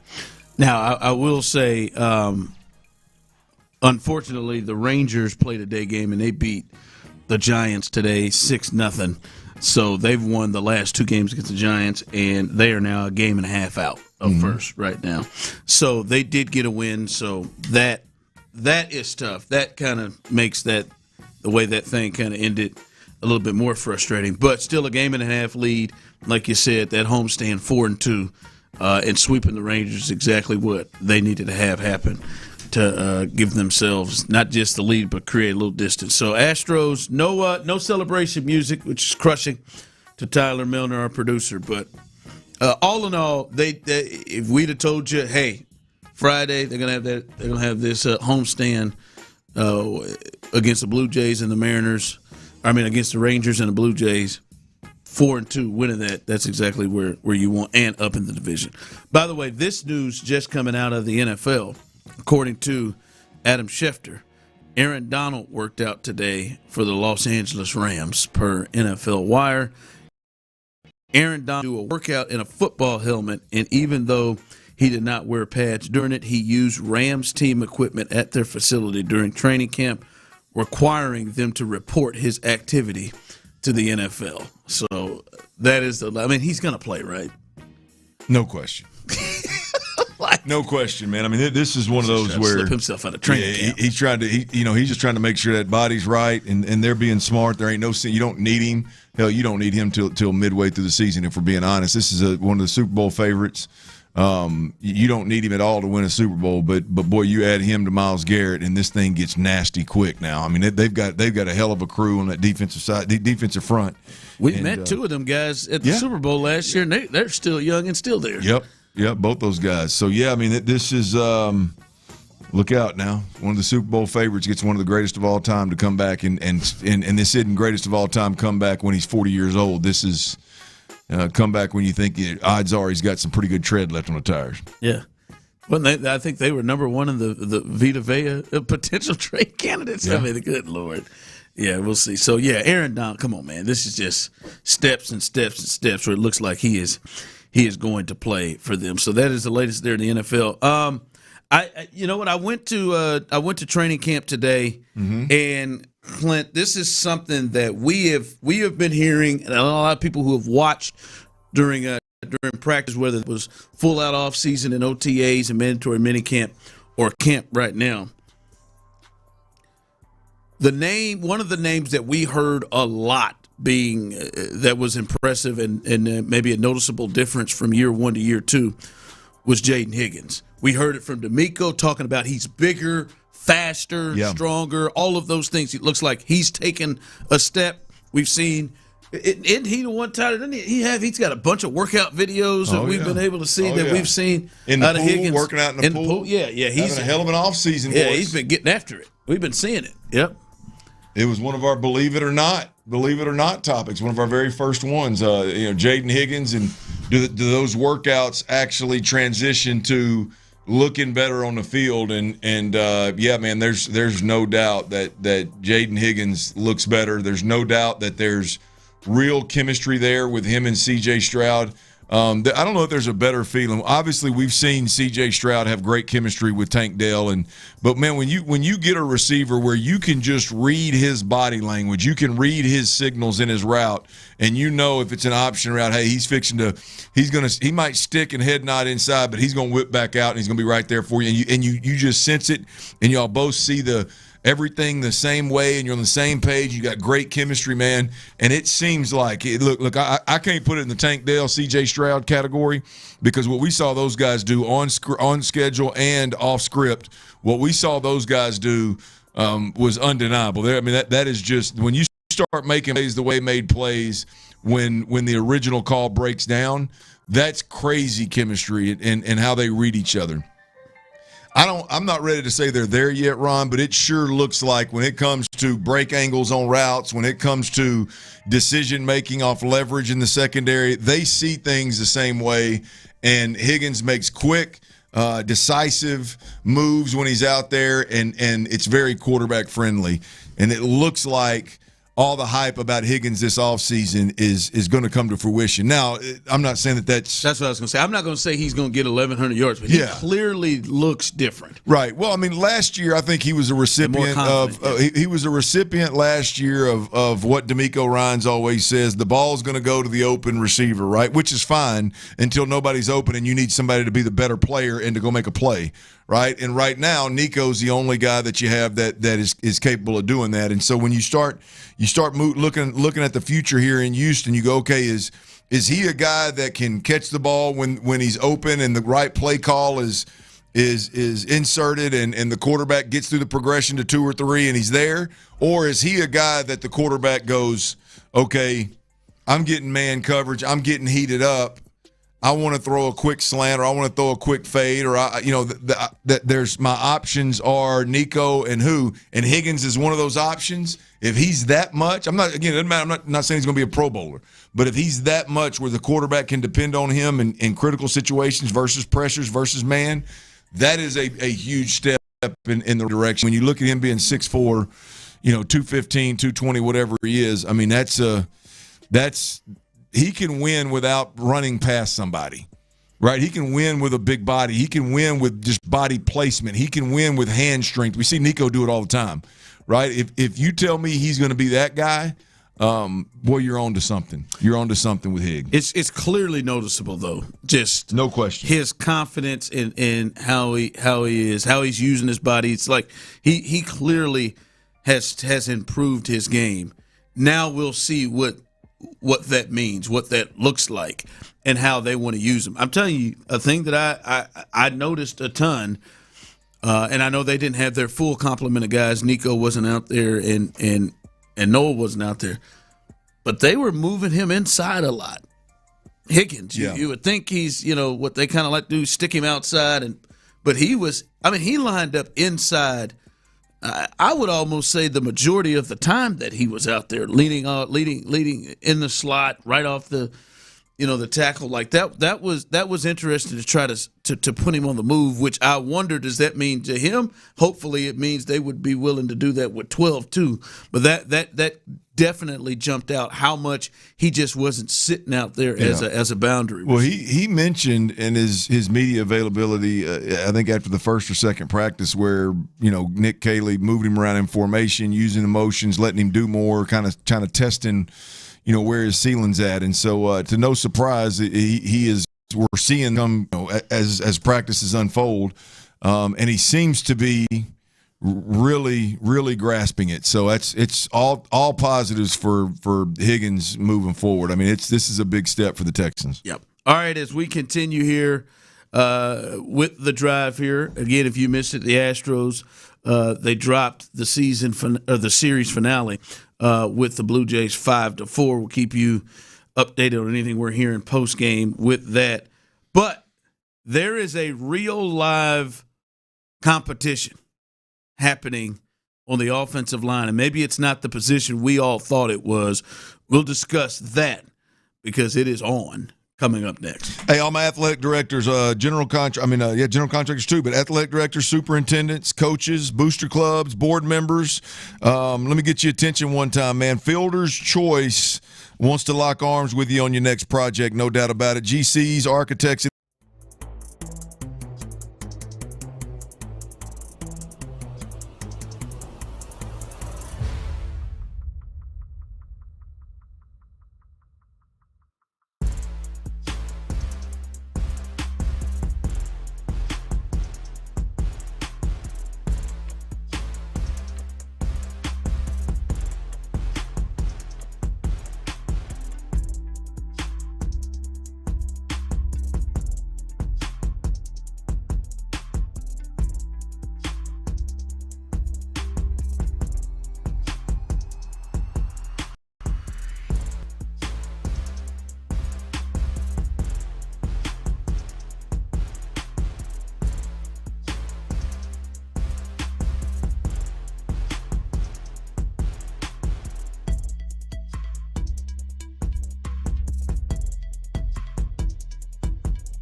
Training camp is here.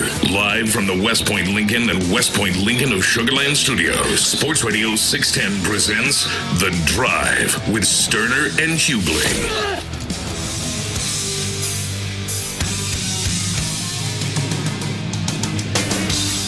Astros fall to the Toronto Blue Jays 5-4. But still in first place, even though the Rangers did get a dub against the Giants, a 1.5 game lead, 2 games over 500, 1.5 game lead in the West as they will travel to San Diego. It's a good time there. Me a good time there as well. You was there a few days too early, man. I did. Could have called him, huh? Mm-hmm. I did go to a game. I did go to a Giants and Padres game. Did you run Giants into and Padres. How'd that go for you? First question: Did I run into Tony Gwynn Jr.? No. I did hit him up. I saw your Instagram. He then hit me back and said, "Hey," he said, "Look over home plate. I'm in that booth." I said, "Oh, that's it, huh?" That ain't quite the I mean, I just she's looking for. Was I think maybe I told him on the guys' trip out here, a few of us. I think maybe could have extended us maybe gave us an inning in the booth with him. Oh yeah, come on up to the booth, man. Just watch it from here. I think. Yeah, I mean, I think you could have got it in there. Hey, it's my boy Ron, the show from Houston, man. How we doing? Yeah, it's got three Astros coming up here next week. 3 other guys. They're not drunk, but they're tipsy. They come in here and stand and watch. But they will head out there. All right, Clint. I was at camp today, and I don't know about you and your feelings and what you've watched from camp, but talking to people, this is what we've started to see. I think that the competition is in the spot that we thought it was going to be. I'll be honest with you, Clint. I feel like we've just about moved on from the center competition, and we'll see what happens more on. But I mean, they did 3 team periods, and Rutledge got all 3 of them. Yep. And everything that I had heard from talking to folks is after Saturday, it's really been a Keelan Rutledge situation, which is what we were hoping it would be. Well, 2 things have happened. One of 2 things, right, is they have just committed. We are as convinced as we were with Kamari Lassiter, this is our starting center. Or they've said, we are going to take advantage of all of training camp and get him as many starting reps, as many reps the starting group as we can at center, and then we'll make a decision of who's ready. I don't know that more reps is going to help Jake Andrews, right? And really what's important to me is either way, it is the right decision. Both of those, if you're convinced, plug and play, let's ride, right? If you're not convinced, but it's a first round draft pick, and he is ultimately, I mean, y'all have all but said y'all want him to be the face of the damn O-line room. I mean, either way it goes, see what you got, man. Give him every single rep, give him every opportunity to earn that position, and then make a decision. Right? I mean, that one of those 2 things has happened, and either one of them I think are the right move and the right route to get to day 1 on open day with the Texans. Yeah, and however it is, it seems like they're sliding to that. That's way. right. And I'm with it. CJ, that was the only person he took snaps from in team was from 66. That's what I think most people thought was going to be the camp battle. I have talked to people coming into watching camp today, and many people were like, Braden Smith just been kind of injured here. That's why Trent Brown, I remember Trent Brown. When did he start practicing last year? Boy, I mean, he was just street close. I don't know if he participated in training camp last year, but we see Braden Smith always injured. That's why OTAs, mandatory minicamp, cool. Well, they got a game next Thursday, and Trent Brown has been taking the I won't even say the bulk. He took the bulk today, but he's been taking the majority of the snaps at right tackle, and now Braden Smith is healthy. He's out there, right? today they did 3 team periods, and the first 2 periods, Trent Brown was the right tackle with the ones. The rest of the crew, and Braden Smith, he was the right tackle opposite of Blake Fisher on the second run. Right, that was, and then the last time they had a team period, they switched it. Yep. It was Trent Brown with the second unit and Braden Smith with the first. I'm not saying who the starter is. What I would at least say, this thing isn't just all right, Braden Smith is slowly getting back here. I think this is a real competition, and to me, a bigger competition than the center competition is right now. Well, I mean, there's a couple of things at play here for me, Ron. Is one, you're spot on right. From day one, 77's been getting a lot of run, and we're not even used to. We didn't think he'd be active in camp, to be completely honest with you. But he's getting a lot of run with the ones, which is Trent Brown, by the way. And you know, here's the interesting thing is. I said this from jump, and I firmly believe it. Now, I didn't know if the coaching staff would buy into it, but what, from a moving mass perspective, from a creating space perspective for running backs and quarterbacks in the pocket, there's one guy on this team that can do what Trent Brown does. When he gets his grips on a defensive end in pass protection, the guy goes nowhere. In the run game, when he blocks down on somebody and executes a double team, the guy is completely removed from the hole or from that side of the field, right? And that in itself is, those two things are borderline impossible, especially if you've had O-line problems, and especially if you want to emphasize running the football.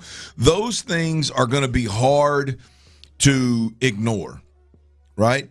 Then you move on to, well, in pass protection, you don't want to put your right tackle on an island because he's got some warts, and speed rushers on the outside. That was a problem today. Right?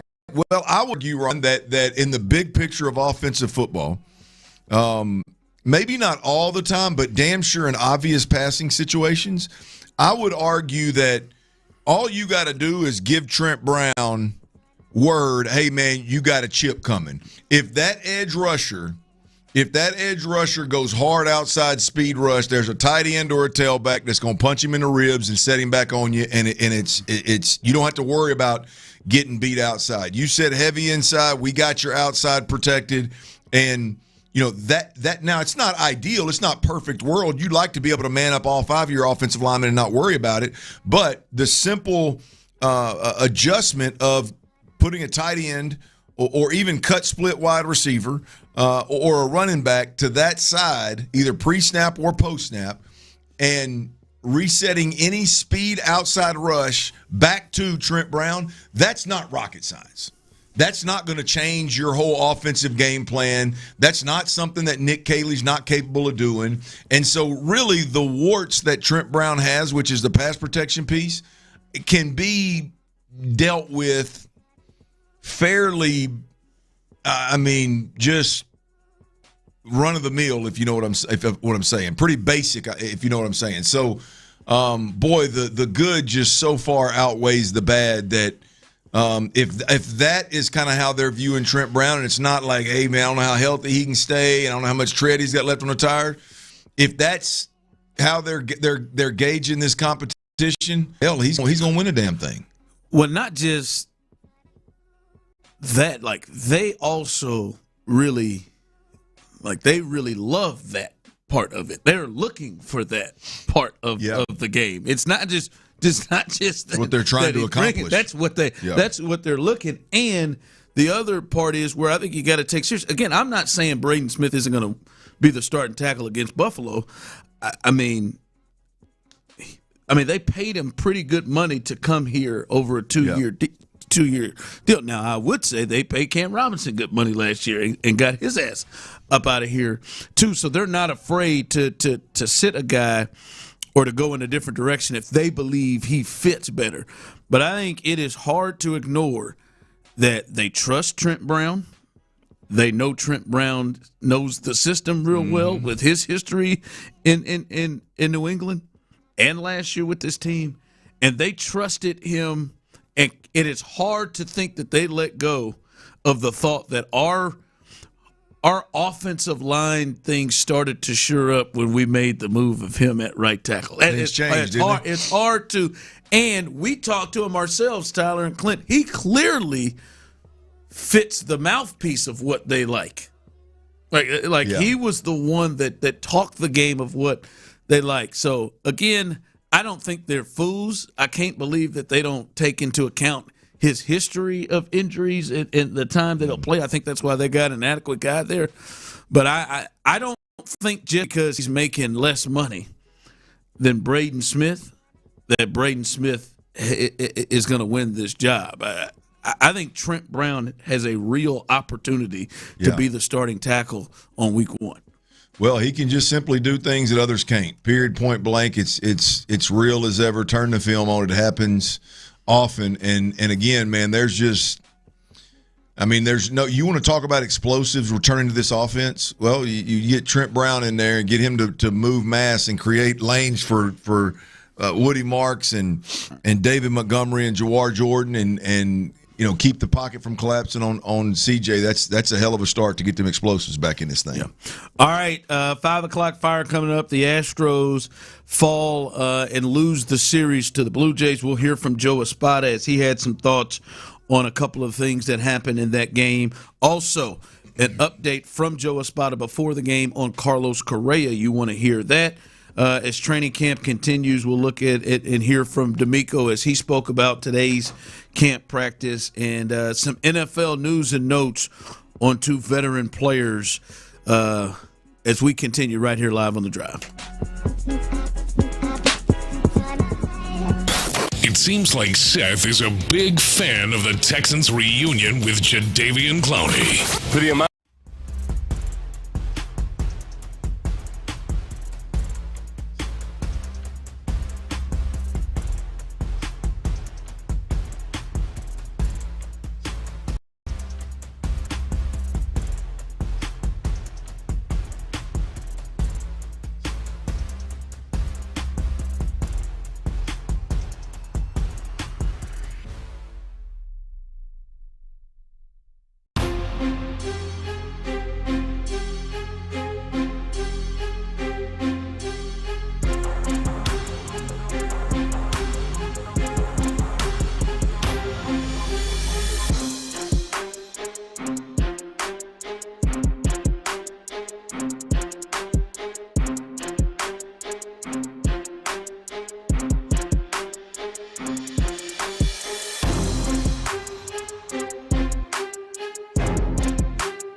Sports. KILT FM HD2 Houston. Insider access, exclusive content. Sports Radio 610. The Texans play here. An Odyssey sports station. It's gonna start a fire! Sports Radio 610 presents The Drive with Stoerner and Hughley. It's the 5 o'clock fire. And he hammers one deep to left field on the first pitch thrown by Bennett. That's going to be a 2-run home run up by the train tracks. Ernie Clement with an ambush here in the 10th inning to give the Blue Jays a 5-3 lead, their first lead of the day. Yeah, full-blown ambush at 94 at the top of the zone, and he got it. It is 5 o'clock, and luckily for you, old Dirty Show, T-Mill have the latest. The latest is, as you heard there, that was ultimately the game winner, as Ernie Clement, the all-star second baseman for the Toronto Blue Jays, goes deep, no doubter, in the top of the 10th inning. But, Clinton Tyler, the Astros had their opportunities. Really, I'll be honest, this game set up to feel like it was going to be an Astros win. They get out to an early lead, 3-0.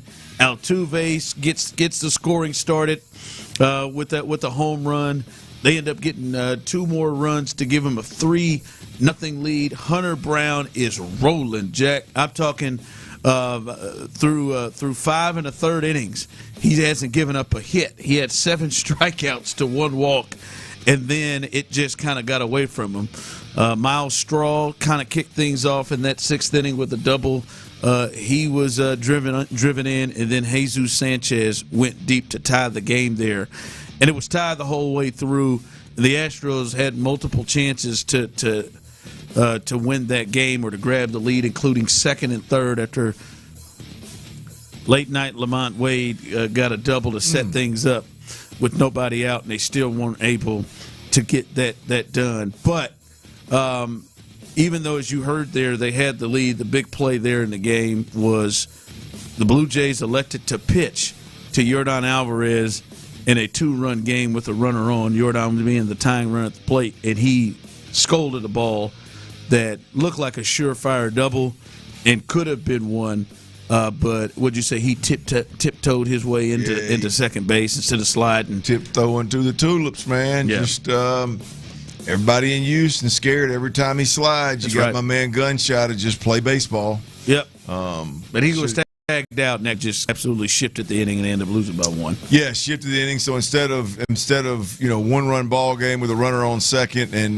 no outs, you got a obviously 1-run ball game with 1 out and nobody on, and they couldn't make it happen from there. And so just unfortunate. I mean, the reality of it is, man, in Major League Baseball, with that runner starting on second base, I mean, any crazy things can happen in extra innings. It's hard for me to even put stock into wins and losses in extra innings, to be honest with you. So, like you said, it never should have got there. I mean, Hunter Brown was absolutely rolling. Yeah, that was the surprise that he couldn't hold. And there was plenty of opportunities for the Astros to score a run and take a lead, and they didn't get it done. So you get to extras, man. Anything, one swing of the bat, it can change the whole thing with a runner starting on second base. So it is what it is. You let it happen, and unfortunately lost the series. Here's the manager, Joe Espada, giving, because I thought Joe was going to get run here for a second.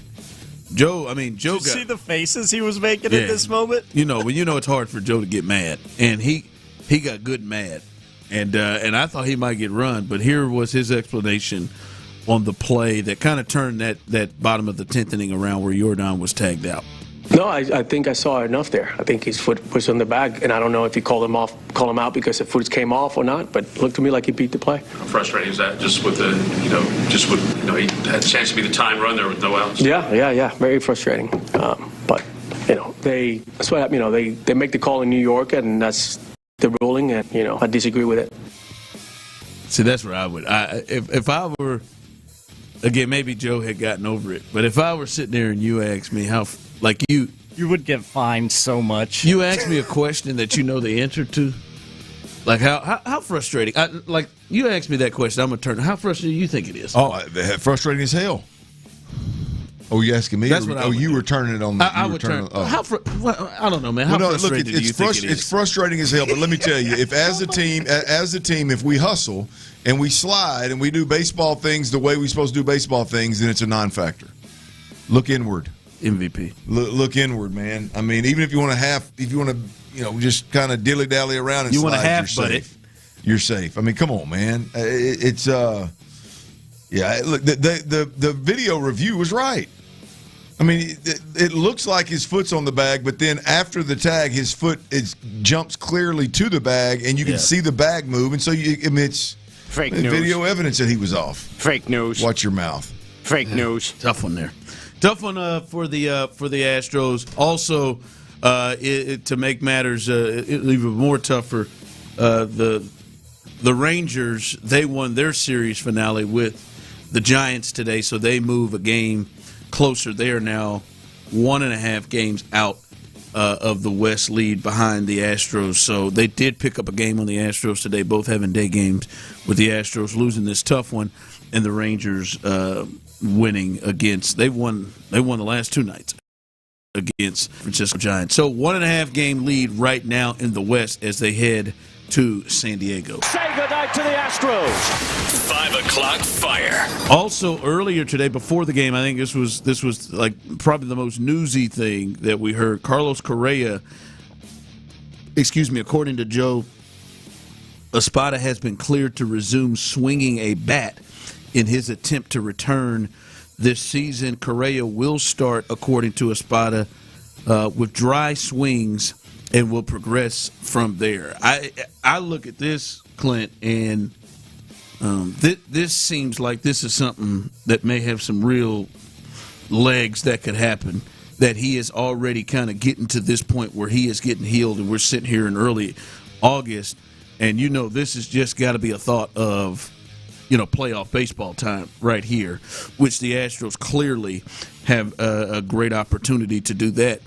And Carlos Correa looks like he is going to try to get back in the next couple of months, at least to get back into the lineup. And this is a clear good step that he's getting in the box and swinging, and we'll see how quickly he can progress from there. Yeah, man, crazy. In 2026, it's crazy what they can do with these surgeries and the recovery after the surgery. So I don't doubt any of it. The way these guys are coming back from Achilles tears is wild. So an ankle surgery like this, it's not a surprise that it could be back sooner. But, hell, we were talking 6 to 8 months after when they first decided the surgery they're going to have. They were talking 6 to 8 months being out. And, I think he's a couple months into this thing. So you're talking about cutting it in half potentially. So crazy to think that he could be back. But as Lowe said, he wouldn't be working this hard. He wouldn't be pushing it the way he is if he didn't feel like he could make it back. So hopefully it happens. So that's the latest news. Carlos Correa progressing even more now, picking up the bat and at least dry swings. Very happy to say the least. 5 o'clock fire. All right, training camp day 7, practice 7 here for the Texans, and the fans were out there today. They got to see. It was an open practice. Got to see the fellas get out there, good atmosphere. Here was D'Amico with his thoughts on overall on the practice today as they got into it and from the fans. Today was a grind day. Wanted to see our guys push through the elements. Like, for you to build a good team, you got to go through hard things, right? And you got to establish that and grow that camaraderie amongst each other. And you do that by doing hard things. Today was a tough practice. I'm proud of the effort our guys showed, proud of the discipline, and really proud of the way they finished. Everything I could ask for. So, as Clint gets frustrated, it was a tough 2026 practice. There's no way D'Amico Ryans thinks it's tough. Now the way that where D'Amico's at is I think it was a third straight day in pads. Yeah. Monday, Tuesday, Wednesday, straight days in pads. Had some heat. Had a little overcast today. Obviously, a little cloud cover today with some breeze, according to Ron, the weatherman. But felt good. Look, the day, he's right. 3 days in pads when they're asking you to go out there and be physical and set the tone and get after each other. Like 3 straight days in pads is a lot. So I'm sure it was a day where they were a little bit sore and didn't want to be out there, and he had to push his guys to get through it. I don't doubt that.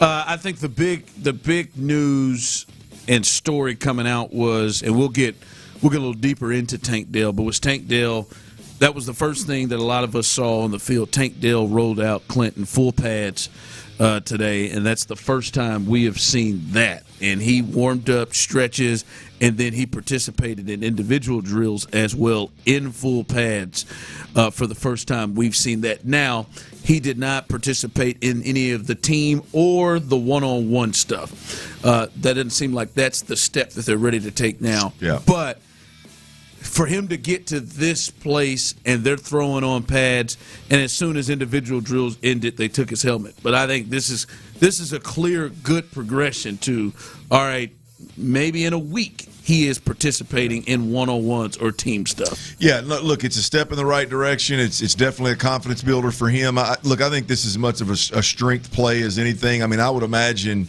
that there's obviously the confidence piece. You just get out there and do football activities, but there's also let's strengthen that leg back to a point where you can handle getting hit, you can handle locking up DB and getting slung around by a DB, and you can stay healthy moving forward. So, but yeah, good to see that he's another step in the right direction with getting a little bit of run at practice and at least putting the pads on.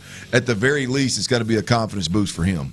Yeah, and he looked good. He looked confident in what we're seeing. That's the other part is every step we've seen, he looks good and looks comparable to the other, NFL players that are out there, right? He looked as normal running his routes. I remember you said that before when he was on tape with Matthew Golden of the Packers. He looked, didn't look like he was moving slow or anything like that. He looked like himself. So we'll see the next step for him, as they're not going to rush it. They have shown that. We'll see the next steps for him. 5 o'clock fire. All right, a couple of NFL stories. This is the most recent to come out. Adam Schefter of ESPN reports that Aaron Donald worked out for the LA Rams today. Aaron Donald wanted to do a workout in a football helmet, and even though he did not wear pads during it, he did use Rams team equipment and at the facility during training camp, which requires the team to have to report it to the NFL. And this, and we've talked about it, this looks like it's more of a matter of time with Aaron Donald. I just don't think a guy, Clint, that's been retired and just chilling for the last couple of years, because it's different to go just lift weights like he has than to go that will all this, and then we find out in a week or two that, I'm good. Well, it was already an opportunity that was almost too good to walk away from when he walked away. But then you spend some time away from the game, and you see your team remains a Super Bowl contender and a Super Bowl favorite, and all of a sudden, boom, they signed Myles Garrett, and boy, would you love to be able to play with a guy like that's going to garner that much attention, and then you get that many more opportunities inside. It's one thing to miss the game, but it's another thing to miss the game while all of this good stuff's going around your organization, and at any moment in time you can step back out there and get back in the game, right, and be one of the better players in the game. You still have that left. I always tell guys, man, when it's gone, man. You can't. When you don't have that opportunity anymore, is when it's one of them come to Jesus moments, and he's still got the opportunity, obviously, and the ability. So him and Myles Garrett, man, it's too damn good for us not to get a chance to see it on the field. Yep, looks like I'd be surprised at this point now that everything that he has started to do, if he doesn't become a part of the LA Rams going into this season. 5 o'clock fire. And then another veteran, former Texan wide receiver, Stephon Diggs. He has been one of those. There's been several free agent wide receivers here lately. From him, Deebo Samuel, who just signed recently, and Tyreek Hill has been out there. There have been several guys, and it looks like he is set to sign with the Washington Commanders on a deal that could be a 1-year deal worth up to $12 million for Washington. They need another receiver opposite of Scary Terry, as they have had some issues. They tried Deebo Samuel last year, and they moved on from that. But Stephon Diggs goes there, and again, he's coming off of 80-plus catches, over 1,100 yards last year for a team that went to the Super Bowl, one of their big weapons.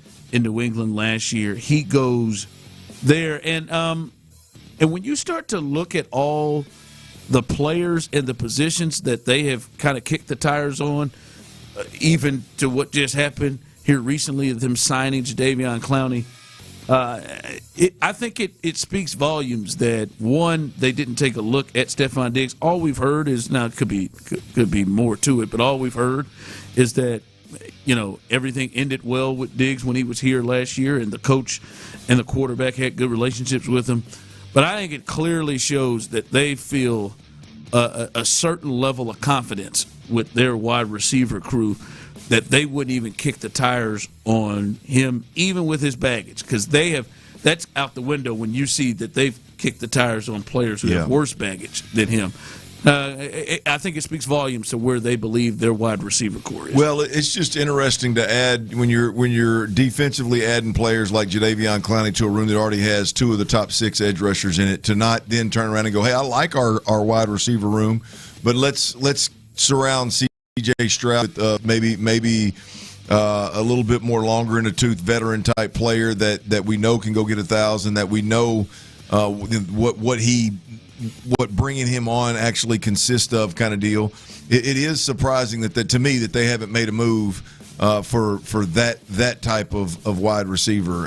And there's no doubt about it that Diggs would have been a perfect example, perfect fit coming out of the same system in New England, having 1,000 yards, having been here before, having been great with Tank Dell and Nico and everybody here, all the youngsters here. So. It's just it's interesting how the Texans kind of view building their defense versus building their offense. Yeah, and maybe it's just such a play of the belief in Noel so much because that seems like the spot that he would occupy.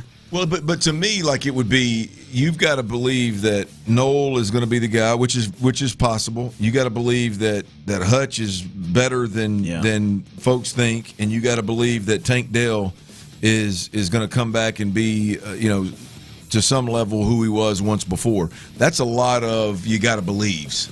You're betting on the come. That's a lot, So it is a surprise that you don't add a guy like this that can still play, knows the system, and what he brings to the table. Yeah. All right, that is the latest there. 5 o'clock fire.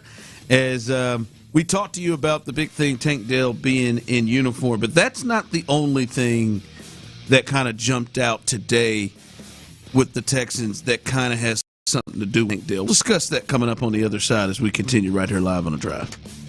Reset your presets. Initialize sequence. And tell your friends. August 13th, we become 95.7 The Fan.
222-2222. Houston, starting Thursday, August 13th, Sports Radio 610 is moving to the FM dial. Introducing 95.7 The Fan. You know, when I first started covering sports in this city, there was no sport hero.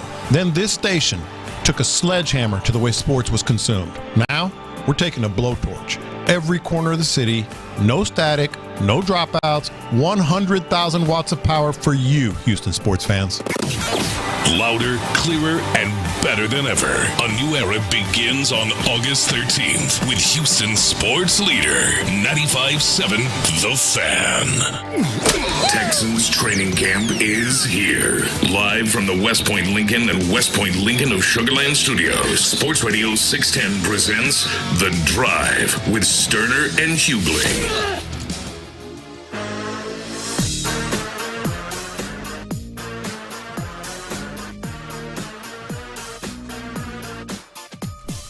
All right, welcome back in. If you are just joining us, the Astros, they fell to the Toronto Blue Jays 5-4 in extra innings. Kind of a disappointing game. It felt like they were in control most of the game until about 1 out in the 6th inning, and they had a 3-0 lead with their ace just rolling, and Hunter Brown, it kind of got turned on him quick as they tied it up at 3, and then eventually a 2-run homer hit in the top of the 10th inning was enough for the Blue Jays. But the Astros go 4-2 on that 6-game home streak at home and are able to take the lead in the division after sweeping the Rangers, and now have a 1.5-game lead in the West over those Texas Rangers. So good homestand, disappointing game tonight. All right, T-Mill's best bets coming up here in a little bit later in the 5 o'clock hour is he was nice. He was nice on Tuesday. I don't know what he did on Monday, but he was nice on Tuesday. Wasn't good Monday. We won't talk about that. But last night was solid, profitable. See it later. See it labeled there. But big one last night. As he'll get that money for you coming up here a little bit later on in the 5 o'clock hour. All right, we talked about it. We saw Tank Dell out there. He was in full pads for the first time. And we kind of talked a little bit about what we saw. D'Amico spoke a little bit more about Tank Dell as well, and kind of talked about how they weren't going to go too much. They were going to go too far in the situation. We got D'Amico. Here's D'Amico actually talking about Tank Dell and kind of the game plan for him. On the right plan. Nothing's changed with his plan. We progressing him on really well. He got out, did Indy today, and we expect him to just continue to progress with how he's feeling. There's no set way of doing it. It'll be based upon how he's feeling, and we'll do the right thing by Tank, making sure that we approach it the right way, take care of him the right way, so he's feeling confident when he's able to step back out there in full team drills. Yeah, and that was D'Amico. It's clear they have been patient with him, and they should. They want to make sure he is where he needs to be. And Clint, one of the things that's observing, and I do want to make it clear and fair, Nico Collins did not dress today, and we know that Jalen Knoll is still dealing with the finger situation, so he was not there today. But a lot of their guys out there, from Higgins was out there, Watson was out there, guys that you think may potentially contribute to this offense. Lewis Bond, who we've heard a lot about, was out there. Hutchinson was out there. And one of the real clear things to me was I stepped away, talked to a couple people and said, man, they need Tank Dell, and they need the Tank Dell that played the first, year plus in the NFL, and the guy who was a part of a big reason there was excitement with this offense moving forward. Not just Nico Collins, but a 1-2 punch potentially with Tank Dell. They need that guy that runs routes and comes up with catches that is very eerily similar to the catch that he actually got injured on in Kansas City down the middle of the field. They need his speed and his ability to uncover as quickly as he has been able to do, because, Clint, those guys are going to struggle with creating the separation that you would need. There's a lot of tight window throws that we had to see today. Now, I do understand who they're playing against, but they were not all against the ones. They were not all against Stingley. And I'll be damned, just let you know, there are good teams in the league that got good corners, right? Yeah. And so that to me stood out, and it stood out from a standpoint of, boy, they're going to need Tank Dell to be that cat, because those guys struggle being able to shake loose against. Well, that shouldn't surprise anybody, especially with Nico not being there and Tank still being injured and Jalen Noel not being there. I mean, you're talking about the one receiver that's being featured is obviously Higgins, who's a longer strider. He doesn't play with twitch and change of direction per se as his strength. I mean, he can do those things, obviously, but not as his strength. So it's shouldn't surprise anybody that you look at this bunch and you go, man, there's a lack of change of direction, twitch. There's a lack of explosion. There's a lack of that tight space quickness kind of thing going on. And I agree with you. Hell, it's why I've said it from jump with this group of pass catchers, not just the wide receivers, but with the group of pass catchers. Like, there's a lack of those things. There's a lack of that shifty, twitchy player that's really good in space and that can create that separation and give the quarterback the quick, easy completion. There's that. Where is that guy? Who's that guy going to be? We don't know. Hell, we don't know when Jalen Noel's healthy, if he's going to be that guy. We got a good feeling about it. I got a feeling about it. I've seen some really good stuff. But we don't know 100% that he's going to be that guy. So, yeah, I agree. I've agreed from really day one watching OTAs and minicamp that's the missing piece here. Well, especially when you factor in, Clint, early on the way it looks like they want their passing game to look like. Yeah. It looks like they want, and I think you said it. I remember last week seeing DJ Bieniemy, who covers him for ESPN, kind of track the amount of time it was that CJ was getting the ball out, and they were all 2 seconds, 2.5 seconds. Yeah. Just that is clearly back foot, get it out, and they got to have guys that can be able to uncover like that. And you can see if they don't have that element. And Tank Dell was that element. Now we'll see what he looks like in when he gets on the field at in pads and playing right now. But you could see teams and how they would try to cover this group. Let's make sure 12 doesn't beat us. Yep. Who do we have fear that's going to run past us? And we know they want to run the football. Let's congest this puppy and keep everybody up. And and as you've said, like force CJ to have to hold the ball a little bit more. And can we get home? So that they just need that element. Well, you've got to. I mean, obviously Nico is a man beater. Nico is an answer to pressure. I mean, Nico's an all-around wide receiver, one of the best in the league, obviously, right? When you look outside of Nico, to your point, defense is trying to take him away. Who's going to be the counterpunch, right? It looks like it's going to be Jaden Higgins. But, again, you're talking about another guy that wins with size. You're talking about another guy that wins with body position, which there's nothing wrong with, by the way. I mean, if he is as good as they say he is, he wins with body position. He wins with bullying guys at the line of scrimmage, or let's call it the inability of defensive backs to bully him. Those are all fine and dandy answers, right? But the other answer that could be out there is that smaller, shiftier receiver that we hear Tom Brady talk about in this offense, that we saw in those offenses, that shiftier slot receiver. We saw those guys have a lot of success.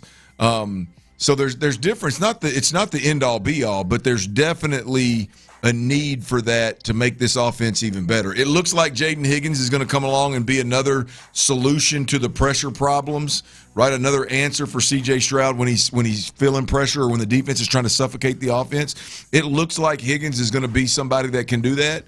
But, boy, it would be nice to have that that shiftier cat over the middle of the field that could help you as well. Yeah, you just got to have guys that can beat man coverage consistently. Yep.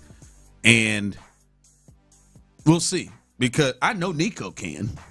I don't know that Nico will be allowed to just get to beat man coverage. I know Nico can. I think there's a feel that Jalen Noel may be able to, but we don't know yet. And he's not somebody who's been out there. And maybe he's out there, you feel different. I know Tank Dell from 2024 could. Yep. We'll see here. But those other gentlemen, I know some of it was Derek Stingley, but some of it was number 22.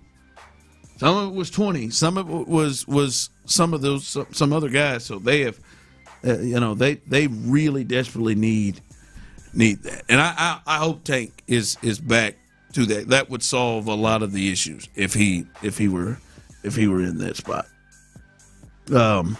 Text line coming in, definitely need Tank. He can take the top off the defense, which will loosen everybody up. We'll see if they even want to take the top off the defense. We'll see how much, because we don't see a ton of that. But I do think Tank has the ability to do that. But the other part, what Tank has the ability to do is get open quick. You want somebody to hit the back step, especially if you're going to double team Nico, he's got a chance to get. And he also has the ability, if he's right, to not allow Nico to get doubled all the time. Yeah. That teams would have to feel to play more honest, because he's just ripping them apart. Go watch the Tampa game, his rookie year. Well, I think the way to go with that is Jalen Noel. I think Jalen Noel's got a real chance to be the guy we're talking about, a real guy that can, with that shiftiness, create opportunity for C.J. Stroud in his pass game and complement C.J. and Higg really well, man. And so we're going to have to wait another week, I guess. I think they put a couple of weeks on him being out with that finger issue. So, hopefully in a week or so we'll see him out there and he can really take off, because that would be a player that I think that's the most likely guy. I think we're looking at a good while before we see Tank Dell. I think Jalen Noel is the guy that once he gets out there, you can really see him take off. All right, T-Mill's best bets coming up, looking to get into the green. 3 for 4 yesterday. Let's see if his Wednesday stays hot as well. And coming up, I think there was some real good and some not so good coming out of training camp. The good, I'm telling you, boy, you better look out for this dude. He about to fool around and make himself be too expensive for the Texans if he keeps going like this. Y'all got a bad boy in that secondary. We'll talk about that coming up next. All right, y'all. Look, I've dealt with paint contractors on several fronts: rental properties, flip homes, my own personal property. If you want to talk about time.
right, H-Town. Today's picks are in. The choice is yours. Are you tailing? Forget the myths the media's created and just follow the money. Or fading? There is no nobility in poverty. It's time for T-Mill's best bets on the drive. I want you to deal with your problems by becoming rich. All right, T-Mill's best bets. Hey, forget about Monday. Hot streak started yesterday, 3 of 4. Jeremy Pena, the only thing that hurt him, or he would have been 4 for 4. Always an Astro. Yep. Keeping me from perfection. You keep going to the well. Well, you can't blame the Astros tonight. No Astros on the list for Tyler. Remember, every day, every night, you can find his best bets and many other things to help you with bets on Twitter at Space City Sharp. At Space City Sharp. He'll have all of there every single night. What you got tonight for T-Mill's best bets? Yeah, the Astros already played. What you got? FOMO MLB wagers around the league for tonight's action. Evening baseball action. Obviously, the Astros already got their ass beat today. But we got 4 baseball bets. First, the O's, the Baltimore Orioles. I'm taking the money line at minus 130 odds as they host the lowly Los Angeles Angels. O's starting pitcher tonight, Trevor Rogers. He's got a 1.85 ERA in his last 7 starts. Been feeling it. I like the O's to take care of the Angels tonight in Baltimore. Second best bet is a player prop for you. It's a member of the Atlanta Braves. I got Matt Olson over 1.5 total bases tonight for Braves player Matt Olson. He's averaging getting 2.5 total bases his last 10 ball games played for Atlanta. So lock that one in. He's might be your lock. 2.5? Yeah. He's averaging almost a damn triple, or however you want to view it or say it, each ball game for the Braves. So take Olson over 1.5 total bases tonight. Your third best bet is an over. The Pirates going to be in Milwaukee taking on the Brew Crew. I'm on over 7 runs at minus 115 odds. And within that game, your fourth and final best bet on a Wednesday with the drive is another player prop. It is the starting pitcher for the Pirates tonight, Paul Skeens. That's high. Take over 6.5 strikeouts for Skeens versus the Brewers tonight. I like it a lot. He is averaging 7.4 strikeouts in his last 10 games, so might be able to eclipse that pretty easily, maybe an inning or 2 before he's even pulled. Lock them all in. Those are your 4 best bets. Tell me how much you hate them, Ron. I don't hate him. 6.5. That is a high. That is like almost a high number. I know Skeens is a big strikeout artist, but that just based off watching what I've watched over the last couple of years that we've done best bets and seeing this a lot. Like I don't remember seeing Hunter Brown up above 6.5 often, and he's somebody who is. Yeah, I've seen that 6.5 line specifically for Hunter Brown. More than a few times, so you might be right there. Dead wrong. Then maybe I just no. You said that. That's about where you saw it. It just seems high. It just seems a little high. But Paul Skeens, as you said, those are the numbers you get on Space City Sharp to tell you why to go with him. Hey, 7.5, almost 7.5 strikeouts per in his last several starts. So there it is. Lock them in at Space City Sharp. You can find T-Mill's best bets. We do them every single night, trying to get into the green with a big performance there. Coming up behind us, Texans All Access. I'm sure they will be looking at today's practice, as Clint said. It was a bit of a grinder. 3 straight days in pads. We'll see what Mark and John will be talking about right as they get done. As we get done, they'll take over at 6, and then Area 45. They'll be talking about a little action with not just the Astros, but also training camp of Bijani, Patrick Creighton, and Bryson. He shaved that beard, didn't he? Yeah, he did. Yeah, man, he's not Tom Selleck anymore. We did come to the conclusion. We think he did it because he felt like he was showing you up. Well, we know that isn't true. Really, anybody with a beard on the drive. Really. But he came in with the best beard on the drive, and he felt like he was kind of overshadowing you guys, and so I think that's why he trimmed it. I think he specifically mentioned more Tyler. That's what I heard too, man. Yeah, for sure. on that, from what I heard. But that's why he shaved it. Don't know why he did that. Yeah. It's very selfish. Okay. It's very selfish. I mean, and now yours is starting to grow in there, T. It's getting a little link to it now. I'm getting it trimmed up tomorrow. I bet old May notices it now. She did for the first time like a week ago. She Just said, a week ago. Yeah. She looked at me and she was like, "It's about time to trim. It looks like your beard's getting pretty long." I started laughing. Yeah, but a trim's going to look a little different, May. He's going to shape it up. A trim is no longer cut it low. A trim is shape it up. Oh yeah, guys, not happy with myself. 42 years old, and what'd you do? I threw up Saturday night from a late night right into the. I mean, are you kidding me? The guy is drunk. Barely made it out. You threw up before you ever got home? Like you didn't even get home and lay down in the room, started spinning? Like you threw up before? I threw up about to step onto the elevator, and I had to. My friend. Oh, you were in public. We got back to the. That's even worse. This keeps getting worse. We got back to the condo, and he said he saw it in my eyes. When you get a chance to party. He said he saw it in my eyes, and he heard it. Look about. He said he heard it in his chest. He said he heard it, and he said no, and pushed me back and pushed him back outside the elevator and closed the door. Well, that's not a nice friend move. No, it probably was, and I had to hightail it to get to the entrance. It's not like did you get outside the building? Mostly. Damn, that's tough. I mean, it doesn't sound like. Did not happen. But was it in the walkway of the doorway? I just know Justin told me the next day when he went to go get coffee that somebody was out there spraying that area. Hold on, I'm not real happy about that. Do you think they saw you on TV? I mean, I'm sure they saw you on camera, every time I walked, they just kept saying, "So many smiles, you're on camera." Out there, saw a lot of those. Is that my boy? Nobody Ron? said they think to. I'm sure they went back. They went back and looked at it. Tyler was night one. What was it? So y'all were there 2 more nights. Yeah, you came in excited and didn't properly give yourself a primer there. Well, listen. But I get it. We got a table. We had bottles. I by the end of the evening, I was pouring Grey Goose in random people's. Open up, want a shot? In random people's mouths. Yeah, I was. Y'all couldn't finish the goose at the table, so you were doing it to randoms? Well, everybody else smartly caught their limits. I said, come on, man, make another drink. That's the weird thing about getting sick on alcohol like that is it usually means you both at the same time had a tremendously fun, great night, and obviously a not so fun one. And are you feeling it now? You still feel a little hangover? No, I'm good. No, the next day I did, and I do apologize for not being coachable to you on this one, Clint. What happened? What'd I do? But my friend's a little bit more aggressive than you. I said, man, we got to go get something. There was a CVS within walking distance. I said, we got to go get something. Our heads are pounding. And he takes that powder like you do. Oh, BC powder? Yeah. Oh, yeah. And I said, well, I've never done it before. He said, no, you got to take it. Put those down. This is better.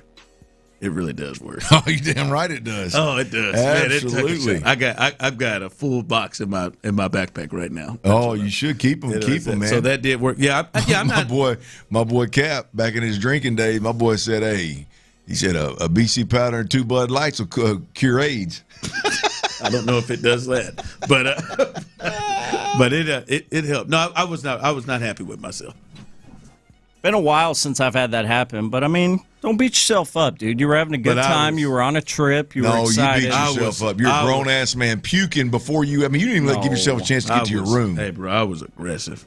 You beat yourself up if it becomes a recurring I got problem. up at 3:30 in the morning, and I had my first drink. I had a layover in Denver. You die if that becomes a recurring problem, Tyler, by the way. I had my first layover in Denver. I had a layover in Denver, and I'm just out banging.